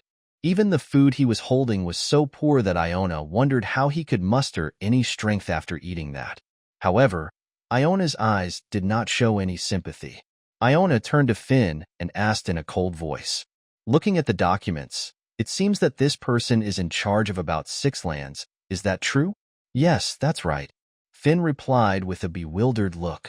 In an incomprehensible situation, his heart was beating strangely. This is odd. If that's the case, they should have yielded around 20 bundles of grain, but they only paid half of it as tax. The calculation doesn't add up. Tenant farmers usually paid half of their harvest as rent. Serfs usually demanded more grain, so on this account the tax was underpaid. I'm sure last year's harvest wasn't so bad. Did you secretly steal the grain? Iona questioned the serf in a terrifying voice. The man, taken aback by this, hurriedly shook his head and explained. What are you talking about? I definitely handed over 15 bundles last autumn. That's the truth. You're blatantly lying. Isn't there a clear record of it here? Saying that, Iona snapped her hand at Finn. As Finn hesitantly approached, Iona swiftly snatched the documents from him and pointed to a specific spot with her finger. The serf was just looking down at the rest of the floor, afraid of Iona's sudden condemnation. Tears streaming down his face as he pleaded it's unfair. I definitely handed over 15 bundles. Finn unknowingly clenched his fists, because he knew better than anyone that this man's words were true. In the ledgers that Robert showed to Iona, those whom Robert had arbitrarily downgraded were still paying rent based on their peasant days. Naturally, the difference went straight into Robert's clutches. The surrounding serfs exchanged knowing glances in the unsettling situation. While they couldn't precisely understand what was happening, one thing was certain. The high-ranking noble figures were once again squeezing their blood. This is too much. Sigh, why bother living like this? It's better to die than suffer. The serfs only whispered in low voices that only they could hear, and did not dare to go directly in front of Iona. No matter how vicious the opponent was, it was obvious that if they openly cursed at her, their throat would cut off. But did it reach Iona's ears? She turned her cold gaze toward them. What did you just say? It was too late to close their mouths now. There was no going back. The serfs trembled and shook their necks. In an instant, the surroundings became quiet. An unusual anger erupted from Iona. Not only did you arbitrarily lower the rent by tampering with the land size unnoticed by the landlord, but you also had the audacity to insult your superiors without any remorse. Have you witnessed such audacity? At this point, Robert couldn't help but step out to stop Iona. If this situation escalated, it would be troublesome for him. He couldn't let Iona realize that this was not the serf's fault, but deliberate embezzlement. Sensing a crisis, Robert approached with a drawn face and grabbed Iona's arm. Dame Iona, calm down. Here might have been an issue with the ledger. Since it's a task done by people, mistakes are inevitable. I will have someone investigate it thoroughly. Baron, do you know what I just heard from them and take their side? Iona glared at Robert with bitter eyes. It was an anger that Robert, who was far away, could not relate to. Robert glanced at Finn, hoping for some sign. But Finn hesitated, unsure of what to say. He hadn't heard the peasants' voices either. While Robert struggled to find the right words, Iona coldly brushed his hand away. With an angry and determined look, she turned to her attendants and gave an order. Listen up, go back to the estate immediately, and bring the soldiers. We must put all these scoundrels in prison. Robert sensed that something was going terribly wrong. More than a dozen serfs were imprisoned in the underground interrogation room of the manor house. Iona also ordered a full-scale investigation as soon as she returned to the mansion, saying that she did not know who might have cheated and paid the rent. She claimed to have heard words she couldn't tolerate from the heavens, but no one knew exactly what she had heard. Even Robert couldn't stop her. Meanwhile, the captured serfs were clamoring for innocence, driving Robert crazy. In the midst of it all, Iona decided to summon Finn to her office to re-examine the ledger from the beginning. Robert, who heard about this, went to Finn first and pleaded. There is nothing wrong with the ledger. When Finn's reply was delayed, Robert revealed it and threatened again. Answer me, there is nothing wrong with the ledger. There is nothing wrong with the ledger. Good, that's all you have to say. I'll take care of the rest. Reconciliation was still not entirely impossible. Iona ordered a detailed investigation, but the personnel were also those under Robert. If everyone agreed and kept their mouths shut, the situation could be ended with the cheeky protest of a few lowly serfs. Robert murmured as if to reassure himself. These lowly serfs just cheated and paid the rent at will. It's something that can often happen when you don't have a watchful eye. No matter how unfair they are, there is no evidence. Finn, who had been watching Robert for a while, asked cautiously, Can't we handle it as my mistake? What? Didn't you say that even humans can make mistakes? I will take responsibility, so please release the captured individuals. Finn couldn't say anything more. It was because Robert reached out his arm and choked his neck. Finn, who hit the back of his head against the wall, let out a low moan. Do you think this is a joke? Do you think it's okay to say such insensitive things just because we showed a little vulnerability? We're in a situation where we could all die, and are you not aware of it? Guh. Why? Are you worried that those lowly serfs will be harmed? You're quite compassionate. There are many people to worry about. After all, Robert released his grip on Finn's neck, muttering. Finn leaned against the wall and desperately took a breath. As Finn gasped and coughed, Robert uttered a few harsh curses. Robert pointed his finger at Finn and spoke. That's why you're living like this now, you rascal. You're caught up in a situation where you're risking your life, all because of your own incompetence. If you want to see your father live a long and healthy life, then do well and take care of it. Understand? Finn caressed his aching neck and gasped for breath. His vision was blurred because of the tears welling up in his eyes.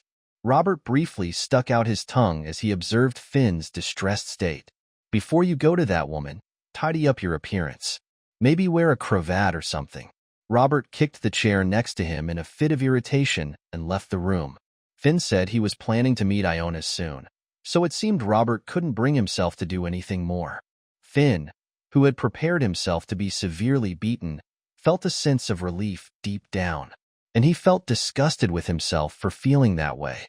Standing in place, Finn took deep breaths for a while and wiped away the moisture around his eyes.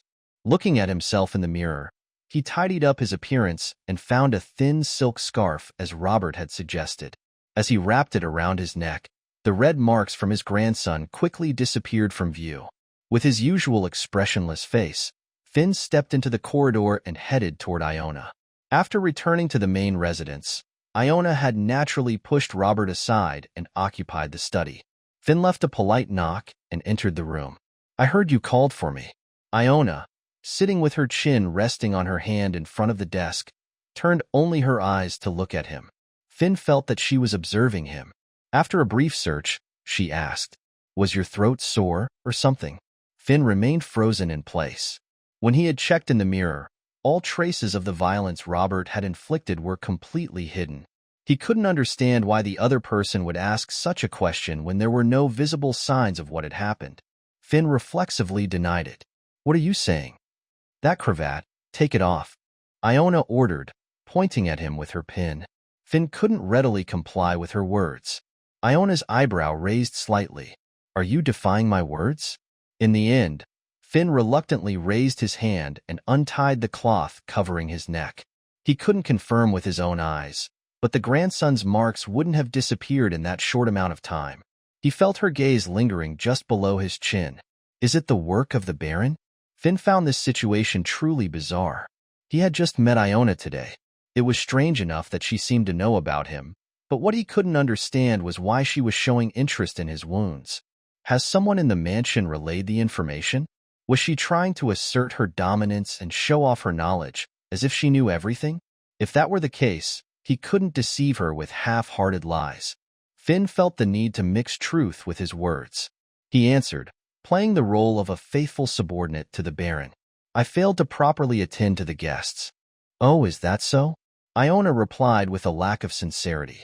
She didn't seem to believe Finn's excuse, but at the same time, she didn't seem interested in probing further about the same issue. As she stood up and motioned him inside, she said, First, come over here and have a seat.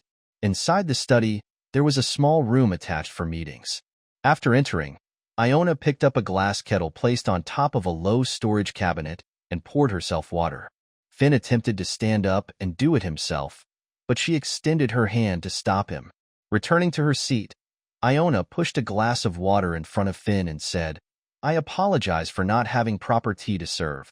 "No," Finn replied with a sense of apology. Although it was likely her first time visiting this place, she acted as if this space was extremely familiar to her.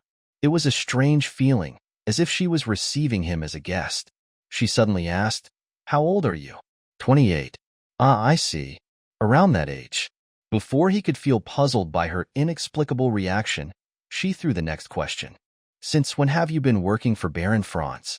"It's been about 8 years. It coincides with the time when your father's business suddenly closed down." Was her friendly attitude an attempt to make him drop his guard? She touched upon a sensitive topic unexpectedly. After a brief, deep breath, Finn answered, "You're right. The one who apprehended your father was none other than Baron Franz himself." "How did you end up helping him?" "You seem to be talking about something unrelated to the current matter." "I'm asking about how you became involved in a crime." "How can that be unrelated?" Iona's casual retort made Finn momentarily hold his breath. Was this a question to test him, or was she truly speaking as if she knew everything? Finn's mind became complicated. Trying to hide his perplexed expression, he said, "I don't understand what you're talking about." "You are cheating." "I have nothing to say." "Why are you afraid of the Baron?" Although it was a situation where he had initially taken the Baron's side, it could potentially turn the tables and lead to even greater guilt. Nonetheless, Finn had no choice but to remain silent. Finn's father was currently living in a residence arranged by Robert, away from the Madhrav estate, receiving medical care. Robert jokingly mentioned that it would have been difficult to complete the recovery if it weren't for him, but in reality, he had hidden Finn's father in a place where no one could reach him. With his father's life in Robert's hands, Finn could never betray him. Looking down at Finn's bowed head, Iona swallowed a wry smile. Loyalty to the enemy for the sake of the father. From Iona's perspective, who held Count Madhrav as her enemy, it was a sentiment she couldn't understand. "It was like that in my previous life too. The way he lived was not much different then and now." Baron Franz used his father's safety as a weapon to wield the pen, and the Finn moved as the opponent wishes. In terms of absolute obedience, it was similar to her relationship with Richard. One difference was that Finn always wanted to get away. Iona remembered the words he had said when they first met. "I have a favor to ask." A weary voice from an overly thin body. Despite having no strength due to prolonged interrogation, his posture was impressive, with a straightened back. Of course, that wasn't a reason to forgive his arrogance. "Do I look like I'm sitting here to listen to your request?" "It's a simple thing. Please find my father. Then I will tell you everything I know." Finn remained steadfast, even in the face of Iona's disdain. As Iona stared intently at Finn's face, the attendant who was standing beside her approached and whispered, "It is said that Baron Franz imprisoned Ichi's father and threatened him. People say he worked like a captive for over 10 years. There was a trace of human compassion in the attendant's voice. Punishment was inevitable, but couldn't they at least consider granting his final request? That was the tone of the message. At that time, Iona had just stripped Hayden of his title and assumed the position of the Countess. Feeling uneasy about the situation, Robert had already planted his people within the Count's estate, allowing him to swiftly escape before his past actions were exposed. By the time Iona came down to the Madhrav estate, he had already disappeared. It was Finn who was brought out as the person in charge in place of the escaped enemy. Hearing the story made her feel sorry for him. If you had come with evidence before this matter was revealed, you might have achieved what you desired. Even so, Iona drew a firm line with a cold voice. She didn't fully trust the story that Finn had been told by her aide. It was because it was impossible to verify the authenticity of each one. Even if it was true, his crimes were too heavy to be sympathetic for pity's sake. There were many things in the world that couldn't be solved simply by saying it couldn't be helped, and Finn was not exceptional enough to be an exception for Iona. A rat rascal that devoured the family's assets dares to attempt a transaction with the evidence? Iona threatened in a terrifying voice. It was an attempt to frighten and make him speak up, but Finn's attitude was consistently firm. No, rather, he seemed to be completely engrossed in only one thought, without the capacity to care about anything else. In the first place, the reason Iona had personally intervened and cornered him was because he kept repeating only one claim. Regardless of what you think, it doesn't matter. Find my father. I will speak after that. I could just kill you right here. But it would be much simpler to listen to my request. Everything went exactly as he had said. The decision to speak only after finding his father, and Iona's flattery that it would make the task much simpler. Finn remained silent to the end, and Iona's subordinates failed to find the hidden ledgers. In the end, Iona judged that she couldn't waste any more time and ordered her men to inquire about Finn's father.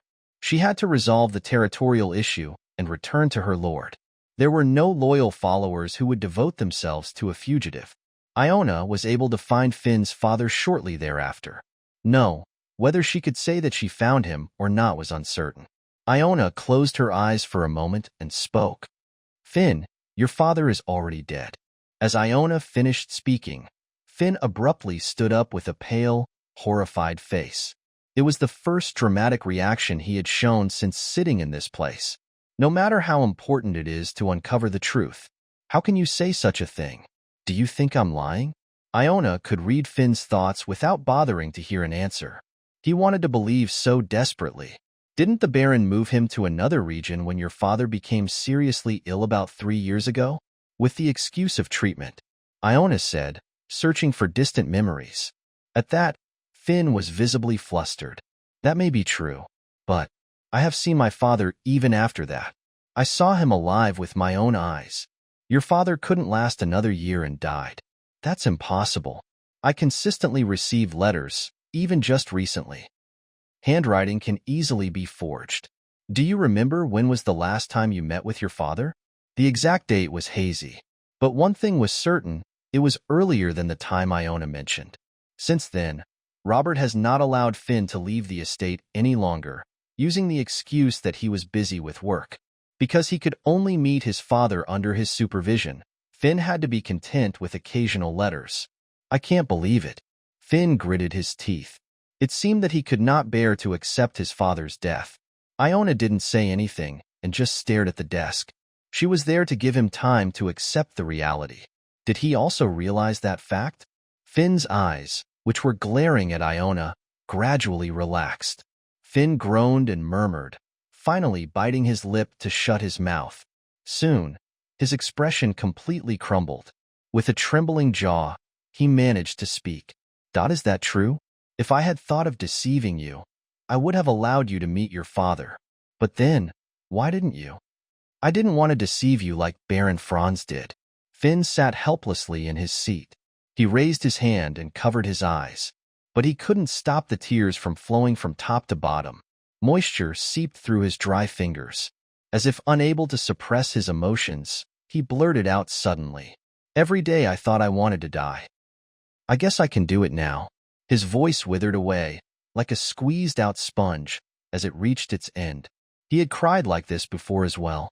Hiding his eyes and cowering like someone committing a shameful act, he endured the overwhelming sadness that rushed over him without uttering a single sob.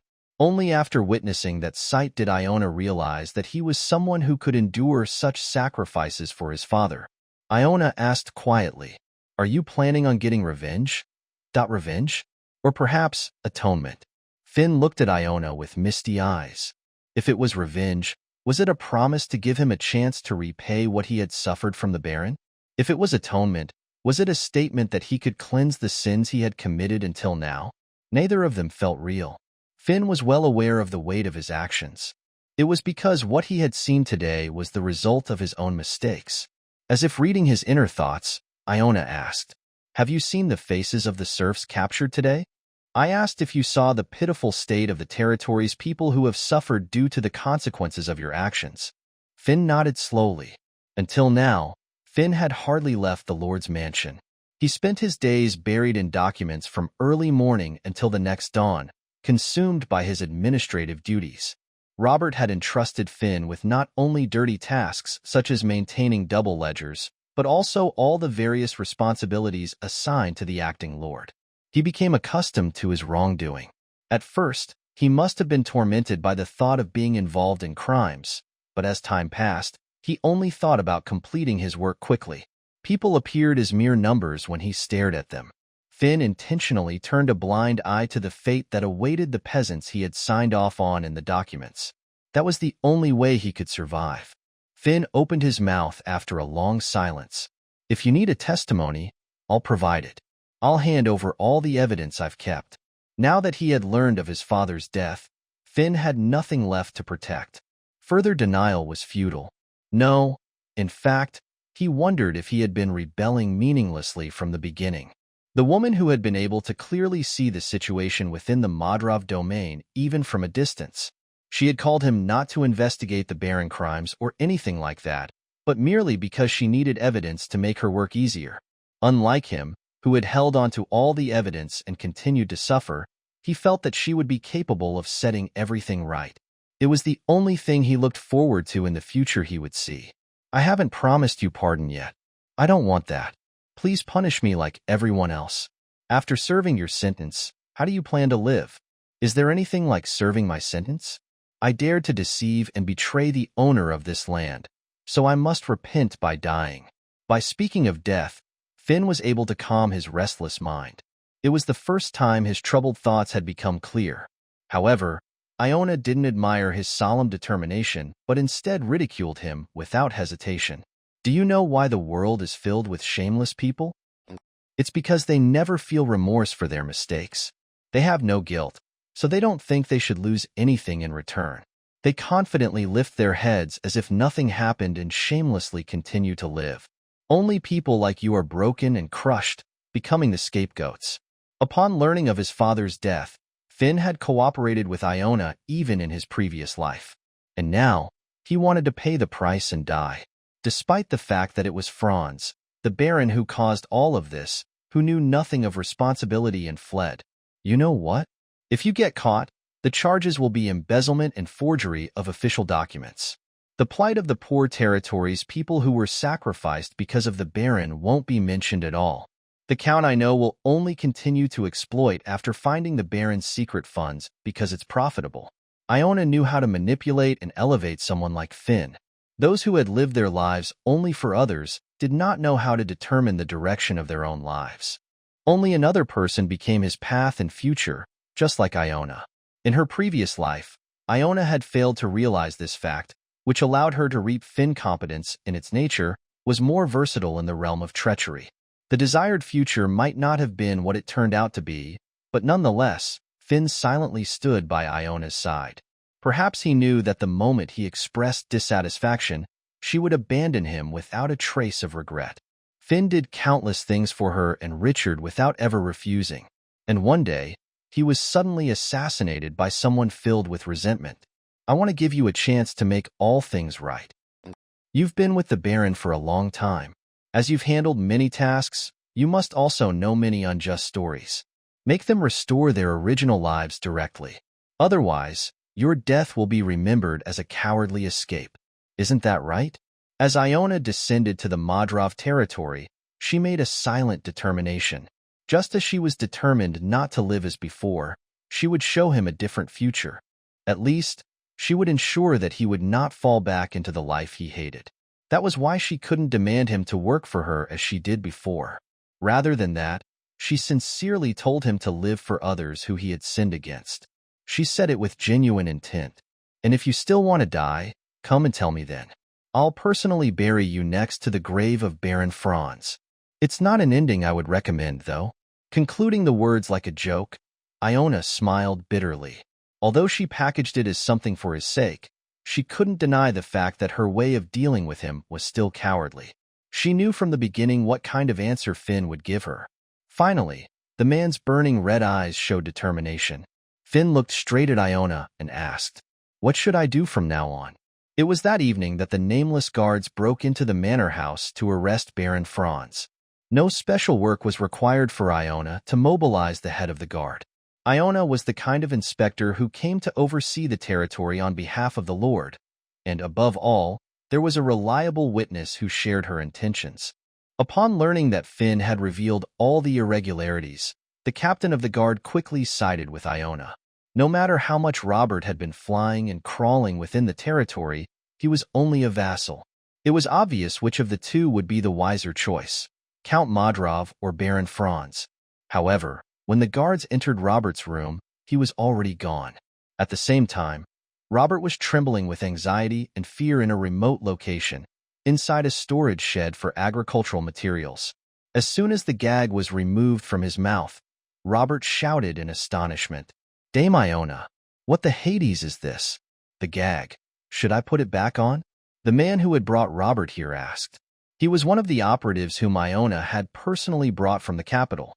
Of course, he wasn't an ordinary servant, and Iona did not hire him to do ordinary servant work here either.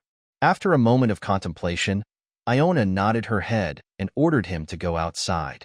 Soon, only Iona and Robert were left in the warehouse. Iona silently pulled a wooden crate over and sat down. Robert watched Iona's reactions with growing unease. Where is this? Why are you? This is kidnapping. I don't want to bother with explanations, so I'll say it briefly. Baron Franz, you are currently wanted for the suspicion of embezzling the Modrov family's property, Iona said in an overbearing voice. As soon as Iona's explanation was over, a heavy silence fell within the warehouse. Robert unconsciously moistened his dry lips. He asked as if denying reality. What are you talking about? Why are you doing this to me? What did I do wrong? After dedicating myself entirely to the Count, as soon as he heard the word suspicion, Robert's voice filled with indignation. Of course, Iona didn't have much patience to listen to his pointless excuses. Iona spoke with a sharp voice.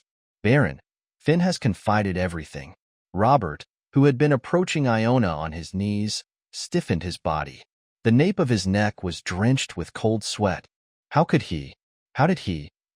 The risk factor should have been sorted out long ago when the deterrent was gone. At Iona's advice, Robert quietly gnashed his teeth. His instincts were telling him.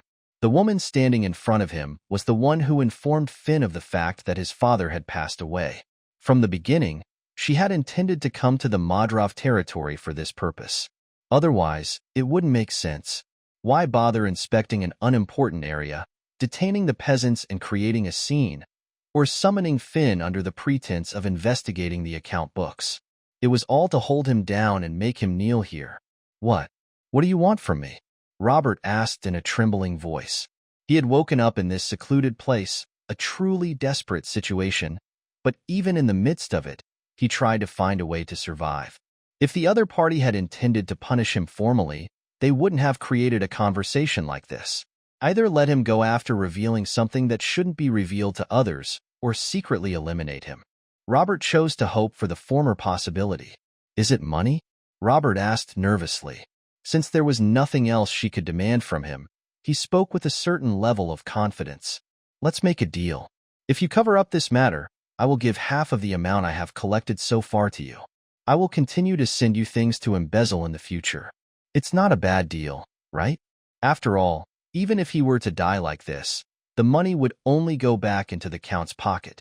As someone who had revealed all the circumstances, it felt regrettable. Robert hoped for a positive answer from Iona's mouth. However, Iona merely looked down at him with indifferent eyes. No, you will take the money and run away. What? Robert's face twisted in confusion at the incomprehensible words. On the surface, it seemed like she was offering help, but he knew that the other party wouldn't show him such unreasonable favor. Iona calmly whispered to the anxious Robert about the upcoming external events. The money you embezzled will be concealed along with your whereabouts. I will report to the Count that the culprit stole the money and ran away, and then the Count will concentrate on tracking down your disappeared self. After discussing the whereabouts of the money with Robert, it meant that she would take all the money. Robert was astonished and stumbled over his words. That's absurd. Think about it. Isn't it a proposal that doesn't harm you as well? After all, if you get caught by the guards, you'll be dead. While I help you escape, at least you'll be safe. For a moment, it might be possible. It was a self-evident fact that the Count would never forgive someone who embezzled his fortune. However, even if Robert followed Iona's proposal, there was no guarantee that he would survive. In the end, she would kill him to eliminate any evidence. If he were to be captured by the Count and spill the truth, it would be troublesome. Robert cursed inwardly with frustration. He needed to think. He had to find a way to survive no matter what. Robert desperately racked his brain, searching for a topic that would pique her interest. Then, a thought flashed through his mind, and Robert quickly raised his head. "Aren't you curious about your mother?" Was it because the words that came out of Robert's mouth were unexpectedly surprising? Iona replied with an expression that was not an answer. "My mother? You're not an adopted daughter. You're Count Modrov's illegitimate child. I know everything. I know who Dame's real mother is." Robert shouted furiously. It seemed like he wanted to attract her attention somehow. "My mother." Iona pondered over the awkward word. Was it because she had never actually met her before? Iona had never deeply thought about her birth mother. She simply guessed that she was just one of the women Count Modrov had always met on the streets. In fact, Count Modrov often used Iona's mother's background as a pretext to belittle Iona. Iona asked with an interesting expression on her face. "How do you know about my birth mother?" "Dame, I'm the second son of my father. How could I have gained the trust of the Count, inherited the title, and even became the deputy lord? It's thanks to sharing a secret that shouldn't be revealed." Thinking that Iona took the bait, Robert elaborated on the story. It was indeed rare for a second son to succeed to this extent in a noble society where primogeniture was the norm. When Iona didn't deny it, Robert's eyes sparkled as he approached her. "Well, aren't you curious? Who your mother is, and why she abandoned you? It's intriguing. Your creativity in making up stories to survive," Iona said admiringly. While it was true that Robert presented quite an interesting scenario, Iona never trusted the words of such a person. Robert, who read the disbelief in Iona's eyes, jumped up in frustration. "Do you think I am lying?" Iona responded with silence. At that, Robert hurriedly opened his mouth again. "Yes, your age. I even know how old you really are. In fact, you are older than Nils. It means that you have known your younger brother as your older brother." It was a story that wasn't entirely frivolous. Iona was locked up, cut off from the outside world, until she entered the imperial palace.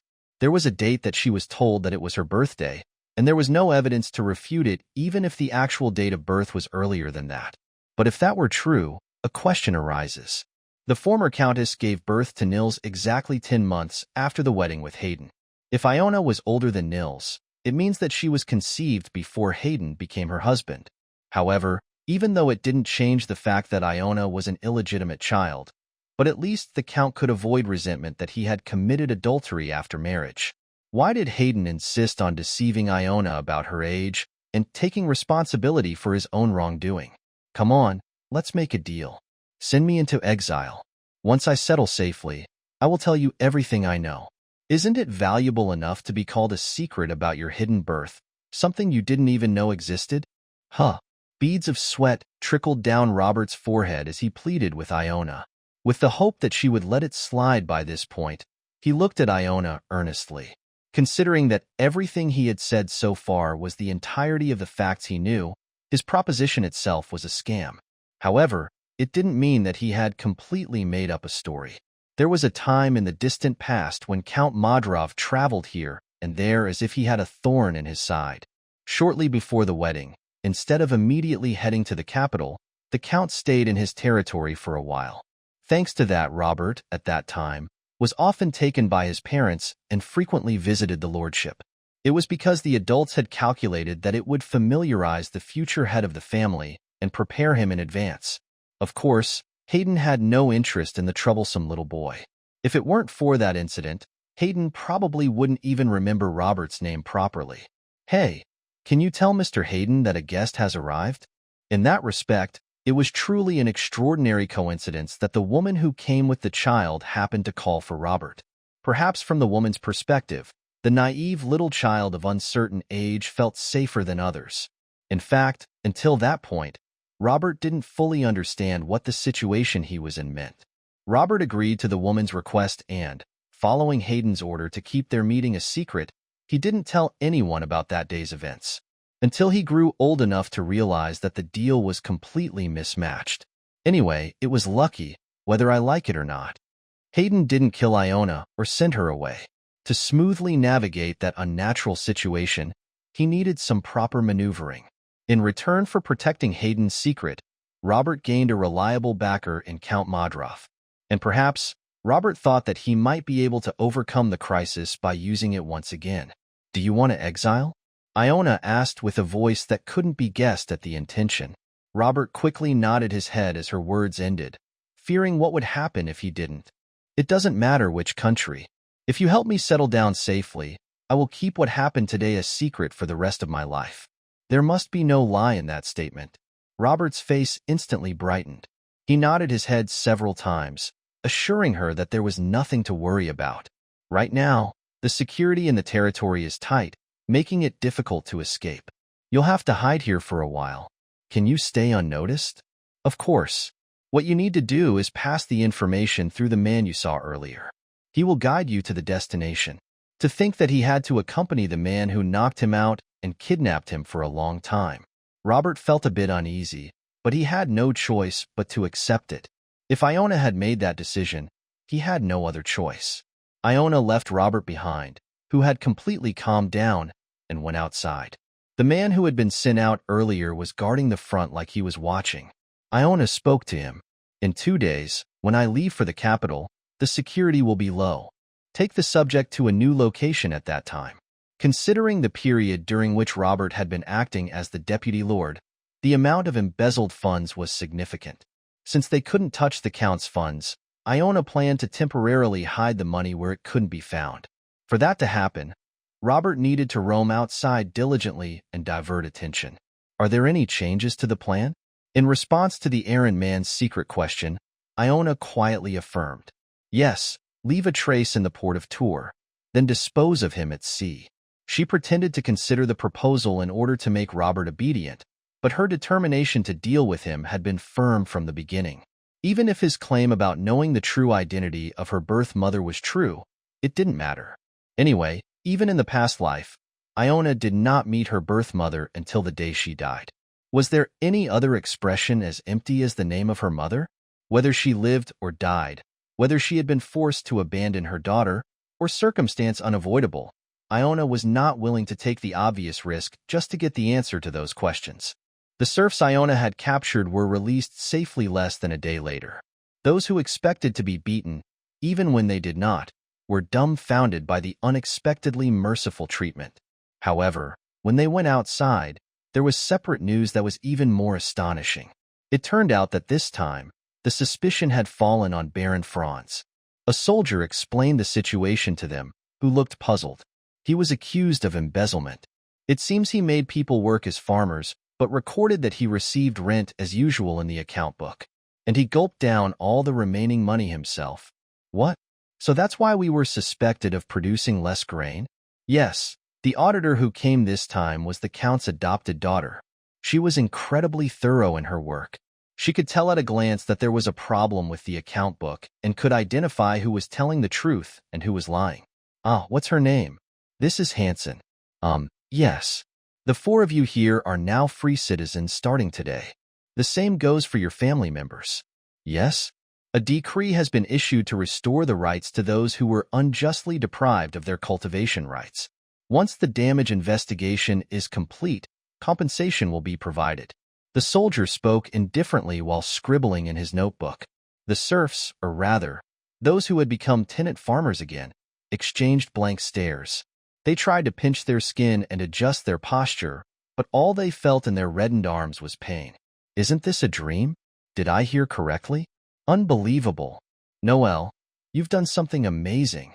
You clearly spoke in front of that nobleman, saying you harvested all 15 fields of wheat. It's different from the records, so she must have sensed something strange."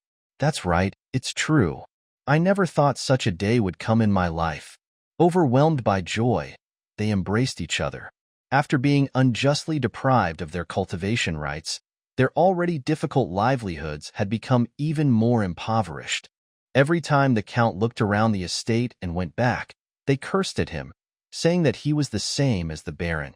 The man named Noel glanced around discreetly and asked, "Shouldn't we at least express our gratitude?" "Oh, she is not the kind of person who wants that. Instead, she sincerely apologized to all of you for the misunderstanding. Really? To people like us? They didn't know they didn't do anything wrong. They were simply living in a world where they had to accept the mistakes of the high-ranking individuals as their own sins. It was an unjust event, but as the Baron's tyranny worsened, they had gradually become accustomed to such treatment. Not only did the Count's adopted daughters reveal their unjust stories, but she also did not overlook the mistakes made during the process. The treatment was so different from before that people naturally looked back on what the Baron had done to them. By the way, when you return to the village, please let the people around you know. It may take some time due to the many things the Baron has done, but they plan to investigate extensively and restore everything to its original state. If others hear about this, they will feel relieved as well. They nodded in agreement at the soldier's gentle persuasion. Even if such a request had not been made, they would have spent the entire day, or even their entire lives, talking about what happened today with a heavy heart. Not everyone was happy with the sudden expulsion of Baron Franz.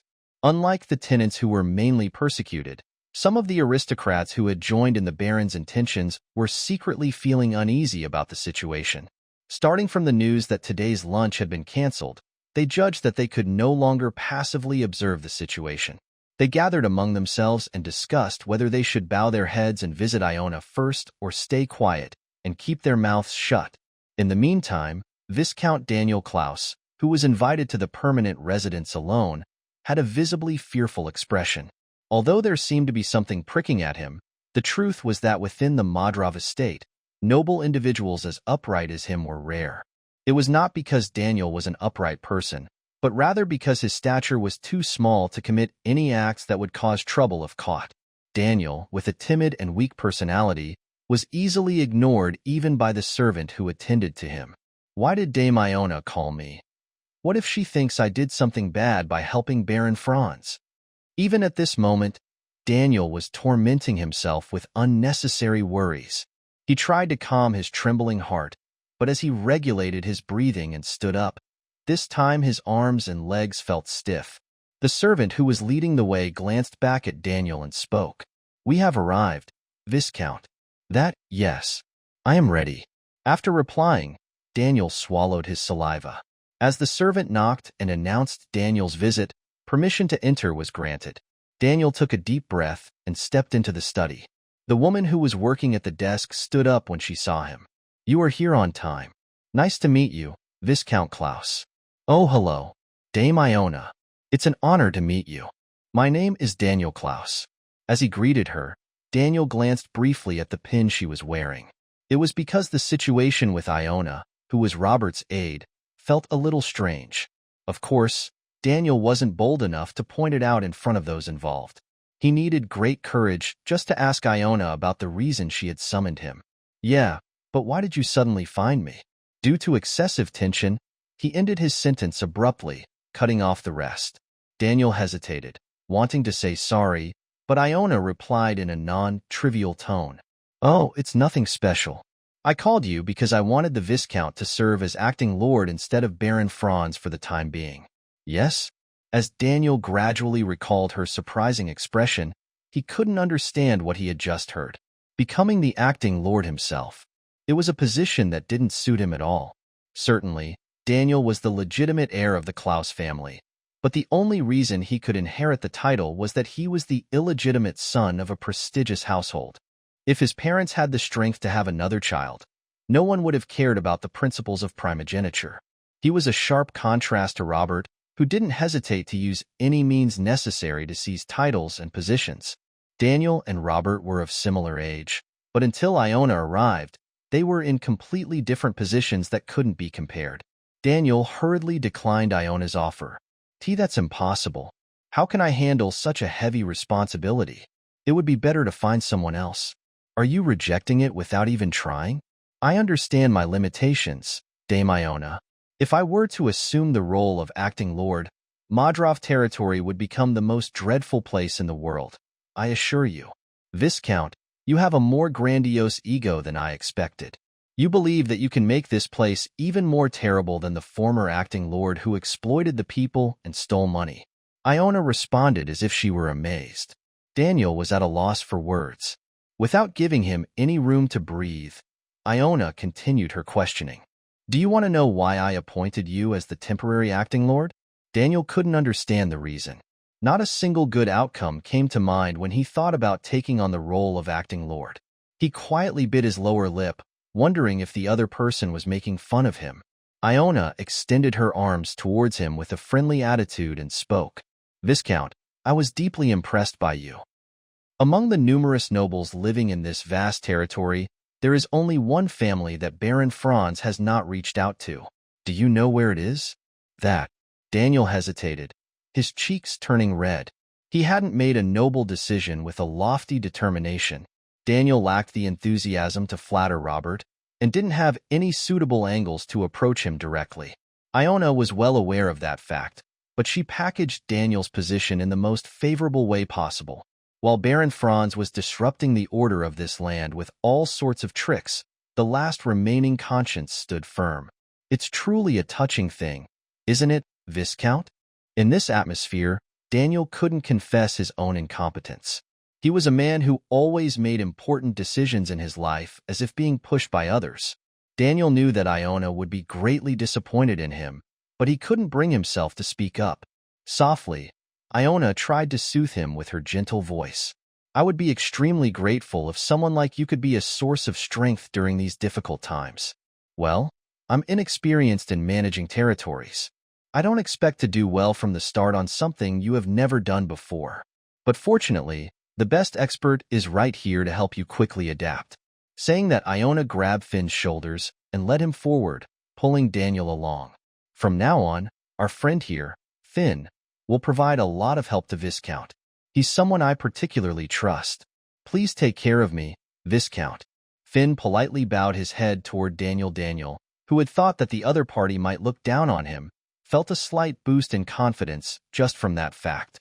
While shaking hands with Finn, Daniel entertained reasonable suspicions. A friend she particularly trusts, huh?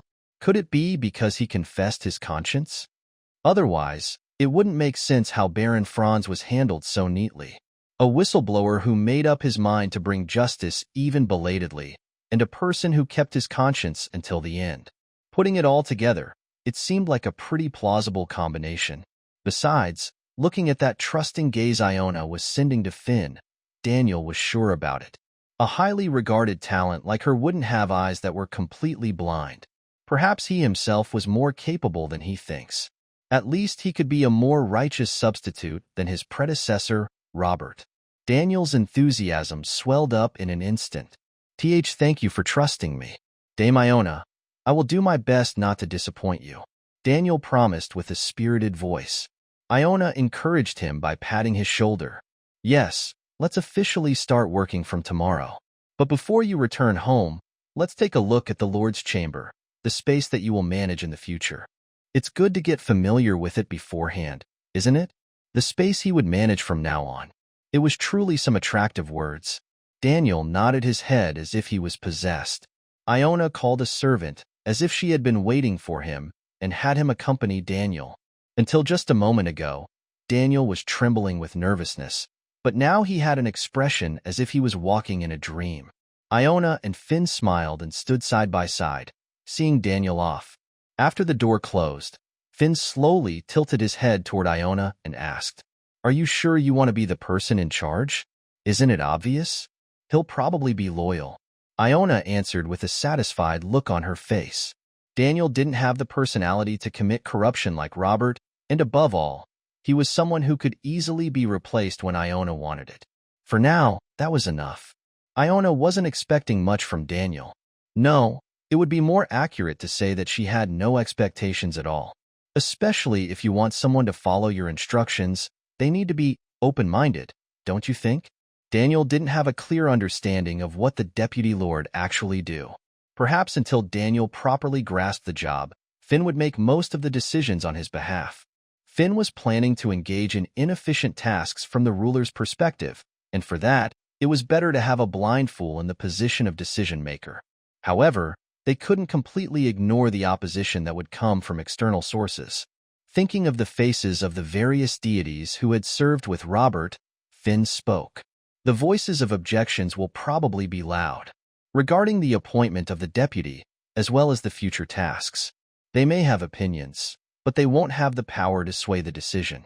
Iona let out a contemptuous chuckle.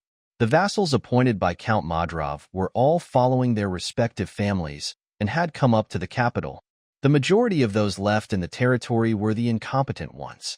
Even though they were people who were not in the Count's eyes, they committed a serious mistake of embezzlement. Iona had only singled out Robert as the mastermind, but the truth was that most of the nobles within the local community saw him as their accomplice. The reason Iona didn't publicly summon them was simply to handle them more conveniently. Keeping their weaknesses hidden and using them for blackmail would be more useful.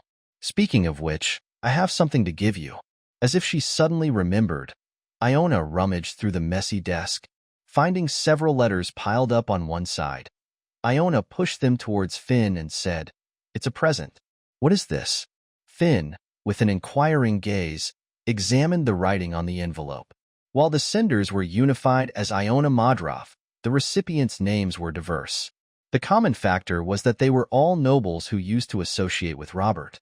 I don't think there will be time to meet each of the vassals individually and give them a warning, so I prepared it in writing. May I ask what is written inside? Corruption, the threat that they can be exposed, and a friendly suggestion to live well. Iona looked back at the contents written inside and tapped the surface of the envelope with her index finger. When you encounter someone bothersome, take out one letter at a time and deliver it. Then they will feel like I'm behind you. Finn stared at the letter Iona handed over for a while without moving. Eventually, he looked at Iona with a strange expression and asked, "Why do you trust me, dame?" It caught Iona off guard because he was asking something so obvious.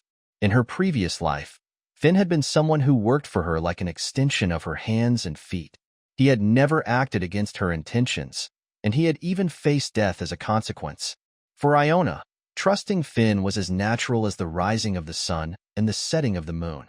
Iona asked with a bewildered expression, "Why do you suddenly ask such a thing? Aren't I the one who worked longer than anyone else under Baron Franz? So, have you developed affection for your enemy? Are you so loyal to the Baron despite being treated like that?" It wasn't really a question Iona brought up with that in mind. She just pointed out how Finn's words sounded to her. Naturally, Finn showed a disgusted reaction to Iona's suspicion. "I would never. I don't understand why you are suddenly so sentimental." "Sentimental? I just pointed out the parts you should naturally be suspicious about." No, in Iona's opinion, he was indeed acting sentimentally. He wanted to attach special meaning to her trust by asking such a question. Iona had saved Finn from the enemy and provided him with a different path to live. From Finn's perspective, meeting her felt like destiny. However, that was an exaggerated interpretation. Although Iona had helped Finn, she hadn't gone through all the trouble just for him. It was simply because the future Finn desired aligned closely with Iona's objectives. In the process, she showed some kindness, but it wasn't something that would warrant such an unusual reaction. "It seems like you're doing too much for me. I wanted to let you know that it's not necessary." Finn avoided Iona's eyes and slurred his words. Iona knew that if she spoke a few good words here, she could easily manipulate his remaining future. But she truly didn't want to do that. Struggling to suppress the emotions in her voice, Iona spoke. "Have you forgotten everything you have done for me? If I didn't have the evidence you provided, Baron Franz would still be sitting in this position. But the Baron has already disappeared. You have no reason to take care of me anymore. I think I know roughly how hard you have lived your life thinking of the world as a harsh place." "Yes, dame, you were the first one who wasn't harsh to me," Finn replied resolutely. Iona thought it would be better to dismiss both Daniel and Finn. Fortunately, Iona had the upper hand as Finn's superior, and even if she openly changed the subject here, there would be no backlash. "I'm worried that Viscount Klaus might cause trouble somewhere. Why don't you go and assist with his field trip? You can also introduce the staff who will work together in the future." Iona dismissed him casually and went back to her desk. In a clear tone of dismissal, Finn remained silent for a long time. Eventually, he straightened himself and bowed politely toward Iona. "I will see off Viscount Klaus and come back." "No, there's no need. Another guest is scheduled to arrive soon." This was not a lie. Without even looking at Finn, Iona unfolded the documents. Before going up to the capital, the things she had to deal with piled up like a mountain. Given the appropriate excuse, Finn had no choice but to turn his steps according to her orders. Iona inwardly felt relieved as she heard Finn's footsteps receding. Finn stopped in front of the door. He turned around and spoke. "Dame Iona, you said you would give me a chance to make amends. If I still feel like dying, can I tell you then?" Iona couldn't understand why he suddenly brought up the past promise, so she remained silent. She didn't raise her head or meet his gaze. Nevertheless, Finn paid no attention and continued speaking. "If, even after all that, I still don't want to live, what should I do then?" That was a question Iona couldn't answer. She was not in a position to teach others lessons about life. Hoping her voice would sound as indifferent as possible, Iona replied, "Do what you desire. If I leave this place and go somewhere else, would that be all right? Even if I end up living in a way that is of no use to you?" "Sure. In that case, is it also fine if I stay by your side?" Iona was speechless for a moment. She couldn't refuse to let him live in any way he wanted after giving him permission, but she couldn't let him remain under her either. Finn must have aimed for that point precisely and led the conversation in that direction. Iona unconsciously shifted her gaze from the documents. When she looked up again, Finn was smiling as if he had achieved his desired outcome. "Dame Iona, may I live following you? Dame Iona. Dame Iona. Dame Iona. That I'm listening, so speak. Don't lie. I put 10 cubes of sugar in your tea, and you didn't even notice." Iona lowered her gaze to the teacup in front of her, as Fleur pointed out. As Fleur said, undissolved sugar cubes were piled up halfway up on the bottom of the cup. Iona apologized with an embarrassed tone. "I'm sorry, I had something on my mind." It was a cliché excuse, but it was true. Due to Finn's forced departure earlier, she had been preoccupied with lingering thoughts. Why did things turn out like this again? Of course, objectively speaking, it was a matter to be welcomed that Finn had decided to work for her. Having such a capable and trustworthy person on her side would be of great help in her struggle for power. However, perhaps it was because she still remembered Finn's past death. Iona couldn't readily accept Finn's decision with a happy heart. "I won't do bad things like before, so it doesn't matter." In the past, Iona had been deeply involved in various dirty tasks for Richard's sake. At the time of Finn's death, she was particularly focused on dealing with those who held opposing views to Richard. Richard had singled out one noble who often voiced his opposition loudly.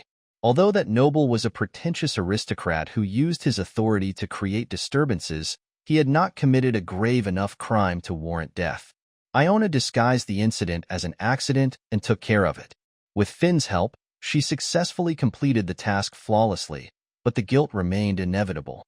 The deceased nobleman's wife had sent assassins after Iona and Finn, respectively. The outcome was predictable. She should have sent them after me instead. Iona easily thwarted the ambush and survived, but the other side was not so fortunate. When Iona last saw Finn, there was a poison knife plunged into his chest. Iona took care of his body and held a funeral, burying him next to her father. Iona should have realized sooner that it would become none other than her future. "I thought everything was going well, but you seem worried." Fleur looked at Iona's stiff face and said. Iona brushed off her remark like water flowing.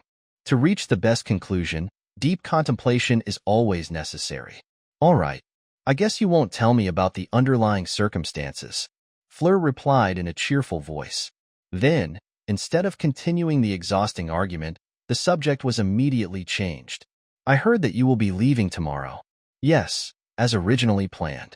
Actually, after coming here and seeing what happened, I thought I might stay longer, but I guess not. I have an appointment, so there is no time for delay. Instead, I've got someone to finish the job, so it doesn't matter too much if I'm away." Explaining that, Iona took a sip of the tea. She barely managed to suppress an instinctive cough. It wasn't until she tasted the horrific sweetness that made her tongue numb that Iona suddenly realized what had happened to her tea. Fleur also stopped her hand and looked at Iona with surprised eyes. Iona silently placed the teacup back on the table. Apart from the discomfort in her stomach, it actually helped her regain her senses. Fleur, who had been observing Iona's reaction, shifted her attention to clearing her throat. "Oh, by the way, I received the maids you sent. They seem a bit frivolous. I placed them in appropriate positions. Thanks to that, I'm currently playing the role of an ill-mannered woman who doesn't suit the estate. In fact, Fleur had sent people through Sophia the day after arriving at the estate. Judging by her words, they seemed to be settling in well, which put Iona at ease. If there's anyone causing inconvenience, you can replace them at your discretion. You can hire additional staff if needed. Well, that's the life of a lady of the manor. Fleur, who was so impressed, said after a brief thought. The maids are already sufficient, but I think we might need some escorts. I used to bite my mouth because I was afraid of the Baron.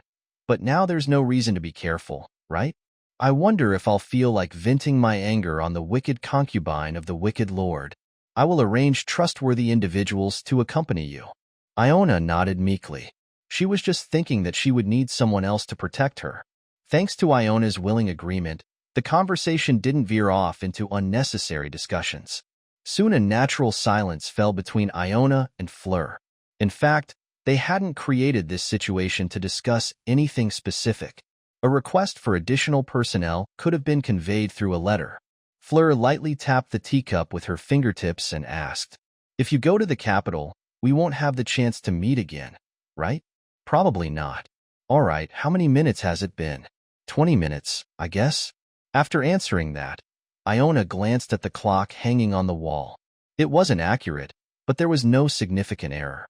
The tea, has it cooled down enough? As soon as Iona gave a short nod, Fleur threw the teacup at Iona. The fragile cup collided with the wall, shattering loudly. Fleur stood up abruptly and shouted, "I can't believe it.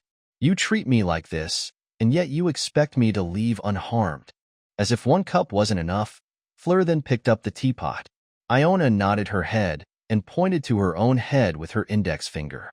Fleur, with a hesitant expression, followed Iona's instructions and poured the tea over her head. While doing so, she didn't forget to continue pouring out her prepared words relentlessly. "If you're going to act so insolent, aren't you just a lowly adopted daughter? If you want to impress your father, why don't you be more compliant with me too? If you can't even accommodate my preferences, then at least keep your mouth shut." After confirming that Iona's body was moderately wet, Fleur broke the teapot this time. Unable to ignore the undeniable noise, the maids waiting outside rushed into the parlor. Sensing the overturned tea on Iona, they quietly exchanged glances, filled with concern. Iona took out a handkerchief from her pocket and slowly wiped her eyes. With a genteel voice that contrasted with Fleur's, she gave an order. "What? Are you kicking me out now?" Fleur protested vehemently. It was impressive how, with her languid expression, she could become more intimidating than anyone else when she got angry.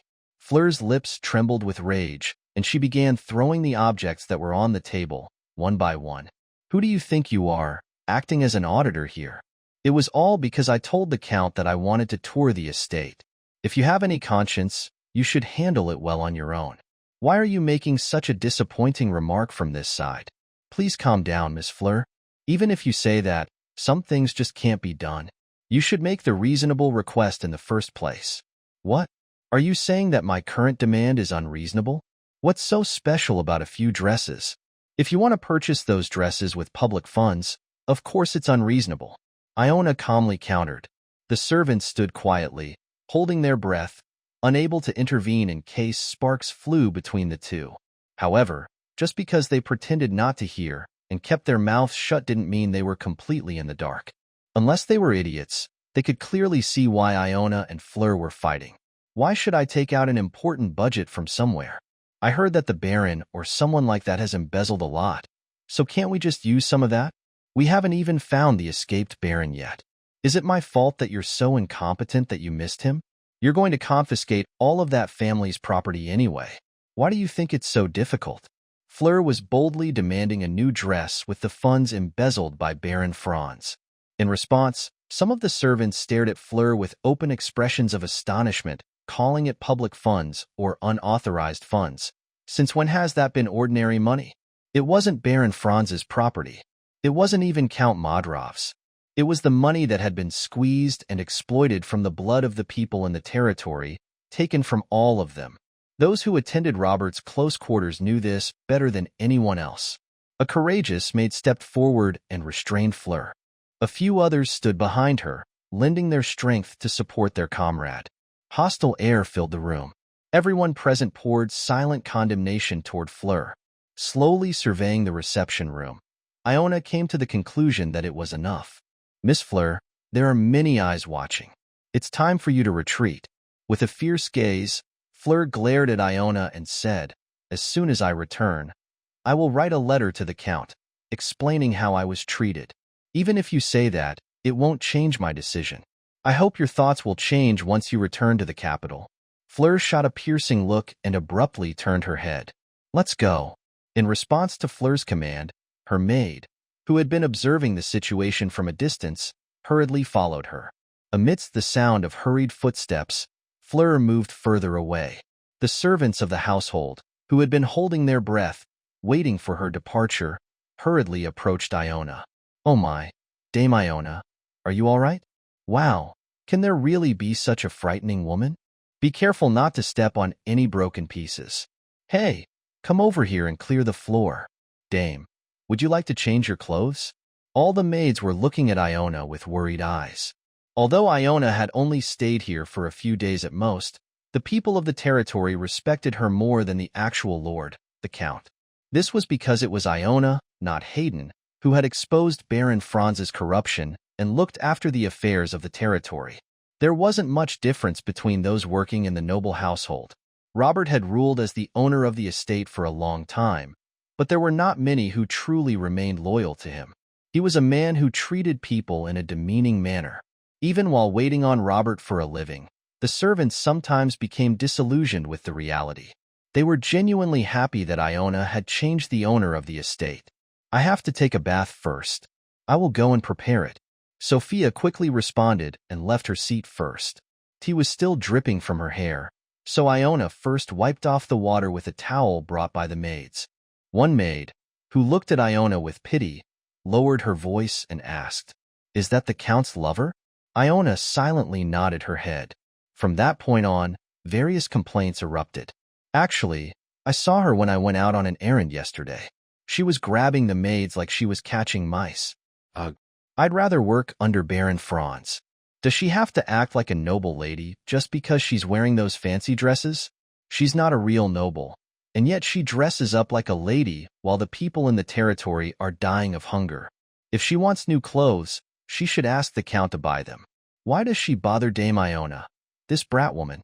The maids chattered about Fleur, their faces filled with resentment. Although they couldn't directly insult her, their dissatisfaction with the Count seemed more than evident. Due to Hayden's long neglect of Robert's tyranny, Hayden's reputation had already hit rock bottom. And now, with the appearance of his mistress causing trouble, there was no chance of salvaging his image. When Iona, acting on the Count's orders, resolved the issue and almost calmed the resentment, Fleur appeared and poured oil on the dying embers. The Count showed no interest in the pitiful situation of the people in the territory. It would be great if Dame Iona could stay here. A whisper filled with various meanings escaped someone's lips. Seeing the crowd in agreement as if they had been waiting, Iona realized that she had achieved what she desired. It's difficult to consider what I have done as a favor from the Count just because he allowed me to stay. After all, Hayden and she were family. Many people would unconsciously lump them together in their thoughts. Iona needed to separate her accomplishments from her personal achievements. To do that, it was most effective to show a desired relationship between the Count and herself. In fact, this wasn't even a lie. It's truly frustrating to leave behind this chaotic territory. If anything happens, send a letter to the capital. I'll keep an eye on things from afar. Iona gently instructed the maids with a caring attitude. Touched by her words, they tearfully voiced their grievances. Iona, what should we do if that woman comes again and causes trouble? We were finally relieved when the Baron left, but now this ill-tempered woman appears again. Isn't it too much? If she's the Count's concubine, she should live in the capital.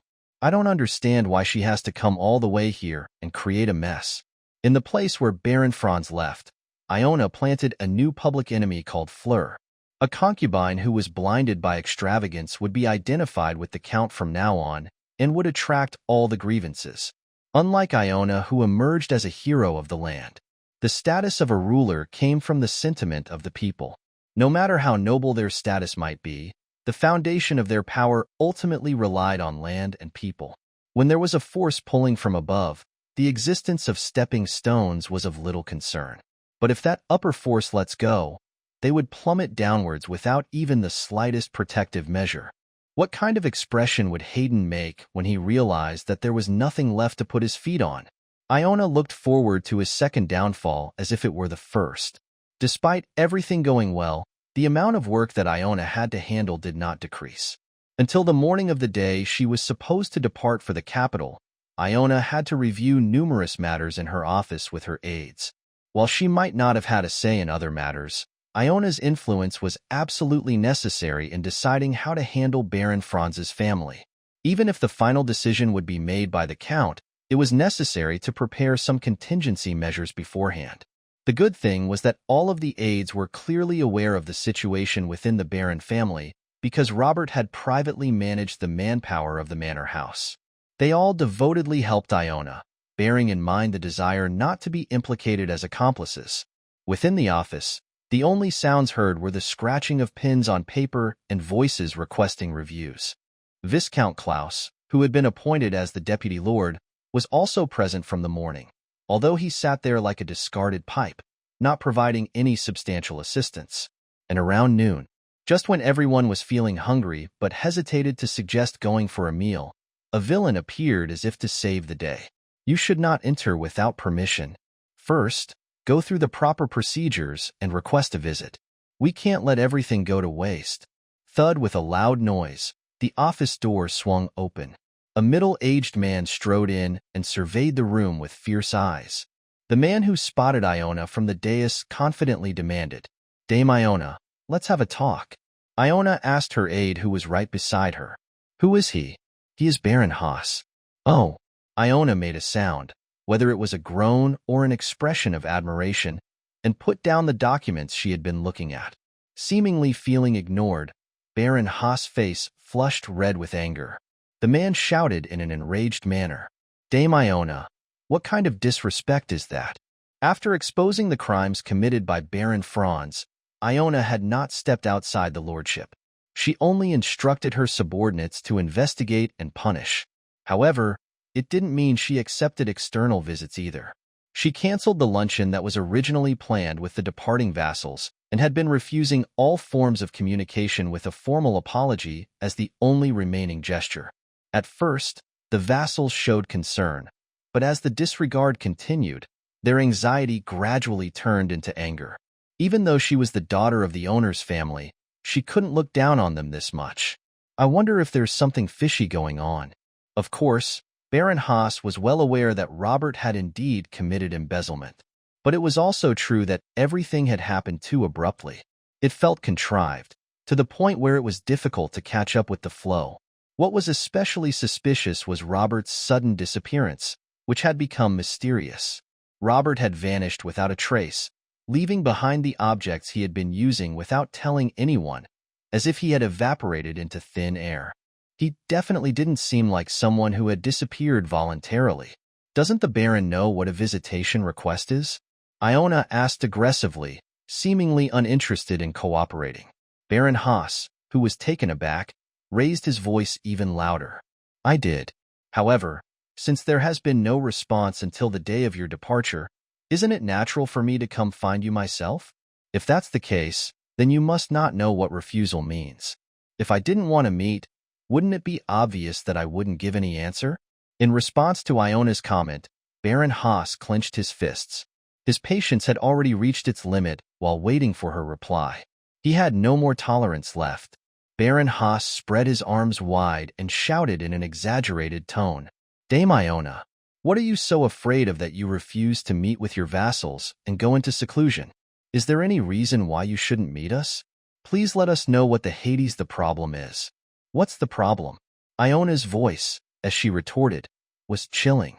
Iona slowly stood up from her seat and pressed her throbbing temples. After a brief silence, she revealed her first expression with a gloomy face. "I am busy. I have been incredibly busy. I can barely stay in the territory for more than a few days. Look at everything I have dealt with until now. Can one person handle this workload? If you were the Baron, could you skip the meeting time here? Since coming down to the Madrov territory, Iona had been living breathlessly day by day. Even on the first day of the dinner she had with Robert, didn't she return to her bedroom without reviewing the account books? She pretended to be drunk, but she was only slightly tipsy. Still, she was tired. After enduring sleepless nights like this for nearly a week, as the last day approached, Iona couldn't help but feel her limits. Just when she had been enduring with the hope that it would soon be over, the insensitive visitor had come to her workplace and started shouting. Iona was genuinely angry. Or should I have thrown away my work and listened to you all barking? What are you saying? Your words right now are too. Finn, go and call the guards. We need to arrest this guy. Interrupting Baron Haas's words, Iona ordered Finn. Finn hesitated for a moment before getting up from his seat. Baron Haas, who was staring blankly as Finn left the office, immediately shouted at Iona. Dame Iona, shut up, Baron. My head is throbbing. While doing so, Iona looked back at the people sitting around her. Everyone was frozen at the sudden fight, not knowing what to do. There was no way it would work properly in this atmosphere. Iona lightly gestured towards the door and said, Everyone, go out and bring back some food. Everyone got up from their seats without hesitation. Even Viscount Klaus discreetly slipped out among the aides. Even if Baron Haas had seen his face openly, he probably wouldn't have recognized Daniel. The Baron was so angry with Iona that he had already lost half of his reason. With a distorted expression, he pointed his finger at Iona roughly. So now that everyone is gone, does that mean your audacious words have disappeared? I will remember my humiliation today and let everyone know, no matter how much of a grand lady you are. Baron Haas, do you think I kept my mouth shut because I didn't know anything? Iona asked in a meaningful tone. At that, Baron Haas hesitated involuntarily and stepped back. It was as if he knew exactly what he had done. Baron Haas tried to hold back his emotions, telling himself that she was just showing off, but his body betrayed him. The sound of his heartbeat raced in his ears. And as always in moments of crisis, his instincts were right. If you had an idea, you shouldn't have dared to show your face in front of me. I don't know who the people who contributed to Baron Franz's corruption were. Baron Haas's chest sank at Iona's mocking laughter. Reflexively, he avoided her gaze and hardened his expression.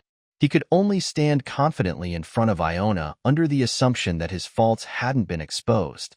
It was an optimistic assumption, but including Baron Haas, they believed that they had survived this humiliation unscathed. Amidst the departure of those associated with Robert, only they were not issued any warrants. I was so busy that I even delayed punishment, and yet you were eagerly waiting for prison life to the point where you came looking for it in person. I can't help but accept it. However, Iona claimed that all of this was simply the result of neglected tasks and priorities. It was a story that Baron Haas couldn't accept. It could be manipulated news. Baron Haas repeated to himself, trying to reassure himself. If Iona had intentionally provoked his reaction to frame him, she would have left her subordinates as witnesses, but he had forgotten the natural logic in his anger. Baron Haas argued with his face turning red. Even if you try to betray me, it won't work. I may have made a slightly aggressive visit due to concerns about managing the territory, but to accuse me of such things. Baron, do you know how to read? Dame Iona, there seemed to be a lot of words I didn't know, so I asked just in case. I want to show you the evidence, but what if you can't even read the text? Iona said in a soft tone and pulled out one by one from the stack of papers in front of her. After sorting out a few sheets, Iona laid them down towards Baron Haas. Take a look. Iona urged him on. It was a voice that had the power to attract people. Baron Haas did not want to obey her words, but at the same time was very curious about the contents of the paper she handed him.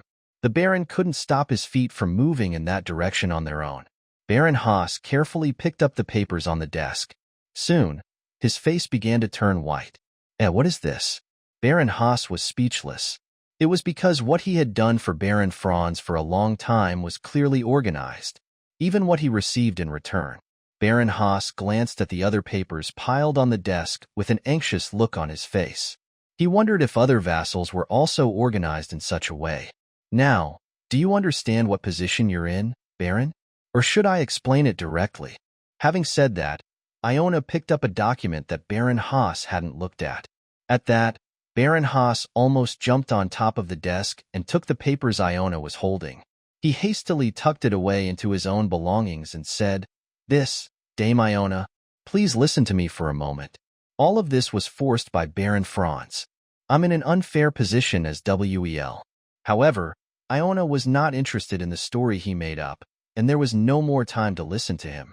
It was thanks to Finn, who left after receiving her order and returned just in time with a guard. Since the crime was clear, Baron Haas was arrested and taken outside." Baron Haas shouted, pointing at the Finn as if desperate for the last time. That guy is the main culprit who disturbed the territory. So why are you letting that cunning guy go? Dame Iona, you need to see the situation right away. This person is the #1 contributor who helped me uncover the corruption of Baron Franz. If it's unfair, shouldn't you have betrayed Baron Franz a little more quickly? With a tinge of regret, Iona looked around the desk in search of evidence. However, due to Baron Haas shoving the documents into his chest, there was nothing left. Iona pointed to Baron Haas' chest and added kindly.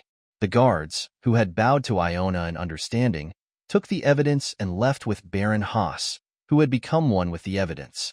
Iona sat down wearily on a chair. Finn looked at her with concerned eyes and asked, "Are you okay?" "Yes, I didn't want to do it, but it was something I had to do. I caught him as an example, so the others will be quiet. I'm worried that you're going through unnecessary trouble by coming down to the territory. Didn't that guest who came yesterday cause a commotion? Going through unnecessary trouble by coming down to the territory." If Finn knew how she had been treated in the capital, he wouldn't have said such things. But Iona didn't boast about her misfortune. Instead, she relaxed her tense shoulders and closed her eyes. "She is the person I planted." "What?" Finn asked in surprise. Iona knew that Finn had come to check on her yesterday after belatedly hearing about the commotion. He couldn't see Iona in person because she was taking a bath at the time. Since she thought it would be necessary to mention Fleur beforehand, now seemed like a suitable time. "So, are you saying that Miss Fleur is not Count Modrov's real lover?" "No, she is real. She's not someone the Count cherishes enough to fly around for, but she's useful to me. That's why she decided to help me with my work." Finn was well aware of the repercussions Fleur's visit had on the manor house. After listening to Iona's explanation, Finn naturally came to a certain conclusion. Do you have a bad relationship with your family? You may not be able to understand it. The Count isn't your father, is he?" Iona burst into laughter at Finn's attempt to comfort her. It seemed like she had heard a very amusing story. After a while, Iona, who managed to calm her breath, calmly wiped the moisture from her eyes. "That's right, and I intend to take everything from him." Finn didn't know how to react because Iona said it like it was no big deal. It was because she didn't seem to want anyone to stop her, and she didn't seem to want vindication either. Finn hesitated for a moment as footsteps approached on the other side of the wall. Sophia shouted, sticking her head through the crack in the door. "Dame Iona, what is going on? I heard that Baron Haas broke into the office. Marcia asked me to find out if there are any changes to the departure time." Sophia was speechless as she looked around the room, which was just empty and seemed to have no problems. The maid who told the story obviously reacted as if something big had happened, but when she came and confirmed it, the scene was quiet. Iona also only shrugged her shoulders with an insignificant expression. "As you can see. Then come and prepare for departure. Marcia-sama told me to come back with Dame Iona.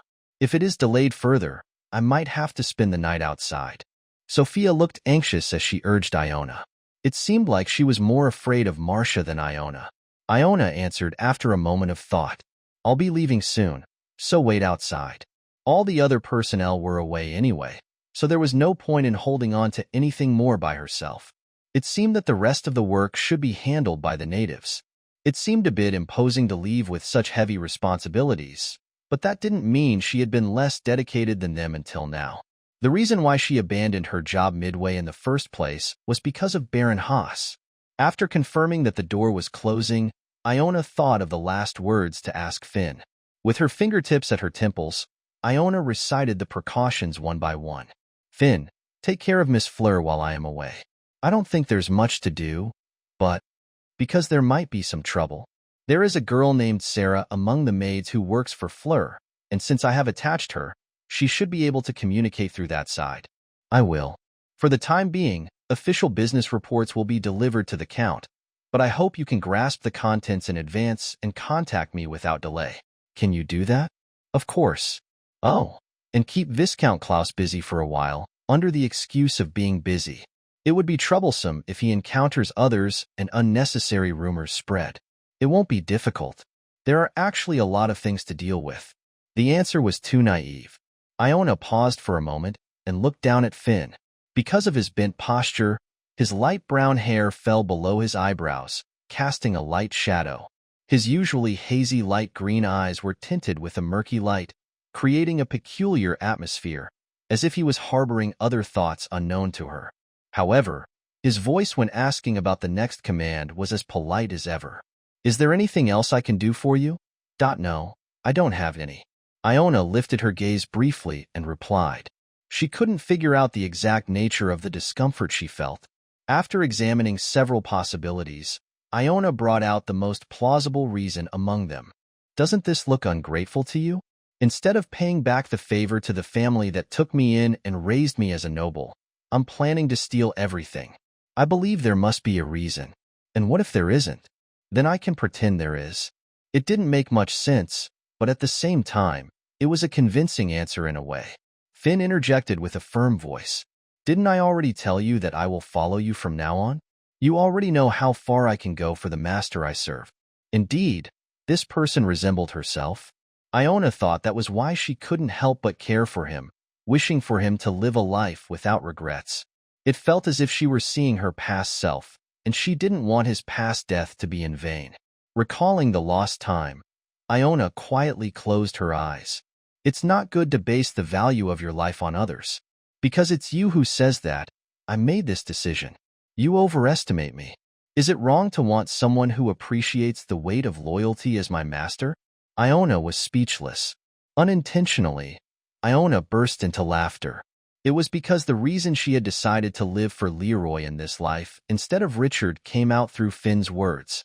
Iona couldn't bring herself to say it was the wrong choice. No, it's not wrong. It's just a natural thought. Iona shook her head and muttered quietly. Because she equated herself with him, unnecessary contemplation dragged on, but objectively speaking, it was clear which choice would be more beneficial. Suddenly, Iona asked, do you remember the maid who came down with us to this place? The one with chestnut brown hair and a calm demeanor. I know.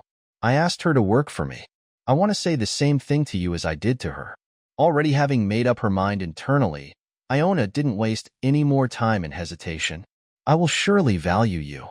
Finn raised his head, taken aback by Iona's promise. A small ripple appeared in his green eyes. The water quietly flowed downward until it disturbed his chest. Soon, Finn placed his right hand over his heart in a formal gesture. With a faint smile on his lips, he answered with sincerity. It is an honor beyond measure. Iona came out of the room just as Sophia, who had not been able to overcome the weight, was about to knock on the door again. Seeing Iona suddenly appear, Sophia was startled and stepped back. Iona assessed Sophia's condition with a concerned gaze. Are you hurt? Oh no. Sophia quickly extended her hand and glanced past Iona's shoulder. Finn remained inside, tidying up the messy desk instead of coming out with Iona. Curious about what the two of them had talked about, Sophia suppressed her curiosity and took the lead to guide Iona. Is my luggage ready? Yes, once the Lord checks it, I'll put it in the carriage right away. Marcia must have taken good care of it. Iona replied with an indifferent tone. Sophia had been under Robert's orders and had been constantly observing Iona since the day she was placed under her. Robert was gone, and considering Sophia's initial intention, it was a somewhat unexpected situation. The unanswered questions made people uneasy. The closer she got to Iona's room, the more tense Sophia's face grew. By the time they reached the door, Sophia couldn't postpone gathering the courage any longer. Sophia stood in front of the door and cautiously asked, Dame Iona, can I ask you something? Here? Iona extended her index finger and pointed to the corridor floor.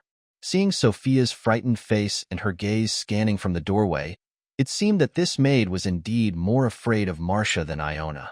In the end, Iona nodded her head as a permission gesture. It's just that after you left, Lady Iona, I'm not sure how I should proceed. Can I continue working here? Why, do you intend to quit if I say no?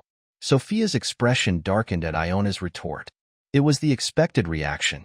Just as Iona had learned about Finn's circumstances through Sophia, she had also learned about Sophia's situation through someone else. Sophia worked as a maid, taking responsibility for her family's livelihood in a house with many dependents.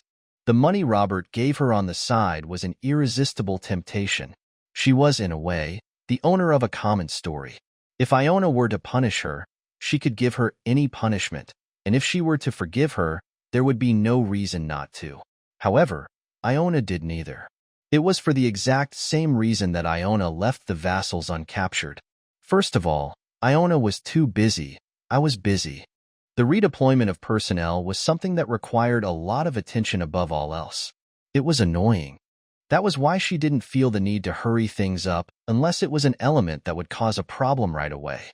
Even without meticulously dealing with such problems, Iona already had a mountain of tasks to accomplish. I know it's a shameless request, Dame Iona, but if I lose this job, I'll be in dire straits, unable to make a living. So please, even if it's just to see me through the current situation, do as you wish. Yes? I said you can continue working here. Above all, Sophia was still a useful person to Iona. Iona passed by Sophia, who had a bewildered expression, and grasped the doorknob. As she entered the room first, Sophia followed behind her as if possessed. There was a hint of activity coming from inside, indicating that Marcia was tidying up the bedroom. Instead of calling out to Marcia, Iona quietly closed the door. Then, leaning against the wall, she took a step closer to Sophia. After I leave, the Count will probably come down to the manor to clean up the rest. At that time, you will be in charge of the Count's duties. But, won't the Count suspect me if he sees me? He might think I'm Baron Franz's spy. Even though you remain in the permanent residence, if you don't show your face, the suspicions will become certain. Still. At Iona's point, Sophia made a frightened expression. Iona had evidence of her cooperation with Baron Franz, and that was not something that lost its meaning just because the Franz disappeared. It was because the motive for bringing the Count down to the estate would be anger toward Baron Franz. Iona added one bait for Sophia, who was hesitant. If you do what I ask, well, I'll give you an amount that would make you not worry about getting fired for a lifetime. So, do you feel more motivated now? Sophia's eyes quickly filled with greed as Iona acted as if she would hand over a large sum of money. Seeing Sophia nod her head quickly, as if afraid the proposal would slip away, Iona smiled satisfactorily. It was unfortunate for Marcia, who would be frustrated, thinking why she had to spend a large sum of money on a con artist, but Iona believed that using both the whip and the carrot together was much more efficient. At dawn on the day Iona returned to the capital, Hayden personally waited for her with the lights on in the mansion until late. Although he had already received rough news through messengers, he still wanted to have a direct conversation with her, perhaps because of it. Restlessly, Hayden stared out into the dark window. This was the first time he had waited so long for Iona's return. Hayden suddenly turned his head to the side. When he saw the empty chair that had been sitting there a moment ago, the image of someone who had been there naturally came to mind. Hayden clicked his tongue absent-mindedly. Being so emotional. Nils, who had volunteered to protect Hayden, had barely lasted a few hours before returning to his room in exhaustion. Hayden couldn't help but be secretly pleased when Nils said he would get up. It was because his son, who had been constantly annoying him, asking if he wasn't tired, was starting to become a nuisance. Failing to wake Hayden, Nils finally revealed his discomfort and left alone. It seemed that Nils was dissatisfied with the fact that Hayden was paying so much attention to Iona. Muttering as if lamenting, Hayden said, "He doesn't even know what's important." Was this incident something that could simply be brushed off? Baron Franz had been taking care of the estate instead of Hayden for nearly 10 years. For someone like him to intentionally embezzle funds, the damage must be severe. Even now, When he barely checked the amount he had stolen last year, Hayden's eyes seemed to turn yellow. He couldn't even imagine how much the damages would have increased after the investigation was completed. It was when Hayden groaned and closed his eyes tightly. Someone called out to him with a familiar voice from behind. "My lord, the carriage is coming in." "What?" Hayden opened his eyes wide. As the servant said, a carriage was coming toward the mansion from the front gate. Hayden stood up from his seat and ordered urgently, "Tell Iona to come up to my room as soon as she gets off the carriage. And all of you, prepare some refreshments." Following Hayden's command, the servant started moving briskly. Hayden paced around the room with an anxious expression.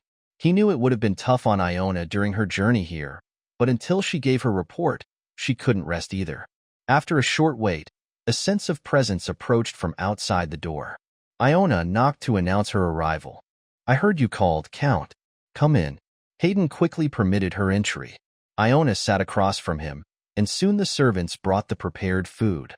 As the mansion chef was already asleep, the meal was simple. The plate of bread and fruits looked more like snacks than a proper meal. With an unsatisfied look, Hayden said, "If there's anything else you'd like to eat, let me know." Surprised that Hayden even thought of providing her with a meal, Iona raised an eyebrow. Slightly, she picked up a grape and said, "It's all right. I'll be falling asleep soon anyway. You must be tired, but I'm sorry to hold you and talk about work. Wouldn't it be better to get straight to the point if you want to leave quickly?" Hayden clasped his hands together and then, after a brief hesitation, asked the question he was most curious about. "Have you not found the Baron's whereabouts yet?" "Yes, I searched all over the territory, but I couldn't find any traces. First of all, I have ordered the soldiers to keep searching for him. And you still don't know where the money is hidden?" All of the property under the name of Baron Franz was confiscated and checked, but there was nothing suspicious. It seems that the slush funds were kept separately in a safe place. Iona calmly explained the situation. Feeling frustrated, Hayden pulled at his hair. She briefly apologized. "I'm sorry. I shouldn't have missed the Baron, but he disappeared so suddenly." "No, it's all right. Without you, I wouldn't have known that Robert was stealing money. Now I see that scoundrel is quite cunning and skillful." Although Hayden seemed to be speaking favorably of Iona, in reality, he was defending himself by giving a high evaluation to Robert. He didn't want to admit that this whole incident was a result of his own foolishness. There's also a possibility that the Baron has been exiled abroad. Seeing how he suddenly disappeared, it seems likely. Yes, we should release soldiers to search the areas near the border and ports. No matter where that man has gone, he can't hide and live forever. Hayden's eyes sparked with murderous intent.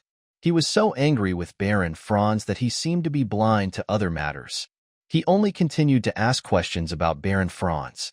However, Iona had only met him a few days ago, and he was currently in hiding. Naturally, there wasn't much more she could tell him about the matter. Finally, Iona could explain the situation of the estate to Hayden. "First of all, I appointed a person who had nothing to do with the embezzlement case as my agent. It wasn't a pleasant decision, but there I no other choice." "Who is that?" "His name is Viscount Klaus. I don't even remember his face." Hayden let out a sigh and rubbed his dry face. He wanted to dismiss the person who had been his assistant in the capital, but things were also difficult on this end without enough help. So, Hayden decided to observe the situation for the time being. As I mentioned before, I have also ordered a thorough investigation into the incidents caused by Baron Franz. If it is proven that they unfairly lost their land rights, we will restore them and provide compensation. Is it really necessary? The public opinion within the estate is not favorable. We need to settle the controversy with compensation. But you haven't found the unauthorized funds yet. For the time being, we'll have to manage with the existing budget. But no matter how skillful he is at hiding, Franz's escape was sudden. It won't be easy for him to keep running without leaving any traces. I believe we'll catch him soon." Iona reassured Hayden, who seemed relieved by her words. Baron Franz was, after all, a vassal who worked under him.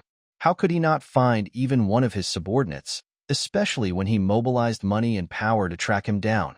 This situation might be a blessing in disguise for me, who was already struggling with dowry issue. If I can find the money Robert hid, I'll have enough to be at ease. Hayden had never prepared a separate dowry for Iona's spouse before. But with the sudden secret meeting and the mention of a duke, Hayden found himself in a very difficult situation. It was because he would have to pay a considerable amount to set up aside for the duke, but it was not easy for Hayden to suddenly raise that amount of money. The unauthorized funds Robert had hidden seemed to be already under his possession. All right, you've done a lot handling various matters in the estate for me. Originally, that wasn't my intention, but your contributions have been significant. If you find Baron Franz, I will reward you handsomely. Is there anything specific you desire? First and foremost, finding him is the priority. Do you plan to head to the estate yourself? Yes, that's the plan. I'll depart as soon as it's daylight tomorrow. I originally considered going immediately upon hearing the news, but I don't want to miss you on the way. As Hayden said this, his face showed his growing unease. Perhaps Hayden, who has gone down to the estate, will focus on slaughtering the Franz family and pursue Robert's whereabouts rather than appease the people of the region who are groaning in the aftermath of the incident. Taking care of the estate could be done leisurely, but there was a risk of missing Robert forever if he didn't act quickly. The one who should get some rest early is the Count, not me. If you don't have any further questions, I'll leave. No, it's because I couldn't sleep due to worrying. Worrying? I'm not sure if I should leave the capital with only you here. Nils will temporarily take care of the family in my absence, but Hayden sighed and let out a long sigh. Hayden was concerned about Nils, as if he had placed a fragile child by the water's edge. In his opinion, Nils was not yet capable of taking responsibility for the family. Hayden worried that Nils might get into some strange trouble while he was away. Nils is also the official successor to the Madra family now, so you should trust and leave things to him. He is your beloved eldest son, isn't he? Hayden nodded reluctantly at Iona's consolation. Seeing his denial acknowledged by Iona only made him feel even more bitter. Lately, although Nils and Yvonne had been getting along well, they occasionally expressed unexpected discontent toward him. He understood that they might have been upset due to the issue with their mother's death day, but continuously being criticized for the same matter didn't sit well with him either. Despite announcing Nils as the successor and trying to change his son's heart, their relationship as a wealthy family somehow felt more strained than before. I completely messed up raising my children. It was puzzling why his once wise and mature wife ended up giving birth to individuals like them. Hayden sighed deeply. Nils, I have no idea when that guy will grow up. Yvonne is so obsessed with appearances for no reason. There's no one I can truly trust and rely on. Maybe because it was very early in the morning, he became sentimental. The hidden inner thoughts flowed out of Hayden's mouth unconsciously. Though the person sitting across from him was inappropriate to complain to, he did so anyway. Iona did not even offer formal comfort for his regrets, and Hayden became a bit sulky. He tried to look away from the meaningless assumption that perhaps the child he could really trust and rely on was this one. Hayden summarized the situation with an indifferent voice. I've kept a tired person with my unnecessary grumbling. It's all right, you've been through a lot. You can go and rest now. You don't have to come to greet me separately tomorrow morning. Thank you for your consideration. Iona answered politely and stood up from her seat. Hayden, who was staring at Iona, suddenly grabbed her. Iona, yes, the Baron. Didn't he say something strange to you? At Hayden's hesitant question, Iona instantly recalled a certain memory. However, she put on a puzzled expression and didn't reveal it. If you mean something strange? Hayden, who had been carefully examining Iona's face, shook his head. No, I just asked if he left any clues before he disappeared. If you don't remember anything, then never mind. You may leave now. Though his tone was sassy, Iona chose to remain silent instead of expressing her doubts. Then she turned around and left Hayden's room. As soon as the door closed, Hayden let his tired body slump. Ever since he heard the news that Robert had betrayed him, he had been brooding over many worries. With him, Robert shared a secret that should not be revealed, and Hayden misunderstood this as the basis for an alliance and provided a lot of support to the other party. It was because he thought that if he stood behind the other person, he would protect that foundation, even treating the secrets as his own. But I never thought he would stab me in the back like this. He thought he was quick at calculations, but he never expected him to be so greedy. Despite all the support he had provided, Robert wasn't satisfied and resorted to other schemes. He had a feeling that this would come back to haunt him, but as soon as the wrongdoing was exposed, he chose to run away. And there was no time for unnecessary talk with Iona. In that case, he could find out the location of the embezzled funds and quietly get rid of him. It was a simple task, so there shouldn't be any problem. Hayden tried to reassure himself that way. For the first time in a while, Iona woke up very late. The long-awaited sleep was sweet, but the reason she didn't leave her bedroom until late in the afternoon was because she didn't want to run into Nils. It's been a long time since I've come back, but instead of resting comfortably, I'm avoiding uncomfortable faces. Though she had been busy, Iona couldn't help but think that life at the estate had been somewhat more peaceful. Despite the fact that Baron Franz was a detestable person, it wasn't like he had any personal grudges against Iona. Iona lamented her miserable situation and pulled the blanket up to her chin. As if unable to bear it any longer, Marcia spoke up. "My lady, it's good to rest, but how about getting up and sitting for a bit?" Marcia was cleaning the floor with a mop without paying any attention, even though her lady was sitting right there. Despite Iona telling her to rest for the day and come out tomorrow, Marcia seemed completely oblivious to it. Having followed her on the long journey and returning, she was immediately flipping over the accumulated dust. No matter how diligent she was, Iona couldn't match Marcia's energy. "I told you to go and rest, so why are you cleaning again?" "I'm the only maid here. Who else will do the cleaning?" Marcia replied as if bewildered. As soon as Iona thought that the conversation had been completed, Marcia began scolding again. "That's why I said you need to use more people. You said you would after you got married. So when are you going to get married?" Iona felt embarrassed. It was not like getting married was an easy task that could be done just like that. However, considering Marcia was working so hard, Iona bit her tongue and remained silent. Instead, she turned away from Marcia and stood up from her seat. "I should probably go out now. If you go out today, you'll come back with a marriage proposal, won't you?" Iona pretended not to hear and tried to go into her dressing room, but it was a meaningless evasion. Marcia was in charge of cleaning, etiquette, and dressing. After enduring Marcia's long lecture, Iona finally managed to finish dressing. Thanks to that, when she came out and met Nils, she felt quite welcome to his face. It was because Marcia had only then stopped pressuring her to marry. "What is it?" Nils frowned openly as he encountered Iona, who was wearing a dress from head to toe. For Iona, it was an unexpected reaction.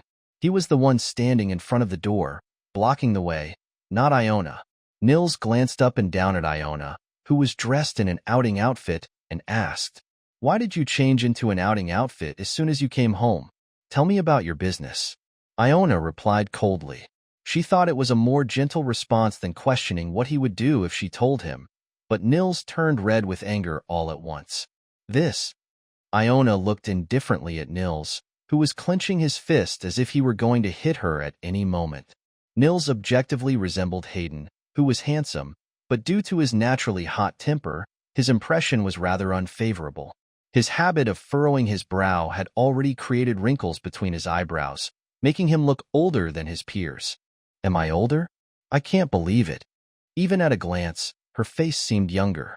Though her mental age might be higher, whether in the past or now, that was nothing special. Most of Nils' peers easily surpassed that standard.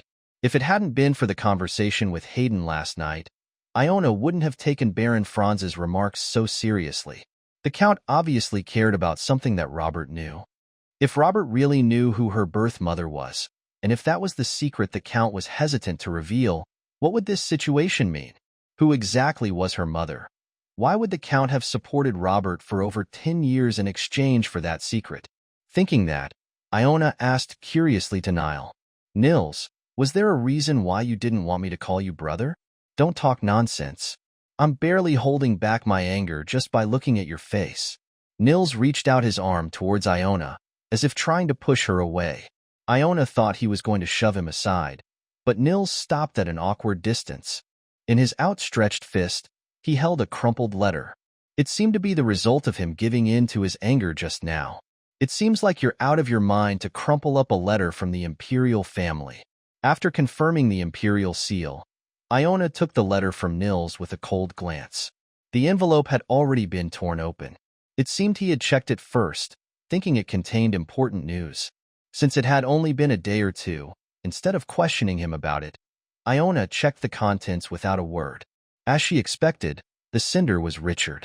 Around the time she finished reading the first few lines, Nils asked straightforwardly, "What does it mean?" "What? Why would he ask you to accompany him on the day of the Imperial Ball? Isn't Richard supposed to attend with Miss Florence as her partner? She was his fiancée, wasn't she?" Nils added as if it was an obvious fact. "What?" Iona, who had responded with such irritation, shifted her gaze back to the letter. She thought it was nonsense, so she concentrated on reading it from the beginning, but the contents were actually as Nils had said. Iona swallowed a hollow laugh. "When did the messenger arrive?" "This morning. You were sleeping, so I took it on your behalf." Apparently, upon hearing the news of her return, Richard immediately wrote a letter and sent it. The hastily scribbled 5 lines showed no real effort or sincerity. The tone was completely indifferent, as if he had no concern about the implications of the letter's message.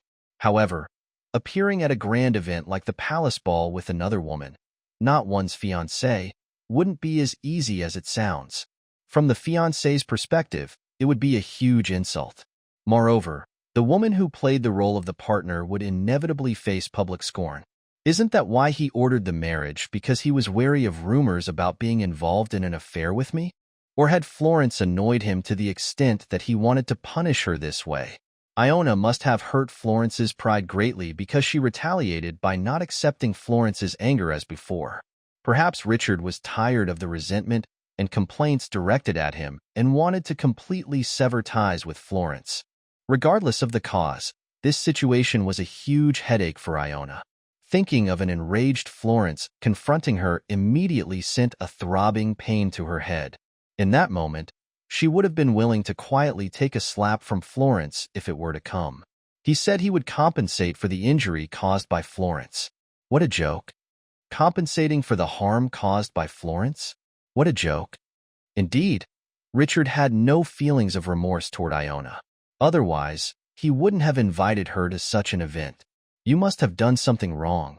Even to Nils, this request seemed trivial. Their family was already in turmoil due to an embezzlement issue. The crown prince, who had been favorable to them, was showing signs of displeasure, which was concerning. Isn't this a nasty scheme to make you disliked by the Manhua family? Do you see it that way? Are you joking with me now? In response to Iona's casual question, Nils bared his teeth. I don't know what your problem is, but behave yourself. If you're going to ruin things, do it on yourself without splashing dirt on our family. If you tarnish our family's name, I won't stand idly by. Iona managed to suppress the laughter that almost erupted involuntarily. Hearing advice about not tarnishing the family name from Nils of all people, Iona thought she would remember this warning as she handed the letter to Marcia, who was standing behind her. She intended to write a reply later. "Excuse me." Iona responded without much enthusiasm and walked past Nils, patting him on the shoulder. If he hadn't been blocking the way, she would have simply walked around him, but he stood so close that it was hard to move without bumping into him. Despite this, Nils, who seemed surprised that Iona would dare to push past him, raised his voice in annoyance. "Hey!" Iona ignored him and strode into the hallway. Nils, clearly frustrated, shouted after her. "Where do you think you're going? Ignoring my words? Don't you know that I'm the heir now? What's with your attitude?" Embroidery gathering. At Iona's reply, Nils's voice abruptly stopped. He seemed to contemplate her unexpected answer, pondering if it could be true. But Iona wasn't lying. The very reason she hurriedly returned to the capital in the first place was because of this gathering. Maybe her explanation didn't sound too far-fetched to Nils, as he didn't try to detain her any longer. Instead, he muttered to himself, "What's with her? As soon as she comes back, she goes straight to that gathering." Iona went down the stairs, ignoring the sound of Nils's constant nagging. Thinking about the limited time she had to endure his noise made it somewhat bearable. The members of the embroidery gathering seemed to have somewhat adjusted to Iona's presence. During her previous visit, many had found her return peculiar, but today she blended in like any other attendee. As before, Claudia, whom she encountered at the entrance, naturally inquired about her well-being. Has your hand fully healed? My hand? The place where you pricked yourself with the needle last time. It wasn't until Claudia demonstrated by pointing at her own index finger that Iona remembered what she was referring to. The injury had been part of a ruse to have a private conversation with Viviana, so she'd nearly forgotten about the wound itself. Oh, of course. It wasn't that deep to begin with, but it bled quite a bit. Well, being a knight, you might be used to minor injuries. Claudia nodded in understanding. Since Iona had never really heard words of concern about injuries, even more severe ones, during her time in the Knight Order, Claudia's reaction felt somewhat refreshing. Iona expressed her genuine gratitude for the concern. It didn't feel bad to be cared for by someone. With a lightened mood, Iona accompanied Claudia into the reception room. The seating was similar to last time. The organizer, Lady Schiller, seemed to intentionally group Erna, Claudia, and Iona together. It gave off the distinct impression that she gathered all potential sources of trouble in one spot for easier management. Iona was a novice whose skills didn't match the other members, while Erna was overly loud. Perhaps Claudia was there as a trainee. Dame Iona, Lady Claudia, you're here. I guess I arrived the earliest today, right? Spotting Iona and Claudia, Erna cheerfully greeted them. Iona briefly acknowledged Erna's words and followed her gaze. There stood Viviana, as always, looking down politely. Although Viviana never met Iona's eyes, judging by her presence, it seemed she had accepted the earlier proposition. Dame Iona, you're wearing a dress today. It's very beautiful. As soon as everyone sat down, Erna, as if she'd been waiting, immediately brought up the topic of clothing. Today wasn't just a casual stop after work. Iona, like the other ladies, had made the effort to wear a dress. Yes, I'm on vacation, so I didn't have to go to work. Oh, a vacation? What's the occasion? I was just a little busy with personal matters. Iona responded nonchalantly.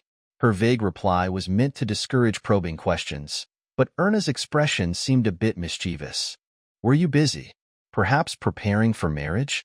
Miss Erna, please refrain from asking embarrassing questions. Claudia, who had been observing with decorum, felt the need to intervene. Naturally, Erna wasn't one to back down. Why is that an embarrassing question? Because the relationship between a man and a woman is a private sphere. It's not marriage, Lady Claudia. It's the social season. Everyone is looking for a spouse, and by the next day, the whole city hears rumors about who visited whose daughter. At Erna's extended remarks, Claudia looked at Iona with a troubled expression, as if to say she had done her best. It was true that most young ladies couldn't stop talking about marriage lately. It might have been uncomfortable to discuss such topics with Iona specifically. When does the Duke plan to propose? Erna looked at Iona with eyes full of anticipation and asked. She seemed utterly convinced that Leroy had already hinted at a proposal to Iona. Of course, Iona believed she would marry him without much trouble, but the exact timing was uncertain. It all depended on how long Hayden would resist. If he tries desperately to resist, it might be delayed. Otherwise, it might happen before the season ends. Although getting engaged earlier might simplify matters, Iona didn't push Leroy. She primarily wanted to stand proudly by his side once she became the head of the family, as originally promised. Since she couldn't broadcast this situation, so Iona just provided a superficial excuse. Well, I don't think he's the impulsive type. He might want to take his time and observe. What are you talking about, Dame Iona? Are you saying you have been waiting this whole time? What else should I do but wait? Then, if you miss your chance, who will be responsible? Although it seems the Duke is quite smitten with you right now, you can't be at ease until he formally proposes. You never know when or how a man's heart will change. Erna hit the table with an excited face. Overwhelmed by Erna's forcefulness, Iona was momentarily at a loss for words. Even Claudia, who was sitting next to her, nodded in agreement, as if she couldn't refute the statement. I had a feeling you weren't interested in gathering other suitors. Ah, that's probably why the Duke doesn't feel threatened either. Erna, who sighed in frustration, continued as if admonishing Iona. Dame Iona, the next time you attend a ball, dance with other gentlemen.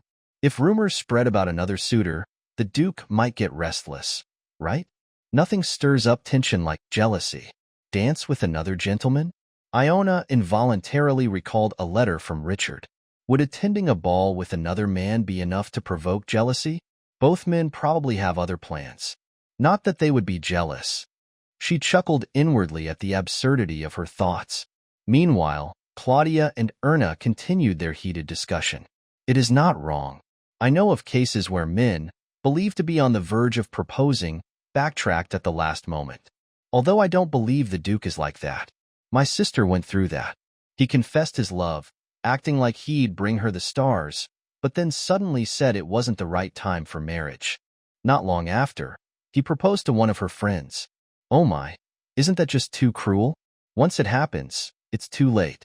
Until the outcome is certain, no one can be sure if they're that kind of person. Can you imagine how shocking it is to see a man who showered you with gifts and flowers now courting another woman? It certainly seemed to be more common than Iona had thought. As Claudia and Erna's voices grew louder, other ladies joined in, sharing their experiences. For the married ones, it usually ended with them boasting about their husbands, but their opinions on past suitors were brutally honest. While she didn't see Leroy in that light, there was always this underlying fear that he might fancy another woman. Iona opened her mouth with a rare expression of lack of confidence. Isn't there another way, aside from jealousy? Another way? I mean, to make him feel tense. After hesitating, Iona concluded her words. Erna and Claudia simultaneously covered their mouths and looked at each other. For the first time, they felt a connection. The knight, who had always acted so rigidly, now seemed utterly endearing as she pined like a love-struck girl. Tossing aside their unused sewing bags, they immediately put their heads together. Though we might not know much about the Duke personally, we can certainly share some general romantic advice, Erna began. And I'll correct any of Erna's excessive suggestions to keep them sensible, Claudia added. Together, they formed a surprisingly solid team. Iona pretended not to care, rummaging through her handbag, but she discreetly listened to the two. After much contemplation, Erna began to list potential strategies. How about remembering his interests and giving him small gifts from time to time? She had already offered her entire fortune. Find out what his ideal type is and dress or act accordingly. Even after being married for over 10 years, she didn't know what kind of woman he liked. It's not a bad thing to have a little skinship, like brushing against his arm lightly when you dance. She had lied about not knowing how to dance, which now eliminated the chance of casual touches. All the methods were difficult for Iona. Either she had already done too much, lacked information, or missed the right moment. Desperately seeking a solution, Iona took out a crumpled handkerchief from her sewing bag. How about a handmade gift? Both young women's eyes twitched as they looked at the item in Iona's hand. Though they hadn't known each other for long, seeing that distorted lion design for over a month had already been nerve-wracking. They never imagined that the intended gift would be for the Duke. Instead of Erna, who turned her head away, Claudia cautiously stepped forward. Have you been practicing at home? Whenever I find the time. Iona proudly replied to the sudden question, mentioning she had plenty of time to refine her sewing skills during the lengthy carriage journey. She then pulled out a practice scrap of fabric from her bag, as if offering it for inspection. Claudia peered into the bag with anxious eyes. There it was. 1 distorted raccoon, 2 raccoons, no 10. Without realizing, Claudia reached out and grabbed the fabric. Well, the gift doesn't necessarily have to be a handkerchief, she started, trying to smile. But usually, don't you give your lover something you've embroidered yourself? Iona confessed in a clear voice that she'd always wanted to try that at least once. Seeing the genuine look in Iona's eyes, Claudia couldn't bring herself to say, never gift something that could make the recipient suspect malicious intent. After contemplating for a moment with her eyes closed, Claudia finally made a difficult decision. Well, Dame Iona, it's not that your skills are lacking, but it's quite challenging for beginners to match the expertise of a professional. You understand that, right? I did think that my work might be somewhat lacking. Claudia's eyebrows twitched in an instant. Somewhat? No. I'm relieved we're on the same page.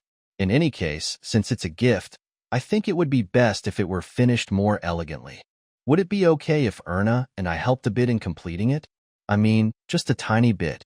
Iona thought for a moment. The messy, tangled back of the embroidery was already bothering her. Both Claudia and Erna seemed skilled in sewing. Perhaps they could enhance the quality of her gift. She hesitated at the idea of resorting to shortcuts, but her desire to give Leroy something better prevailed. Having made up her mind, Iona gave a slight nod. Then, I'll be in your help. You made a good decision. Dame Iona, please take a short break outside. Erna, with a cheerful voice as if she had been waiting for this, chimed in. Before Iona could ask why, Claudia continued to urge her. If you stay and watch, it'll feel like being under examination and might make us uneasy. How about taking a stroll in the courtyard for about 30 minutes? Caught in the odd situation where everything seemed to be decided without her input, Iona furrowed her brow. However, the suggestion of taking a walk in the courtyard was indeed a welcome one. She had been wondering how to gracefully excuse herself from the room anyway. Then, I'll step outside for a bit. Eventually, Iona entrusted them with her handkerchief and obediently rose from her seat. Due to guests crowding the reception room, other areas of the mansion were relatively quiet. At a leisurely pace, Iona crossed the empty hallway and stepped out into the backyard. The high walls of the garden ensured solitude, and as expected, it was peacefully quiet. Still, Iona took the time to check between the bushes to make sure no one was lurking, potentially eavesdropping on her. It wasn't long before Viviana appeared, opening the back door. You arrived quickly. I had told you from the start that I had a stomachache. Thanks to Viscountess Schiller's densely planted shrubs, there were many places in the garden where one could hide. Iona sat side by side with Viviana on a bench. They didn't have much time, so Iona got straight to the point. Can I assume that your presence here means you've made up your mind? Honestly, I'm not sure. I've been contemplating. As you said, I thought of leaving the capital, but imagining my life after that, I felt I couldn't continue living like that. Saying so, Viviana covered her mouth and nose with both hands. There was a deep anxiety in her trembling voice. With a desperate gaze, Viviana looked at Iona and said, "What exactly are you planning? If you're going to help in revenge, does that mean you're going to betray the royal family? What can I do to help with that?" Since Count Schmidt's family had been convicted of treason, Viviana could not be free to go anywhere. To avoid being hunted, one had to eliminate the pursuer or the reason for the pursuit. Both were difficult to act upon immediately, so Iona decided to use an alternative method. Iona said in a calm voice, "Firstly, I'm thinking of killing you." As soon as Iona finished her sentence, Viviana took a deep breath. Iona quickly corrected her earlier statement, realizing it may have been too abrupt for the frightened woman. "I mean, I'm planning to fake your death for appearances." Only then did Viviana close her eyes in relief. For some reason, Iona felt awkward and continued to explain. "Right now, someone is watching you. I can't pinpoint who, but it's likely one of your colleagues. It might even be more than one. So, I need to hide from their gaze. They can't chase someone who doesn't exist in this world. Once the report of Viviana's death reaches Richard, he won't be able to use her to pressure Leroy anymore. That alone would be a significant gain." In the future that Iona had seen, Leroy was destined to struggle against the royal family. His motivation was undoubtedly revenge for the loss of his loved ones. Leroy wanted to uncover the truth behind those deaths, and since it was directly connected to the royal family's wrongdoing, a clash between the two powers was inevitable. If the battle was already foreseen, it was necessary to reduce our risks in advance. Do you have your own room right now? Or do you live with a colleague? I share a room. The maid who takes care of Miss Erna with me is my roommate. Have you noticed anything suspicious? Not at all. I didn't even know I was being watched until now. Viviana nodded with a fluttering heart. Iona immediately followed up with another question. Do you keep a diary? No. Writing things down might reveal my handwriting. That's good since there's no need for consistency. From now on, whenever you're alone, leave a memo. Complaints about your work environment, longing for the past, even criticizing Miss Erna. Any content that reveals dissatisfaction with your current life will suffice. Wait, am I supposed to pretend I'm going to drown myself? Wouldn't it be funny to suddenly get stabbed to death on the road? Moreover, unless it's a drowned body, your face would be recognizable. Viviana looked unconvinced, but she didn't voice any objection.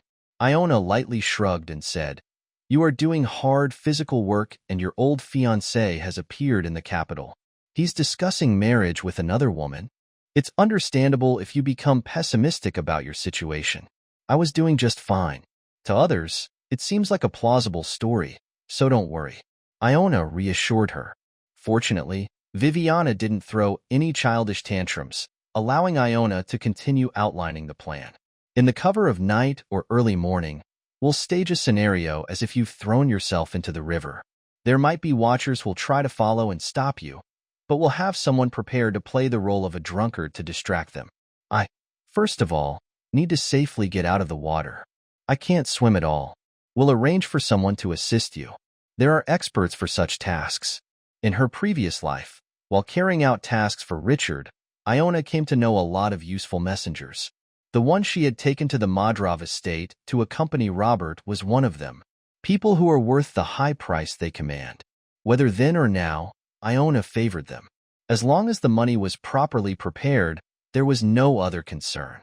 I'll inform you of the details once they're ready. Someone else might contact you unexpectedly this time. Be careful not to be caught by others.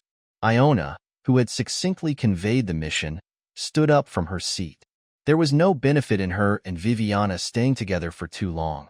Although Richard was currently at ease, letting his guard down, there was no knowing when or where this connection might be exposed. Until Viviana was safely extracted, no amount of caution would be excessive. You should head in first. I'll wander around here a bit more before leaving. However, rather than following Iona's lead, Viviana hesitated, looking as if she had more to say. After a brief pause, Viviana spoke up. "Dame Iona, I felt the need to clarify something since our last encounter." "Yes? Leroy and I were not very close.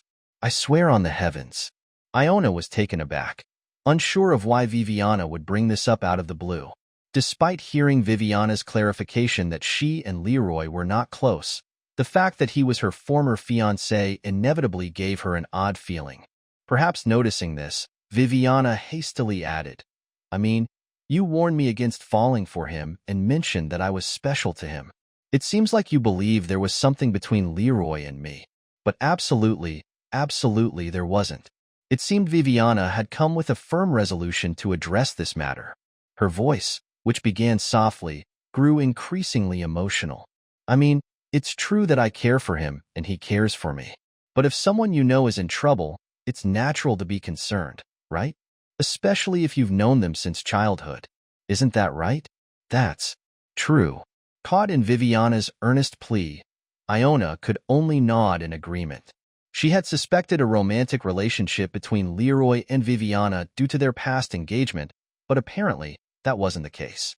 And Viviana seemed far too sincere for this to be a mere placation. "Do you know what Leroy would say every time he met me? Let's break off our engagement." He was surprisingly romantic and insisted from a young age that he'd marry someone he loved. "The Duke?" Iona asked in surprise. The idea that he had been declaring he would marry for love was news to her. Suddenly, a conversation they had at the Count's Ritzer residence came to mind. Back then, he had talked as if he had never thought about it. Perhaps it was a form of self-defense. Iona felt oddly dumbfounded. "Yes, and so, for a while, I took advantage of that. Whenever I wanted something and he wouldn't comply, I'd threaten with breaking off the engagement. Then, startled, he'd agree. This continued for a while until he finally pinned me down and even made me sign a pledge. By the age of 20, I would take the initiative to request the termination of our engagement." Thanks to Viviana eliciting the reaction she wanted from Iona, she quickly continued speaking, seeming rather pleased. A smile crept unknowingly onto Iona's lips as she heard about their intriguing past. It didn't last long, though, as she thought about the events that had followed. Viviana also seemed reluctant to delve into somber tales, quickly wrapping up her story. "Anyway, don't worry too much about the conversation you had with the other ladies earlier. He's not the type to make advances on a woman who has no intention of getting married." Apparently, this was what Viviana really wanted to say. Iona stared at Viviana, momentarily dumbfounded. The idea that Viviana would support her relationship with Leroy was something she hadn't anticipated. For some reason, Iona felt like she understood why Leroy might have shed tears after losing her. To him, perhaps it was like losing a family member all over again. You two must have been quite close, Iona commented in a voice tinged with subtle undertones. Viviana's expression tightened, as if she had heard something she shouldn't have, but it gradually relaxed as she met Iona's earnest gaze. Viviana let out a small sigh and softly responded, yes. If longing could be given form, Iona thought, it might look exactly like Viviana's weary eyes. By the time Iona returned to her seat, the handkerchief was already complete. Erna and Claudia looked at Iona with proud faces and confidently asked, how is it? Iona picked up the handkerchief and carefully examined both sides. Certainly, the messy backside was now neatly arranged. However, the embroidered design was somehow different from what she had imagined. Apparently, she made the design while thinking of a ferocious beast, but the finished version somehow turned into a cute raccoon. Iona tilted her head. It's turned out kind of cute. We made the adjustments while trying to stay as true as possible to the original, Erna pointed out in an emotionally charged voice. Iona could tell that a considerable effort had been made, so she wisely kept her mouth shut. In any case, it was not polite to complain about this or that in response to the help of others. Thank you. Thanks to you, I was able to finish the gift much sooner than I thought. Iona had been worrying about how to conclude the project. The more she worked on it, the more ambiguous it felt. Although the result was a bit different than she had expected, the fact that she had seen it through to the end felt encouraging. She hadn't understood why they needed to have a gathering to embroider together, but now she felt like she was beginning to grasp the reason.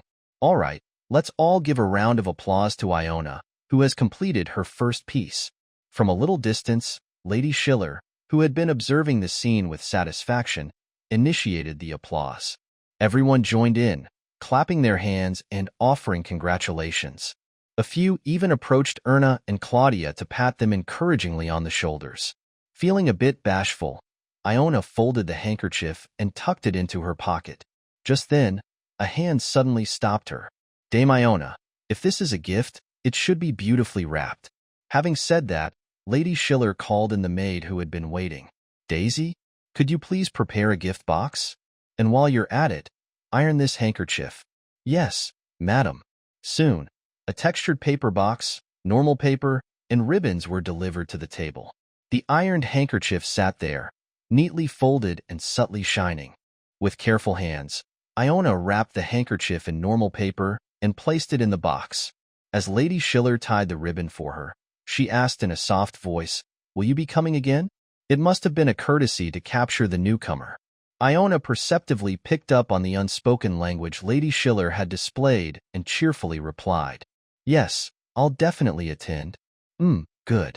Lady Schiller's fingers trembled slightly as she cut the ribbon. She seemed genuinely moved by the notion that Iona would be a regular attendee. Once the gift wrapping was complete, Lady Schiller left some good wishes for the recipient's happiness and returned to her seat. Having completed her tasks for the day earlier than expected, Iona spent the remaining time receiving a brief embroidery lesson from Claudia. Great job, everyone. I had a lovely time today, all. See you next time. We'll meet again in 2 weeks. After concentrating for a while, Iona raised her head and before she knew it, everyone was standing up. The ladies exchanged pleasantries and laughter as they exited the reception room. Finally, Iona and her companions packed their belongings and left. Having arrived a bit late at the entrance, the wait for their carriage was longer than usual. Unable to stave off boredom, Erna impulsively asked, Lady Claudia, who are you planning to partner with at this imperial ball? I'm planning on going with my fiancé. Goodness, it looks like I'm the only one planning to enter hand in hand with my father. I shouldn't have asked. If I had known, I would have just remained ignorant. Erna's eyes widened and she muttered in a serious tone, as if suddenly sensing a crisis. Don't worry, there are still more than 2 weeks left until the ball. I only finalized my plans a couple of days ago. Despite Claudia's reassurances, Erna couldn't shake her downtrodden mood. She grumbled that all her friends had already found partners, and she'd likely be the only young lady entering hand in hand with her father at her age. It seemed the upcoming Imperial Ball had become the new topic of interest among the young ladies while Iona had been away from the capital. Iona casually interjected, "Is it customary to attend the Imperial Ball with one's fiancé?" Not necessarily. Sometimes if you have a younger sister, you might prioritize escorting her. There are also some couples who arrive separately after a fight. But as long as a man isn't holding another woman's hand, it's generally considered acceptable. And if he does come holding another woman's hand, what's there to say? You should break off the engagement with such trash immediately. Erna raised her voice as if venting her anger. Claudia tactfully interrupted Erna and changed the subject. "Will you be attending with the Duke, Dame Iona? Can both of you please discuss your partners after I've left?" From behind Claudia, Erna grumbled in a gloomy tone. Iona wondered as to why no one had asked her about her partner. Probably, they assumed she would appear with Leroy. Iona hesitated, her face fraught with difficulty. "Well, I'm not sure yet. I haven't decided. Sounds like you have several options?" Claudia chuckled and marveled. Even if there were other options, rejecting the crown prince wasn't one of them, so it hardly mattered. She swallowed a sigh and lowered her head. Just then, the next carriage stopped in front of the entrance, sparing Iona further awkwardness. "Dame Iona Madrov, please come this way." "Then, I'll go in first." "Take care, Dame Iona." "Please do." Iona headed toward the carriage, leaving behind Claudia, who had started nagging Erna again. A servant already inside reached out and helped Iona up. Once Iona took her seat, the servant who had helped her up closed and locked the door. Soon, the carriage wheels began to roll smoothly. Iona looked squarely at the servant. "No, Jonas," and spoke. "You've come to meet me in quite an unusual manner. I thought it might be a bit surprising for you." Jonas scrunched up his nose and ruffled his bangs. Anyone else might have fallen for such a trick, but Iona never kept such company in the first place. Perhaps because she hadn't grown up like a typical noble, she found the company of servants more cumbersome than comforting. Even today, she had left Marcia at home. "We had agreed to meet after today's gathering, so it was expected," Iona said. "I did try to surprise you, albeit unsuccessfully." Iona had informed Leroy of her return first, as he had requested before she reached the capital. Considering this, it seemed he had sent Jonas to meet her, as their meeting was already scheduled right after the aforementioned gathering. "Did your visit to the estate go well?" "Yes, it was a bit busy, but well worth the effort." "Didn't Duke want to see you?" "I know I did, Dame. It seems now you have a good relationship with your sister." "What? You're basically singing my praises, aren't you?" "No, I wasn't. By the way, I'm curious about how Yulia is doing these days." Ignoring Jonas's flattery that wasn't exactly flattery, Iona inquired about Yulia's well-being. Jonas scratched his neck, looking somewhat perplexed, but then answered willingly. "She's doing well. Seems like she's even made some friends." "That's good to hear. I've been busy and haven't been able to pay much attention to her, so I was worried." "You've done more than enough by bringing her along with you. She even found a partner for the royal ball recently, saying she doesn't need me anymore." It seemed couples who had mutual understanding had already claimed each other early on. For a moment, Iona felt a twinge of sympathy for Erna's earlier nervousness. But then Jonas continued speaking, and she found herself suddenly rigid. "Which leaves me as the odd one out, I suppose. The Duke will be attending with you, Dame Iona. Anyway." "Oh, he mentioned that you two would meet today to order matching outfits." "Couple outfits? Matching outfits?" "Yes, I've heard that couples often coordinate their clothing. Not that I'm an expert." Iona felt a faint trickle of cold sweat down her back. Matching outfits, really? Since she had already told Leroy in advance, she hadn't been particularly concerned about his reaction to this matter. Even if she attended as Richard's partner, she assumed that Leroy would understand, provided she explained the situation well. But it seemed Richards took this royal ball more seriously than she had expected. This is awkward. For all she knew, Richard might have made this decision just to make Leroy uncomfortable. It felt a bit unfair that while someone else was pushing the envelope, she found herself tasked with delivering the awkward message. "I'll have to discuss it first, and then decide how to handle this." Iona swallowed an inward sigh and looked out the window. As she tried to gauge her location by the landscape, She soon realized that the carriage was heading in a direction different from what she had anticipated. Since they hadn't specified a meeting place, Iona had assumed they would meet at Jonas' relative's house as usual. But perhaps that wasn't the case. Iona turned to Jonas with a puzzled expression. "Where are we going?" "Ah, we recently renovated a house. Duke plans to take you there from now on." It was customary for people of power to have at least one secret residence in the capital, unknown to others. It seemed like a place that had been neglected for a while, but was now prepared for their clandestine meetings. Iona nodded, accepting the explanation. After a while, the carriage stopped in front of a terrace house. Upon arrival, Iona realized it was a place she already knew. Though she was a lady in name only, she was aware of some of the real estate owned, or at least held under different names by the Duke's family. Iona donned the veiled hat offered by Jonas and stepped out. Jonas, who seemed to be visiting this place for the first time, hurriedly pulled out a note with an address written on it to get his bearings. Iona glanced at the note and spoke. "Follow me this way." "What? It says number 57, doesn't it?" "Ah, yes." Jonas scurried after Iona, almost as if their roles as guide and guest had been reversed. Iona found the exact location without any signs of confusion. Upon reaching the top floor of the building and ringing the bell, the waiting maid immediately opened the door. "The master is waiting for you inside."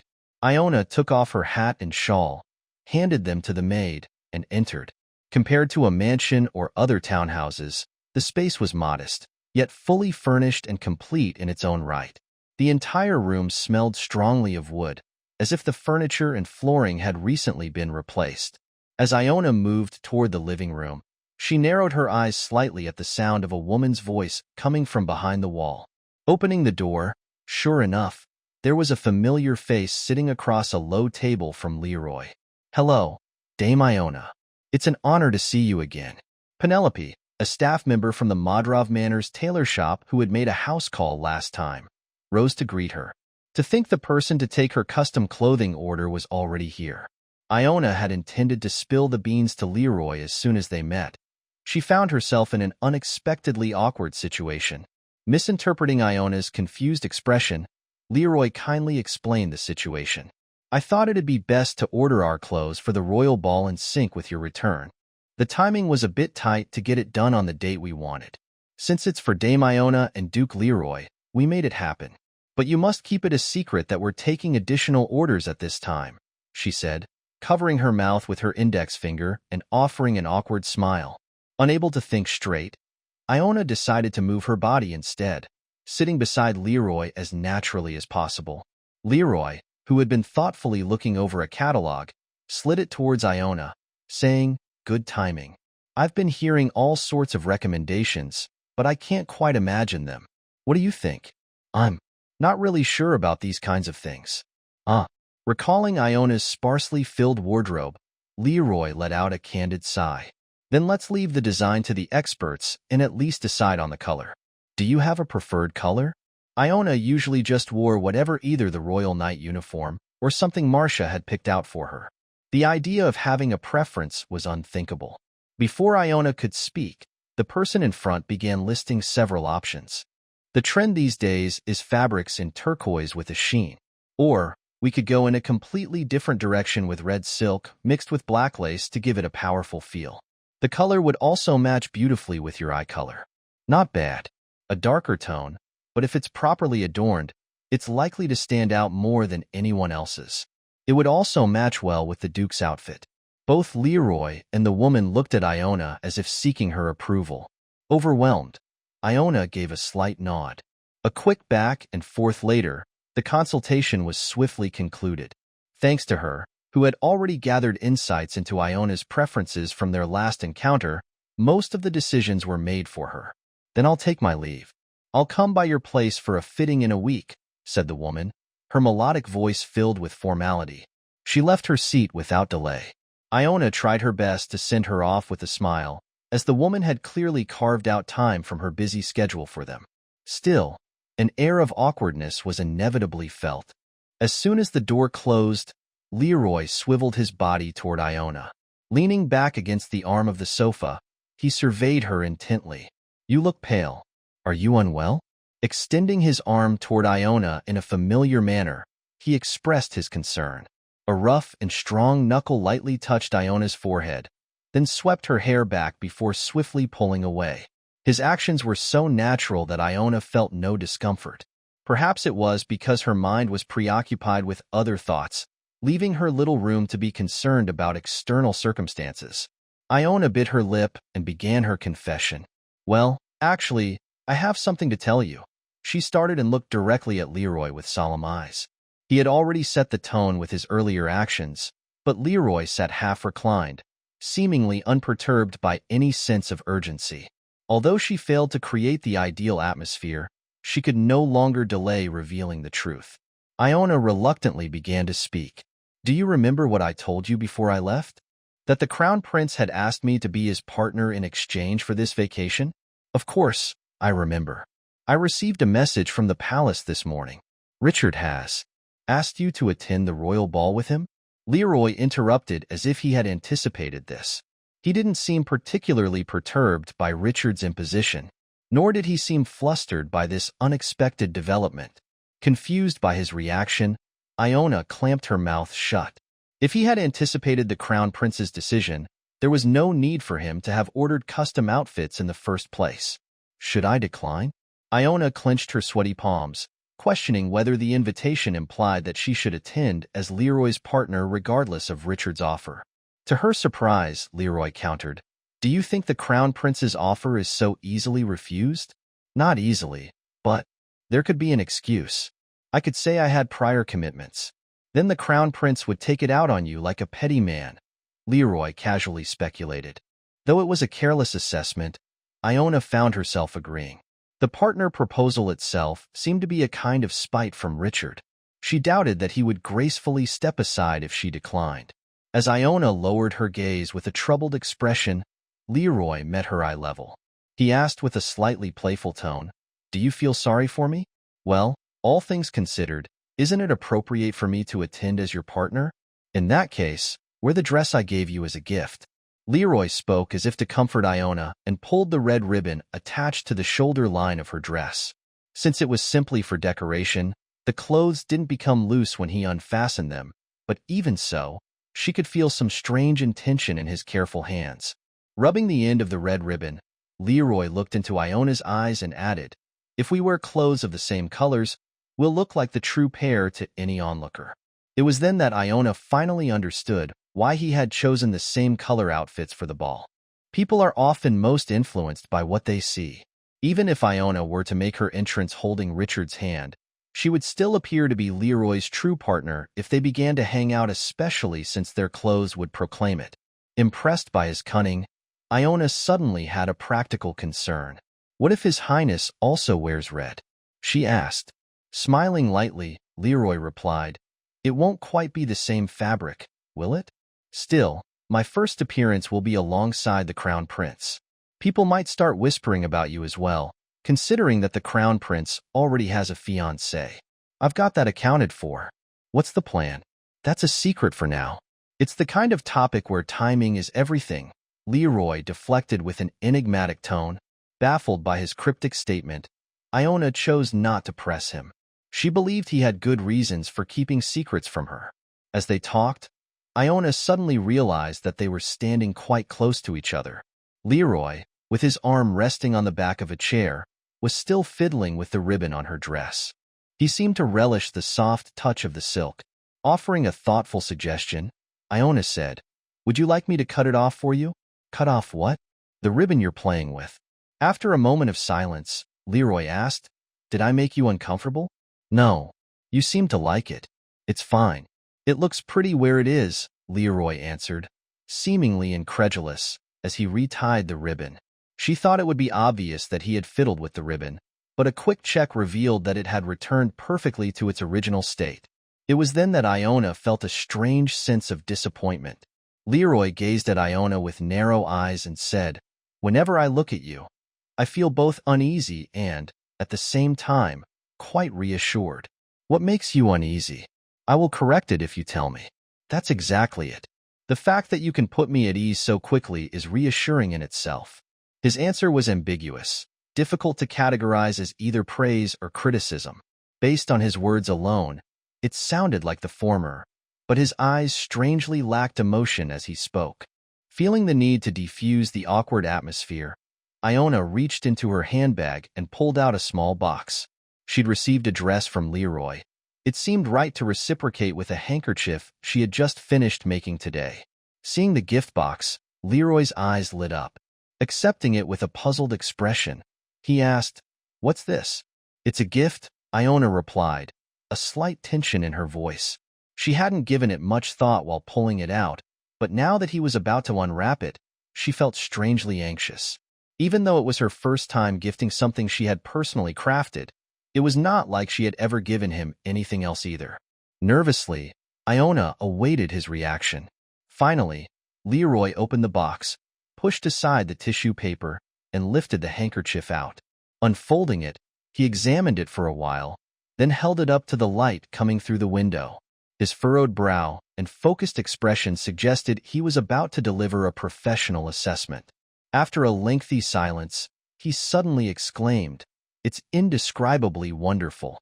Extremely artistic." "Really?" "Yes. The variety of colors makes it very dynamic. Especially the cute face of this raccoon depicted here. It's supposed to be a lion." "Oh." Leroy, who had been waxing eloquent, suddenly closed his mouth.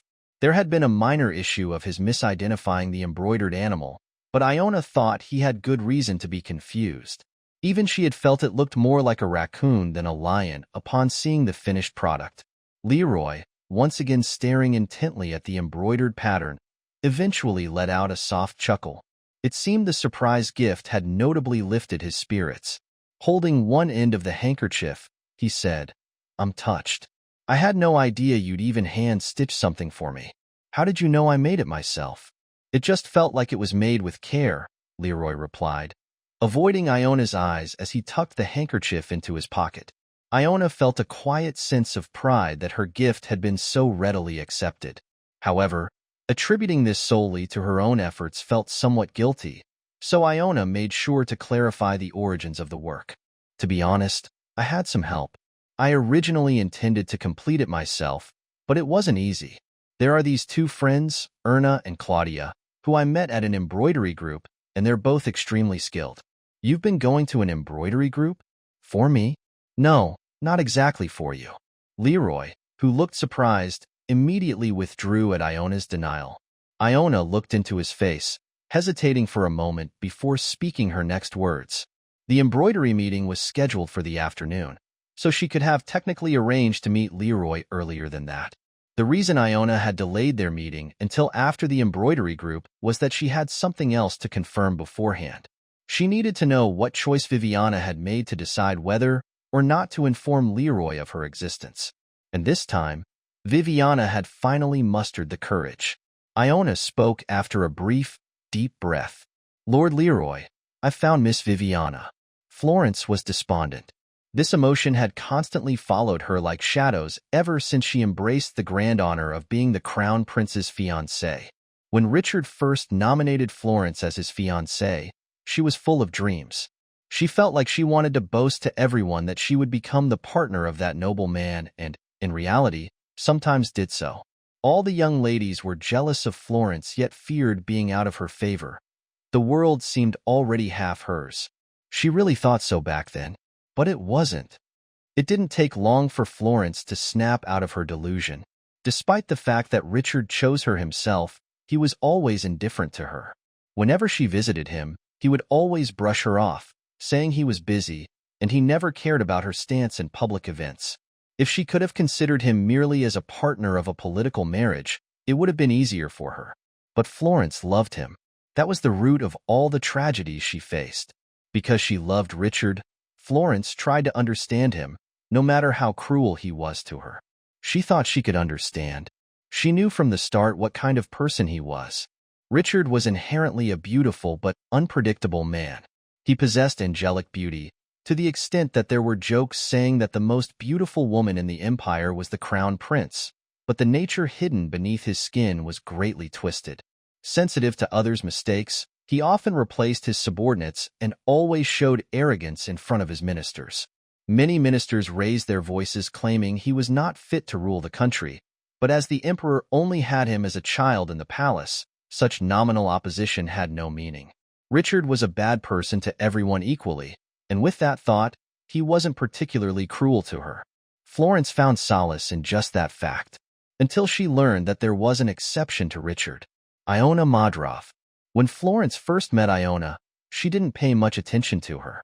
Florence's maids expressed considerable concern that the prince's close aide was a young and pretty woman, but after actually seeing her, Florence was rather relieved. If Richard was the type to show hostility to everyone, Iona was the opposite, indifferent to everyone equally. She didn't even seem to be sincerely devoted to Richard. She didn't have the passionate zeal that one with blind loyalty to their lord would typically emit. Such a doll-like woman wouldn't harbor any uncomfortable romantic feelings towards her lord. Florence comfortingly thought so and let it slide. I couldn't even imagine the opposite. Iona was exactly the person Florence expected. She was consistently indifferent to Richard. Thinking about it now, it was very strange. Richard was the noble crown prince, and there were countless ambitious young people wanting to be in his favor. Then, how could she, who only obeyed orders and never flattered him, secure a position by his side? The answer was simple. It was because Richard chose her. Miss Florence, Prince Richard went out again as soon as he had breakfast today. Florence had an unforgettable memory. It was an incident on a summer day when hydrangeas, filled to the brim with rain, were blooming luxuriantly. That year, Florence was fortunate enough to get the opportunity to go on a summer vacation with the royal family. This was thanks to Marquis Landschaff, who could no longer bear to see her suffering from Richard's indifference, and made a polite protest to the emperor. Responding to the request to provide an opportunity for the two, who would marry later, to bond, the emperor readily proposed they spend the vacation together. So, Florence left for the royal villa with high expectations, but the reality was rather bleak. This was because Richard, showing no interest in his fiancée, was only focused on spending time alone. Because he disappeared to a secluded place every dawn, Florence barely had a chance to see her fiancé's face. This was no different from being in the capital. Florence sighed deeply and said, "It seems I am late again. The crown prince is really indifferent. It would be nice if he could spend time with Miss Florence even at times like this." Exactly. The vacation will be over soon. I don't know how long he plans to continue like this. The maids of Florence unanimously complained about Richard's indifferent behavior. Their biggest dissatisfaction was that Florence, who grew up as the noble daughter of a marquis family, was not receiving the proper treatment she deserved from her fiancé.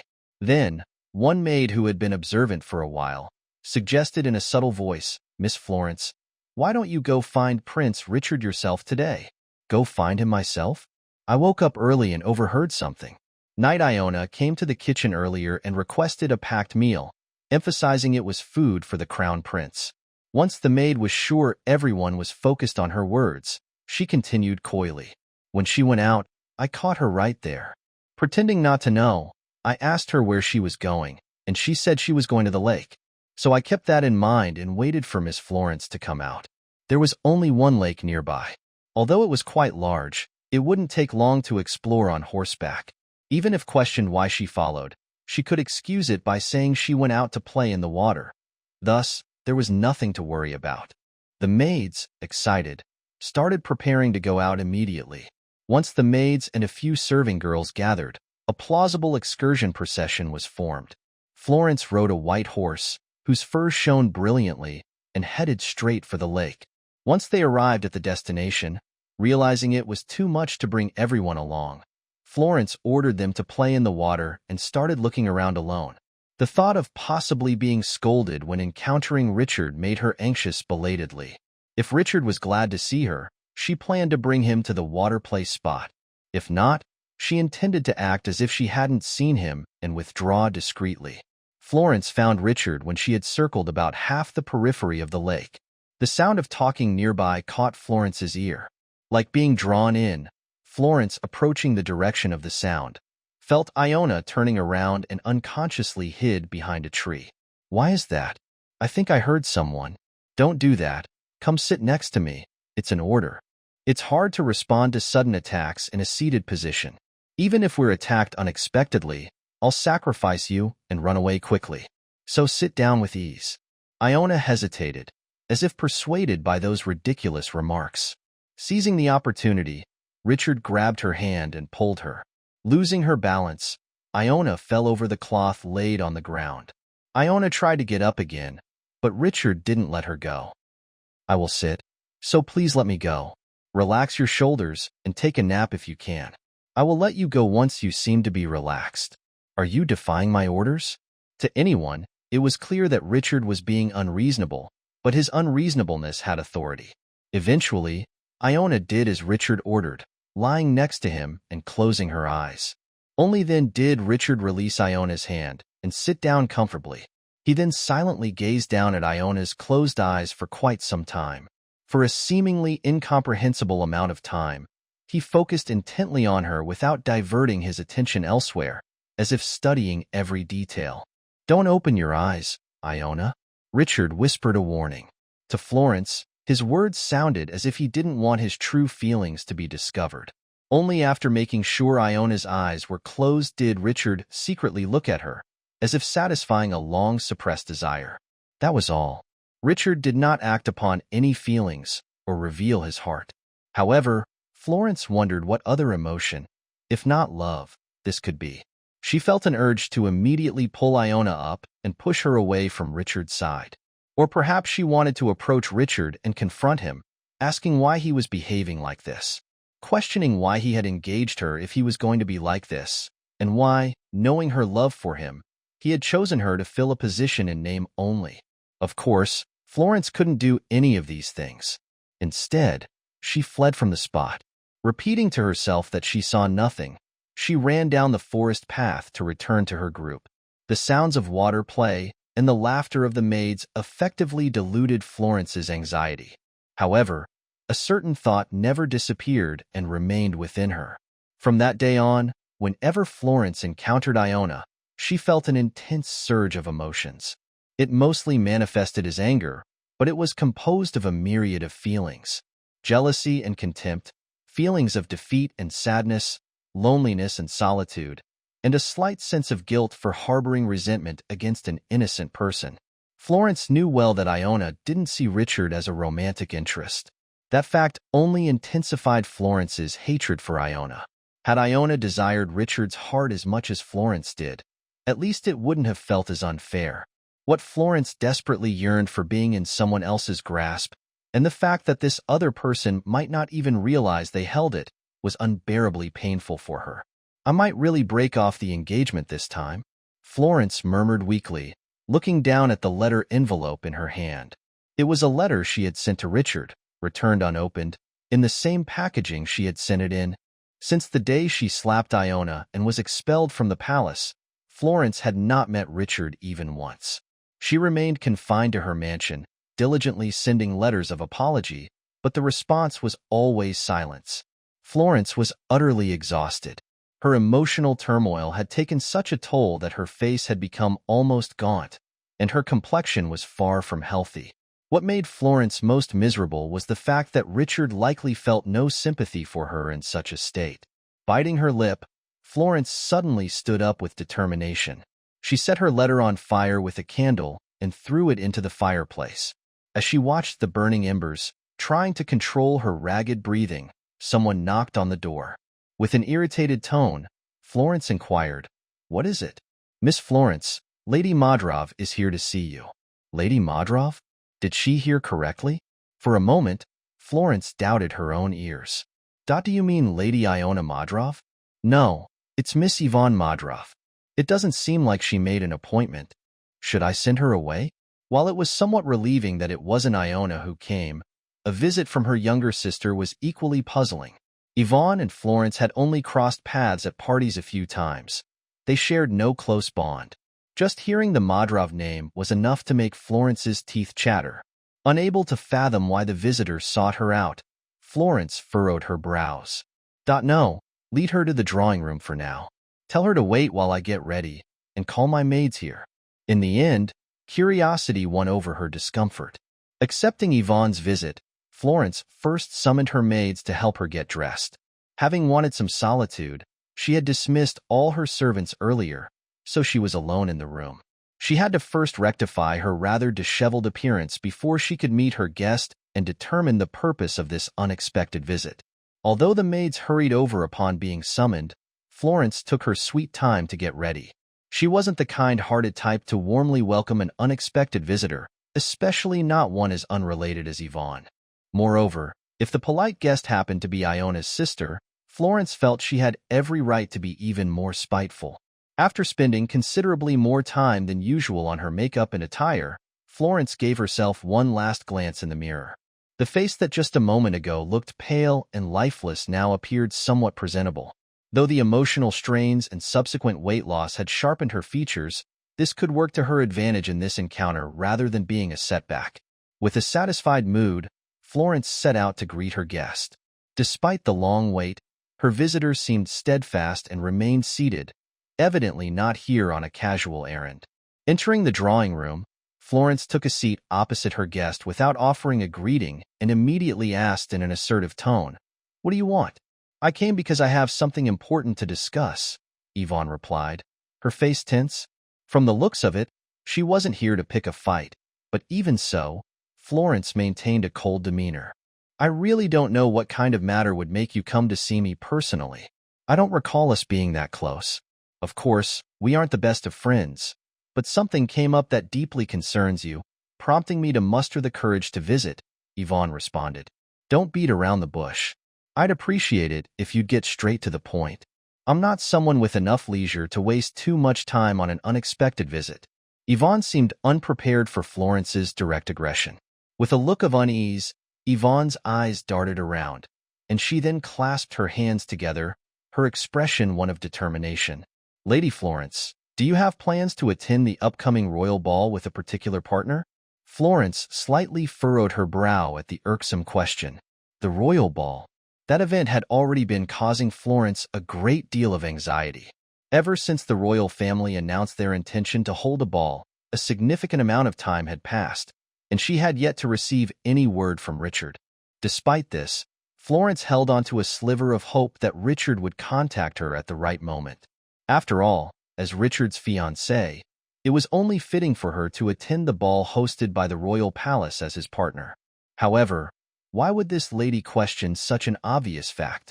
Considering who Yvonne lived with, a sinking feeling arose in Florence's heart, as if anticipating some sinister news. Sure enough, Yvonne's next words were not far from Florence's apprehensions. Barely parting her lips, she ventured a guess. Iona Madrov? "It's preposterous," Yvonne coldly replied.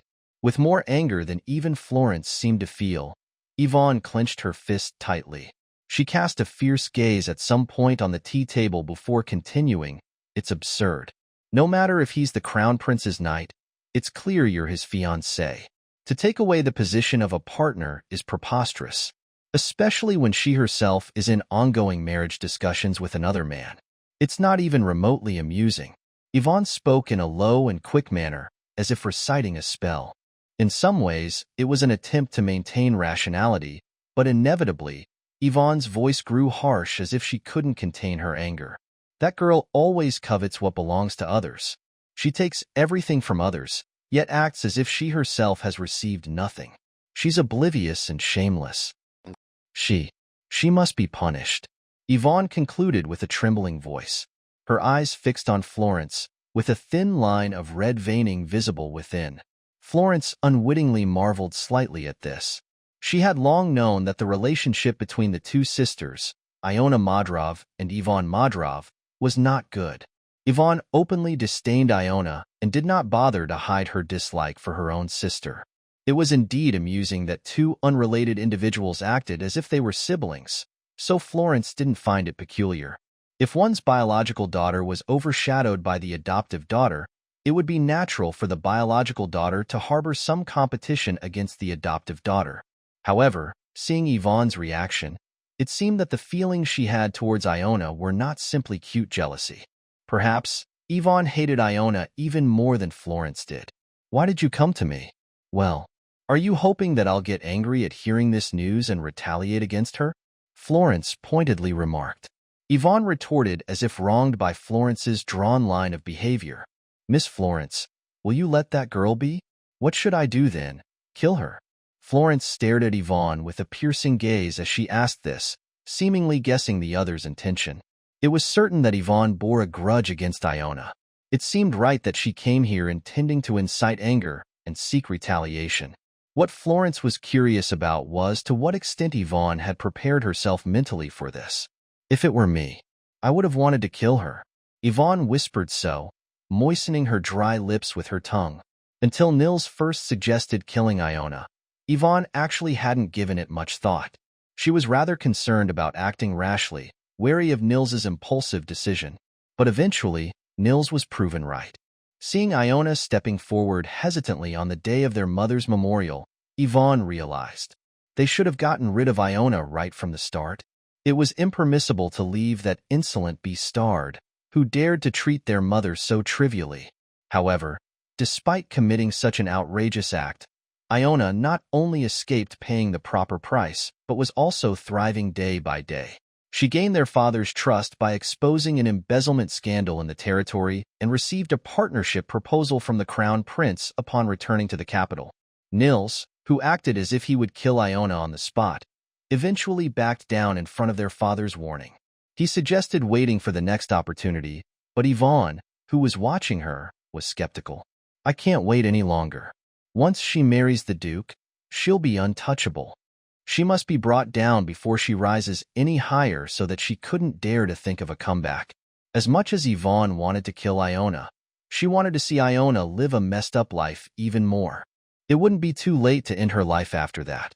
In that sense, there couldn't be a better collaborator than Florence, whose intentions aligned well with Yvonne's. Since Florence was always eager to break Iona's arrogant pride.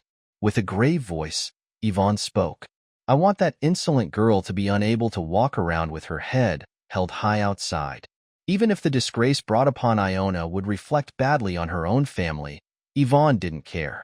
Having such a bastard praised as a proud talent of the Manhwa family was a truly unbearable insult in itself.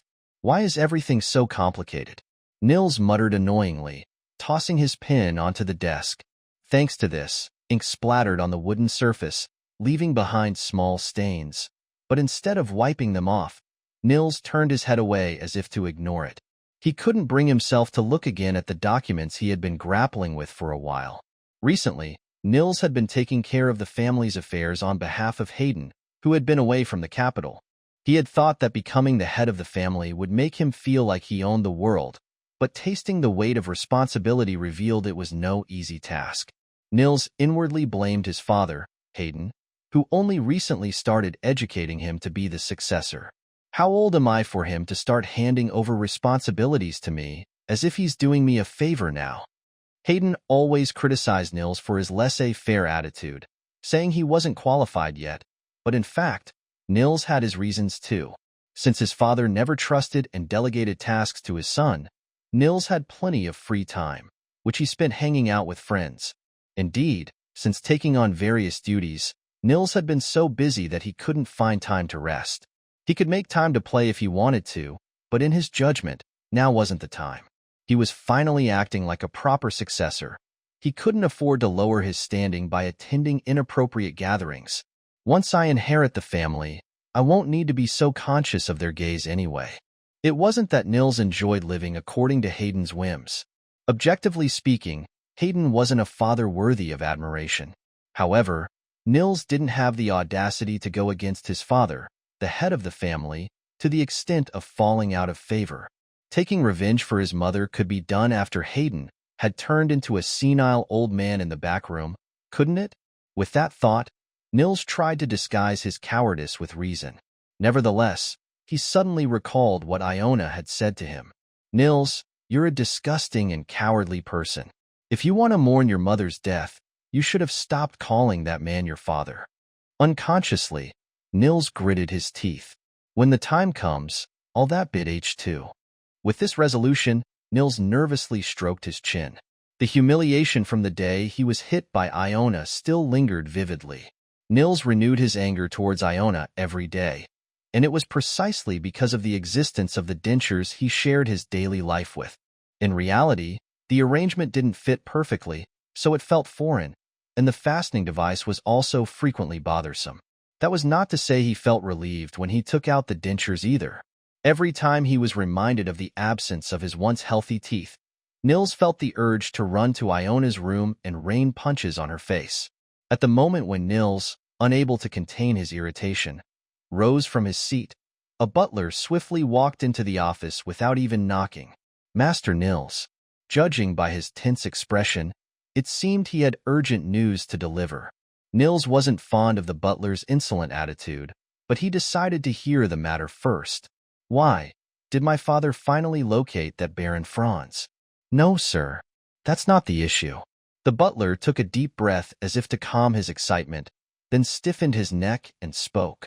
Master Nils, you must immediately reclaim the Siam mine. What?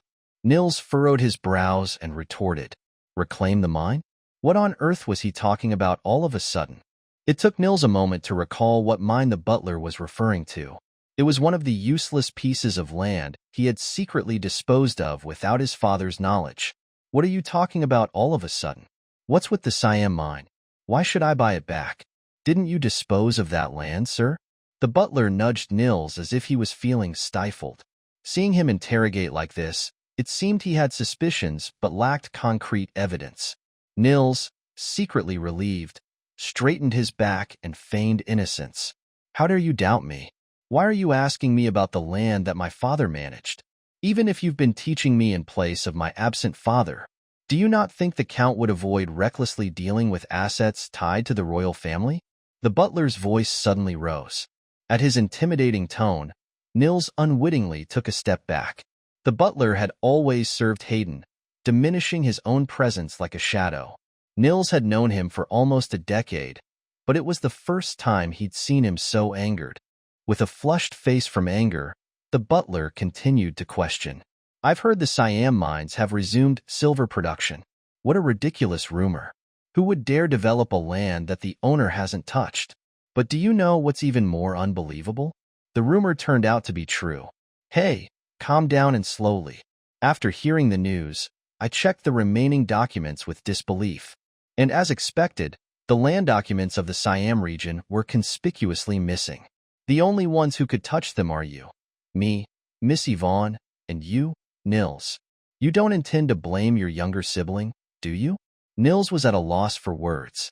The butler was so certain of Nils' wrongdoing that there was no way he could play dumb any longer. Given Nils' actions up to this point, it was only natural. Despite everything, Nils felt deeply insulted by the butler's aggressive approach of selling him out. How audacious for a mere servant to rebuke his master, even if he did do something wrong. Where else would one find such absurdity? Losing his patience, Nils raised his voice in retort. Yes, I sold that land. But is it something to raise your voice about? My father also deemed it a worthless asset and thus left it unattended, didn't he? Nils glared at the butler with a defiant look.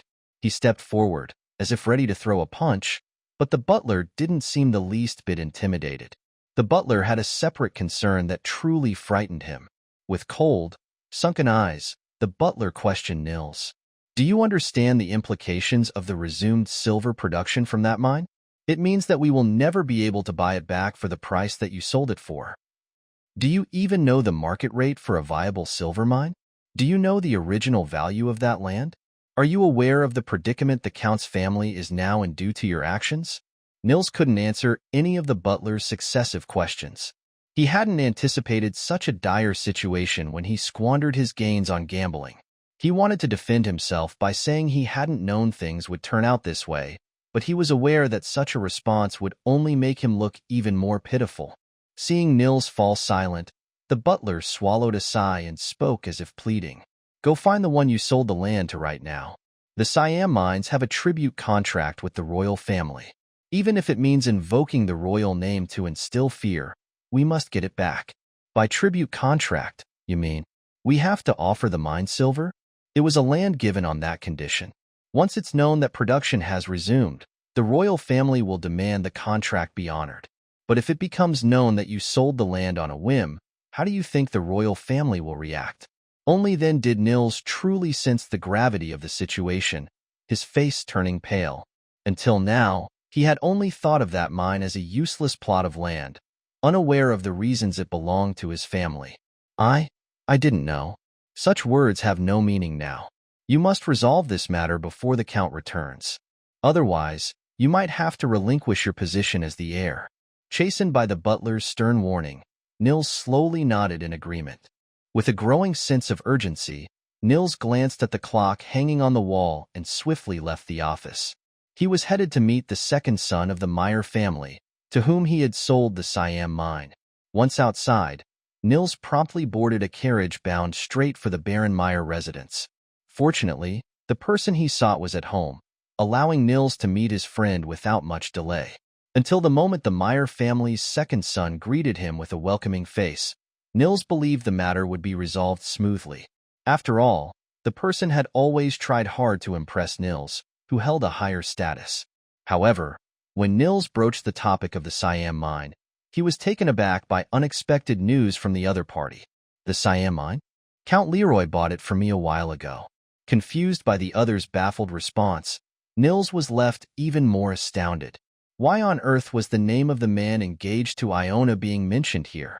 What? Intimidated by Nils' menacing demeanor, the other man instinctively recoiled. Scratching his neck in apparent confusion, he retorted, "Didn't the Duke tell you? I've never even exchanged proper greetings with him. Why did he buy it?" From the look of it, his friend seemed oblivious to the fact that silver had started to be produced again from the Siam mine.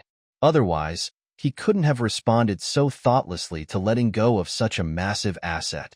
Even now, seeing Nils raised his voice, he seemed to be trying to justify his own position.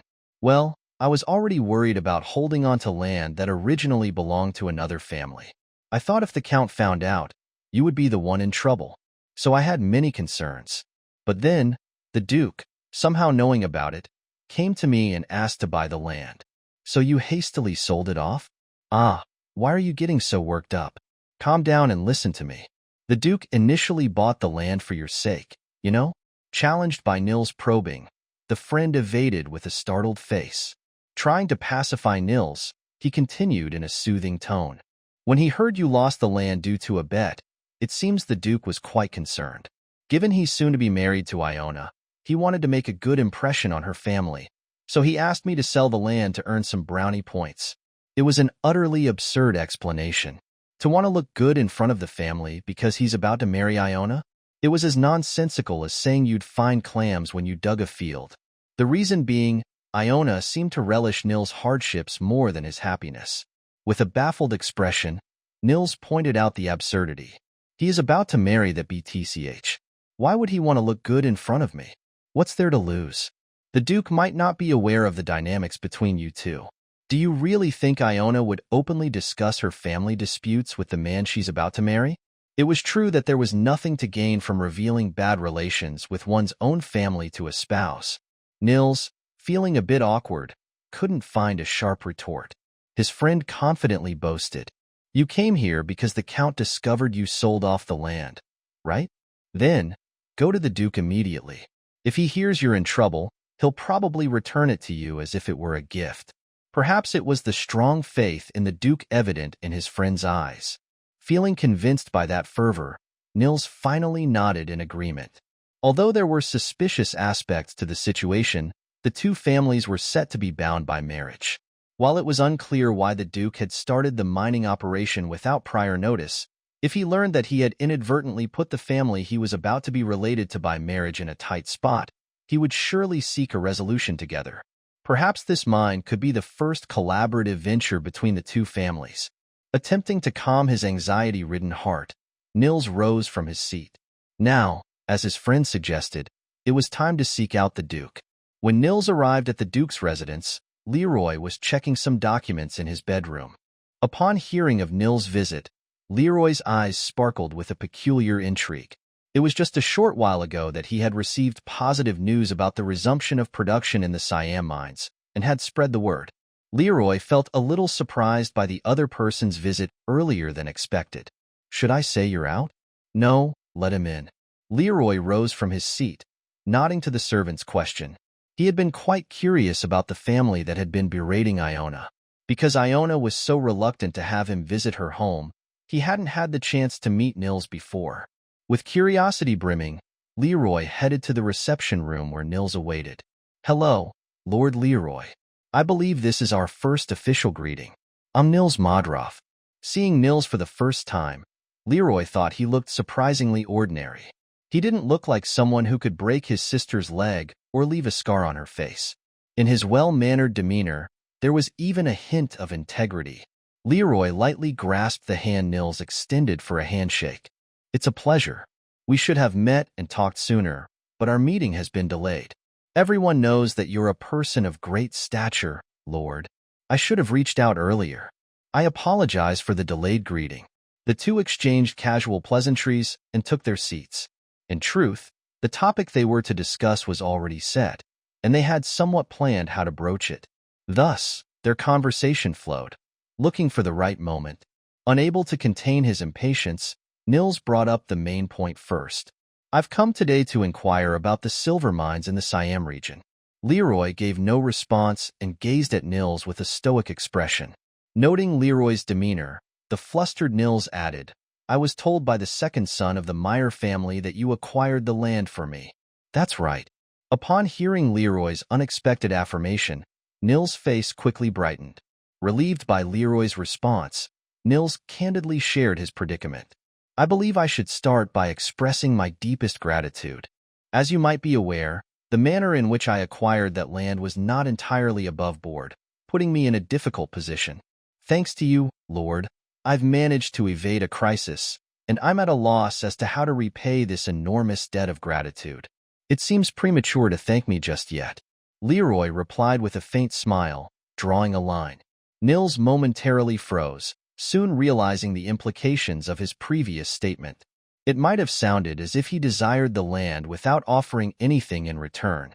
Of course, Nils had no intention of behaving so shamelessly toward his benefactor.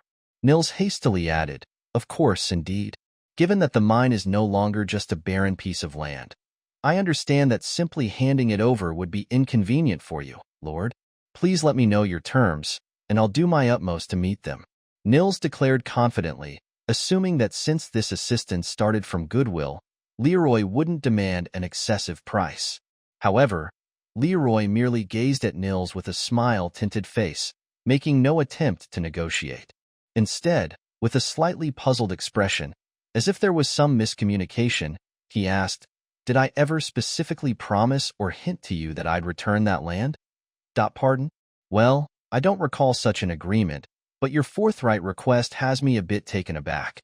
Leroy chuckled, his demeanor turning cold.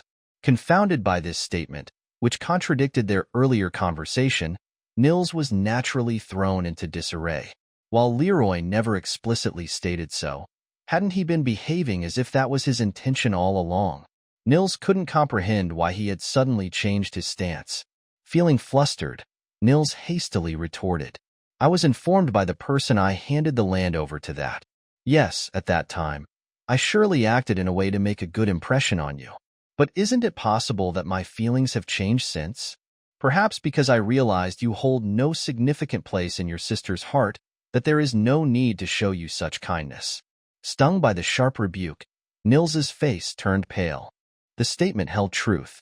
If the Duke had bought the land intending to gain favor with Iona, there was no need to rectify Nils's mistake by returning it in such a manner.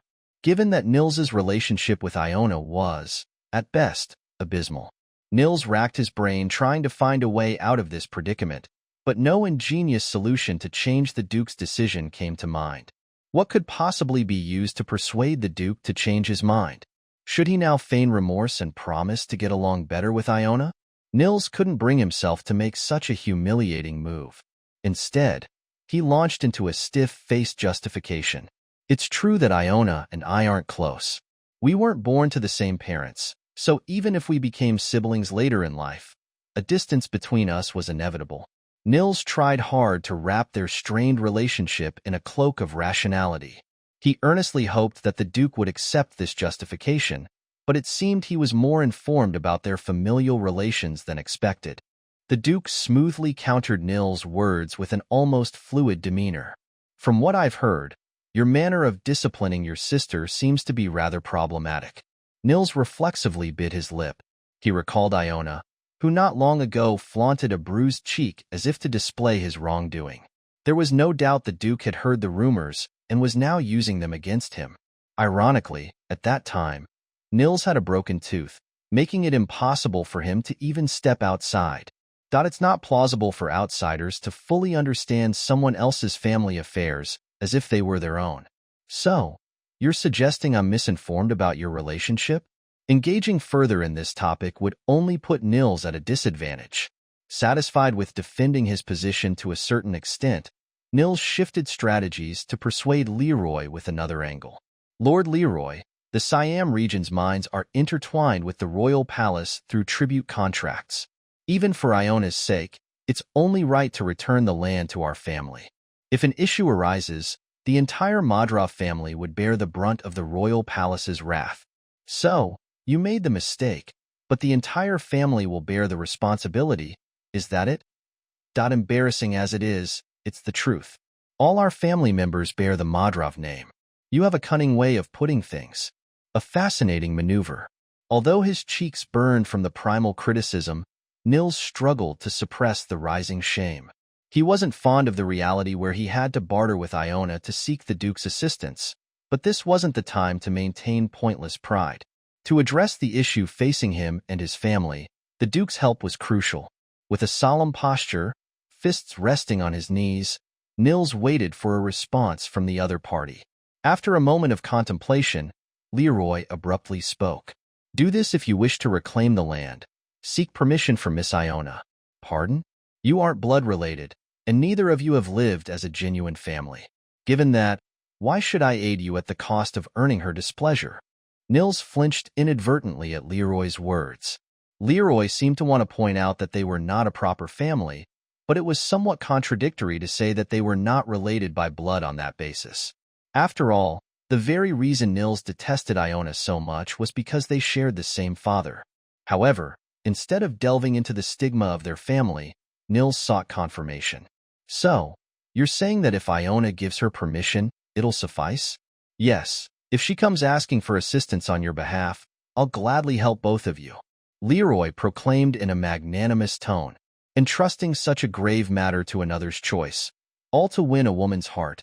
Nils felt a pang of frustration internally, but dared not show his discontent outwardly. Nevertheless, it was true that this whimsical refusal hadn't precipitated the situation into the worst-case scenario. If only Iona was properly cajoled and persuaded, all problems would surely be neatly resolved. Separate from his poor relationship with Iona, Nils did not think persuading her would be significantly difficult. Being under the Crown Prince's wing, she, of all people, would not want to be seen unfavorably by the royal family. Understood. You must keep that promise. Nils stood from his seat, estimating whether Iona had stayed home today.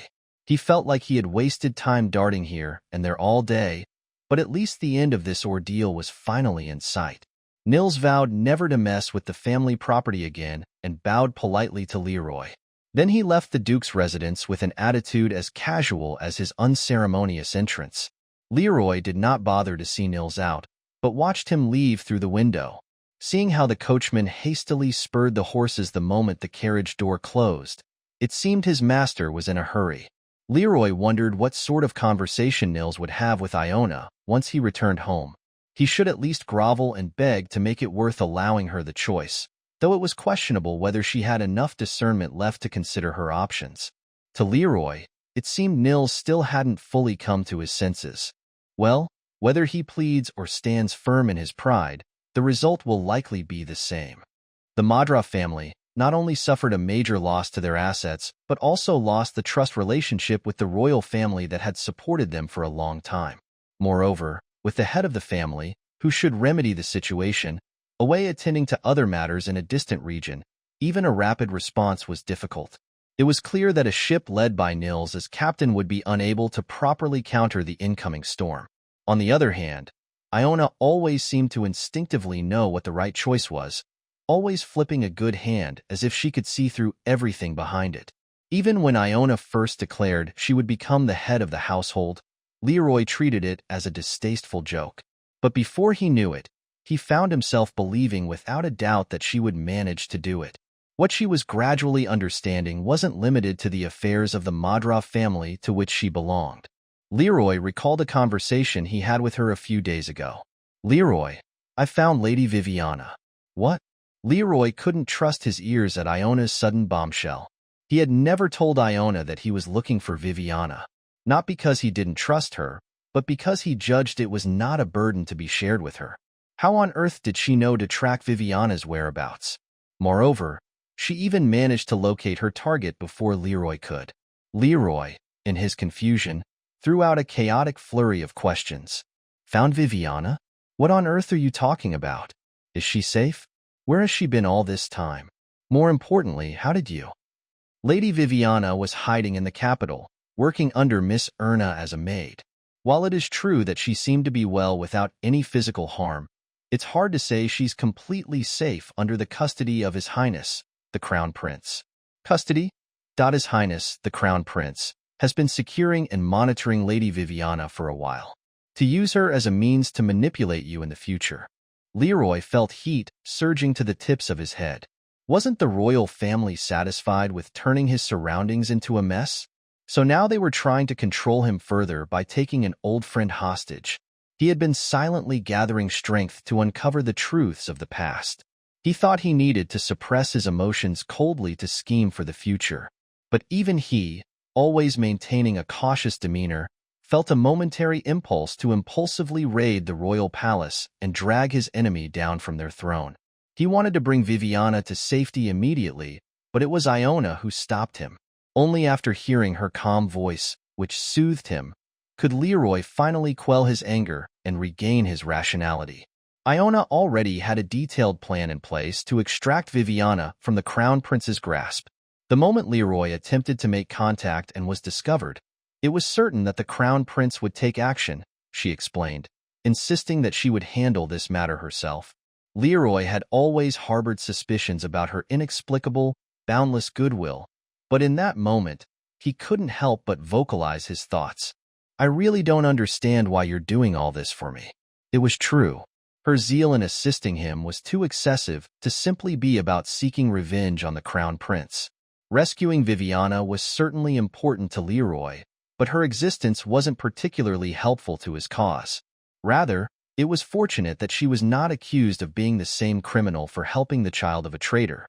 However, in response to Leroy's questions, Iona replied as if it was the most natural thing in the world. "Did I not tell you that the day would come when I would make you feel the weight of the loyalty I speak of?" In that moment, Leroy felt as if his heart had sunk. Until then, he had thought that his relationship with Iona was based on a particularly well-aligned mutual understanding. On the other hand, the emotions she harbored for him seemed infinitely deficient compared to the love she had once devoted to her former lover. It made sense since the time they had spent together was inconceivably brief compared to the time she had spent with the Crown Prince. But was he the only one who had been timidly retreating, frightened by such thoughts? Even so, could he say he was insignificant to her? Leroy wondered if perhaps, after a long detour, it was their destiny to meet again like this. Even though she might be looking elsewhere due to a wrong choice for a moment, he still believed he was her true partner. And so, recognizing this, she was doing her utmost for him. When he thought about it, he did have somewhat plausible reasons to consider their meeting as destiny. After a lengthy silence, Leroy, with a transparency brought on by not wanting to hold on to it alone any longer, brought out a piece of memory he had never dared to reveal. "Iona, do you remember a time when you didn't yet have a name?" Indeed, their first meeting was not a recent event. Rather, they had to go far back into the past just to barely trace its origin. That was why he was not terribly disappointed that Iona did not remember him. Before reuniting with her, Leroy too had spent half of his time forgetting the events of that time. The year he first met Iona, his family's vacation home was a duke's mansion located on the Melthus Beach. The route from his home to Melthus Beach included the capital, and so, when the Duke and Duchess headed to the summer house, they would also stop by the capital to mingle with acquaintances. From a child's point of view, this could not be anything but a great ordeal. There wouldn't be a child who enjoyed meeting distant relatives and their parents' friends. Moreover, meeting the daughter of the neighboring house, Viviana Schmitz, with whom they had nothing to do, only made the formal schedule feel all the more tedious. Although she was his fiancée, to her, it was just a promise arbitrarily made by adults. The parties involved merely coexisted, seeing each other as mere cattle or chickens, so in reality, Leroy and Viviana were like childhood friends, or rather, their relationship was even more akin to antagonistic kin. And of course, no one cares about the hardships that antagonists go through. About 30 minutes after Viviana left her seat, claiming to go to the bathroom, Leroy poignantly realized that cruel truth. I am leaving to find freedom. All he found in her empty seat was a farewell note scribbled on a napkin by Viviana. Leroy clutched it as if to crumple it, overtaken by a sense of betrayal. I repeatedly told her just to leave it because I was afraid she might have an accident. Leroy's family and the Schmidts were close enough that they often spent vacations together. However, that year only Viviana was with them because the busy Count and Countess had left their daughter under the care of the Duke's family. Escaping the watchful eyes for the first time in a long while, it was a foregone conclusion that Viviana would act out, like a fish that had found water. Nobody had heeded Leroy's gloomy premonition, which turned out to be the cause of the current tragedy. Even though they were the same age, Leroy, who had a dignified personality, was already burdened with many responsibilities. When it was discovered that Viviana had disappeared while they were out together, it was clear who would bear the blame. Considering his young age, it was only natural for Leroy to come to this conclusion. I must find her before the adults do. Leroy took a quick glance at the guard waiting outside the store and headed straight for the back door. It hadn't been long, so Viviana couldn't have gone too far. If he could just return his erratic fiancée to her rightful place, everything would proceed without a fuss. Yes, as long as I find her quickly. The main road he had passed when entering and the alleyway behind the store presented quite different scenes. Leroy cautiously scanned the directions where Viviana might have disappeared. She probably headed towards the shopping district, hoping to enjoy her freedom. Just as Leroy was about to exit the dark alleyway, he spotted a girl rummaging through a trash can not far away. Is she a pauper searching for food? For Leroy, who grew up as the only son of a duke's family with no deficiencies, it was a sight he had never seen before. Despite knowing that it was rude, Leroy couldn't help but have his gaze drift towards the girl. She might have felt his eyes on her, yet the girl was solely focused on finding something to eat. The moment came when she pulled out a discarded bone from the trash.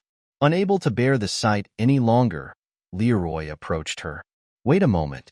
He wasn't intending to offer any presumptuous sympathy, but being a noble since birth, he couldn't stand to watch such an unsanitary scene.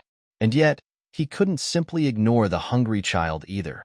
He thought of buying her some decent food. But as Leroy reached out to grab the girl's wrist, the world turned upside down. Bang! The moment his body hit the ground, bright lights flashed before his eyes. In the next instant, Leroy realized he was lying on the ground. Everything had happened so suddenly that he couldn't make sense of the situation. All he did was try to stop a girl from eating garbage.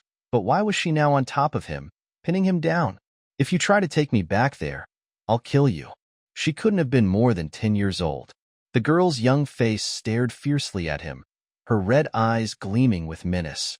Her hesitant pronunciation, mismatched with the gravity of her words, sent a chill down his spine. It seemed she had misunderstood his intentions. Was there some issue among the street children? Regardless, Leroy quickly needed to clarify that he had no connection to the girl referred to. For good reason. The girl in front of him possessed a monstrous strength that could easily lift a boy bigger than him, and even now she was putting pressure on his throat. I just wanted to say, don't eat spoiled food. With that, Leroy coughed lightly. The girl, who had been sizing him up, seemed to realize he wasn't someone she remembered. Seeing the force leave her eyes, Leroy thought she might now let him go. At least, until she began to idly fiddle with his clothes, lost in thought. Then, as if making a decision, she grabbed his collar and asked point blank, "Do you have money?" Suddenly, Leroy began to worry about Viviana. wondering if she might be in some sort of trouble. After all, the outside world was indeed a dangerous place. They say I need money to buy food. I don't have any. I'm hungry. Saying this, the girl gave a nudging shake to Leroy's collar. Leroy, his head drooping back weakly, took a moment to reflect on his life. How did he end up being hustled by a girl he just met? He had approached her initially with the intent to feed her, but now that she was demanding money, he wasn't exactly thrilled. First, let me go. Only then can I buy you something. Leroy spoke with a voice of restraint. He wasn't so desperate for money that he had to wrestle with a child smaller than himself. It'd be more gentlemanly to have a little money taken from him than to overpower the girl before him. Fortunately, upon hearing Leroy's words, the girl promptly let him go. Only then could Leroy finally push himself up from the ground. Brushing off the dust on his clothes, Leroy turned to the girl with a cautious expression and said, "Follow me." Despite eyeing Leroy warily, the girl silently followed him. It was true that Leroy wasn't well acquainted with the lives of commoners, but even taking that into account, this girl was unique. Her animalistic reactions and awkward way of communicating gave the impression of a wild animal. She seemed too naive for a street child, yet her knuckles were hard, suggesting a life far from luxury. Well, either way, it has nothing to do with me. What was crucial was to quickly shake off this girl and go find Viviana. As soon as Leroy left the alley, he took the girl to the first grocery store in sight. He bought some bread and fruit and offered them to her. She hesitated for a moment, but then began to devour the food haphazardly. She seemed starved. After watching her for a short while, Leroy asked, "Did you happen to see a girl with brown hair and a yellow dress in that alley?" The girl nodded with her cheeks puffed out. "I've seen her." Leroy found a clue in the most unexpected place. He inwardly praised himself for his patience and asked again, "Do you know where she went?" "She came out about this far. I don't know after that." The girl responded, swallowing the bread without chewing it properly. Given that Leroy had only seen the dining habits of young noblewomen his age, her manner of eating left a deep impression. Having obtained the information he needed, Leroy handed all the change he had received back to the girl. "Take it.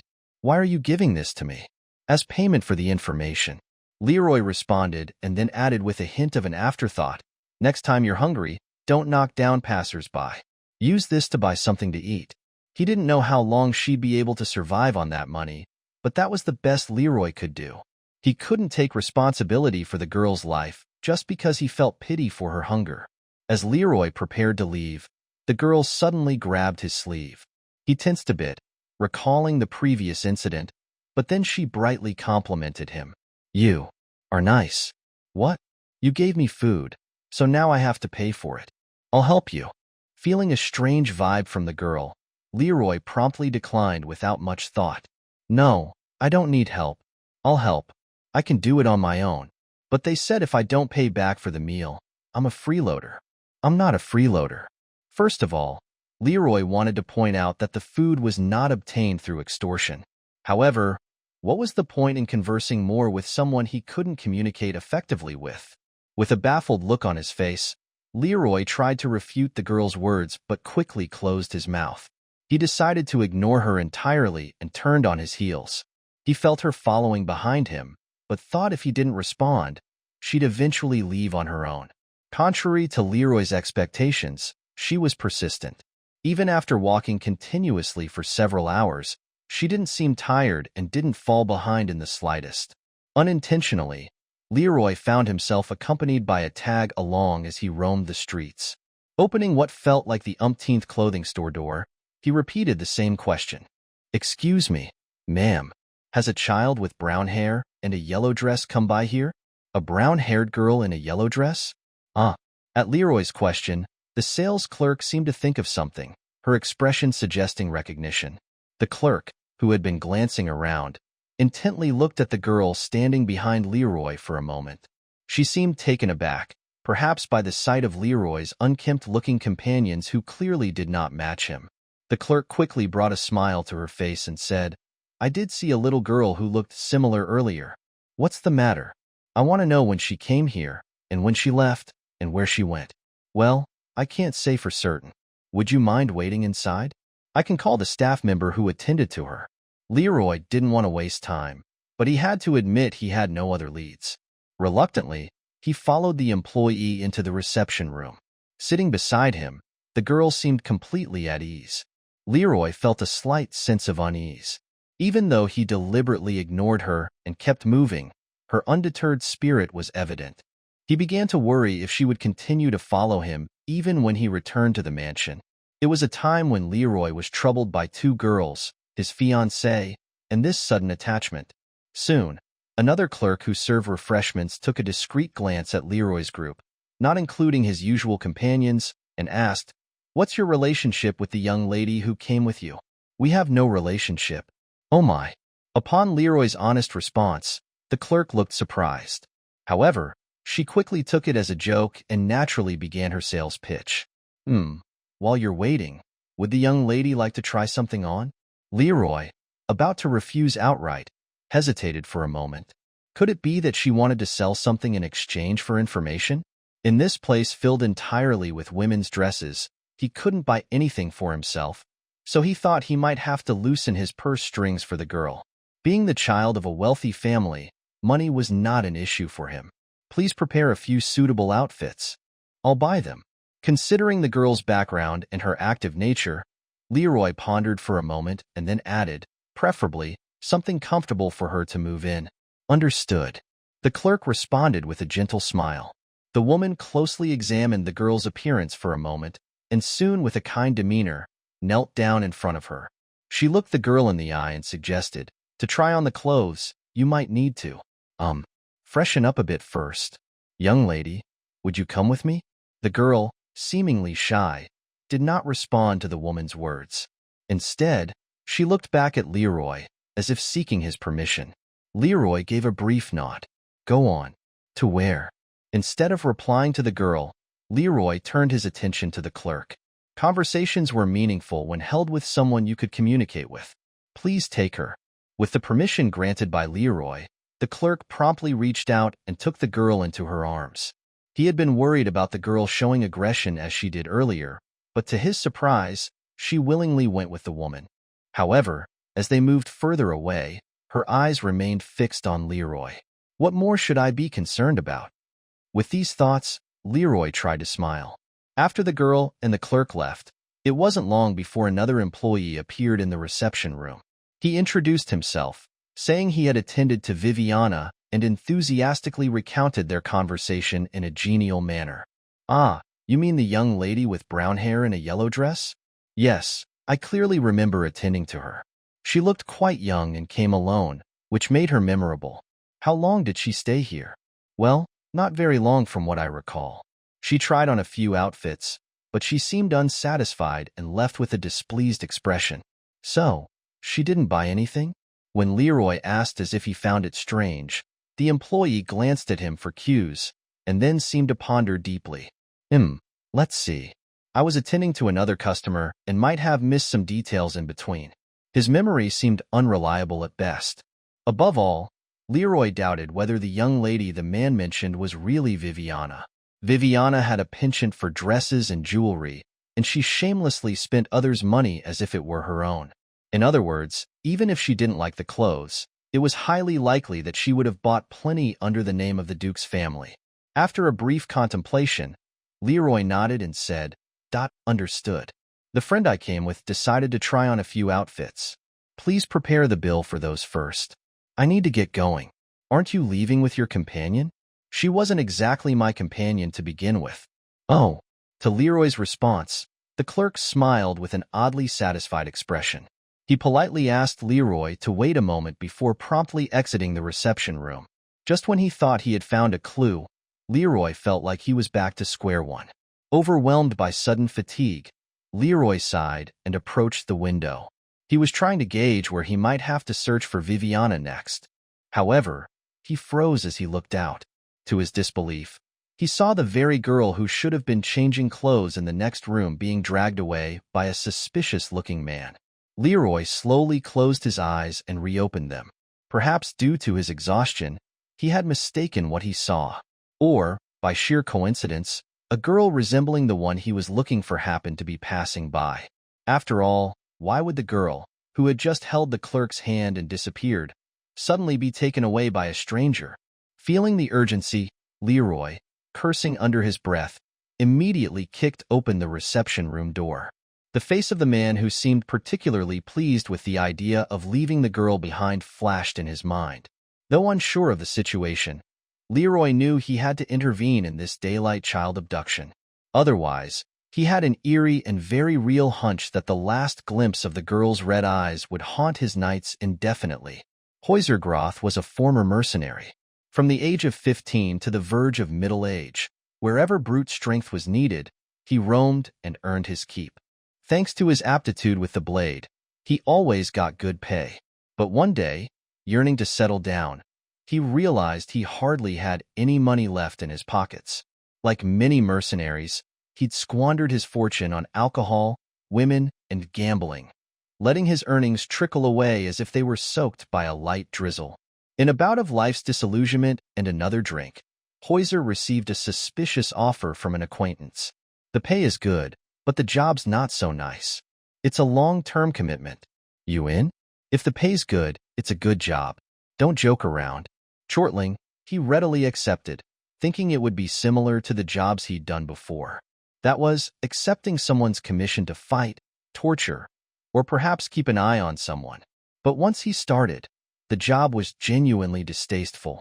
There was no guilt when he brandished his sword against burly, hairy men.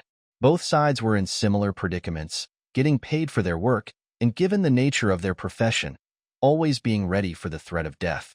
So he never lost sleep over taking someone down. But what about a job that wasn't about killing, but rather nurturing? Häuser's assignment was a little girl, still with the downy fuzz of infancy.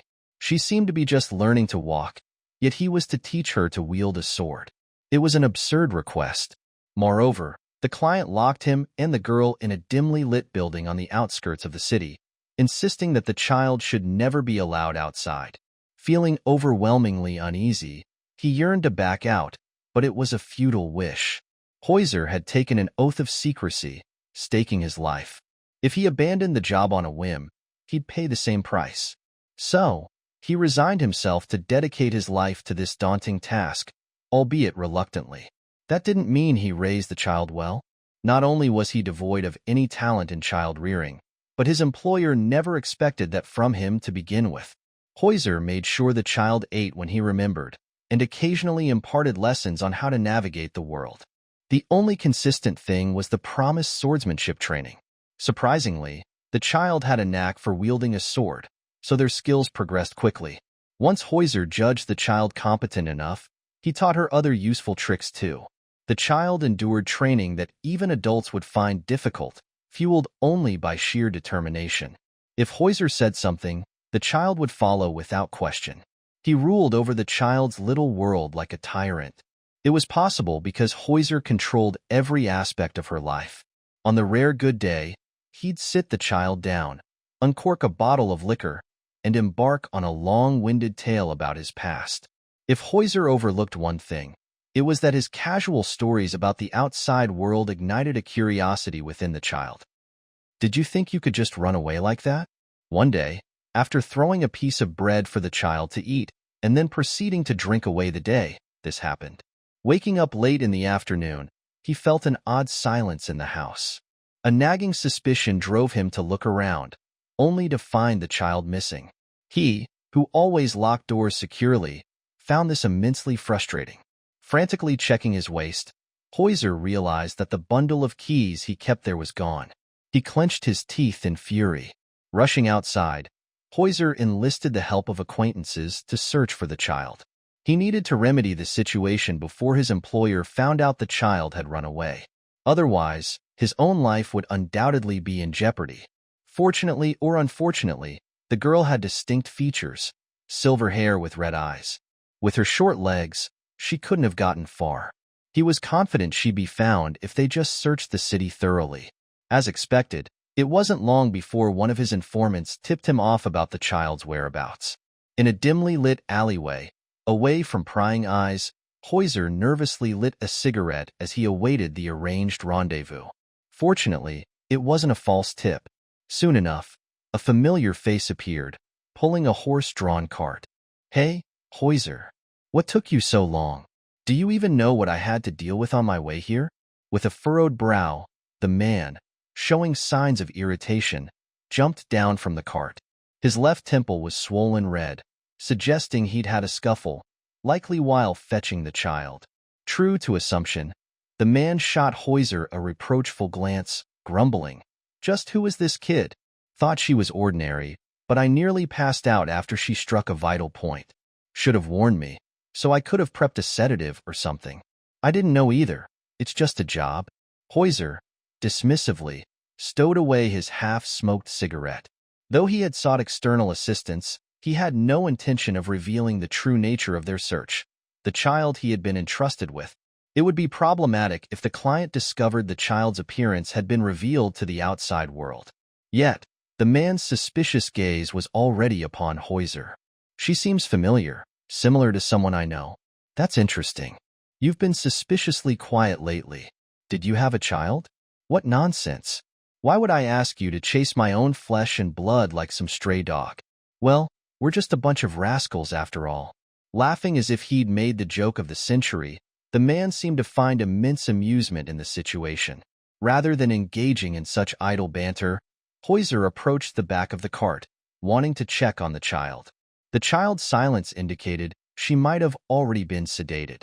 Nonetheless, for peace of mind, Hoiser cautiously opened the door. The man, suddenly recalling, interjected, "Oh, right?" She made a scene, leaping out of the cart. Some passers-by got a good look at her face. "Remember that. Can't you do anything right? There's another small problem." "What?" "Spit it out." Hoiser scowled, annoyed by the man's endless chatter. Thanks to the cart parked in the shaded alleyway, the interior was dimly lit. Without much ado, Hoiser tossed aside a straw bale and stepped in. As expected, the child he sought lay peacefully asleep. However, there was a hitch, just as the man had mentioned. "Hey, look here." "Huh, why are there two kids? Who's this?" With that, Hoiser grabbed the young boy lying beside her and pulled him out of the cart.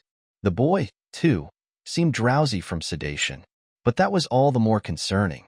It meant they'd unintentionally kidnapped an unrelated individual. Even judging by his appearance and face, he seems like a child from a wealthy household. Doesn't it look even harder to avoid trouble? Hoiser glared at his companion, a fierce look in his eyes. "What on earth have you done?" The man avoided Hoiser's gaze and mumbled in a subdued voice. "That's precisely the problem we need to address now." When Leroy opened his eyes again, he found himself trapped in a dim room. Attempting to stand, he realized that his arms and legs were tied. With a jolt, he managed to lift his body. Though the sense of danger was palpable, Leroy tried to retrace his memories calmly. Right, he had seen a suspicious man dragging a young girl and had raced down to the lower floor. He had tried to wrest the girl from the kidnapper's grasp, but it wasn't easy. He wasn't facing just one opponent. Sure enough, it seemed the store's staff were in league with him, as several quickly rushed him, muffling his mouth with cloth. That was his last memory. He must have been drugged soon after. The effect seemed potent, his head still ringing. Leroy muttered, a sigh in his voice, "I was careless." He regretted being so dismissive of others while searching for Viviana. However, lamenting now wouldn't change anything.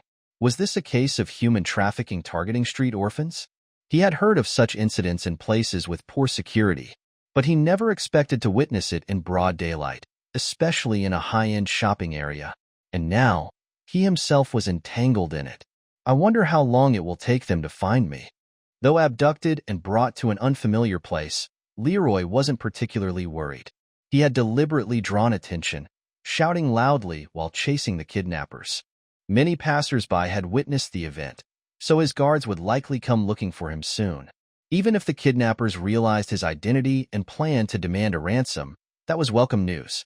Leroy knew that money often simplified matters, and he was the privileged offspring of a wealthy individual who had never been left wanting.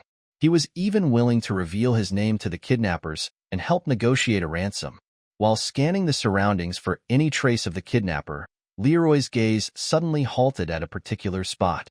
The girl he had tried to rescue was sitting nearby, her head deeply bowed. She had been so still, almost like she was trying to be invisible, that he had missed her initially. Had she lost her will from fear? Or was she still unconscious? With her face buried in her knees, it was hard to tell. Clearing his throat lightly, Leroy called out to her, "Hey." She flinched at his voice. It took her a moment before she slowly lifted her head to look at him.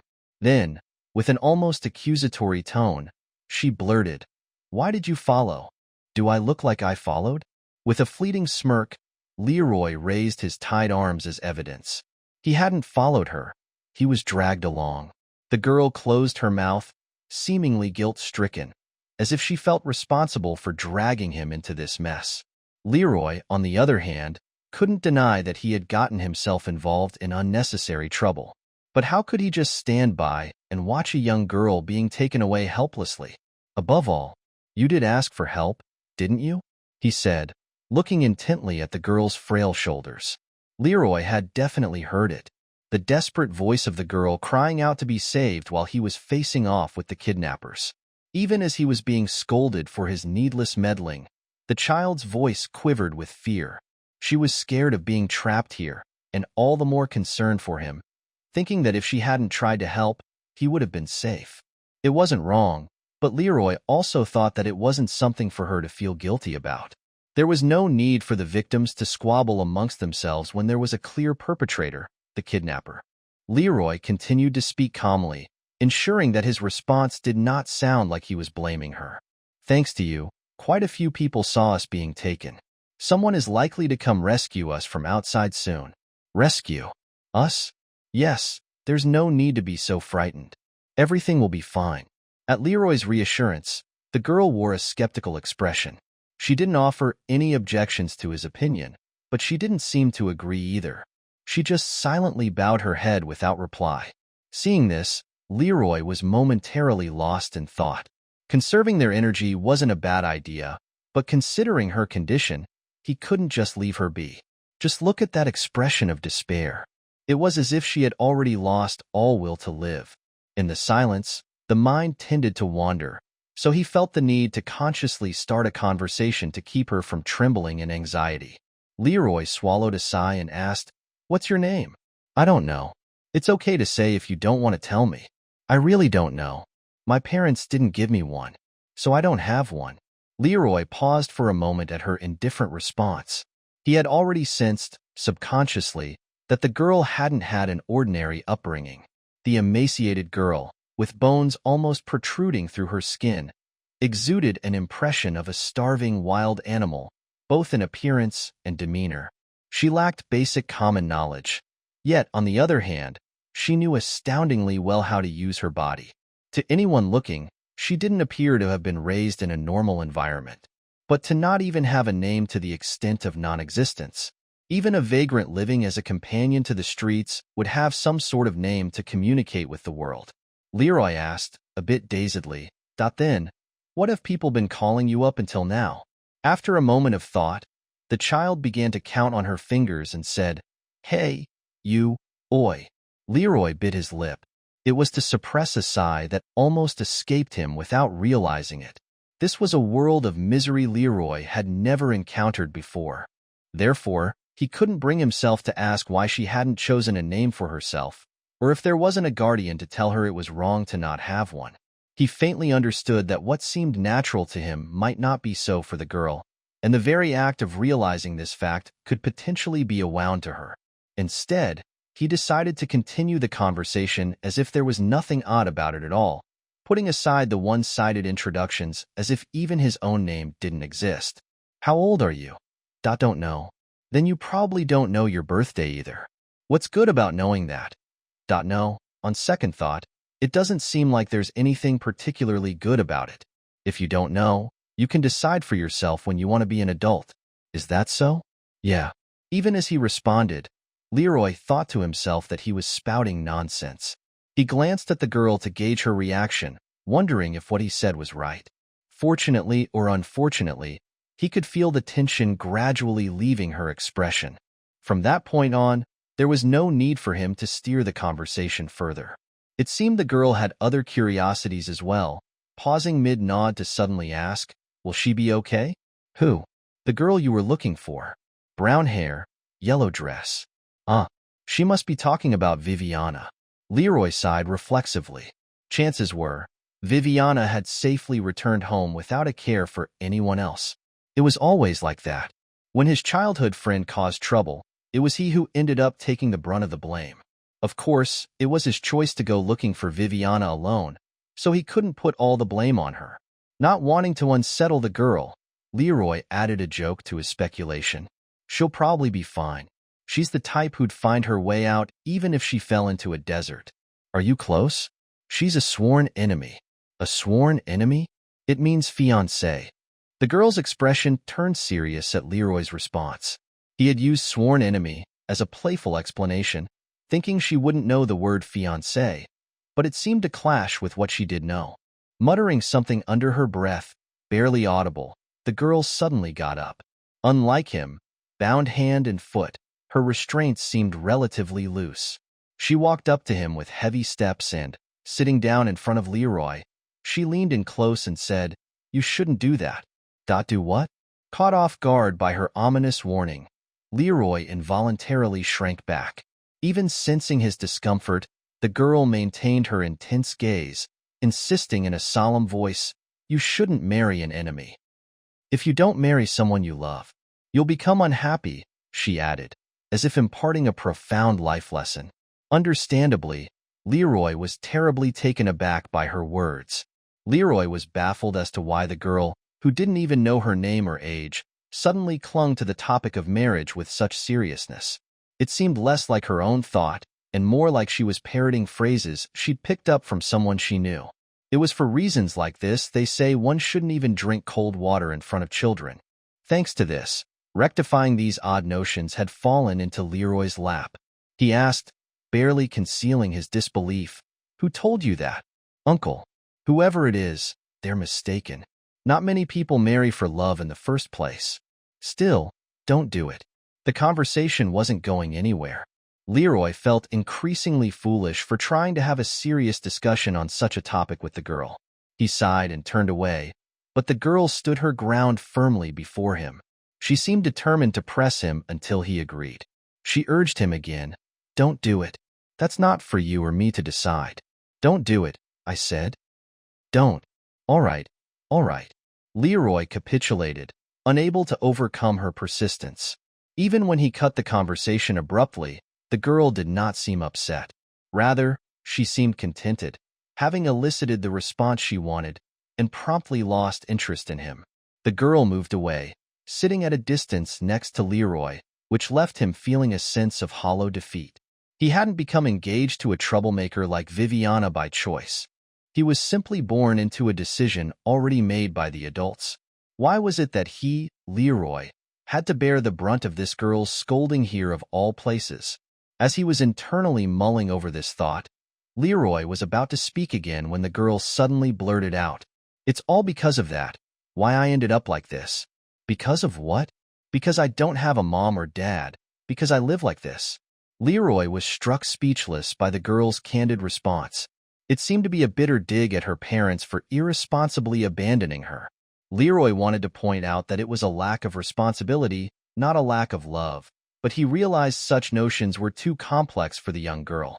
What the girl, naive to the ways of the world, needed from him was comfort, not a sermon delivered with smug satisfaction.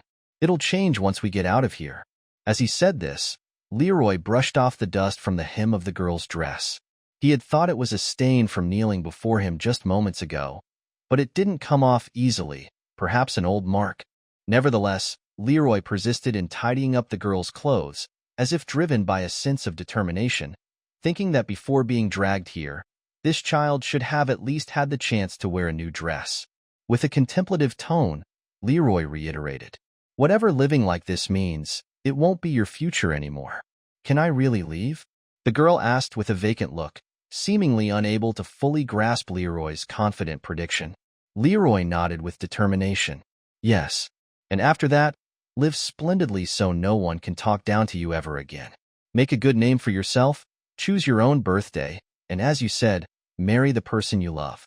"That sounds difficult."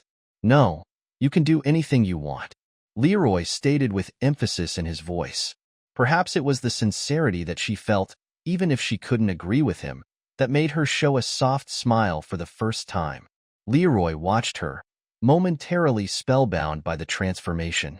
The girl, who had borne every sort of unhappy tale, reverted to an ordinary girl with just the lift of a smile, something Leroy had never seen before because she had never had reason to smile.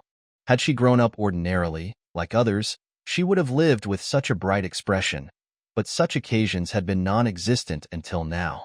Leroy suddenly pictured the girl living an ordinary life.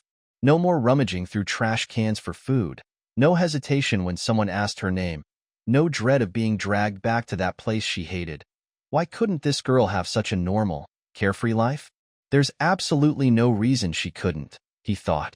Once they got out safely, Leroy resolved to find a place for her to live. It seemed she had a talent for physical activity, so perhaps talking to his parents about getting her training as an attendant would work. Since they were trapped together, his parents would likely be willing to help the girl. Fortunately, none of this was too difficult for Leroy, so he could confidently promise the girl, time and again, that everything would turn out fine. You stupid brat. The ashtray flew past Heuser's head with the curse. Heuser, who had been standing with his arms behind his back and eyes closed, inwardly thanked his lucky stars. He knew all too well that the object's near miss was not because of the other's mercy. Swallowing hard, Heuser apologized again with a subdued voice. I'm sorry. You shouldn't have done something to apologize for in the first place. How could you mess things up to this point, unable to watch over a mere 10-year-old girl? Count Modrov pointed an angry finger at Heuser. While he had avoided direct contact with Heuser as much as possible, even he could not just issue orders from afar in a situation like today's. He could, with a stretch of understanding, overlook the fact that his daughter had gone missing 100 times over. Hayden, not wanting to expose the existence of his hidden daughter to the outside world, had not employed many to care for her. The only person currently watching over the child close by was a teacher assigned to teach her fencing skills. In such circumstances, even Hayden felt a twinge of guilt for rebuking Heuser for negligence. It was impossible for one person to monitor another without any gap whatsoever. But if in trying to rectify an already occurred incident, one caused an even greater mishap, that was unforgivable. And of all people, you get entangled with the child of a duke? So busy swinging a sword that you've neglected to put anything of use in your head? Does this situation make any sense to you? Hayden, who had been fuming, touched his throbbing head and slumped down into a chair. Why on earth did his daughter have to encounter the Duke's son when she left the house? And why on earth did that Duke's son meddle excessively enough to follow his daughter? When Hayden heard that the son of a high noble had ended up in the secret house arranged to confine his daughter, he doubted his own ears. Hayden harbored the desire to single out that rascal and return him to where he originally belonged. But even that proved to be a challenging task. It was said that the Duke's son had rushed into danger without a second thought to save his daughter. Knowing his character, even if he managed to escape to safety, he would undoubtedly meddle again, probably spouting nonsense about having to save a child trapped with him. What should we do? It wasn't only Hayden feeling the pressure, Heuser asked, sweating coldly. Hayden snapped back with a sharp tone. Why ask me to clean up the mess you made? Are you going to obediently follow through if I tell you to deliver the child to the Duke's family and then take your own life? I apologize once again. It would have been cleaner if I had dealt with it myself, but in my haste, I unfortunately had to rely on others. Others' hands. Hayden quietly repeated those words. Then, he threw an inscrutable question at Heuser. The Duke's son hasn't seen your face yet, has he? Yes. When I found him, he was already fast asleep from the drug. I had hidden the children immediately and came straight here, so there was no chance for him to have seen me. What about the colleague who was supposed to take care of things? It's basic to conceal one's face, but he's sustained injuries during the job. He's not so severely wounded that he wouldn't be found if a search party was sent out. If it had been a simple case of abducting a commoner, Heuser wouldn't have been so pessimistic in his forecast. The guard wouldn't exhaust all efforts to search for a couple of missing orphans. But what they had tangled with was the child of a high noble. There was no way they could make such a move on a busy street, in broad daylight, under the watchful eyes of the public, and expect no repercussions. Hoiser wet his dry lips with his tongue and asked, "Shall we quickly clean this up and flee?" "What do you mean by clean up? Kill the Duke's precious offspring and bury him in some remote mountain? If you wish to keep the secret, that might be better. No, acting in such a manner would only make it more likely that we get caught. That won't do." Hayden shook his head decisively. He had no intention of acquiring an unbearable grudge by attempting to resolve the situation. If it somehow became known that they had killed the Duke's only son, then indeed, the very existence of his house would be at stake. Even now, with the son merely missing, the Duke and the Duchess were intimidating the guards with terrifying force, tightening the investigative net. Hayden knew he had to resolve this accident as quickly as possible before they became aware of his presence. Otherwise, the secrets he had hidden all this time would be laid bare for the whole world to see. After much contemplation, Hayden spoke. "Do this. Tell that associate of yours to start a negotiation for a ransom." "Excuse me? I mean, dress it up like it was a kidnapping for money. That's much more believable. What other reason would there be to kidnap a nameless and rankless young girl? They meant to sell her. The Duke's son was just an unexpected catch in the process." Hoiser nodded, convinced.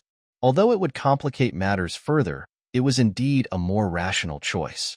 Hayden poured whiskey into his glass with a pensive look and continued explaining. "If we get a message from the Duke's house, keep inflating the price. We'll wait for them to become impatient and strike at your group. If they strike us—" "Ah, I mean your colleague who helped with the job, and his men, of course," Hayden answered nonchalantly, taking a sip of his drink. "Leave the Duke's son behind, as if in fear.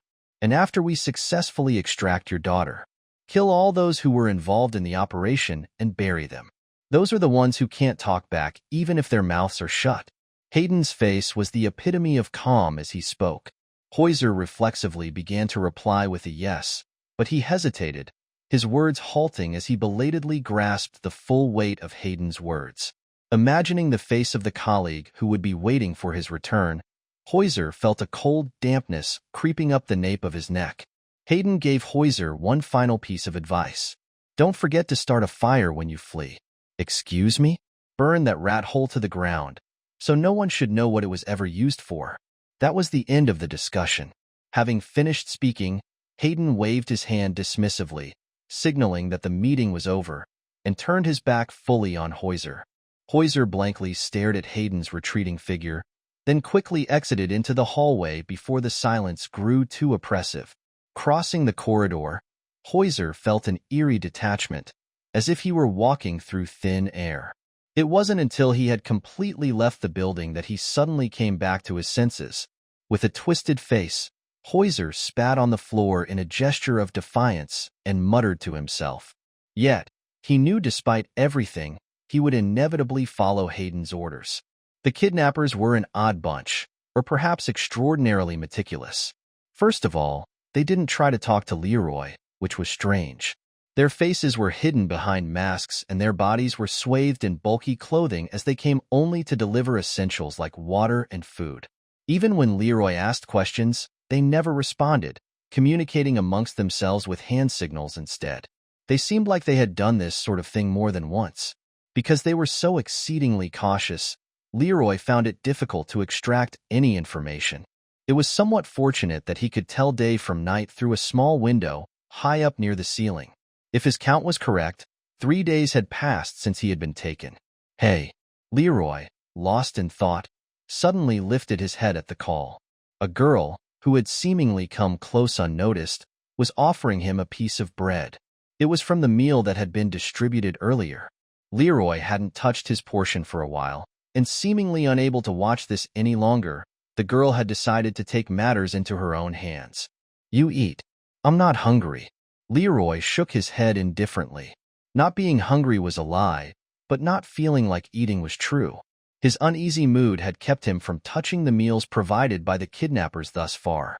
He only ate enough to keep his stomach from hurting and left the rest for the girl. He thought it better to look after the girl's nutrition than his own, as he had never experienced hunger before he was captured here. Luckily, The girl believed him without hesitation when he said his stomach was unwell. Until today, that's not true. You're weaker than before. The girl was usually concise with words, but that made her opinions more direct. Leroy turned his head to the other side to avoid the bread that was being pushed aggressively towards his mouth. I'm just not in the mood to eat. Still eat it. I've never really liked eating much. Don't lie. Nobody's like that. The girl frowned and shoved Leroy, knocking him over. Seemingly deciding that words would not suffice, she pinned him down with practiced ease, her strength undeniable. Forcing Leroy's mouth open, the girl began to stuff bits of bread into it. Leroy struggled to push her away, but his hands and feet were tied, making resistance almost futile. Leroy, thankful only he was bound in such a way until now, couldn't help but feel a twinge of injustice at this moment. In the end, Leroy resigned himself to opening his mouth quietly, accepting the pieces of bread the girl tore off for him. He might have been able to resist with all his might, but he couldn't bear the thought of hurting someone who was just trying to look after his meal. Instead, Leroy protested with eyes full of rebellious spirit. Of course, the girl paid no mind to his persistent gaze. It seemed she wouldn't step aside until he had finished his share of the bread. Leroy had no choice but to chew diligently, keeping pace with her. Give me time to chew. You chew too long. You're feeding me too fast. Leroy, pointing out the truth, struggled to swallow the last piece. Once the girl made sure Leroy's mouth was empty, she finally moved off him. Then she immediately went to get the water bottle placed far away, seemingly ready to repeat the same routine. Quick to intercept, Leroy asserted himself. I can drink the water myself. Seemingly acknowledging his request, the girl placed the water bottle down quietly on the floor. Instead, she sat beside him and kept watch as if on guard. Leroy tried to ignore her oppressive gaze as he slowly quenched his thirst. While staring intently at Leroy, the girl suddenly blurted out, I must have done something really bad. Taken aback by the non sequitur, Leroy furrowed his brow slightly. He couldn't fathom what train of thought had led her to such a peculiar conclusion. What? We are being punished because I made such a big mistake. What mistake did you make? Running away. With that short reply, the girl averted her eyes, filled with a sense of guilt. Leroy fell into a momentary silence, waiting for her to continue, but the girl said no more. Perhaps the girl had been part of some group that imprisoned orphans to make them do their dirty work. While it was unclear where she had escaped from, the irony of landing in the den of kidnappers as a result was not lost on Leroy. Not that he could interpret this as some kind of karmic retribution for her. Leroy spoke up with assertiveness in his voice. You ran away because it was a place worth escaping from. The girl didn't agree. Not because it wasn't true, but rather, it seemed she believed that enduring there might have been the better choice. Observing the girl's silent agreement, Leroy realized that things were taking a dire turn.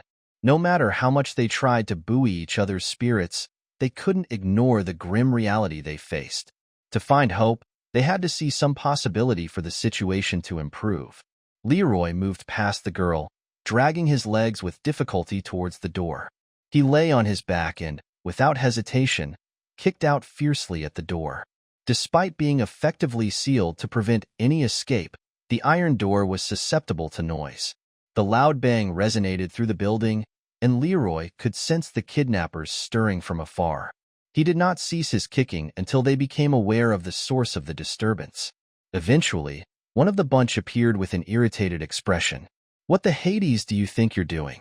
The man who burst through the door, unleashing a menacing aura, scanned the room. He paused for a moment upon seeing Leroy, right in front of the door. The fact that it was Leroy causing a ruckus, not the relatively free-handed girl, seemed to take him aback. Scratching his neck as if inconvenienced, the man crouched down in front of Leroy. Then, incongruently, he began to coo at Leroy with a falsely gentle voice. Young master, why don't you stay calm, HM? That way, we can return you to your parents without any issues, in one piece, right? No harm done. The man's tone implied a sinister ultimatum. Cross him and you'd be made unable to use a part of your body. It was a savage threat, but Leroy felt an unexpected sense of relief upon hearing it. The man had kindly informed him that they were in the midst of negotiating his ransom with his parents. Knowing that they hadn't just snatched him up without knowing who he was provided some small comfort.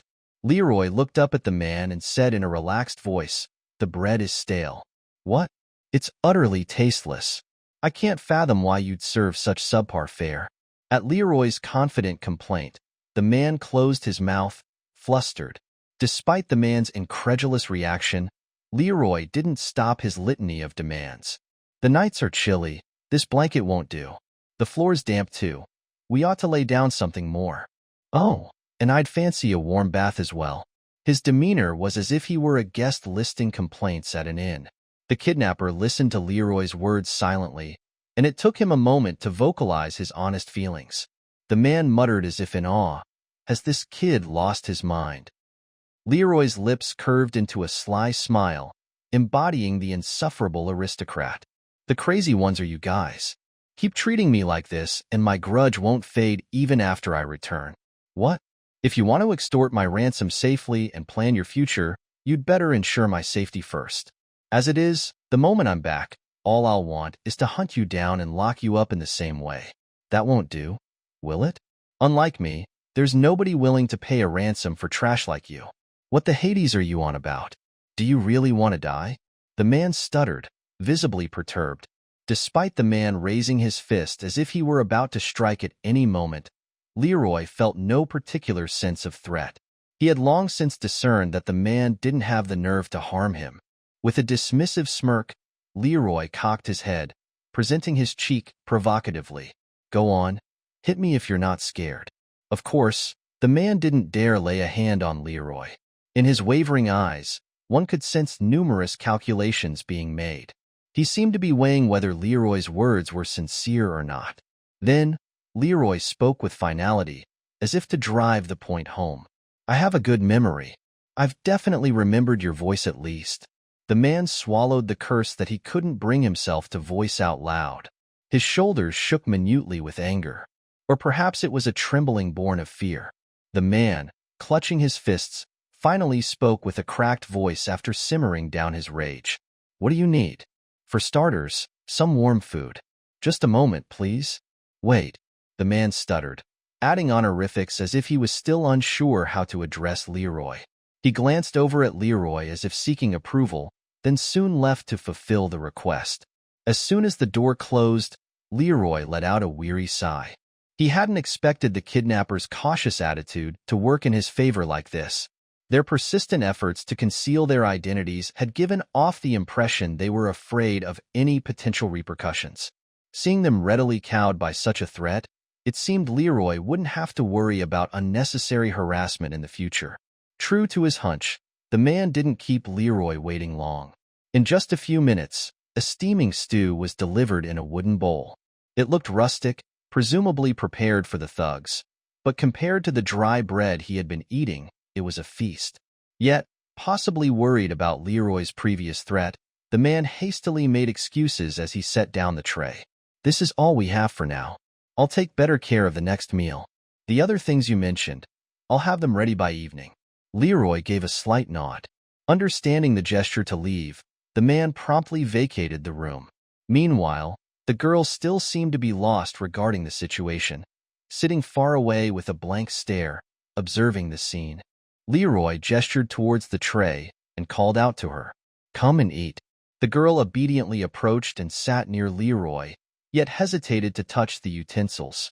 With an expression of awe, the girl looked at Leroy and asked, "How did you do that? They're really nothing special." It wasn't a boast. Leroy truly thought so. They were cowards who kidnapped children for money, hardly something to be frightened of. Indeed, those scoundrels were struggling to handle the mess they'd created, desperately trying to downplay their own faults. Leroy offered the spoon to the girl with a reassuring addendum. "Don't be so scared," he said gently. It was uncertain if his words fully registered, but the warm meal effectively soothed the girl's anxiety. The girl, without properly chewing, gulped down a large chunk of meat and her eyes twinkled. "It's delicious. I'll feed you something even tastier later." Perhaps it was the camaraderie that had developed between them during the days of their shared confinement that lightened Leroy's mood a bit when he saw the girl's happy expression. Despite his firm belief that they would soon be released, surviving the past several days in captivity had not been easy. Leroy frowned at the thought that negotiations were dragging on longer than expected when suddenly, an indistinct noise erupted from outside. Both Leroy and the girl reflexively glanced up at the small window. It wasn't big enough to offer a view of the outside, let alone any meaningful information. Instead, Leroy pressed his ear against the door, concentrating on the sounds that followed. It seemed the kidnappers hadn't intended to make noise, as they too were flustered and scrambling around.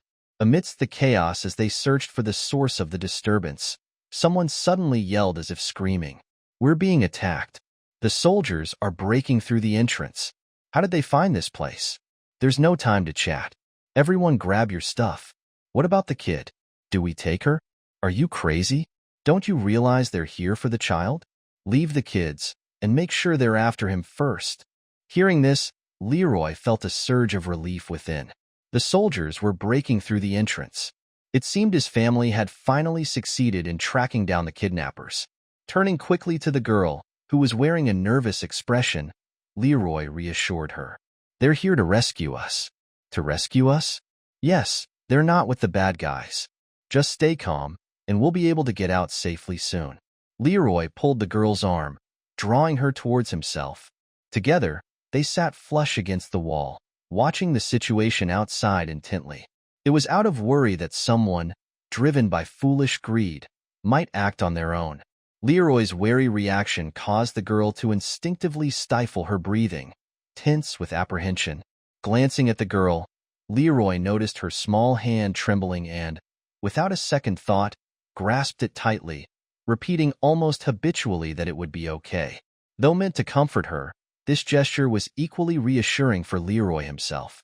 Despite positive indications, they were still trapped, forced to guess the events unfolding outside from the snippets of sound that reached them. It was only natural not to feel safe until the commotion was completely over. Holding the girl's hand tightly, Leroy hoped earnestly that they would be safely released. How much time had passed?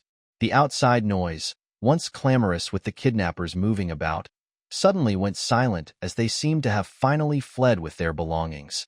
Just as a relieved Leroy was about to reveal their location to his rescuers, someone violently opened the door to the room where they were confined. It wasn't their rescuer. The figure was wearing a mask identical to those worn by the kidnappers they had seen before. Leroy and the girl both tensed up in alarm at the man's sudden appearance. The man, too, kept silent, and a discomforting stillness fell between them for a moment. A pungent smell wafted in from outside. Perhaps someone had knocked over something in their flight. The man, after alternately looking at Leroy and the girl, muttered an indistinguishable phrase. Should have separated them. The girl flinched noticeably at his voice, almost as if triggering a reflex. As Leroy tried to calm her, the man strode forward and grabbed the girl by the nape of her neck. Seemingly terrified of being dragged away, the girl desperately curled up and clung to Leroy's arm, as if begging to be saved. Leroy glared fiercely at the man, positioning himself between them. "Leave her alone." The man let out a scornful chuckle. With a voice heavy with suppressed rage, he retorted, "Do you have any idea how much we've lost because of you, young master? I'd feel somewhat compensated if I take this girl with me."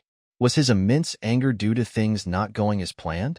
The man was showing an incomprehensible animosity towards Leroy, but no chance was given to ascertain its origin, for he had turned his attention back to the girl and started to bully her relentlessly. "Come here now, if you know what's good for you." "I don't want to." "Do you want to see him hurt, the guy next to you?" At that question, the girl's expression changed drastically. The hand that had been gripping Leroy's arm fell away in an instant.